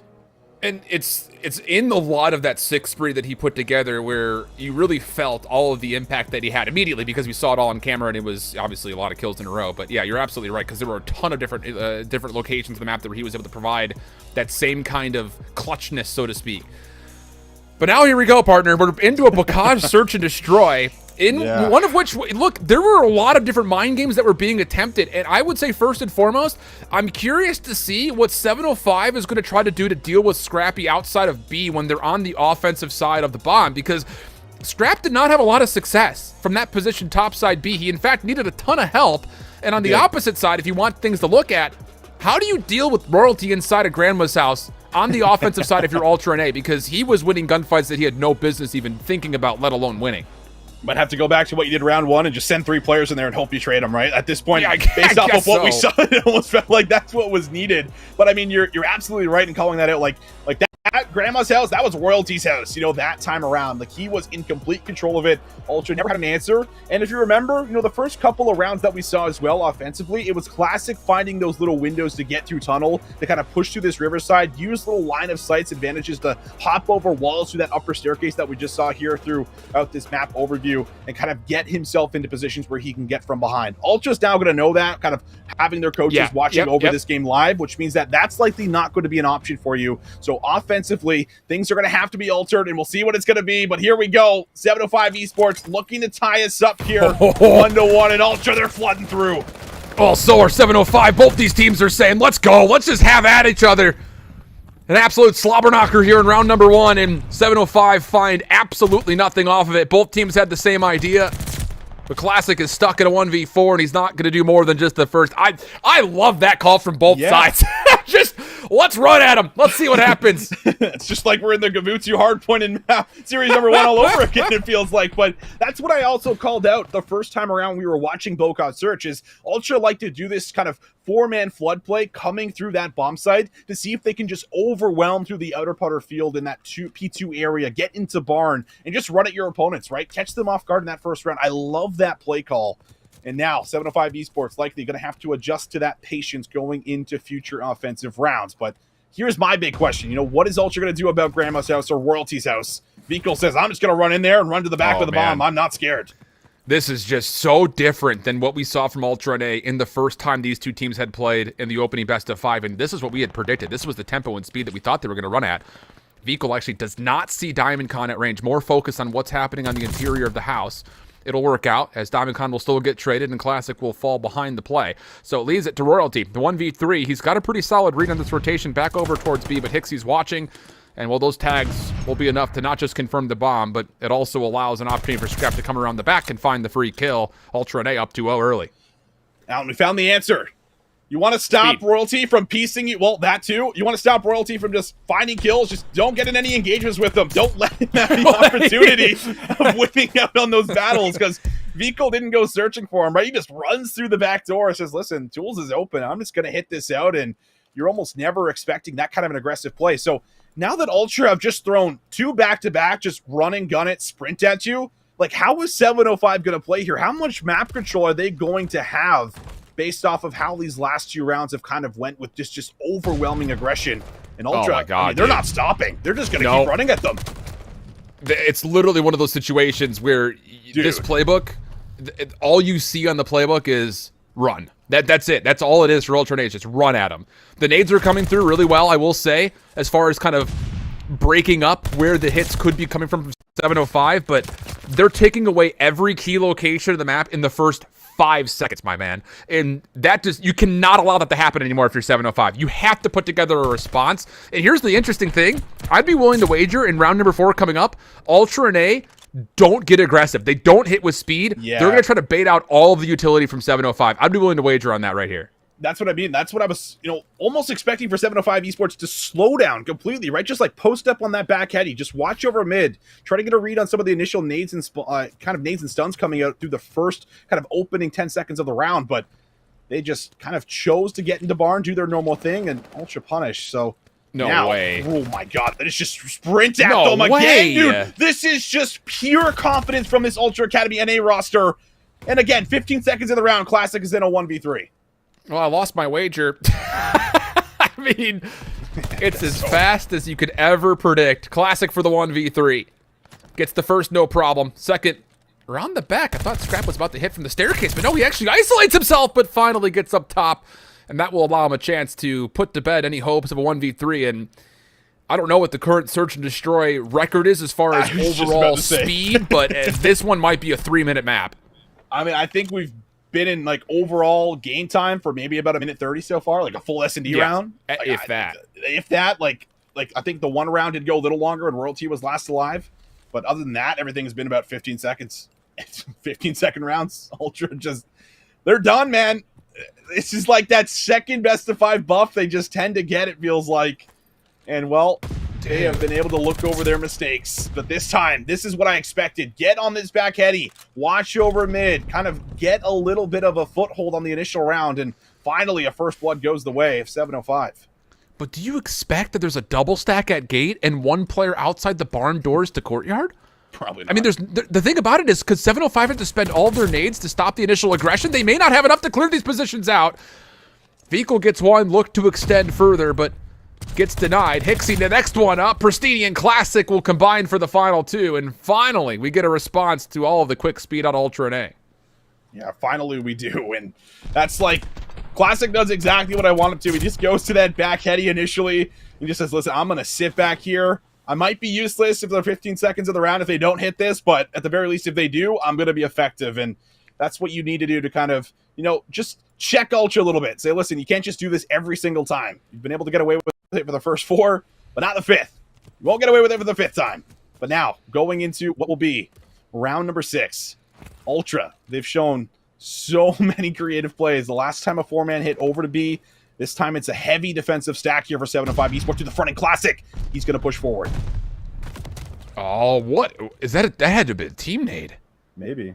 There's no way Ultra and A are nading their own topside barn. That's tough. Pristini also pushed off the A site. Going to reposition backside to the water wheel staircase.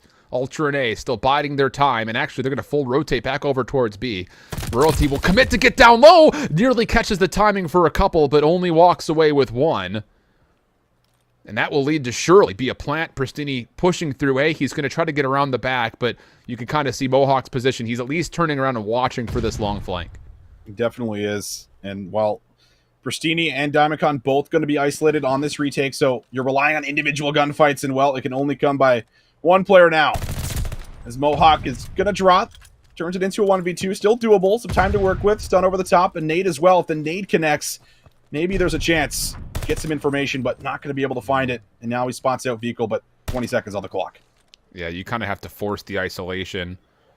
And Vehicle's just not going to give him the chance. Nade will even connect. And there's not going to be enough time to get the defuse off. So, Ultra and A, this time it's... I mean, look, it had to have been a team nade on the Classic to hamper him up. But even still, they still expected a potential quick play through Barn. It's a really good awareness out of Ultra and A offensively this time around. They get to 5-1 so quickly. And here's the other thing about all of the speed we saw in the first 5 rounds. You've now conditioned, like, 705 cannot play any other way. Like, they have to try to counter stun in the first 10 seconds because of the kind of conditioning that you've seen from Ultra and A with this speed and tempo. And even if Ultra and A decide not to get aggressive here, 705 are going to be playing the whole round at a disadvantage because they're going to have to spend so many nades just to make sure they don't lose in the first 10 seconds. Royalty, little checks through the window. And well, this time, nobody from Ultra is pushed up into Barn, but if you take a look at the minimap, they don't know that. They're just like, hold on a second. Could they be here? They absolutely could, but wallbang checks now for Diamondcon. Seeing if he can maybe just scout out for some information. Stun checks now coming through there, through the mid-car. Not going to find anything, and this time it's very patient for Ultra, very reactive, waiting for that play to unfold here for 705. They only have 1 stun remaining by my count, so that would mean that if you're going to get over to a bomb site, it has to be A, and you're going to have to use teammates to clear that backsided tank where Mohawk is currently sort of positioned. The last stun gets thrown. Royalty's going to use that to get forward. Mohawk now throwing counter nade. Stun lands, nade cooked up, Vehicle stops the plant, and even a tag behind it. I mean, it's just... Look, there's not enough to be said about how the utility game is going right now, and Ultra Academy and A have massive advantages just due to the fact that they have essentially made 705 Pavlov's dog. I mean, they are just so well conditioned at the moment to what they have to do. Diamondcon's going to sneak away a plant, but it's a 2v4. And Vehicle looking for that final kill. Pristini, 1 versus 4. And well, this is almost an impossible situation. Scrap is there from behind. Little body shots come in. And Ultra Academy, with one of the quicker S&Ds that we've seen on the year, are able to come through, fix their mistakes, and pull ahead 2-0 here in that second best of 5. Yeah, it's that I'm a bit surprised that the first time we saw this Bakaj search, we didn't see a single round that ever looked like any of the first 5 from Ultra and A. Maybe that's a bit of a cognitive strategy saying, let's see if we could just kind of outthink them, maybe kind of play a little bit more methodically, see if we can beat them in that regard for search. And then if we do get to a second best of 5, we know they like to play Bakaj. We obviously like to play Bakaj. We'll pull out all the stops then, if we have to do it. And that's the thing that we saw them do so successfully, not just through this entire season, but even back during the Toronto Open. They were just running at teams and putting them on blast. And that came through once again. It's really good zone of control. It's great opening nades. And even beyond that, it's just the simple fact that you've got great ability to run SMGs down your throat. And for 705, they just looked like they were completely caught off guard, and they weren't able to adjust until it was way too late. Yeah, way too late. I mean, I'm still a little surprised going into that, like that round 3, I think it was, that they didn't just, post up like they did in that final round. Yeah, exactly. Near the end. Like, you just have to do it. You literally have to do it based off of how they're playing. And if you don't, then you're just not paying them their respect, or you're just saying, well, they're not going to do that again. And Ultra Academy, like, actually, we're going to do it 4 times in a row. So you better be ready for it at some point or another. But I have to imagine, just kind of looking back over, right? We had that 15-minute break in between series. They obviously had a much closer time when we watched it the first time around in the first series. And I have to imagine the coaching staff were just like, guys, you were just playing like extremely scared. And they were probably like, Yeah, you know what? You're probably right. So let's just make sure we're doing the opposite of that. And the first 4 rounds were exactly that. They were not playing scared whatsoever, running at their opponents, like you were saying, just forcing the gunfights, forcing the engagements, not giving time for Classic and Royalty to finesse like they were doing the first time around. And look at the big difference, right? Royalty had I think 11 kills when we saw the Bocage in the first time in the S&D. This time he's only limited to 2, and he only puts up 200 damage, right? So he was just limited entirely, it felt like, through this entire map. Tough scenes, honestly speaking, but if 705 were to once again take the throne as being North America's #1, they would need to do it by a reverse sweep. Hey, they did it already once today. Maybe they can do it again. We'll send things to our little halftime break. We come back. It's another Kavudu Control. Don't go far.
Oh, Canada! Not only is it 2 Canadian teams playing up against each other, but it's Toronto Ultra NA. They're not messing around anymore. I mean, the slate got wiped clean, but for 705, hard to find much footwork to really kind of talk about in the search and destroy. Missed out on a chance, I would say, to put together another great hard point on Gavudu, and now they have to find themselves reverse sweep to take down one of North America's best challengers teams. Austin, take me through your wide range of emotions and thoughts. Well, it's really tough to pinpoint it and start it, but overall, I think if you're 705 esports, you need to do what you were doing the first time around in the series, which was making a lot of proactive plays, doing it together, and we need to see, that same Pristini coming in towards this map number 3, I think, in particular, because they won that opening offensive round. So I think that if you can come out, do what you were doing with kind of that 2 little sub setup, getting aggressive, shutting down players like Hixie, and making sure they're not finding a lot of areas to be able to kind of punish, that could be your window, but they're going to have to do it. Backs up against the wall here, Alan. 705 esports, they're attacking first. All 4 members quickly through the jungle pathway. Scrap gets a pretty solid look at it. Delayed nade over the top as they will allow 705 to get on towards the site for now. Scrap looking to take over the mid-tank. Well done. Royalty caught in the corner. Good double for Scrap. No problems there. And 705 have to kind of play recovery all of a sudden as they're not just missing players over towards the point. They also need to deal with Mohawk, who's trying to really trap them inside of their own spawn. Wow, Scrappy already 3-0. Looking for number 4. Classic doesn't think he's going to challenge. He does. I mean, there's only been 1 kill so far for 705 Esports. And they're going to make the desperate call to start to push through the beach side to see if they can make a play over to B. Hixie will end up dropping, and, well, they do keep the play alive, but there's still a lot more ground they're going to have to cover. And, like, Scrap's on the back now all of a sudden. Like, they're trapped. They have to force the play, as you'd mentioned, and there's angles galore for Scrap. He's on 6. He could get a glide bomb in his first life. Classic off screen will take him down, so the threat eliminated, but 5 kills? That's what you're going to give me in the opening round after you came off of the last time we played Gavudu Control and dominated the opening offense? Oh, my. Yeah, this alternate team's a little bit different, man. Second best of 5 buff. They look like they've gone completely Super Saiyan at the moment.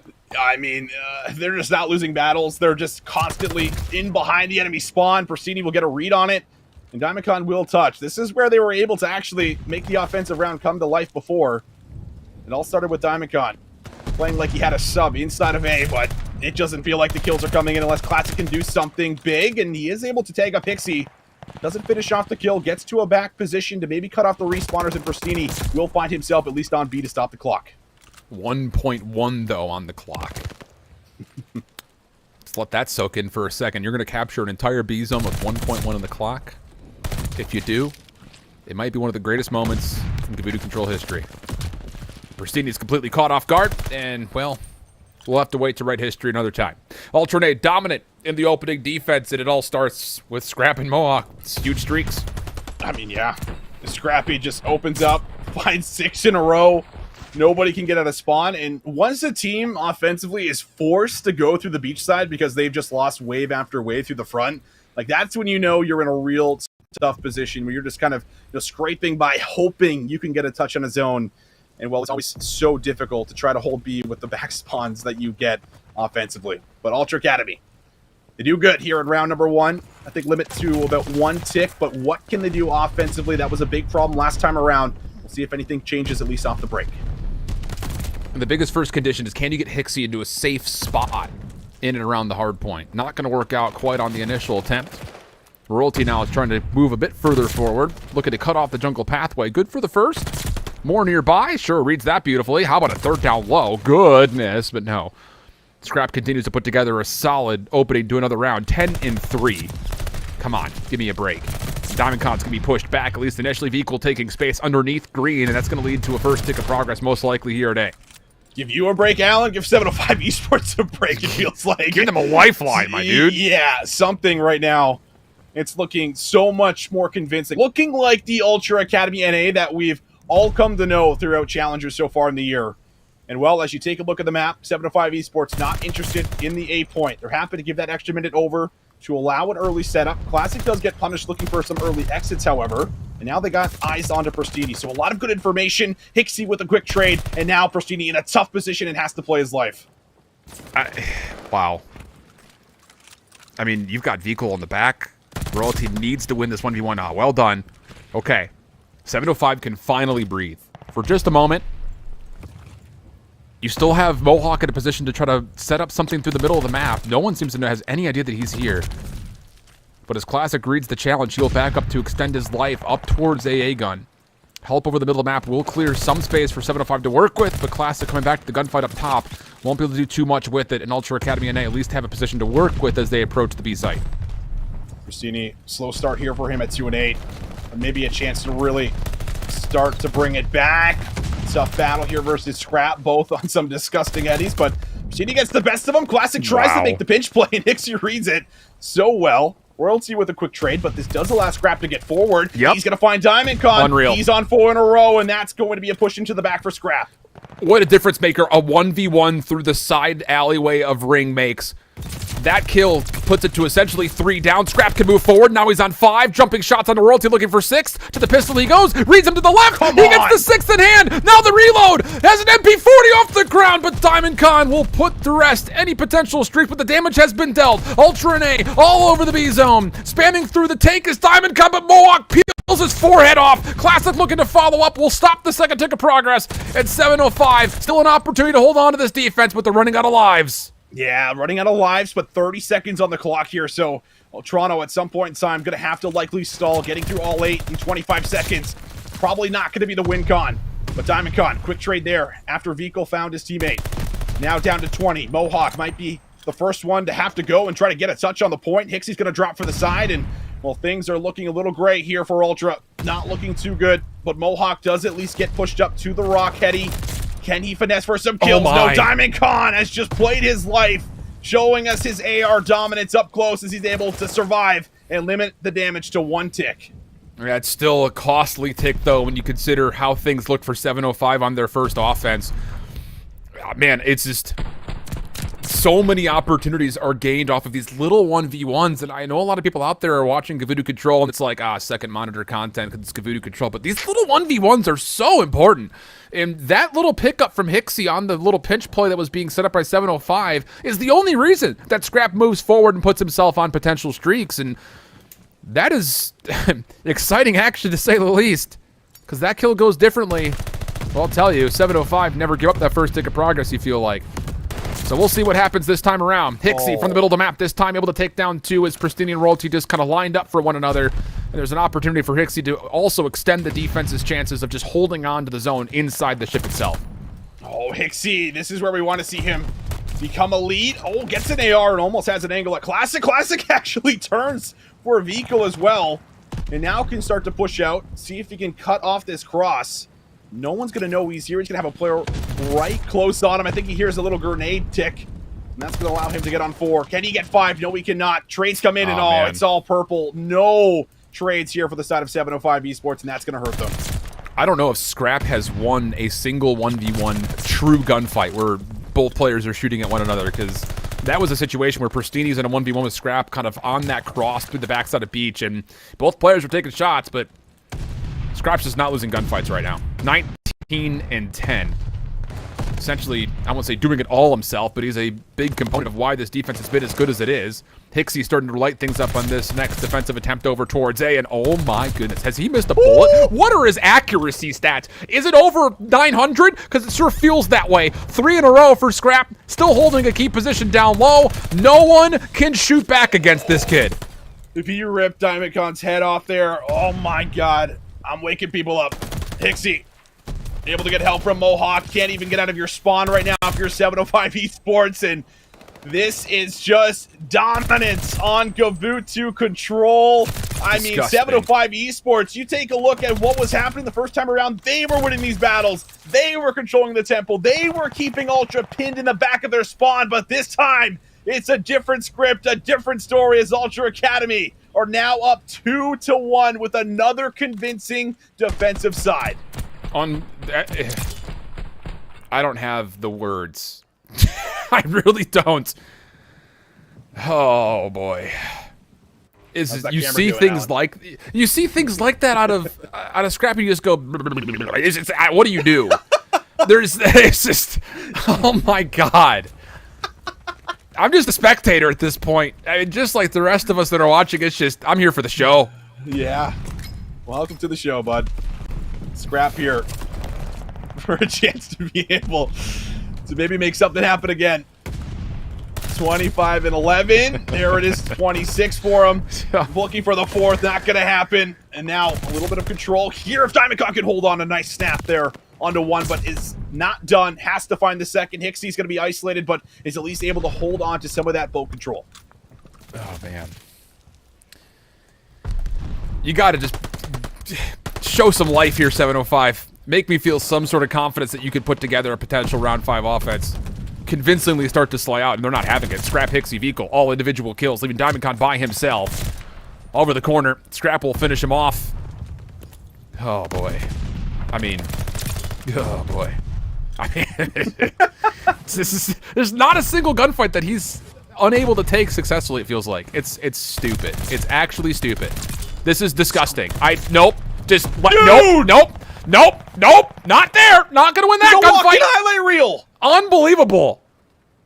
Scrappy is a walking highlight reel. He is piecing together everyone. I mean, he already has a full round worth of kills in control. 32 to his name right now. It is just Scrappy in takeover mode. He is looking like the final boss of North American Challengers with the way that he has come out today. Teams often say you want to shut down Ultra, you shut down Scrappy, but Scrappy will not be shut down. He is just too damn good right now. It's just not right. It's not okay. It's just not right. Oh, man. For what it's worth, 705's doing fine towards B defensively, but I don't think anyone cares. Everyone's just focused on what Scrap's going to do. What is the next part of this walking highlight reel he's been able to put together? 58 seconds, though, in the round. 14 plays up against 11. And Royalty needs to win. Oh, well, he needs to win a 1v1, but not going to work out. And now all of a sudden, 705 are pushed back in towards their spawn, looking to hold on to this defense. 45 seconds here, and Ultra could still honestly close everything out right here, right now. Pristini, though, trying to get involved there. Oh, he doesn't actually take another shot with the pistol. So Hixie's still alive, but is he going to read Royalty from behind? No, he will not. Almost good for that first tick. Doesn't fully come in. Ultra Academy still guaranteed defense going into round 5. It's just a matter of can they close things out here. But so far, like you said, 705 Esports have been very disciplined and very strong so far with the defense around B. All right. 28 seconds left. It would have to be Hixie to get through the back to possibly touch the B zone. Look at the defensive spots, though, for 705. All over ring. Diamond Khan avoids the initial gunfight with Hixie, but it doesn't make much of a difference. Pristini will spawn behind this. They will touch this. And actually, all of a sudden, Classic's in trouble. He actually cannot contest from ring. He's still trying to fight for his life, and he falls. This is still doable. It's a 3v4. Hixie on the site is the one stopping the clock at 10.8. On the cross, he smokes Pristini. Hixie not able to keep his life, though, for long enough. And wouldn't you know it, it's Scrap who's left, but he's not quite able to get the gunfight versus Royalty. So Vikal, from behind, gets the opener, but the trade is there. And we will still see a round 5, if only just barely. Only just barely, coming down to a 1 versus 1, but I do like that play call there for 705 Esports to kind of stack through the mid-alley, try to set up a double cross as you have to get to the zone. You have to make a move if you're Ultra there. So a good job at least holding on just barely. And the key factor was making sure Scrappy did not find Royalty, or else that one is likely done and we have our elite champions. But there's still a chance. However, it's offense for 705 Esports, and, well, they have struggled to even get a zone here thus far. Yeah, this time around they sure have. You have to remember, in the first best of 5, they did look convincing on their initial attempt. This looked towards A pretty solid. Hixie trying to negotiate a battle with Royalty. But both players find themselves kind of just hunting for one another. And the trail has gone cold for Hixie. Opportunity to come around the backside. Finally, he's able to track down Royalty. Kill comes through. That'll clear out the offensive pressure towards A. And keep your eye on Mohawk, who's on the deep side of the beach. He's going to force them all towards Scrap's direction or Vikals. Either would be fine, I suppose, if you're an Ultra and A fan. At 705, they desperately need a clear mid-map if they're ever going to have a chance to retouch this A zone. I mean, every single time Scrappy gets to these kind of spots, it just starts to take over, but Classic there for a quick trade.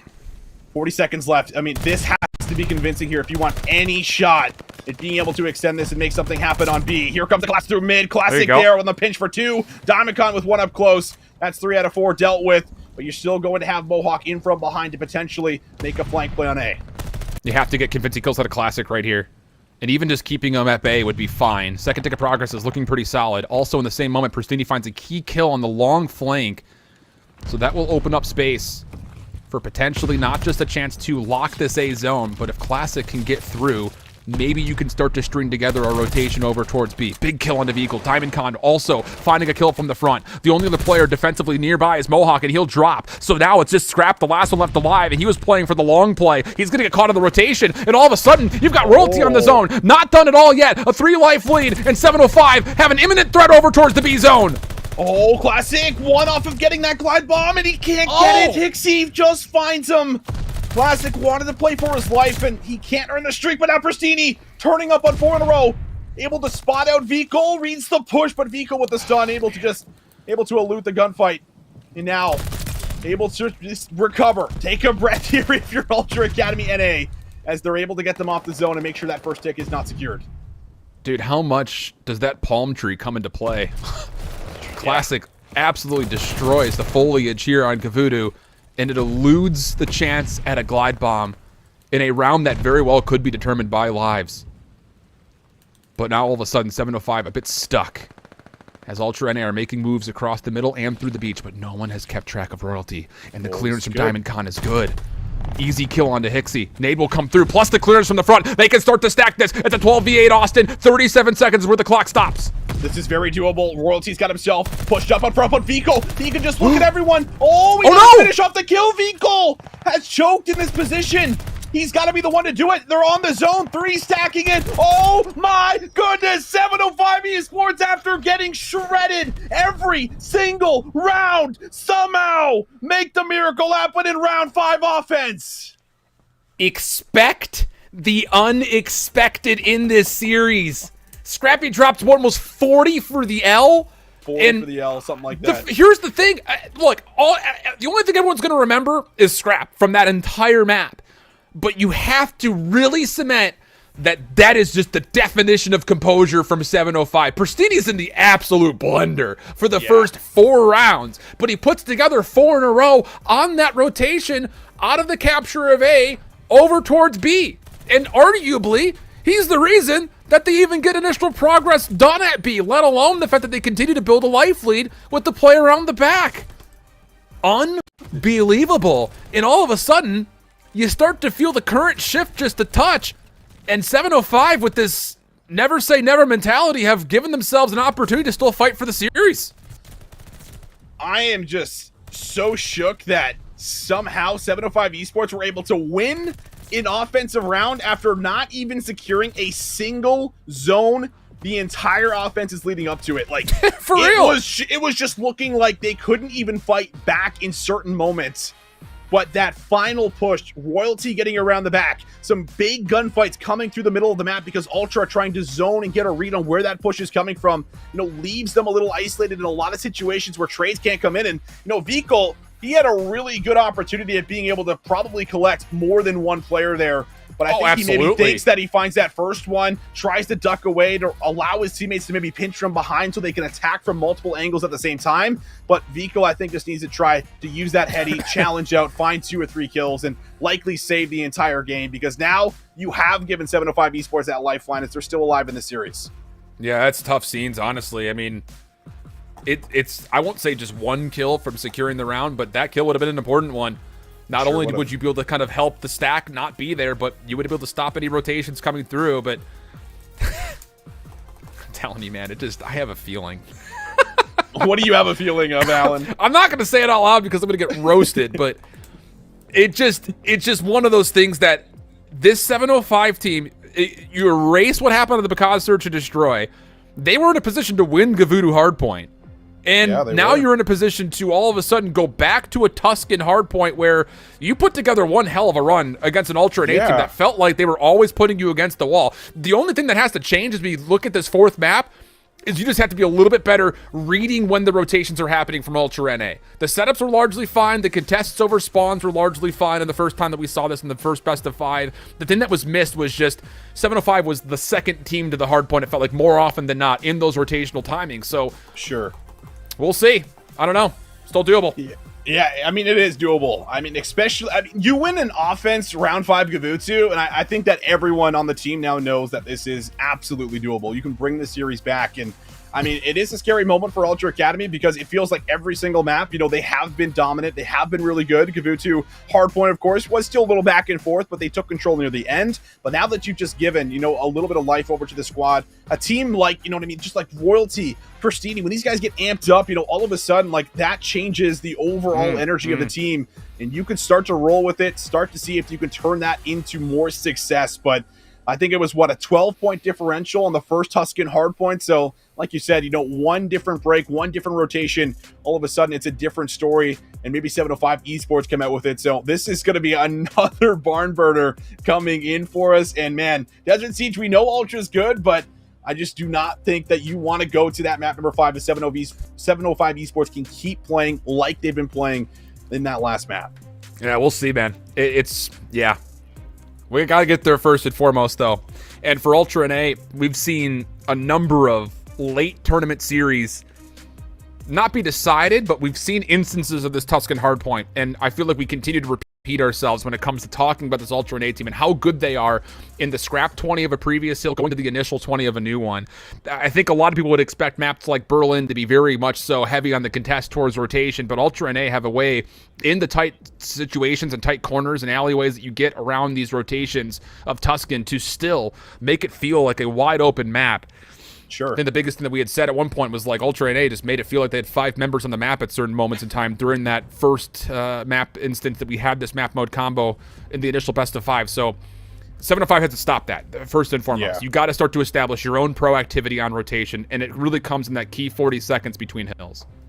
And now this is also a time for Hixie to really shine too, right? Because he's been forced to play like a lot of these Gavutu respawns where, let's be honest, if you're a sub in Vanguard and you're playing Gavutu, like, you know the struggles. You know how painful it is to say AR top boat, AR top ring. You're just giving callouts, right? And you're kind of just directing traffic, which is more of Hixie's job. But when it comes down to, you know, the Tuscans in particular, this is where you can at least be a little bit more aggressive and a little bit more successful with the submachine gun up close. So I think you are looking at Hixie to try to have that big impact that we know he's capable of doing. He's the IGL for this team. He leads the charge for them. But if you can come alive and start to put on some of those performances we've seen in the past where he starts to take over, he starts to catch that fire, all of a sudden Ultra, I think, find themselves in a much better position to likely close out the series here in 4.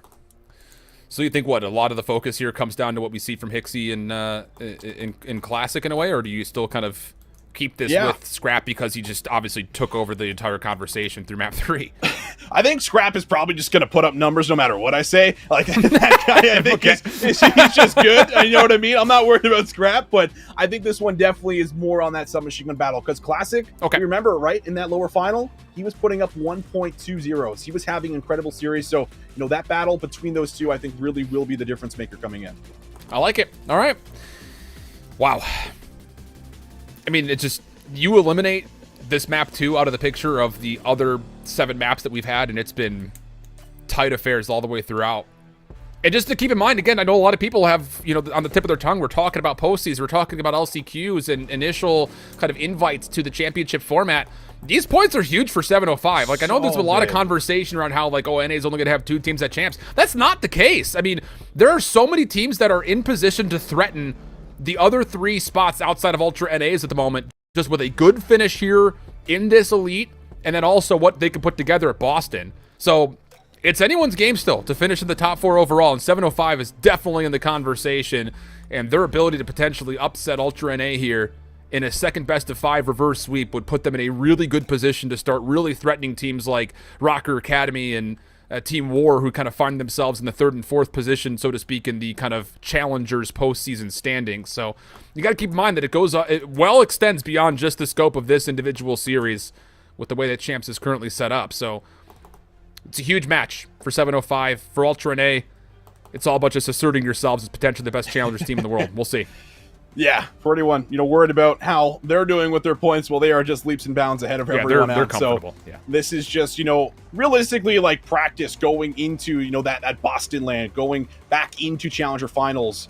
And, well, obviously you're going to take the cash, you're going to take the extra pro points, and, well, take the accolade of taking down 705 Esports and putting up another elite win. But getting through these guys is at least showing us it is not an easy task, and you're going to have to come out here and really put it together, but also stay ahead. I think that's really kind of the big key.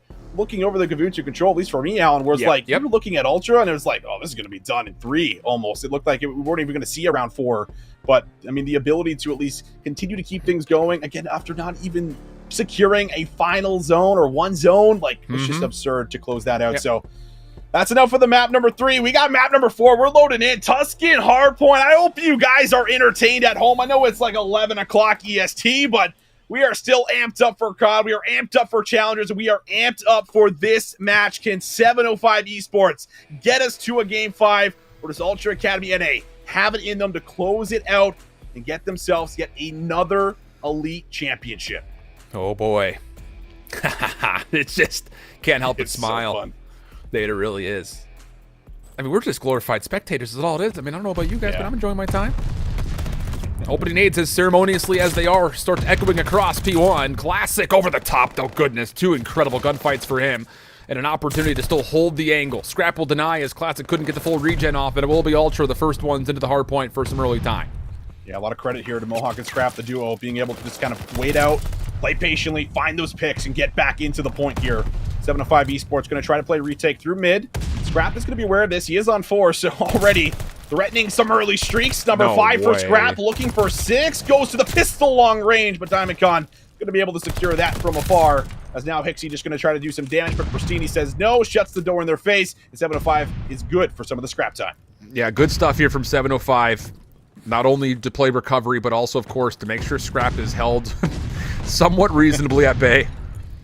Stuns on the way through. Classic looking for an opening. It's going to be a bounce pass off the top of the tower as Royalty is there to help out. The nade will connect. Now the push, but Classic, does he have enough help to get through this? Oh, Royalty, come on. A tough team nade kind of stops the hit initially, but Diamond Con quickly through Church Alley will keep the contest alive, forcing a 1v1 between Royalty and Hixie. You want to talk about an SMG battle? How about it?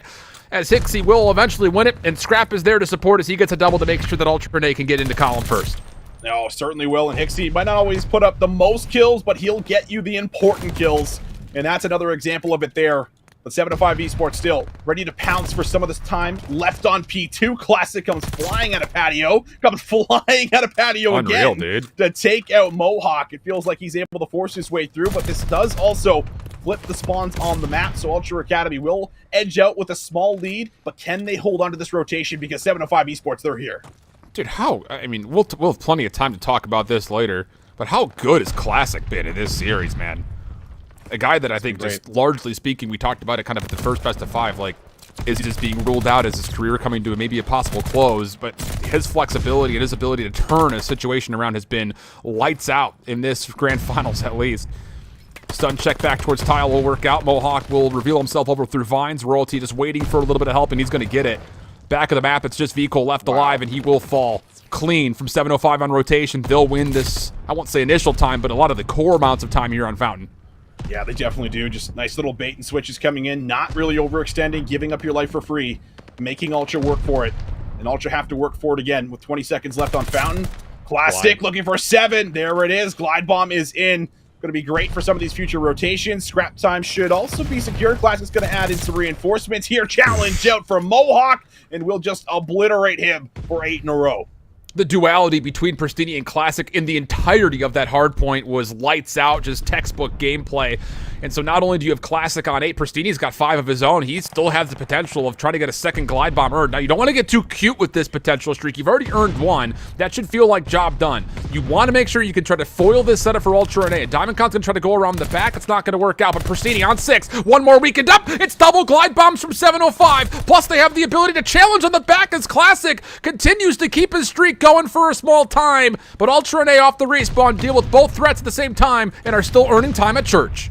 Ultra are going to have to weather the storm and weather it quick, because at the moment it feels like it has been all 705, but Hixie, the man that I already highlighted, having to start to step it up a little bit with a nice little 2-piece. Coming off of the back end of that hill, Vico under fire, under pressure. Royalty will get in there for the double, and that should lock in the remaining 10 seconds, but Ultra with a close spawn will actually be able to contest it. So it's up to Hixie, all alone, seeing what he could possibly do as everyone starts to swarm in around him. Yeah, and he's been completely revealed. Good discipline from Classic. Pristini watching the side door to make sure nobody can get over and assist onto Hixie. Now the stun checks that are coming through, although I think that actually hits Royalty. So once again, Royalty is just kind of very far forward, trying to play an off angle, and the nades coming out are pretty darn solid, but Royalty still holds Ultra at the front doors, at least initially. Mohawk for the double, though, is the entry now being gained, and oh my goodness, Scrap just completely Kool-Aid Man's his way through the side staircase, and Ultra Renee get the break.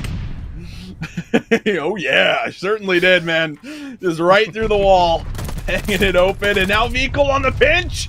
Oh, it's a team kill there from Diamond Con. He kind of throws out the nade, I think, in panic to try to get there for the gunfight. With 20 seconds now, Ultra Academy NA have recovered beautifully off that Churchill, but scrap time might not be theirs, pending what Hixie is able to do at the moment. Close range battles. Love this call. Come through. Royalty there for a couple more, and they'll deal with all of the players there from Ultra.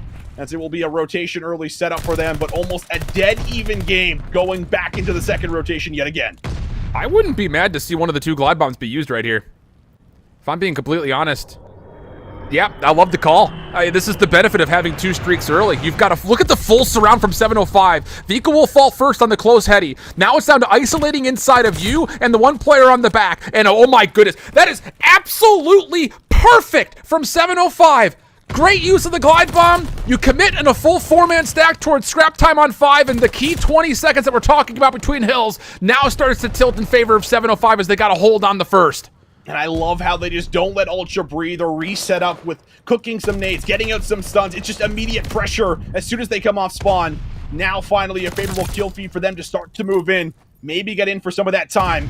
Royalty, will he decide to come in? No, he will not. He wants to back up, try to cut off the rotators, but a good pickup here from Viko and Hixie also in the middle of the map. This could flip out the spawns. This is looking really good here for Ultra as they're going to win this rotation and set themselves up good here at P2.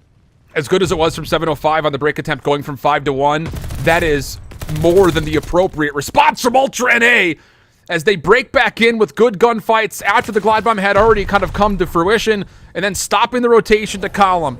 Hixie in the corner, and oh boy, we're using the second glide bomb here? Okay, let's see how this all works out. They're trying to force Ultra NA right into 705 from the front. It works out for the first 2 kills, but there's still more to find, and they're in good positions for Ultra NA. In the backside corner, Scrap has created a little bit of space here, and oh boy, Ultra NA clutch up. They survive through the glide bomb and never give up the hard point. What a moment coming in. I'm not sure who it was, but someone plays their life on the point, finessing, buying time, getting the regen in, to be able to challenge out for that second kill. Oh my, Scrap just turns and snaps, and Viko will take his place. Scrap time is looking good for Ultra Academy NA, getting closer to that 200-point mark, one of the most convincing hills we've seen, and now there is no streaks available, and you look at the rotation, look at it, it's Hixie already threatening it, but Classic will find the critical kill and get on the time. Now, you don't need a full 60 here, but you really do want to see 45-plus seconds go the way of 705 if you're looking to get back into the mix. And the threat around multiple exteriors of the hardpoint is looking pretty prevalent for UNA. Looking solid to get through Vines, at least at the moment. Could fight back from Pristini on 4 in a row. But Ultra NA still have the position over the middle of the map to deny the backside at Heady. You have to do so much more here if you're Pristini. Stunned up, he'll get into tiles. Help from Classic over the middle, but he will eventually be shut down, and now Ultra NA have full control on every single advanced angle. They're into the hard point. They get the 190, and 705 have to break this from the rooftops. It's not looking good, Austin. Oh, it is not right now. You need this time if you're 705, and finally, they're able to get there with a clean feed. No one really dropping in response either. So now you have a double rotation coming through the rooftops. Crow, it's going to be Royalty up close. Can't finish off the kill onto Viko. Up to Pristini to kind of lock that down, but Viko in the 1v2 is able to outplay it through the back. What a big individual moment for Viko. And now Scrap. Can he do the same thing? Yes, he can. Dancing around Royalty, showing off his moves. Finds another 2-piece, and now it's Ultra Academy Allen over 200 points with control in church. Scrap is collecting all of the souls in the world right now. 26 and 18 on 3 in a row. Pre-fire onto the back door, but Diamond Con tries to break forward. And really, honestly speaking, outside of Scrap, Ultra NA is, I would say, fortunate to be in the position that they're in. I mean, 14 and 22, 13 and 18, but everyone's getting out of the hard point, and Scrap is just going demon mode. So 226 to 159. 705, desperate for the break. Get on in from the front doors, but Scrap will have the last man standing, as there will be an opportunity to possibly put this away coming up next, and Classic is going 1v2 in front of him. He's not going to win it. Ultra NA in a prime position to win right here. 705 Esports are gonna have to break. They don't get the scrap time. They don't get the rotation. Ultra Academy, they could get another championship. Can they do it? Mohawk is good. Ultra Academy, they hold on and will win the second best of 5, and they are your Season 4 Elite Champions. Unbelievable, dude. It's just... what do you say? Scrap. Just... It's a 5-letter word. That's all you got? I mean, dude, he's the only reason that they're able to put together the streaks that they did. Not literally, but just the ability to string together hard points in the midst of all of those glide bombs. I think he was the one to stay alive through Calm. He's at least the one to find the majority of kills as the second glide bomb came through. He was also a key component through the interior view to make sure the first glide bomb gets essentially immediately countered. Everyone's going to say his name. Everyone has been. All throughout North American Challengers, I mean, he drops a near 2.0 KD, and realistically is the only reason that Toronto Ultra NA are built up the lead that they do, because it was essentially a 2v4 at certain moments in time, because Hixie and Mohawk really were not factors outside of just earning hardpoint time. And to be fair, when Scrap nearly drops 30 and Vico's right behind him, there's not much else you can do. But wow, what a performance from all four of these guys. Highlighted, of course, by, I mean, I guess we could probably say it, the NA MVP and Scrap. Yeah. I mean, it's really hard to, look at this Ultra roster and not want to immediately talk about Scrap, but I think that this is, a great example of what this team was capable of doing. I mean, they let Scrap kind of, play this role, and he really excels in it, obviously, with the way that he pieces together kills. He does it with a sub, he does it with an AR. It does not matter. He can switch on the fly throughout the map, and that's what makes him such a valuable player. But I think you also got to shout out this entire team. Hixie, 10 assists coming through with 48 seconds at the point. He's the entry man for the squad. Mohawk had a couple of big moments throughout the S&Ds here for this team. Also played really well on the map one, and I think was one of the key difference makers on why we saw Ultra swing out with that 20.5 advantage for the win. But my goodness, incredible stuff coming through. Vico 24-19. He's been great. This has been his best second half of the year that we've seen. And this entire team, Alan, is so dominant, so good. And when you see them play like this, it just feels like they're unstoppable. It really does. And, it's just, you say those words about talking about the second half of the season in total here for challengers, for Vico. You got to remember that he obviously was like the focus story point of all of North American Challengers, because he makes the move from Spain to compete in NA Challengers, and wouldn't you know it, the team he finds himself on wins the first two cups convincingly, and we're, I think, top 4 in Cup 3 and Cup 4. They were looking like one of the best teams that were out there when it was Salt Classic, and Shawnee, I think, was with him. And it was just like the most peculiar put together team. I think actually it was Exceed, not Shawnee, regardless, but it was the most peculiar put together team, and he was a shining star on that roster. And then things kind of cooled until he found himself as a part of this Ultra NA squad. And when you've got the supporting cast around you, I mean, you could say that about any of these, 4 players. It's just the team environment has to be electric. And their ability to go from the first best of 5 and ability to turn up into the second is just, there's not enough words to explain how incredible that is to witness. Just amazing. A big one here for the Ultra guys. Able to put themselves in yet another great position to close out another championship here. And what does that do for your confidence going into Boston? Because we talk about the Toronto Open, right? And things don't go their way when we talk about that Shady Kings roster that was elite, was completely on top of their game, and a lot of those players end up getting picked up going to the CDL over to that Mutineers roster.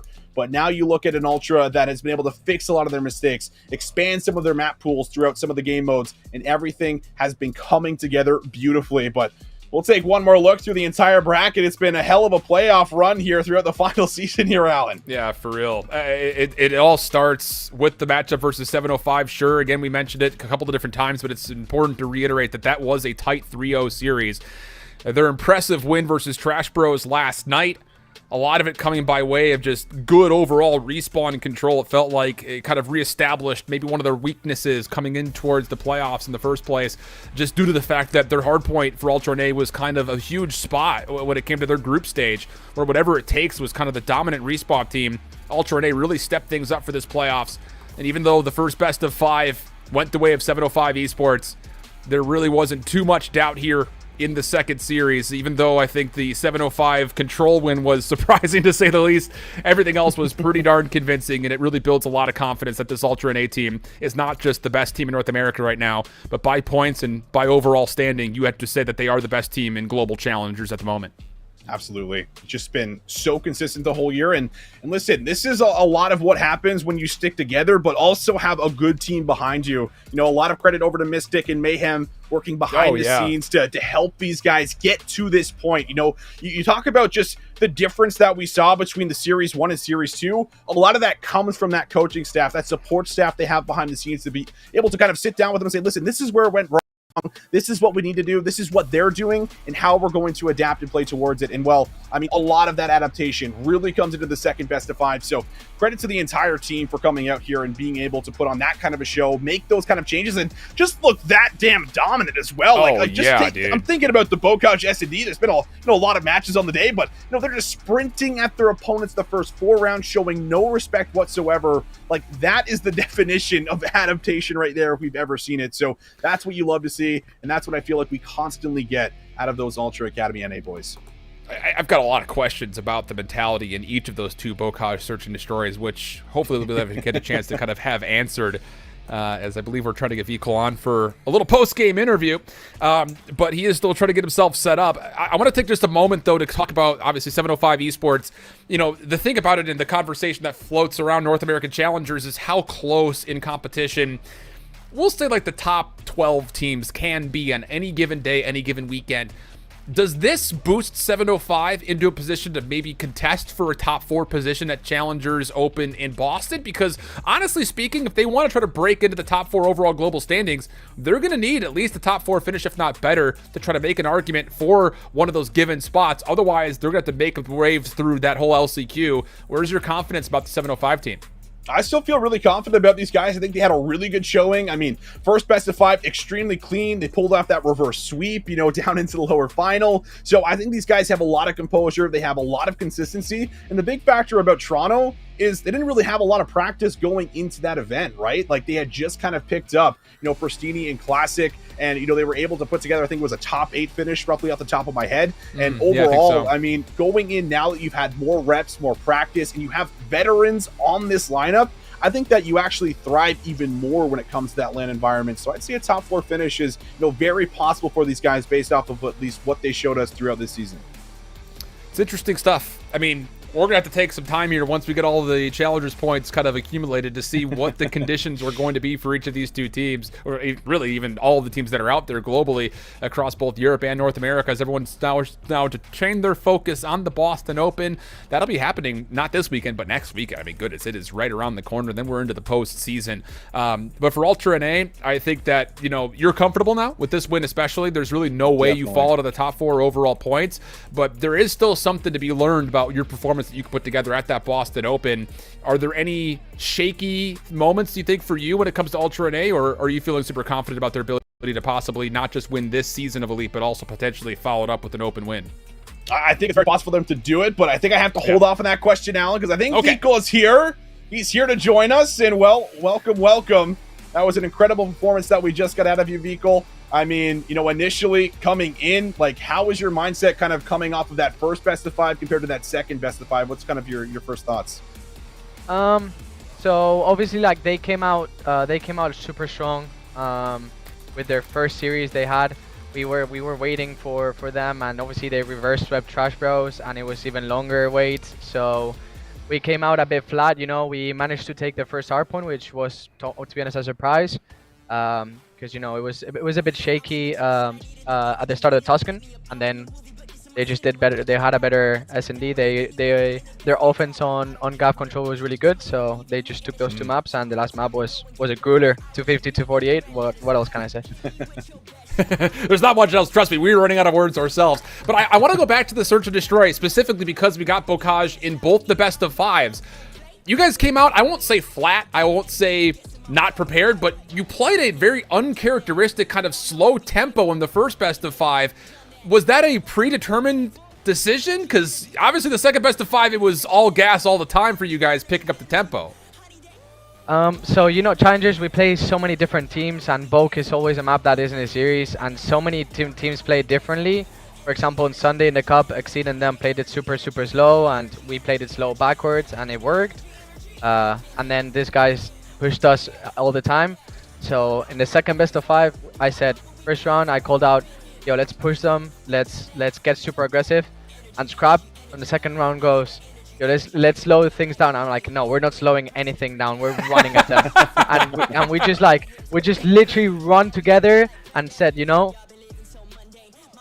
go and kill them, and that's what we did, and we won 6-1. It was a fast one. So, and I said, when we lose 1 round, we'll slow down. We didn't lose 1 until we were like 4-0 up, so it worked. Yeah, that aggression I think was something that, Alan and I were like really shocked watching over live in the moment. You guys just ran at them over and over again. It was incredible. Now, I kind of want this opportunity to see if you can shine light on the coaching staff and the support staff behind the scenes, because, a lot of people don't get to hear about what Mystic and what Mayhem do for you guys. So can you kind of, guide us into what that process is like, what they do for you, how they set you guys up and prepare you for matches? I'm gonna give one fact. Mayhem has 4 elites out of 4 this season. Mystic has 2 That's elites true. and 1 LAN That's very championship. true. So they put on the work every day. They're here screaming with us. Mayhem is all the time telling us how to work. Charles is right there doing the same thing. They both help the same way. I think they're both really important aspects of our team, and obviously without them we wouldn't be where we are right now. So I got to take this final moment here. We mentioned it for a moment, obviously talking about your initial move this season from Spain to North America. Obviously, I think most people could tell you're here for educational purposes as well as trying to elevate your competitive career. Just give me a second to just ask you, what does this mean to you? Going from the opportunity to play at the Pro-Am to now winning Season 4 and having a chance to really claim the title of the best challengers team in the world. Having moved from Spain, picked up your whole life to do this, just kind of take a moment to kind of explain to everyone what this means to you. It means a lot. Although all of my friends left after uni finished the 22nd of April, and I'm sat here in my room playing COD all day by myself. I have no friends here at the moment. Obviously, I cannot go back to see my family, which is obviously bad news. So I'm here by myself all day, and look, everyone can see it. It's a dorm room. My speeds are not the best. I try to create content for everyone. I stream every day. I play scrims every day. I'm doing everything in my power to get that CDL spot, and yeah, hopefully next season I get rewarded with all my work. And people don't understand how hard it is to get a 3.5 GPA and in one of the top universities in the world, which is my uni, Rice University, and win in challengers at the same time. So I hope the CDL puts that into account, that if I actually just focused on COD, I promise I would even be better. Well, we love you, Javi. Really big shout outs to you. Massive congratulations on the win.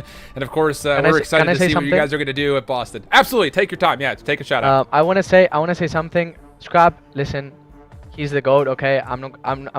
Everyone gasses him, so I'm going to gas Charlie Hixie. He is probably one of the most important factors in the team. He's the best IGL I know. He's a great teammate. He saved me multiple times this season, and even though he doesn't like with the numbers, he's all the time working for the team, taking routes, getting in time, IGLing, calling spawns and things. So if anyone doubts that guy, please, you need to look at yourself in the mirror and actually, like, you shouldn't say bad things about Charlie, because he's the best. And even though Scrap might seem like he's always killing, I swear that Scrap has it so much easier by having a person like Hixie by his side. Hey, we see it. Much respect for the shout out. Javi, again, massive congratulations. We'll see you in about a week and a half for Boston. Much love, my man. Thank you. Bye. So that will do it for us here. Season 4. And not just that, Austin. The regular season now comes to a bit of a close. One more open remains, and a lot of eyes are going to stay here at this Ultra NA team, you have to feel like. Absolutely. And I mean, just to kind of drive, that point home a little bit more, like Javi is totally right when it comes down to what Hixie, does for that squad. Getting a chance to talk, with Flux, the analyst of the actual Toronto Ultra squad in the CDL, he talks about how big and how important Hixie is to that team and how they're able to kind of work around that information he brings. So I really love that shout out coming through there for Vikal. And overall, Ultra Academy, they are that team. They are the team to beat once again going into the LAN event. We'll see if they can try to put one together. Yeah, one of those. You are that guy, pal. You are that guy. Sir. But for us, we say farewell on the regular season of Challengers Elite. And what a ride it's been. Vanguard has had its up and downs, but for North America, it's only up and up and up for Ultra NA.